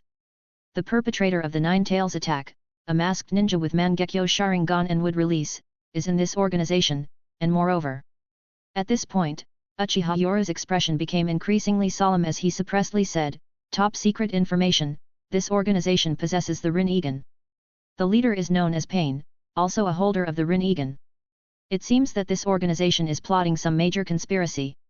I suspect their ultimate goal is the tailed beasts of the major ninja villages. The disappearance of the 3 tails was the doing of the masked man, and the 6 tails must be as well. Tailed beasts. Rinnegan." At this moment, Jiraiya showed a look of shock. He remembered the 3 children he encountered in the Land of Rain years ago. But now, the Rinnegan is in the hands of this so-called Pain. So, did something happen to those 3 children back then, causing their eyes to end up with this so-called Pain? As Jiraiya's mind buzzed, Uchiha Yoru's next words left him dumbfounded and beginning to doubt his life. "Jiraiya, I want you to be careful with Naruto. There is something wrong with him. No way. How could there be something wrong with Naruto? At this point, Jiraiya was shocked beyond belief. The Rinnegan had already thrown him into disarray, and now there was something wrong with Naruto? Isn't the blonde kid outside still fine? Looking at Jiraiya, Uchiha Yora's expression was solemn, his eyes deeper than ever. After a long while, he finally said softly, Jiraiya, haven't you really noticed the mental issues with Naruto? This is the information on Uzumaki Naruto over the years. Under such circumstances, this kid has not harbor any resentment. Don't rush to refute me. Everyone has emotions and desires. Of course, this includes the third Hokage's methods to control Naruto. Can you deny that? With one sentence, Jiraiya was left speechless. Naturally, the third Hokage would have some tricks up his sleeve. How else could he control the Nine Tails Jinchuriki? It's inevitable. A powerful Jinchuriki must be used for the village. At first, I thought that Uzumaki Naruto's big nerves and hot-blooded idiotic character were all the third Hokage's doing. After all, a Jinchuriki full of hope for the village is indeed the third Hokage's method. But after careful observation, I found the problem. The third Hokage doesn't have this ability. Or rather, not even you or I have it. Uchiha Yora solemnly dropped a bombshell, leaving Jiraiya's head buzzing. Does Naruto have a mental problem? This book, Shisui, and I have all taught Naruto word for word. You should know the third Hokage's methods, and mine. But I found that Uzumaki Naruto seemed to be under a genjutsu in his soul. I even secretly tested it. Seeing Jiraiya's ugly expression, Uchiha Yora lowered his voice and whispered cautiously, under Shisui's Koda Amatsukami, the influence on Naruto was minimal, even disappearing the next day along with all negative effects. The problem, apart from something being wrong with his soul, I can't think of any other reason. Who would make a child so unwaveringly believe that peace cannot be separated from love, that mutual understanding is the key to peace? Jiraiya, this is reality. Such a hollow ideal, do you think it resembles the novels you write, with a protagonist whose soul is always so unwavering? Unbeknownst to him, upon hearing this, Jiraiya gave it some thought and broke out in a cold sweat. Indeed. There might really be something wrong with the child Naruto. What 8-year-old child has such firm convictions? A genjutsu that can manipulate even cage-level ninjas seems ineffective here? Chapter 265, Jiraiya was alarmed. It's the height of summer, yet Jiraiya's face is pale and he's sweating profusely. Damn it! There's something wrong with Naruto, damn, whose child is this determined? At first, he thought the kid was thick-skinned, inheriting his mother's personality. But now, it's clear there's an issue. And Uchiha Yoru, standing nearby, slightly curves the corners of his mouth, showing a smile and shaking his head. The reincarnations of Ashura and Indra, it would be strange if there weren't any issues. Damn it, generation after generation, Ashura's personality seems to remain the same. You say there's no problem? Nonsense. He never lies. Uzumaki Naruto's soul definitely contains the power of Ashura, the most noble lineage in the ninja world. You, Jiraiya, just need to dig deeper, and you're sure to find something, even if it's just a clue. The seed has been planted, just waiting for Jiraiya to realize there's an issue. Uchiha Yora has done so much, mainly because he's troubled by Naruto, and it's not fake. This Naruto really has a problem, his brainwashing tactics and the secret tests by Shisui really didn't work. Otherwise, holding the aces of Naruto and Sasuke, he would have the future of the ninja world in his hands. Unfortunately, there's a problem with Naruto, so he must kick out this problematic person first. Let Jiraiya take Naruto outside, don't let him affect the rule of his village. After all, he's also troubled by Naruto's talk no jutsu. He can't just dispose of this kid, right? Would the Sage of Six Paths appear and dispose of him? It's hard to say, he even suspects that the Sage of Six Paths is always lurking in the shadows. After all, there have been several times when Uzumaki Naruto should have died, like when his heart stopped beating in the middle of Short Book Street, and even Kurama was closing his eyes waiting for death, but he survived? Maybe the Sage of Six Paths is helping from the shadows. He doesn't want this generation's Ashura to fall. So he can't act against Naruto, there's only one possibility. Lord Jiraiya, haha, these are just some of my guesses. Looking at Uchiha Yora seemingly comforting him, Jiraiya's face is ugly, he waves his hand and says, don't comfort me. If there really is someone in the shadows, then the ninja world is truly being manipulated by an invisible hand. The manipulation of souls, Jiraiya can't help but fear it. Uchiha Yoru, seeing his objective achieved, immediately shows a smile. Your verbal jutsu, Naruto, is powerful and influential, but when everyone starts doubting you, no one will believe you anymore. Of course, this doubt is not about doing something to you. At least when you shout your hot-blooded and silly slogans and deceive people, they won't be easily fooled anymore. He doesn't want to work so hard to build up such a force, only to have it fall apart because of the protagonist's verbal jutsu, leading Shisui and his group to stand by Naruto's side. Then everyone shouts, understanding each other is true peace. Nonsense. Uchiha Yoru sneers coldly, believing that in the future, when Naruto uses his verbal jutsu, at least his own people will be wary. Here it comes. What does the person behind this child intend by manipulating him like this? That Naruto, Jiraiya's face is a bit ugly, now he has to decide whether to take Naruto away or not. Seeing this moment, Uchiha Yoru internally exclaims, Jiraiya, you must not back down, take him away quickly, don't interfere with my plans. Jiraiya, in terms of souls, the only one who has researched it is Orochimaru, but I think you should just probe a little, don't startle the snake. After all, someone who can wield such power could bring disaster to the ninja world. Uchiha Yoru speaks seriously, and Jiraiya nods in agreement, apprehensive about the hidden hand behind this kid. It seems there are great secrets hidden in the ninja world. Also, Jiraiya, keep the issue with Naruto's soul a secret, it's top secret. Not even the sages of Mount Myaboko should know. Finally, to prevent accidents, Uchiha Yoru speaks out directly. After all, the techniques of the three great summoning lands are very powerful in the original story. Who do you think I am? Hearing this, Jiraiya pats his chest and promises, his face serious. Don't worry, Jiraiya, am not a fool. I understand the more people know, the greater the chance of something going wrong. Uchiha Yoru has already taken action, and Jiraiya cannot remain inactive. However, Jiraiya still feels secretly alarmed in his heart. I can choose not to inform the sage of Mount Myaboku, but I can find another way.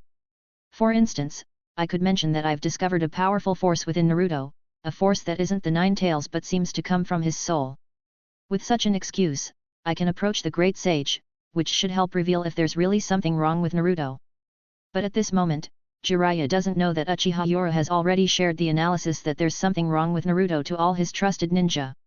Of course, this information is top secret, sealed in the depths of their minds. What about Naruto then? At this time, Jiraiya hesitates, then his face shows a hint of determination. What if I don't teach Naruto powerful ninjutsu? Seeing Jiraiya so cooperative, Uchiha Yoru smiles, but he shakes his head. Jiraiya, we don't know who is behind all this or what they're planning with Naruto. Just train Naruto normally, let him become a qualified ninja. As for the rest. As he speaks, Uchiha Yoru shows a meaningful expression, which causes Jiraiya to smile bitterly and wave his hands.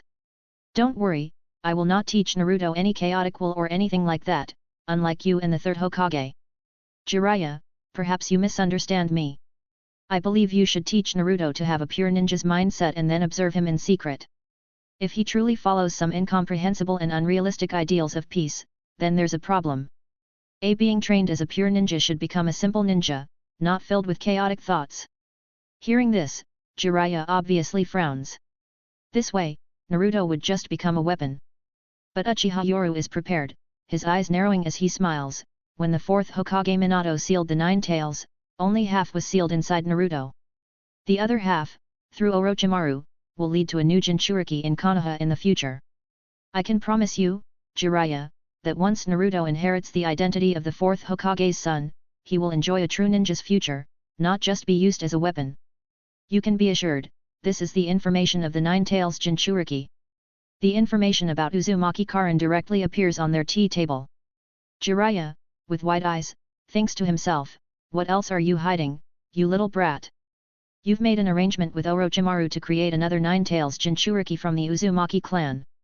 This child has inherited the true Uzumaki bloodline and has awakened. In time, Karen will replace Naruto as the village's Jinchuriki. So rest assured, I won't use Naruto as a tool or weapon. At this moment, Jiraiya falls silent. Everyone has their own selfish desires. He doesn't want Minato's child to be used as a tool, but he can't stop the village from having one. Agent Churiki has always been a tool and the strongest weapon for the 5 great ninja villages.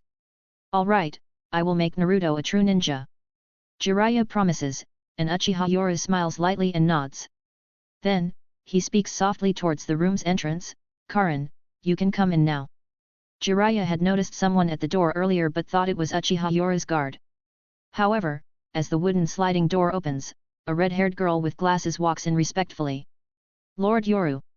Lord Jiraiya. The girl is extremely respectful, but Jiraiya feels somewhat awkward, especially since he just chose another child right in front of her. Is it too cruel for a child? Karin, you heard our conversation just now. What is your choice? Uchiha Yoru smiled gently, while the red-haired Karin raised her head and showed a determined expression. Lord Yoru, please do not give up on me. I am willing to replace Uzumaki Naruto and become the strongest weapon in your hands.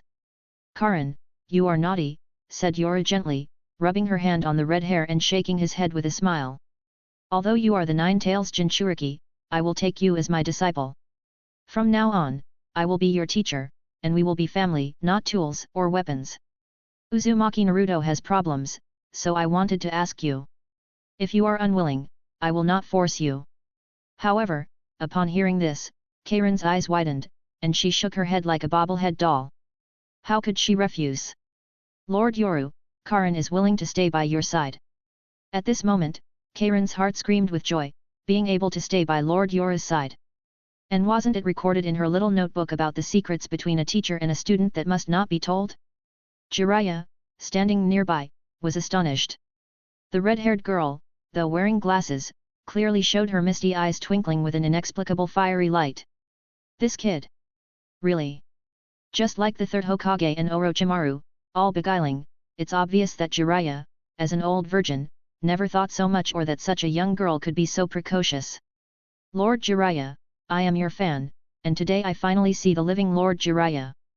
Because she could stay by Uchiha Yoru's side, Karin was so excited that she was almost incoherent, her trembling hands taking out a pink novel from her tool bag. Intimate Heaven Series, The Secret I Must Not Tell My Teacher. Damn! Seeing this book, Jiraiya's eyes bulged, and when he turned his head, he saw Uchiha Yoru's gloomy and dripping expression. Kid, no. Yoru. Listen to me, this book is a pure love story, let me explain. The innocent Karin still didn't know the impact of the pure love novel she was reading. Jiraiya, wanting to cry but having no tears, quickly signed his name. It really is a pure love story. Karin, read this book later. Uchiha Yoru glared fiercely at Jiraiya, who was really harmful, and then took out a red book from the side. After receiving it, Karin's eyes sparkled. She treated it like a precious item, carefully placing it in her arms, not in her tool bag. Under the gesture of Uchiha Yoru, Karin respectfully knelt behind her teacher, and she too looked out the window, following the gaze of the two. At this moment, Karin's heart was triumphantly shouting, truly thankful for those two, or else how could she accompany Lord Yoru? Haha, don't worry, I will come back when Naruto graduates, after all, he still has to participate in the ninja graduation exam. As Uchiha Yoru and Jiraiya chatted, the look in Karin's eyes behind them became increasingly twisted. Such warm, sweet chakra. Lord Yoru, no. Teacher Yoru's chakra is still so terrifyingly dominant.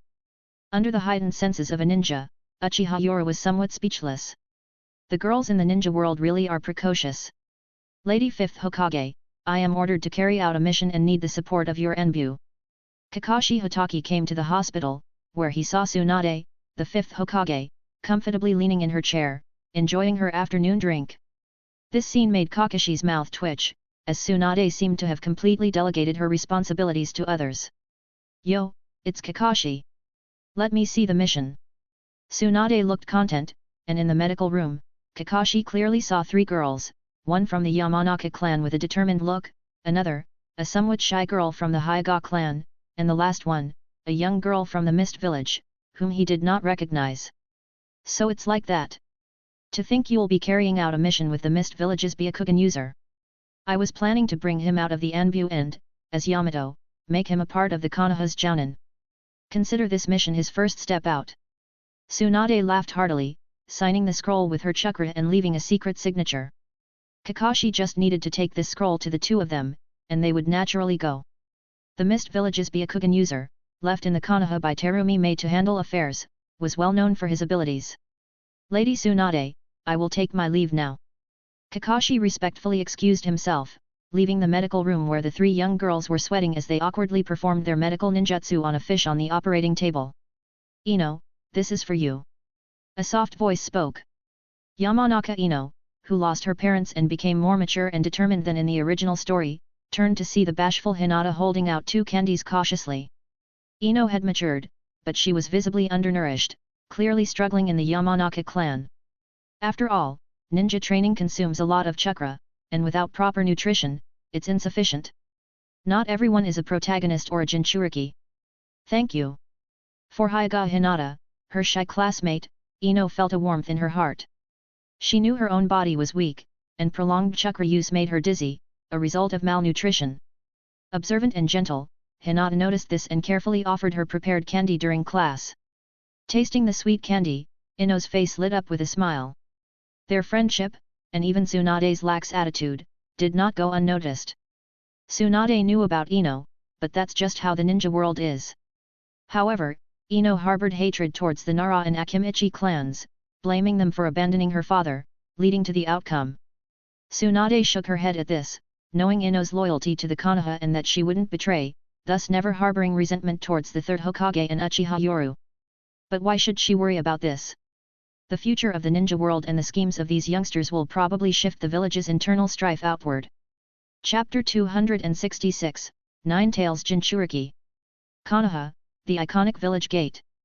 Standing guard at the gate are two Chunin from the Hyuga clan, who show great respect upon seeing the visitor. Goodbye, brother Yoru, I'm off. Uzumaki Naruto excitedly waves his hand, carrying a huge backpack, as if the previous day was like a dream. First, he was assigned a huge house in the center of Konoha, then there was a massive inheritance, and also the news about his parents, something he always wanted to know. All of this seemed like a dream. Ever since brother Yoru became a presence in Konoha stronger than even the Hokage, all this had been possible. Jiraiya, standing by, has a face full of proud smiles, roughly messing up Naruto's blonde hair, but there's an invisible tension in his eyes. There's a problem with Naruto. Jiraiya, are you really not going to keep Naruto for a few more days? I was planning to announce Naruto's identity in the next day or two. Uchiha Yoru says with a smile, to which Jiraiya bursts into laughter. Haha, I will train Naruto well. Naruto is still too young to face the changing winds in the village, and Jiraiya fears it might hurt the child. Moreover, there's a problem with Naruto. Jiraiya thinks deeply, planning to take him out of the village to investigate these unstable factors. Just then, three figures appear, including Kakashi Hatake with white hair. Seeing the people at the gate of Konoha, he shows a surprised expression. Scratching his white hair, Kakashi lazily greets, Lord Jiraiya, Yoru, you're both here. Looking at the increasingly laid-back Kakashi, Jiraiya wonders if this is the release of pressure after a successful transformation. Kakashi, don't let your personality get in the way of your training. Kakashi laughs it off, waving his hand, I have a mission, so I'll take my leave first. Ao, Yamato, keep up. Yes. Yamato and Ao, of the Mist Ninja, shout tensely, following like true ninjas. Outside the Konoha gate, Uchiha Yoru squints at the departing figures. Uzumaki Naruto, truly worthy of being the protagonist, at such a young age, yet his values are unshakable. Clearly, there's a problem here, possibly influenced by the reincarnation of Ashura or Chakra. But he can't act rashly, for if he alarms the Sage of Six Path, he is but a slightly stronger ant in his eyes. However, it's different with Sasuke. Uchiha Yoru smiles confidently, planning to cultivate Sasuke in the coming years. Considering the original story, Indra realized that only power could make all things possible. Later, due to the injustice of the Six Paths and Black Zetsu's instigation, Indra and Ashura became enemies. From this, it's evident that Indra's thinking was normal, and inheriting the Rinnegan made his personality more paranoid. And since Black Zetsu had once deceived him, he was confident. He even suspected that Black Zetsu discovered that Indra was unaffected. In the original story, Sasuke also stubbornly rebelled later, at least proving that the Six Path Sage didn't control Ashura, perhaps related to inheriting the Rinnegan. But all this is no longer his concern. Hokage's office. Tsunade, the daimyo of the Land of Fire has been far from quiet lately. Uchiha Yoru amusingly passed the intelligence scroll to Tsunade, who huffed coldly after reading it. When my grandfather and my second grandfather were in charge, the daimyo's mansion was completely a vassal of the Hokage, and they dared not have any objections. Now, humph. Tsunade also had some displeasure towards daimyo's mansion. After all, one is influenced by one's surroundings. The rule of the first and second Hokage was vastly different from that of the third, and there was already a slight emotion in their hearts, but it had not been provoked. However, after the spread of Uchiha Yoru's political philosophy, that slight dissatisfaction in their hearts was directly aroused. Uchiha Yoru smiled at this scene, tapping his fingers on the table, and 3 masked Anbu appeared. Uchiha Itachi, Yamanaka Fu, and Aberame Torun, the 3 respectively appeared respectfully. Lord Hokage, Lord Yoru. There's no need to say much about Uchiha Itachi. Aberame Torun, who was abandoned by the root in the beginning, had long been cultivated into Uchiha Yoru's confidant, and was also Itachi's companion. As for Yamanaka Fu, he was a capable general obtained after taking over the root. Looking at the 3, Uchiha Yoru narrowed his eyes and slowly threw an intelligence scroll to them. Itachi, you will be the team leader for this operation, with Yamanaka Fu and Aberame Torun as your team members. Don't make too much noise, just eliminate a few old fellows from the Fire Temple who firmly believe that all power should be ruled by the daimyo. Yes. Uchiha Yoru directly revealed his killing intent. This was a warning.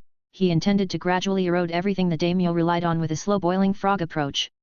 When he was in a good mood, the daimyo would just be a mascot, if not, he would kick them away. Seeing this, Tsunade, on the other hand, didn't say anything. After all, the daimyo had already become an obstacle with the power they currently held in their hands. Right, the reward for this mission. At this point, Uchiha Yoru looked at the 3 with a smile. The 3 were about to shake their heads and say something like doing it for the sake of Konoha, but then he seemed to think of something. Right, I've thought of the reward for this mission. Isn't there a method of sage art training passed down in the Fire Temple? Let's consider that as the reward for this time. You 3 are my confidants, and Yamanaka Fu, I hope in the future, you and Aberame Torun can support the root. This method of sage art training can be considered a foundation to enhance your strength. With this move, Uchiha Yoru didn't spend a penny, got people to execute the mission, and made them excited. After all, this was the method of sage art training. Looking at the 5 great ninja villages, if you want to practice such an S-class forbidden jutsu, without a special reason or special merit, don't even think about it. Among them, Yamanaka Fu was even more excited. If this mission was completed beautifully, he would directly enter Uchiha Yoru's sight. Yes. We guarantee to complete the mission. The 3 shouted excitedly, while Uchiha Yoru, as if nothing had happened, turned his head and smiled at Tsunade. Tsunade, next, please announce that Uzumaki Naruto, as the son of the 4th Hokage, and tell everyone that Uzumaki Naruto has been taken as a disciple by the Sunin Jiraiya. During this operation by Uchiha Yoru, Aberame Torun and Yamanaka F listened respectfully on the side, while a hint of worry appeared in Uchiha Itachi's eyes. The exposure of Uzumaki Naruto's identity means the exposure of the Nine-Tails Jinchuriki's identity, doesn't it? TCH, you really are too concerned, Tsunade said, though her face was full of disdain, her eyes showed pride. See, this is my man, who has generously resolved the tragedy caused by the previous generation. By the way, spread the news that Uzumaki Karin has become the Nine-Tails Jinchuriki, and remember to reveal that this generation's Nine-Tails Jinchuriki is the disciple of both you and me. Uzumaki Karin. Uchiha Itachi was startled upon hearing this name, then he calmed down. Lord Yoru is trying to confuse everyone, hiding the true Nine-Tails Jinchuriki. You and Orochimaru really are daring. Even Tsunade couldn't help but admire these 2 when it came to this matter.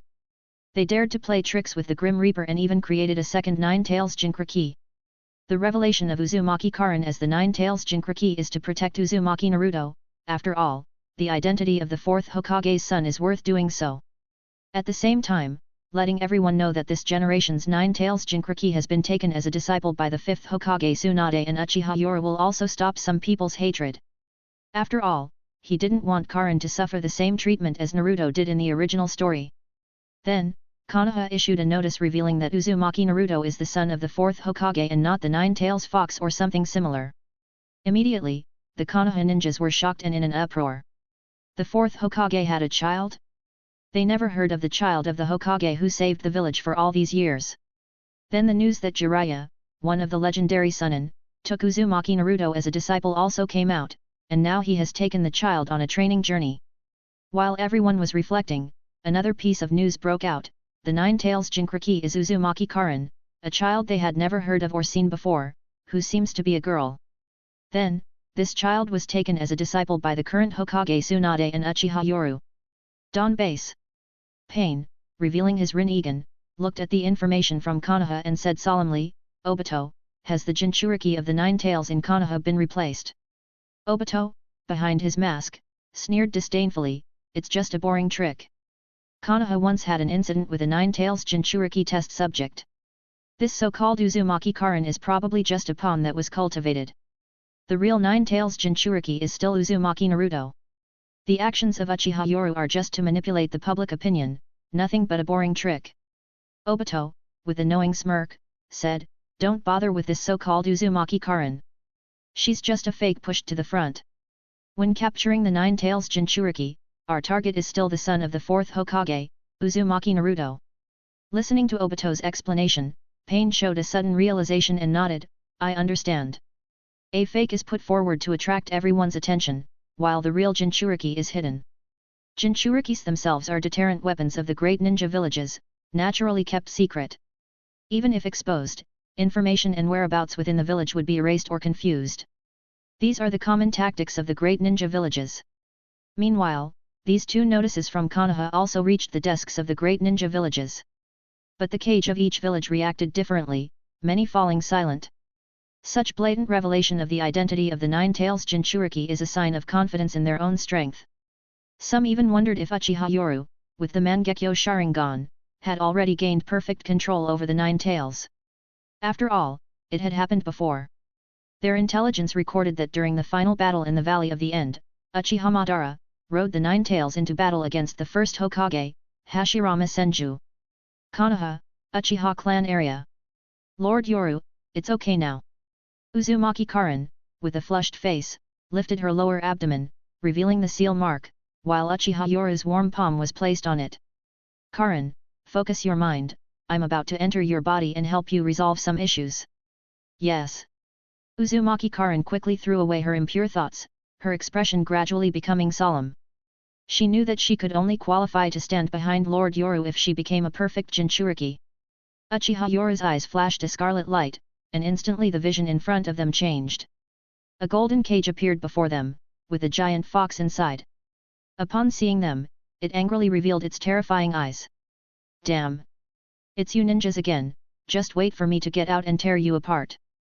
Before them was a terrifyingly large Nine-Tails, different from the orange one that once caused chaos in Konoha. This one had grey-brown fur. Are you talking about me? Karin was momentarily intimidated by the Nine-Tails' terrifying aura.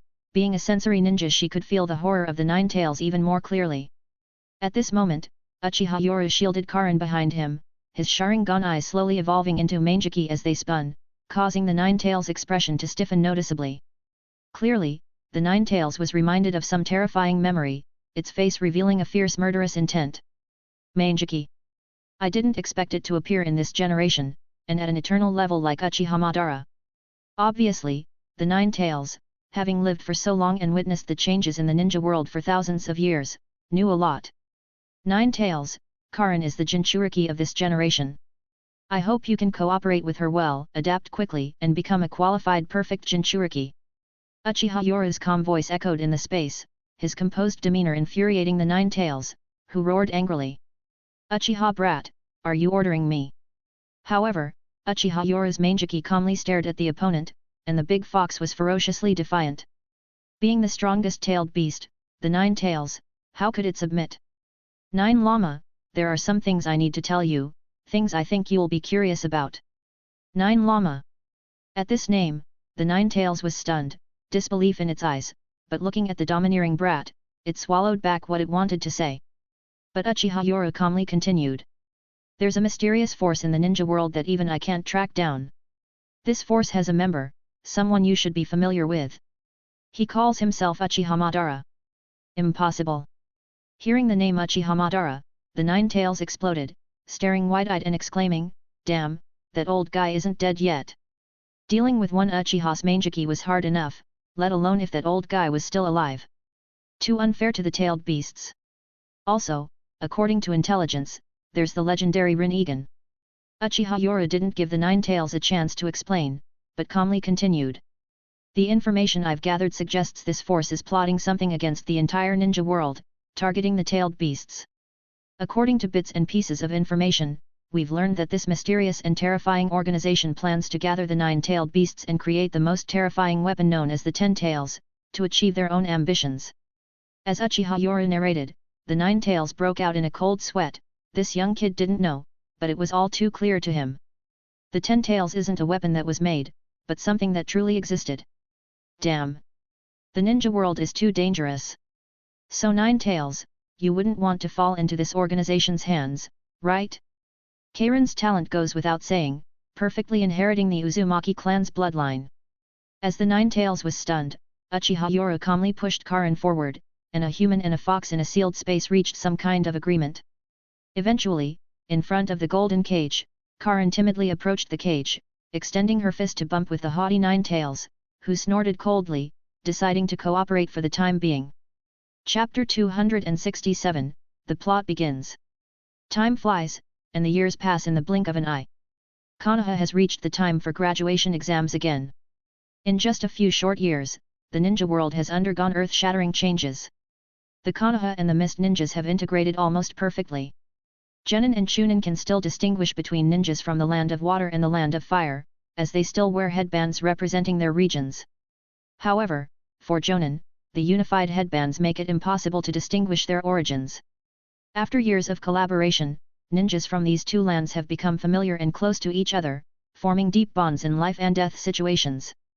A large number of elite ninjas from the Mist Village in the Land of Water, along with their families, have relocated to the most fertile areas of the Land of Fire in the Konoha, achieving a complete merger. Defense and mission execution in the Land of Water are now jointly conducted by ninjas from both lands. The Konoha itself is filled with architectural and industrial elements that reflect the fusion of the two great nations. In the Konoha Hokage building, the once symbolic fire character has been moved to one side, with a water character on the other. Above them, a little higher, is the character God. The office is surrounded by a safe and reliable barrier. Inside the office, there are unusual sounds, like those of a massage or the indescribable sound of sucking on an ice pop. Damn brats! At this moment, Tsunade, wearing the Hokage's robe, is in front of her desk, her face red and sweating profusely, diligently carrying out her daily duties as Hokage. On the other side, Terumi Mei, the Mizukage, is doing the same, just having finished an ice pop, her voice trembling as she looks up. In the sweltering heat of summer, an ice pop is indeed a great relief. But under her trembling body, Terumi Mei has her legs on the table, with Uchiha Yora scrutinizing her work as Mizukage. "Yoru, your taijutsu is too powerful, worthy of being called tailed beast level." Both exclaimed excitedly. Terumi Mei, 5th Mizukage, Tsunade, 5th Hokage, I need to thoroughly check your work today. You've been cages for so many years, how come there's only so little progress? You must strive for the peace of the ninja world, for the future of Konoha and Mist. Uchiha Yora sternly criticizes the administrative abilities of the two cages, while also seriously correcting their work. After an unknown amount of time, the office regains its usual calm as Terumi Mei and Tsunade let out a long sigh of relief, as if the day's administrative work has finally been completed. With the windows of the Konoha office open, a cool breeze fluttered in, allowing the three people inside to breathe in fresh air. Uchiha Yora frowned as he walked to the window, looking at the village now brimming with life. At the office desk, both Terumi Mei and Tsunade showed worried expressions, seemingly never able to satisfy Yora with their work capabilities. After all, Uchiha Yora's administrative abilities were regarded as the best in the ninja world. Sigh, after years of training in lightning release and physical combat, my physical strength is now enough to battle tailed beasts without falling behind. I can even suppress the Nine Tails. Feeling the strength in his body, Uchiha Yora murmured to himself by the window. In the room, Tsunade, exhausted, wiped the sweat from her forehead and habitually took out a nearly empty bottle of perfume from her office drawer. Spraying it, the room quickly filled with the rich scent of trees, clearing the stale air of the closed office. Really, this place is always so stimulating. Terumi Mei, tired and rubbing her cheeks, complained, but her eyes couldn't hide the excitement and satisfaction. Sister Tsunade, your perfume is almost out. You should prepare a few more bottles soon. I know. The two calmly discussed perfume while stretching their bodies and tidying up after a busy day of administrative work. May, you'll take care of cleaning the office. Terumi May, tiredly formed a hand seal, and suddenly the moisture in the office, as if losing gravity, turned into water orbs. Then, with a snap of her fingers, these orbs emitted high heat and instantly evaporated. Yoru, May and I will go back to rest. Tsunade and Terumi May stood up to leave, their legs numb from sitting too long. Tsunade's legs trembled, but thanks to fully awakening the Senju clan's physique, she was relatively better off. Terumi May, on the other hand, was worse off, her legs trembling and swaying as if cramping, and she weakly leaned against the wall. This scene of Terumi May leaning against the wall made Tsunade laugh mockingly. Terumi May glared back and then looked resentfully at the silhouette by the window, thinking of him as a monster. All right, we'll be assigning teams tomorrow. I'll use Flying Thunder God to send you two back to rest, and I'll handle the assignment of the Jainin later. Uchiha Yoru, helplessly shaking his head, walked steadily towards them and wrapped an arm around each of their waists. Whoosh! In an instant, the three appeared in a spacious and luxurious room. Seeing this, both Tsunade and Terumi May sighed in relief and slumped onto the bed, exhausted. However, Uchiha Yoru frowned and sighed, "You too." Seeing the large scroll that Uchiha Yoru took out, Terumi May and Tsunade felt aggrieved. "It's just a mission, brat. Haven't you had enough? We're not smart enough to solve it, but you can find someone else. Haven't you already recruited assistants?" Yet, there's Anko, Kurane, Yujeo, and Shizun too. Aren't they all taking turns as assistants in the office?" Looking at the two of them, Uchiha Yoru shook his head and sighed, "You know, a ninja's strength is everything. That's why they still have to focus on improving their strength. Even when they're on rotating shifts and there are no busy tasks, I still make them take the opportunity to train."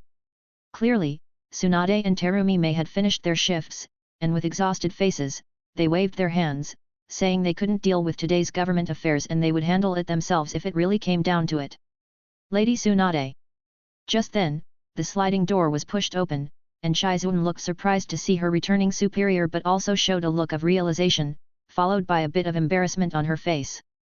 "Shizun, don't leave. As your teacher, I need to see the results of your recent training. Let's start here, I will personally supervise." Just as Shizun was about to leave, Tsunade stopped her. Shizun, embarrassed, bowed her head, her face flushed with shame. Her business capabilities were almost the worst. Humph! Uchiha Yoru, however, let out an unsatisfied cold snort, criticizing Tsunade and Terumi May.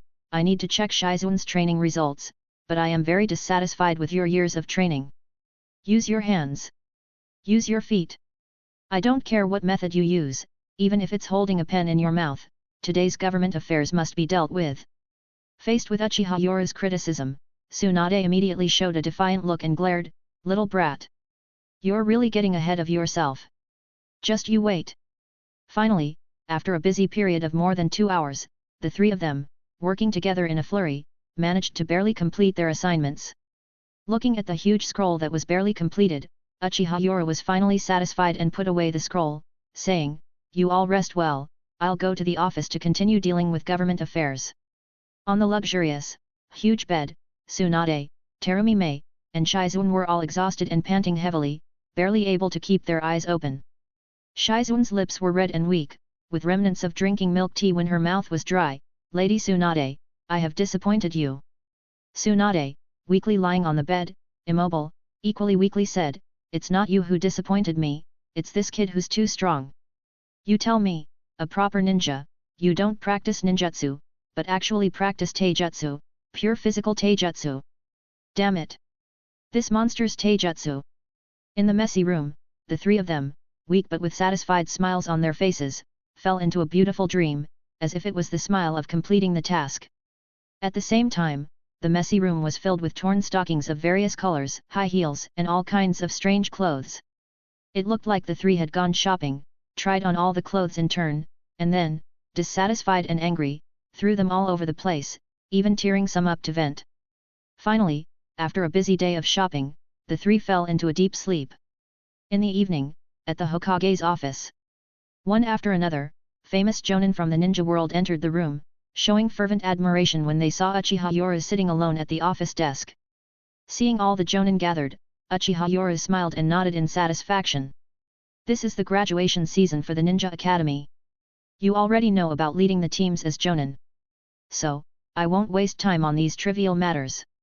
The other ninja classes have been arranged. For Class A, the class with the highest talent and potential, there's no need to say more. Here's the class assignment information for you to review. Today's assistant, Uchiha Izumi, respectfully distributed the materials to the jonin. Among the jonin, Sarutobi Asuma, with his full beard, seemed more mature, stable, and also more somber and taciturn than before. After all, the Sarutobi clan's current situation is exactly like the Uchiha clan's was. It's a wonder they haven't gone mad under these circumstances. However, this time Uchiha Yoru, with his overwhelming strength, suppressed everything. No matter how frustrated the Sarutobi clan felt, they dared not even think of rebellion. Upon seeing the jonin class assignments, Asuma showed a smile, having already established a good relationship with the Inoshika CH trio. These three kids were still following him. The Inoshika CH faced the same situation as the Sarutobi clan. Lord Yoru, is this class assignment serious? Uzumaki Naruto. Then, the most leadership-savvy jonin, Hitaki Kakashi, showed confusion, but Uchiha Yoru just smiled and nodded. Of course, it's serious. Jiraiya brought Uzumaki Naruto this afternoon just in time for the genin graduation exam. He passed perfectly, so he's included in the class assignment. However, upon hearing this, Kakashi became somewhat silent, as if he had an unspeakable secret. Looking at the jonin, Uchiha Yoru said with a smile, "All right, you are all people I can trust, and I believe in your strength to ensure these top secrets won't be leaked. So, Kakashi, there's no need for secrecy. You're thinking about Uzumaki Naruto's identity, right? So, Kakashi, this star class is yours." Saying this, Uchiha Yoru looked at Zabuza with a proud smile. "I originally planned to give this star team to Zabuza, but he said he lost to you in a recent spar." In front of so many people, Mamakai Zabuza grudgingly snorted, "Kakashi, the most talented kids naturally go to the strongest. But I won't lose next time." Indeed, these two have a fateful rivalry, spontaneously clashing like Might Guy's passion. Even because of this, Might Guy, Hitaki Kakashi, and Mamakai Zabuza, known as Konoha's three elite ninja, are natural enemies who compete whenever they meet. "Lord Yoru, this team, is it?" Kurenei felt awkward, the list in her hand almost burning. Everyone glanced at the list in Kurenei's hand, pretending not to have seen anything. Uchiha Yoru shook his head helplessly, "No help for it, Kurenei, you've had it easy lately, so this task falls to you." These three have been trained by the 5th Hokage Tsunade, even under the tutelage of the Mizukage's ninjutsu. Their abilities far surpass those of average chunin, especially Karin. As he mentioned Karin, the atmosphere in the Hokage's office became serious. The existence of a Nine-Tails Jinchuriki is not just a concern for them but also for cage-level fighters. "You all know about Karin's uniqueness, but I've personally trained her these years, so you don't need to worry about her losing control. Moreover, Karin's talent is even greater than you can imagine." Speaking of Uzumaki Karin, Uchiha Yoru showed a proud smile, "So, Kurenei, you know these three well, take it easy for a while. Oh, and one more thing to tell you. It's October now, and next July, a grand-scale Chunin exam will be held in Konoha. Genin from all 5 countries will participate. So." Looking at them, Uchiha Yoru smiled confidently, "Your Genin teams will also participate, so it's up to you to make the most of this time." "Yes." Kurenei, Hitaki Kakashi, Mamakai Zabuza, and Sarutobi Asuma, 4 of Konoha's jonin, were entrusted with the most talented children this time. Chapter 268, Graduation. In the central area of Konoha, the ninja school. Under the rich atmosphere of the Land of Water and the Land of Fire, the ninja school has undergone professional modifications over the years, perfectly integrating the traditional cultures of the two countries. Inside the classroom, the number of ninjas in this class is not large, less than 100, but these soon-to-graduate students are among the top talents of their time. "Haha, Sakura, look at me, I've become much stronger after years of training outside since I graduated." Uzumaki Naruto, different from the original story, is more sunny and radiant with a bright smile. After all, some things have changed since the identity of the son of the fourth Hokage has been revealed, though some things remain the same.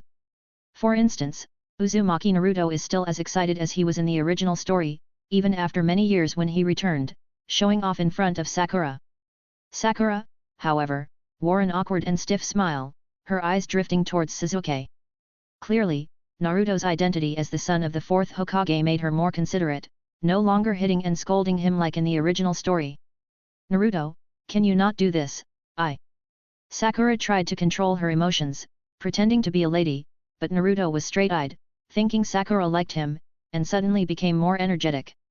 Uchiha Sasuke in the front row, arrogant and disdainful, snorted coldly when he saw this scene, calling them idiots. Women are really troublesome, as teacher Yoru said. Sasuke thought to himself, frowning slightly. He even started considering the proposal teacher Yoru jokingly made to him once. The former leader of the Mist Village has a granddaughter, although her talents are ordinary compared to you, she is a qualified good wife and mother. If you find it troublesome, this girl is actually quite good. For a moment, Sasuke thought of his own mother, and he showed a hint of interest, seemingly considering that finding such a girl would save him a lot of trouble in the future. Naruto. A moment later, Sakura's roar echoed in the classroom, proving that it's hard to change one's nature. Furious Sakura scolded, and Uzumaki Naruto was so scared that he awkwardly shook his head on the side. This scene, however, only emboldened Sakura. Originally, she regretted yelling after she did, but seeing Naruto's boot-licking manner and the surprised looks from her classmates, her vanity was triggered.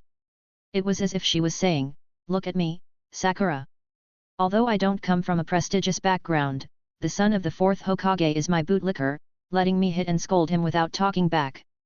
In an instant, Sakura snorted coldly, showing her proud demeanor and said, "Naruto, we are going to be divided into classes soon, shut up." At this moment, Sakura was still somewhat restrained, while Uzumaki Naruto fantasized that Sakura was concerned about him, instantly revealing a look of happiness on his face. Sakura. Goodness, this scene of the dog licking the hand that feeds him and the green tea girl is truly an eye-opener. Just then, the classroom door was pushed open, and Irika walked in with the class division roster, drawing the attention of all the students in the class. The students of the past, now each wearing the forehead protector symbolizing a ninja, brought a tear to Irika's eyes. "Now I declare that you have officially become ninjas, and you will be led by your Jounin team leaders to become true ninjas." Irika looked at each of the graduating students with satisfaction, his eyes brimming with tears, as he delivered his last lesson to them. In the classroom, there were forehead protectors of the Mist and the Konoha. These iconic protectors had become representatives of their respective regions, and upon becoming Jounin, one would wear a uniform protector. Ninjas are also allowed to wear decorations with clan emblems, regional patterns, and even tattoos. The Ninja Academy's classes are also clearly divided, with the top students of the A class graduating to be led by Jounin from the Konoha and Mist villages. The B class, those with higher rankings, can be led by special Jounin to become guiding ninjas. The rest, in the regular classes, after graduation, are led by teachers who are all of the Chunin rank. Class 3, follow me. Class 5. As the students left one by one, only an empty classroom remained, with Irika's eyes firm yet filled with deep reluctance and turning slightly red. "Haha, I knew it, Irika, you would definitely cry." Just then, Mizuki suddenly opened the classroom door, pointing at Irika's reddened eyes and laughing loudly. "Mizuki! You!" Caught in an embarrassing state, Irika immediately widened his eyes in anger, glaring at his friend. Under the reign of Uchiha Yoru, Mizuki's life also changed. Knowing his limited talent, he settled down early, focusing on nurturing students at the ninja school. However, his heart, yearning for power, was now placed on his future children. Rooftop. Uchiha Sasuke, Uzumaki Naruto, and Harino Sakura, who were assigned to Team 7, were somewhat speechless as they looked at their lazy Jounin leader.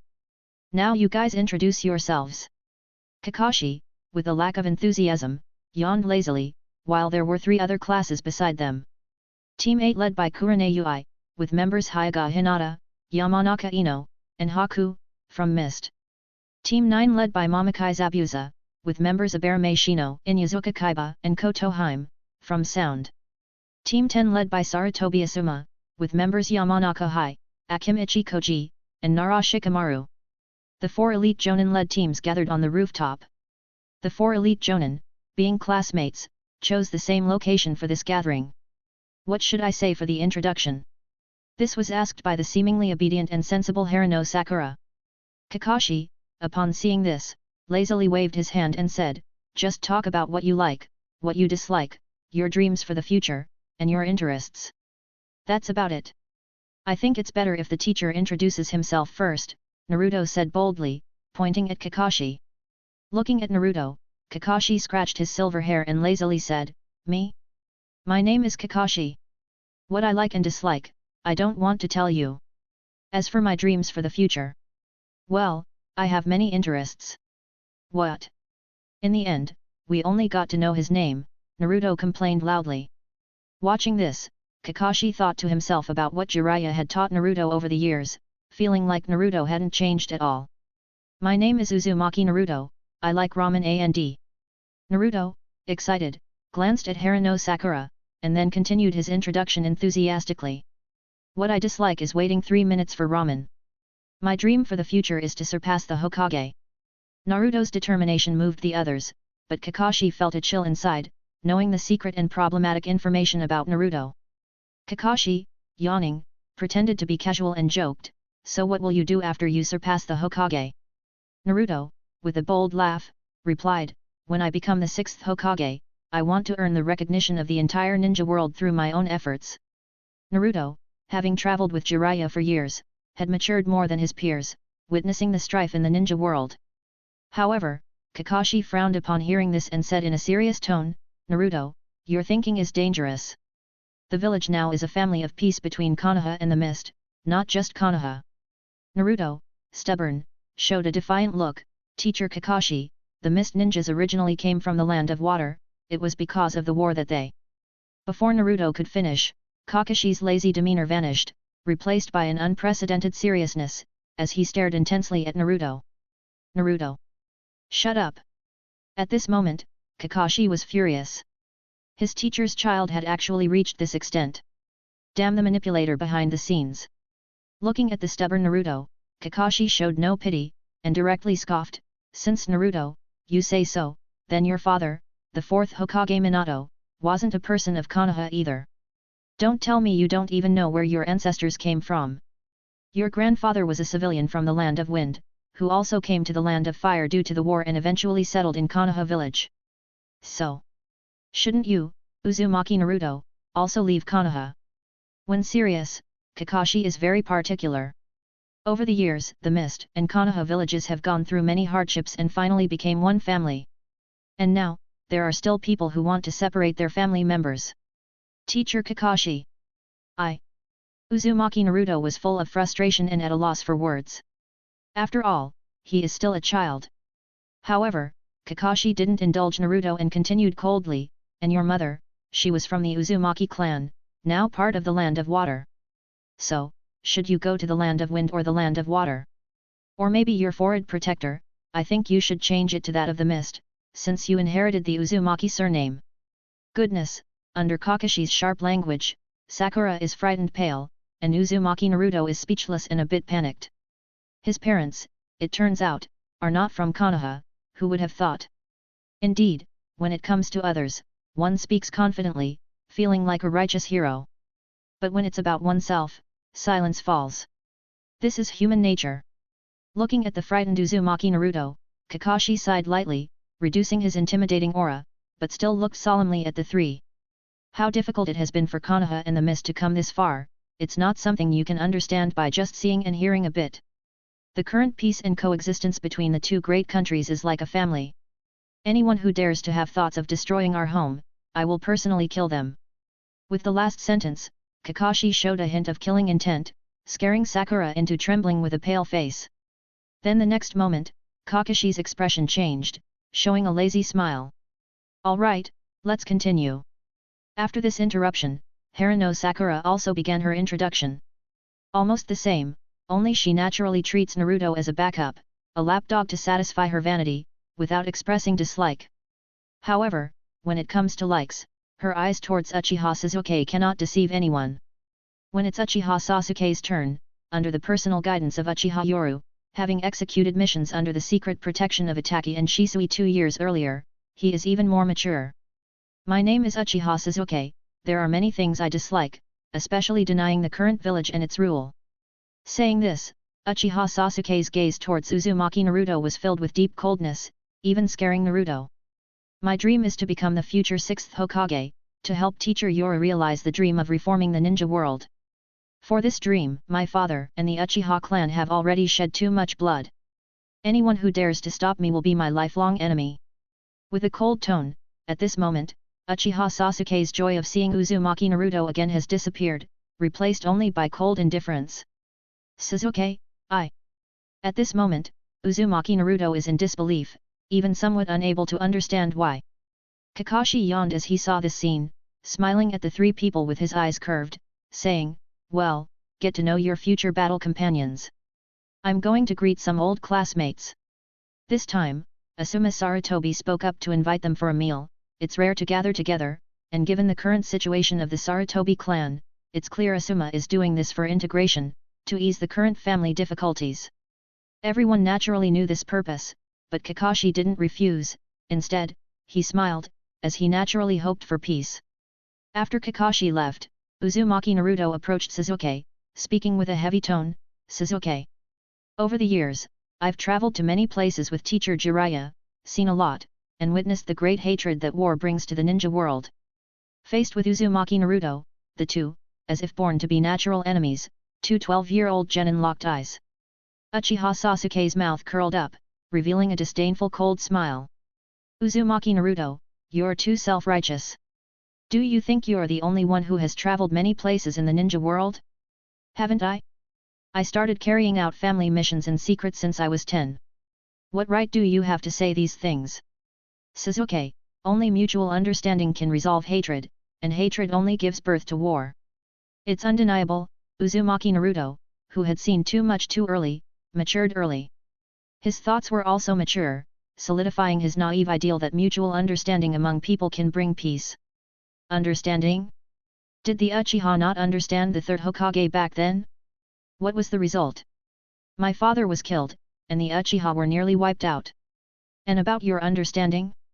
Now the Mist and Konoha are one family, isn't that understanding? Look inside the village, see how many Konoha and Mist ninja have married and started families. Are you saying that those born elsewhere should return there? What about their children? Right. Speaking of which, Uchiha Sasuke looked at Uzumaki Naruto with a cold, mocking smile. You too, your mother was from the Uzumaki clan, not a Konoha native, and your grandfather wasn't a born Konoha villager either. Why haven't you left? When talking about others, you feel superior, standing at the moral high ground pointing fingers, but now when it's about you, you're at a loss for words. Uchiha Sasuke, taking a deep breath, looked firmly at Uzumaki Naruto. Whoever dares to disrupt the shared home of the Mist and Konoha will be my enemy. And with a smirk, Sasuke showed a mocking smile. Kakashi is right, since you're an Uzumaki, you should wear a Mist ninja headband or one of the Uzumaki clan, not forgetting one's roots. Uchiha Sasuke's last words left Uzumaki Naruto with a face of mixed emotions, unsure of how to respond, but he always believed his ideology was right. For the first time, Naruto, skilled in verbal confrontation, met his match, and for the first time, he was left speechless. And Uchiha Sasuke didn't let down the years of cultivation by Uchiha Yoru. Under various reforms and peace thinking, Uchiha Sasuke perfectly inherited his thoughts. Looking at the original work, Uchiha Sasuke's original thoughts were similar, just somewhat lacking. It can be said that Yoru's thoughts highly suited him, even perfectly filling all the gaps. Chapter 269, Team 7. Rooftop. My name is Hyuga Hinata, I. Hyuga Hinata, shy and bashful, was introducing herself in a soft voice, followed by Haku. I am Haku from the land of water, possessing the Ice Kekii Genkai, skilled in medical ninjutsu. I hope to heal everyone. Haku, with a gentle personality, always maintained a warm smile on his face. The last student, Yamanaka Ino, with her golden ponytail, introduced herself with a spirited and resolute character. Yamanaka Ino, skilled in medical ninjutsu and Yamanaka's secret techniques, likes, dislikes. As Yamanaka Ino spoke about her dislikes, her gaze obviously drifted towards a trio of students from another group, also the Inoshikacho trio. After all 4 classes had introduced themselves, Sarutobi Asuma, the team leader of the Inoshikacho, with a cigarette in his mouth, smiled at the trio. "Tonight, I'll treat you to barbecue." "Yay!" cheered Akimichi Koji, a young boy with a chubby physique, while Nara Shikamaru, a ninja replacing Ino, also had a full smile on his face. Though Shikamaru had his own thoughts, they were not many. All of this was observed by Shikamaru. Shikamaru, appearing lazy and yawning, had actually analyzed everyone. What a drag! Though he complained, Sarutobi Asuma's eyes never left Shikamaru, indicating they were well acquainted. "You guys wait here, I'll go invite them." Sarutobi Asuma found an excuse, put out his cigarette, and headed towards Kakashi. Watching all this, Shikamaru also secretly breathed a sigh of relief, thankful that teacher Asuma was wise and knew when to bow his head. The 4 elite jounin on the rooftop, with Kakashi being the confidant of Uchiha Yoru, were famous for their reputation and strength, second only to the 2 Hokages. Kurane Yui, renowned for her genjutsu, also needs no introduction. Another, Mamakai Zabuza, notorious as the Demon of the Mist, was an elite jounin from the Mist Village, and the class division was quite apparent. "Kakashi, barbecue tonight." Sarutobi Asuma greeted the 3 with a cheerful smile. As classmates, Hitaki Kakashi and Kurane Yui naturally wouldn't refuse. Seeing Kakashi going, Zabuza also decided to join, especially since someone else was paying. Barbecue Q shop. In a luxurious private room in the evening, 4 jounin sat at an elegant small table, while their students sat around a larger table. These students, fresh graduates from the Ninja Academy, were still unaware of, or perhaps even if they had experienced some missions, they didn't understand the political implications. Among them, only Nara Shikamaru understood some of the reasons. In recent years, the Inoshikacho clans and the Sarutobi clan had been relocated to the outskirts, leading a less than ideal life. Cheers! The young ones, not yet burdened with worries, excitedly ate barbecue and drank juice. However, there was an out-of-place scene, such as Yamanaka Ino scornfully looking at Nara Shikamaru and Akimichi Koji. "Fatty, even though your teacher is treating us, please maintain some manners." Having been abandoned by his clan after his parents sacrificed their lives, Yamanaka Ino's character had become more independent and mature compared to the others. Looking at Akimichi Koji gobbling down meat without any manners, Yamanaka Ino couldn't tolerate such bad habits. After his sharp comment, Akimichi Koji's face turned red with anger, a simple child's world where an insult leads to rage. "Koji." Nara Shikamaru is unaware of the tension between life and death as he tugs at Akimichi Koji's clothes, while Yamanaka Hai awkwardly gives Koji a look. Now, Yamanaka Ino is not the same as before, having succeeded in becoming Tsunade's apprentice, and their future development is something they cannot afford to provoke. Only the simple-minded Koji is holding back his anger. If it weren't for the fact that he couldn't beat the other party, he would have exploded. When Yamanaka Ino saw this, she coldly sneered in disdain and elegantly distributed meat into the bowls of Haku and Hinata, while more meat was still being grilled over the charcoal fire. It's clear that everyone needs to eat, not just one person. It's selfish to only think about oneself and not leave any for others. Why not just continue grilling after eating, instead of letting others watch you eat? "Ino," said Haku gently, like a big sister next door, showing an apologetic smile to Koji and the others, and then turned to look at Ino with a gentle smile. Under Haku's gentle smile and Hinata's soft gaze, Ino finally gave in and reluctantly pouted. All right, let's just eat our meal, okay?" Yamanaka Ino is known to have conflicts with the Inoshikacho trio in their class, which is common knowledge, so it's no surprise. Kito-M, a dark-haired girl, seems a bit unfamiliar to everyone, who shows curiosity. Inyazuka Kaiba, who has a hot-blooded personality, excitedly introduces her. "This is Kotoheim, our teammate from the Sound Village, a ninja under Lord Orochimaru."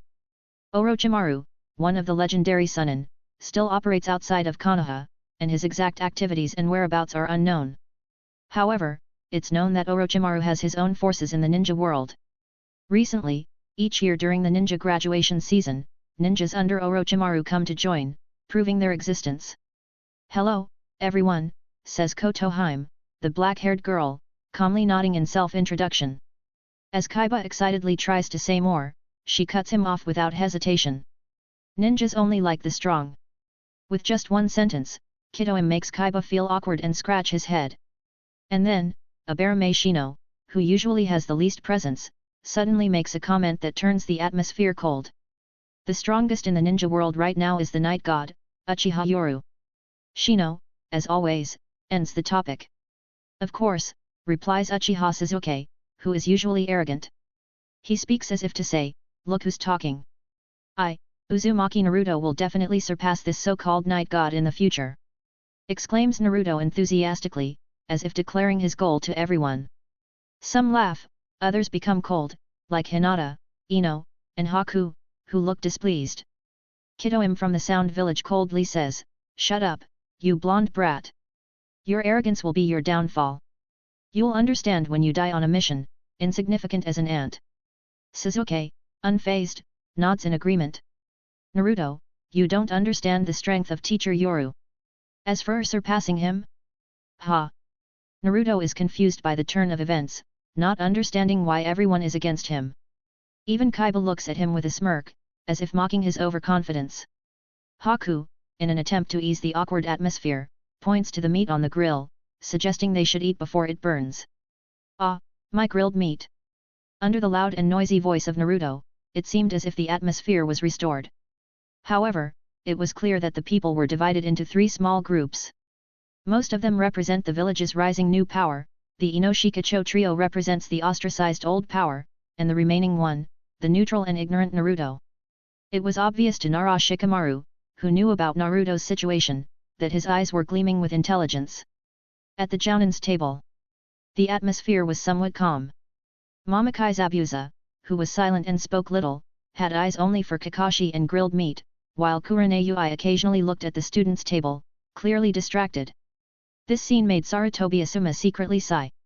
Kurane Yui didn't want to cause herself trouble, after all, she was the woman of Uchiha Yoru. She could be capricious, but when it came to political affairs, Kurane Yui was extremely smart. She never interfered or asked questions. A man can tolerate a lot from you, but he will never tolerate you meddling in his career. Only Kakashi, lazily looking at Asuma, raised his glass and said softly, Asuma, don't think too much. The situation has gradually slowed down in the last 2 years. With Kakashi's reassurance, Sarutobi Asuma also showed a smile on his face. Indeed, in the past 2 years, as Uchiha Yoru fully took control, the suppression of the Sarutobi clan had indeed slowed down. Otherwise, how could he and Kakashi be arranged to lead the students this time? Even the current Inoshikacho trio entered Class A, which proved everything. Thanks. This time, Sarutobi Asuma's treat and bonding with everyone were, plainly speaking, a political signal, wanting to ease the relationship. Although nothing was said, the relaxed smile on Kakashi's face under this signal meant that the village was lowering its guard, and the Sarutobi clan could slowly mend the relationship and regain mutual trust. It was extremely ironic. Once, the Uchiha clan was marginalized and sought to repair relations with the village, only to face increasing vigilance and distrust. But now, it was the Sarutobi clan's turn. Kakashi, I heard you've picked up the swordsmanship you put aside before. The usually silent and reserved Mamakai Zabuza suddenly spoke, immediately arousing everyone's curiosity. Kakashi lazily smiled and nodded, I used to focus on one thing due to limited energy. People said it was better to specialize in one thing than to practice everything. So, I mainly focused on ninjutsu, but now I'm old. At our age, the body's chakra is almost set, entering a stable period. I can only pick up the swordsmanship I left behind. However, hearing this, Mamakai Zabuza snorted coldly, the White Fang's swordsmanship seems ordinary in your mouth. Let's have a sparring match someday.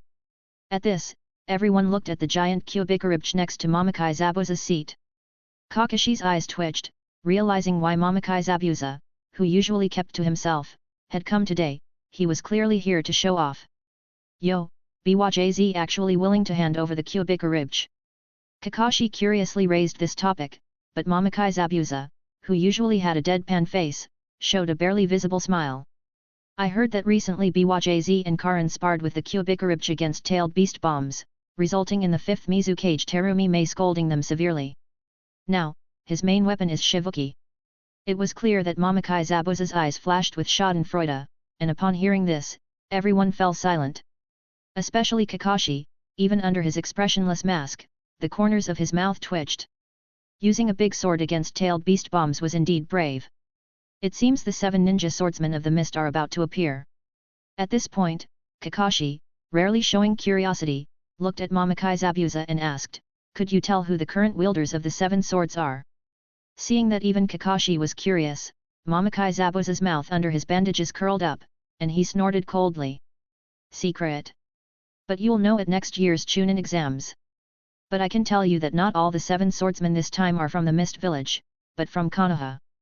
At this moment, Mamakai Zabuza looked at Kakashi with a mocking tone, "You even put aside the sword techniques of the White Fang to choose one sword master from Konoha. What a guy!" Mamakai Zabuza really knows how to take a dig at Kakashi whenever he gets a chance. Kakashi, already used to this, nodded in realization, "Indeed, I thought so. The ninjas of Konoha never rely on external forces. What a guy! Kakashi doesn't take any losses at all. Alright, you two and Might Guy, I can hardly imagine next year's class reunion." At this moment, Kurane Ui interrupted their banter with a light laugh, "Next year's Chunin exam is starting, got any plans?" Suddenly, Kurane Ui's eyes shone brightly, making Kakashi awkwardly say, "Kurane, I think you should spend less time with Tsunade, gambling is not good." "I think it's quite good." Mamakai Zabuza casually spoke, but his gaze was fixed on Kakashi, clearly wanting to join the competition. "However, Kakashi, your 2 students can't be counted in this." Clearly aware of the uniqueness of Uchiha Sasuke and Uzumaki Naruto, Mamakai Zabuza is not foolish. Hearing this, Kurane Ui immediately got excited, "I heard Guy missed it, next year's competition is going to be fierce. But Guy has found his own successor, so this time let's focus on the achievements of the successors we've found, not the students we're leading. Let's agree in advance, no cheating." Kurane Ui's words obviously referred to Ino, Hinata, Haku, and Naruto, as they had already undergone special training and weren't really considered their own disciples' successors. Hearing this, Mamakai Zabuza fell silent for a moment, then suddenly thought of something, his lips curling into a smile. "Sure, the Chunin exam starts next July, there's plenty of time, and I might already have a suitable candidate." Seeing the curious looks from everyone, Mamakai Zabuza remained silent, but the fighting spirit in his eyes was unmistakable. Kurane Ui also smiled, looking at the young girl from the Sound Village on the table. "Zabuza, I've looked into this young girl's file. She has potential in genjutsu." Her meaning was clear, suggesting that he should train her well, and she would personally train her in her spare time. "No problem." Fair and reasonable, the honest Mamakai Zabuza nodded, even patting his chest as he assured, "Don't worry, I'll treat all 3 of them equally." There it was, the situation was set, leaving only Sarutobi Asuma and Kakashi revealing helpless expressions. Chapter 270, Jiraiya's Helplessness. Konoha, Hokage's office. "Yoru, that's all the information." After the meeting, Hitaki Kakashi came alone to the office to report. Sitting in the chair, Uchiha Yoru smiled after hearing the report, looking at Kakashi and asked, "Kakashi, what do you think of the Sarutobi clan now, are they a threat?" Faced with this sharp question, Hitaki Kakashi frowned and thought for a moment before answering. "Yoru, the Sarutobi clan, along with the Inoshikacho alliance, is indeed a significant force. Isolated over the years, some in these families have become militant, stubbornly believing their glory was stolen, and some have even secretly encouraged the idea of a coup. But all this has nearly been resolved with your methods, Yoru. First, by dividing and winning over, some members of the Inoshikacho have come over to our side. However, the Sarutobi clan is more stubborn, especially since under the leadership of the third Hokage, they nearly saw Konoha as their own. Suddenly losing power and being treated this way, there's still quite a bit of rebellious thought in the clan, only suppressed by your strong presence, Yoru." Kakashi analyzed the current situation in detail, and Uchiha Yoru nodded in satisfaction. "Not bad, now with Uchiha Itachi as the head of ANBU, watching the Sarutobi clan, they can't stir up much trouble. But what do you think of Sarutobi Asuma?"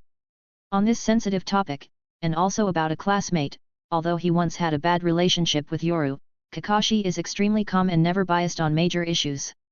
"I think Sarutobi Asuma genuinely wants to ease relations with the village. Asuma represents the dovish faction of the Sarutobi clan." Looking at Kakashi's serious expression, even ready to vouch for him, Uchiha Yoru just waved his hand with a smile. Kakashi, don't go there.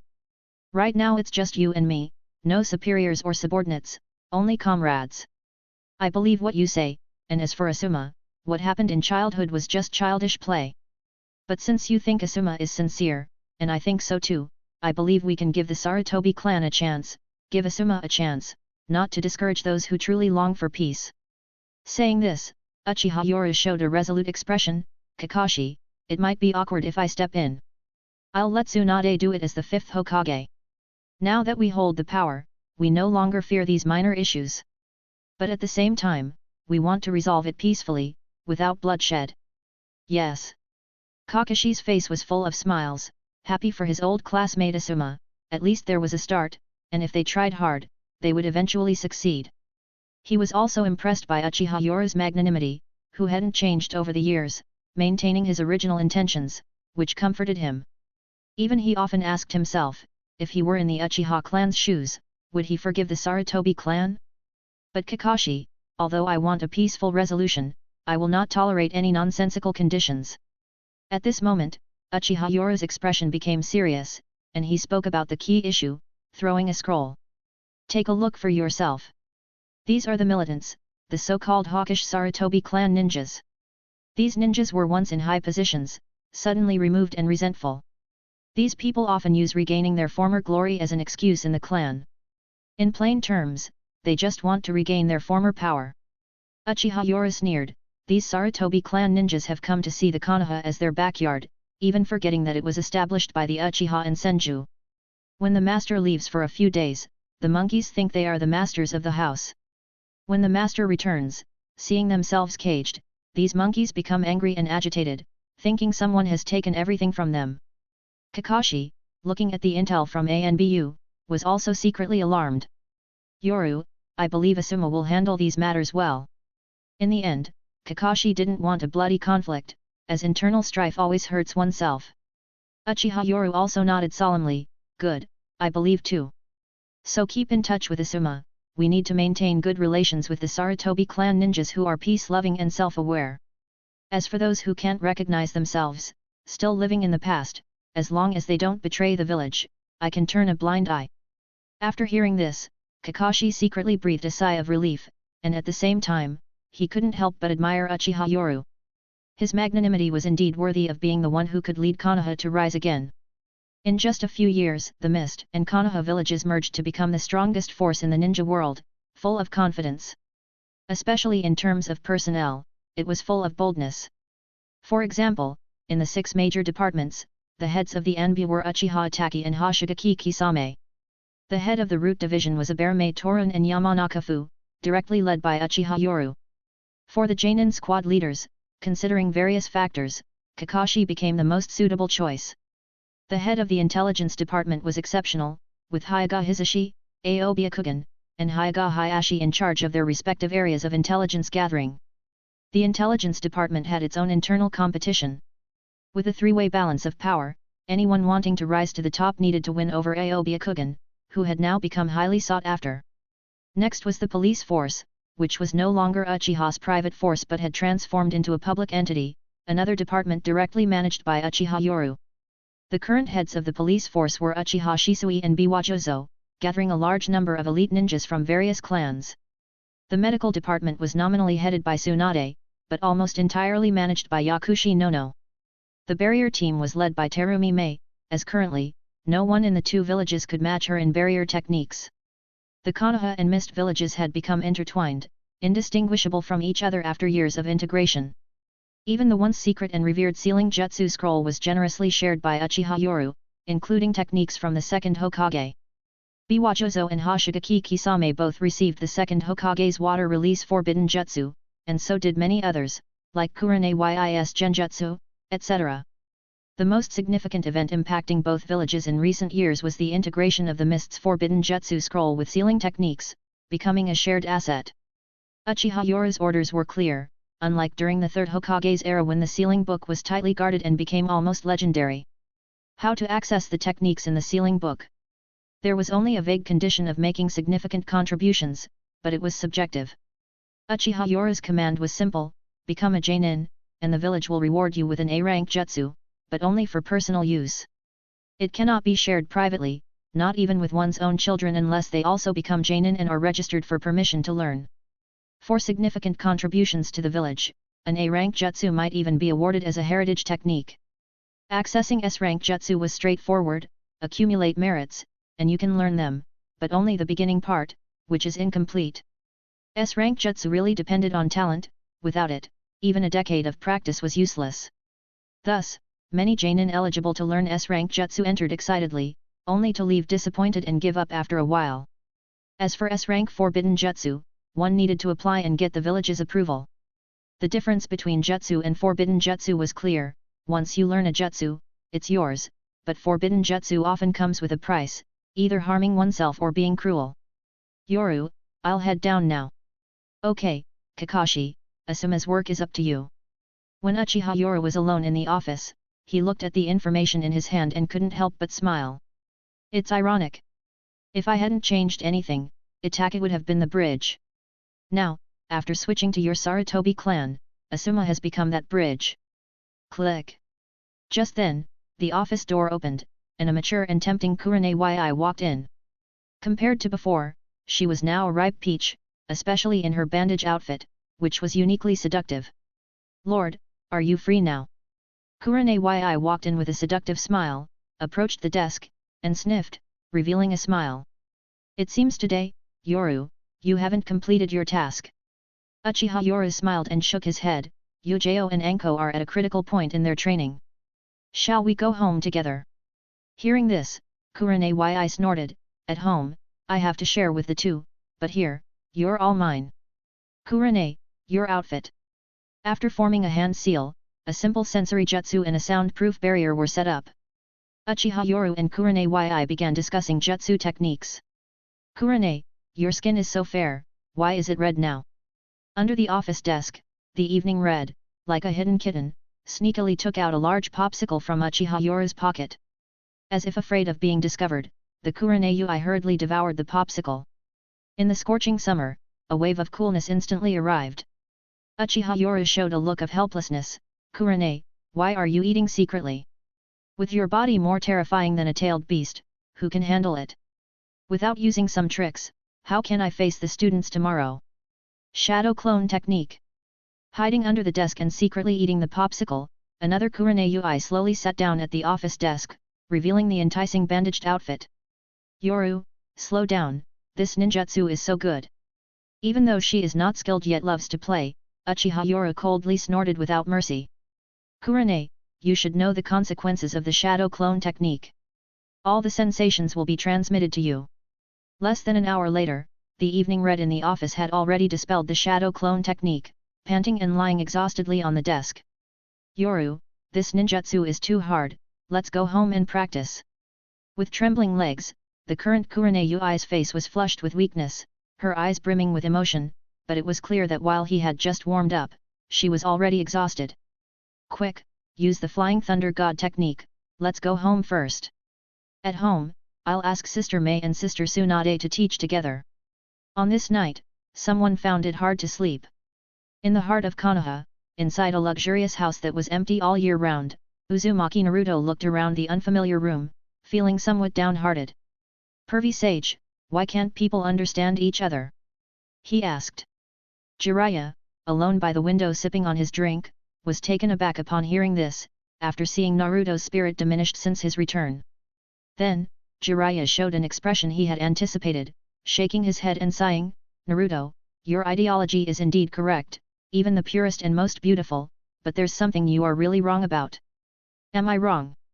Uzumaki Naruto muttered to himself in confusion, while Jiraiya sighed, why do you impose your thoughts on others? It's like you enjoy eating ramen, but others might not. Some might prefer fish. Isn't that normal? How can that be the same? Mutual understanding is the future of the ninja world, Naruto said with conviction. Seeing this, Jiraiya sighed lightly. Though he had long since given up hope, he couldn't help but sigh every time. Naruto, you've always been by my side. Maybe I've protected you too well, making you too naive. I'll be leaving in a few days, and from then on, you'll have to rely on yourself. I hope the next time we meet, you will have changed, at least not be so self-centered. You think everything you do is for the good of others, even for the ninja world, but you can't even admit to your own dictatorial thoughts. At this moment, disappointment was evident in Jiraiya's eyes as he shook his head. Naruto, what makes you think you're always right? Finally, when parting, Jiraiya hardened his heart and asked with a serious look on his face. Faced with the stern Jiraiya, Naruto hesitated but still stood firm in his beliefs. I am doing this for everyone's good. Only when people understand each other, can this world be free of war. Enough, Naruto, Jiraiya interrupted, raising his hand to stop Naruto's long speech. You think you're right, but have you put it into practice? Seeing Naruto about to argue back, Jiraiya, who had seen this too often, didn't give him a chance to speak and continued to question. Don't just talk about the few children or people you've met outside. You need to understand that your so-called right ideology is facing the entire Konoha, the entire ninja world. Watching Uzumaki Naruto, Jiraiya felt a pang in his heart, and he hated those who had secretly manipulated him. Over the years, he had indeed noticed something off about Uzumaki Naruto. It was too strange. Whose child has such a strong will at such a young age, and is so idealistic? Furthermore, when he took Naruto to Mount Myaboku, the great Toad Sage praised Naruto for having a powerful force, a force that didn't come from the Nine Tails or his bloodline, but from his own soul. This made Jiraiya think more about Naruto's soul, suspecting it had been tampered with. Damn it! After getting the answers he wanted, Jiraiya had always been protecting Naruto in secret, but he found nothing and even tried to change Naruto's ideology several times without success. Pervy Sage, I. Looking at Naruto, Jiraiya sighed deeply and gently stroked Naruto's blonde hair, softly saying, Naruto, the peace you talk about is just a wishful thought of your own, while the peace of others is the result of countless efforts. The first Hokage, for the sake of peace, established Konoha with so much sacrifice and bloodshed, and the third Hokage, although his ideology may not be right, they all took action. You know about the Night God, right? Seeing Naruto nod, Jiraiya sighed again, a look of admiration in his eyes. He was about your age when he too held naive ideas like yours. Everyone doubted him, but the biggest difference between him and you is that he put his ideology into action. To change Konoha, for his beliefs, he expended more sweat and blood than you can imagine. The enemies he faced were beyond your understanding. These enemies weren't just powerful, but many were from within, even loved ones. Can you imagine that? Looking at Naruto's dazed expression, Jiraiya shook his head with a bitter smile. To be honest, I really admire that kid. Not only did he dare to dream, but he also dared to act and succeeded. No matter how you deny his ideology, the village today is real, with mist ninjas and former enemies from Konoha living in harmony. This is all true. Naruto. Stop always mouthing your ideology. What use is it? Just big words from a child who doesn't grow up? You've become a ninja, I hope you can grow strong. When you have a plan and the ability, then act on your ideology and prove to everyone with your results that you are right. Not like now, in the eyes of others, you are just a noisy little brat. Jiraiya's heartfelt words stunned Uzumaki Naruto. He felt as if no one could understand him, leaving him lonely, even unsure how he returned to his room and lay on the bed. Meanwhile, Jiraiya, sitting alone at a table drinking sake and looking up at the moon, sighed deeply. Don't let me find out who you are behind all this, why you did this, or else I, Jiraiya, will never let you off. At this moment, Jiraiya's face showed determination, still unaware of the true nature of the person he vowed to confront. Thanks for listening.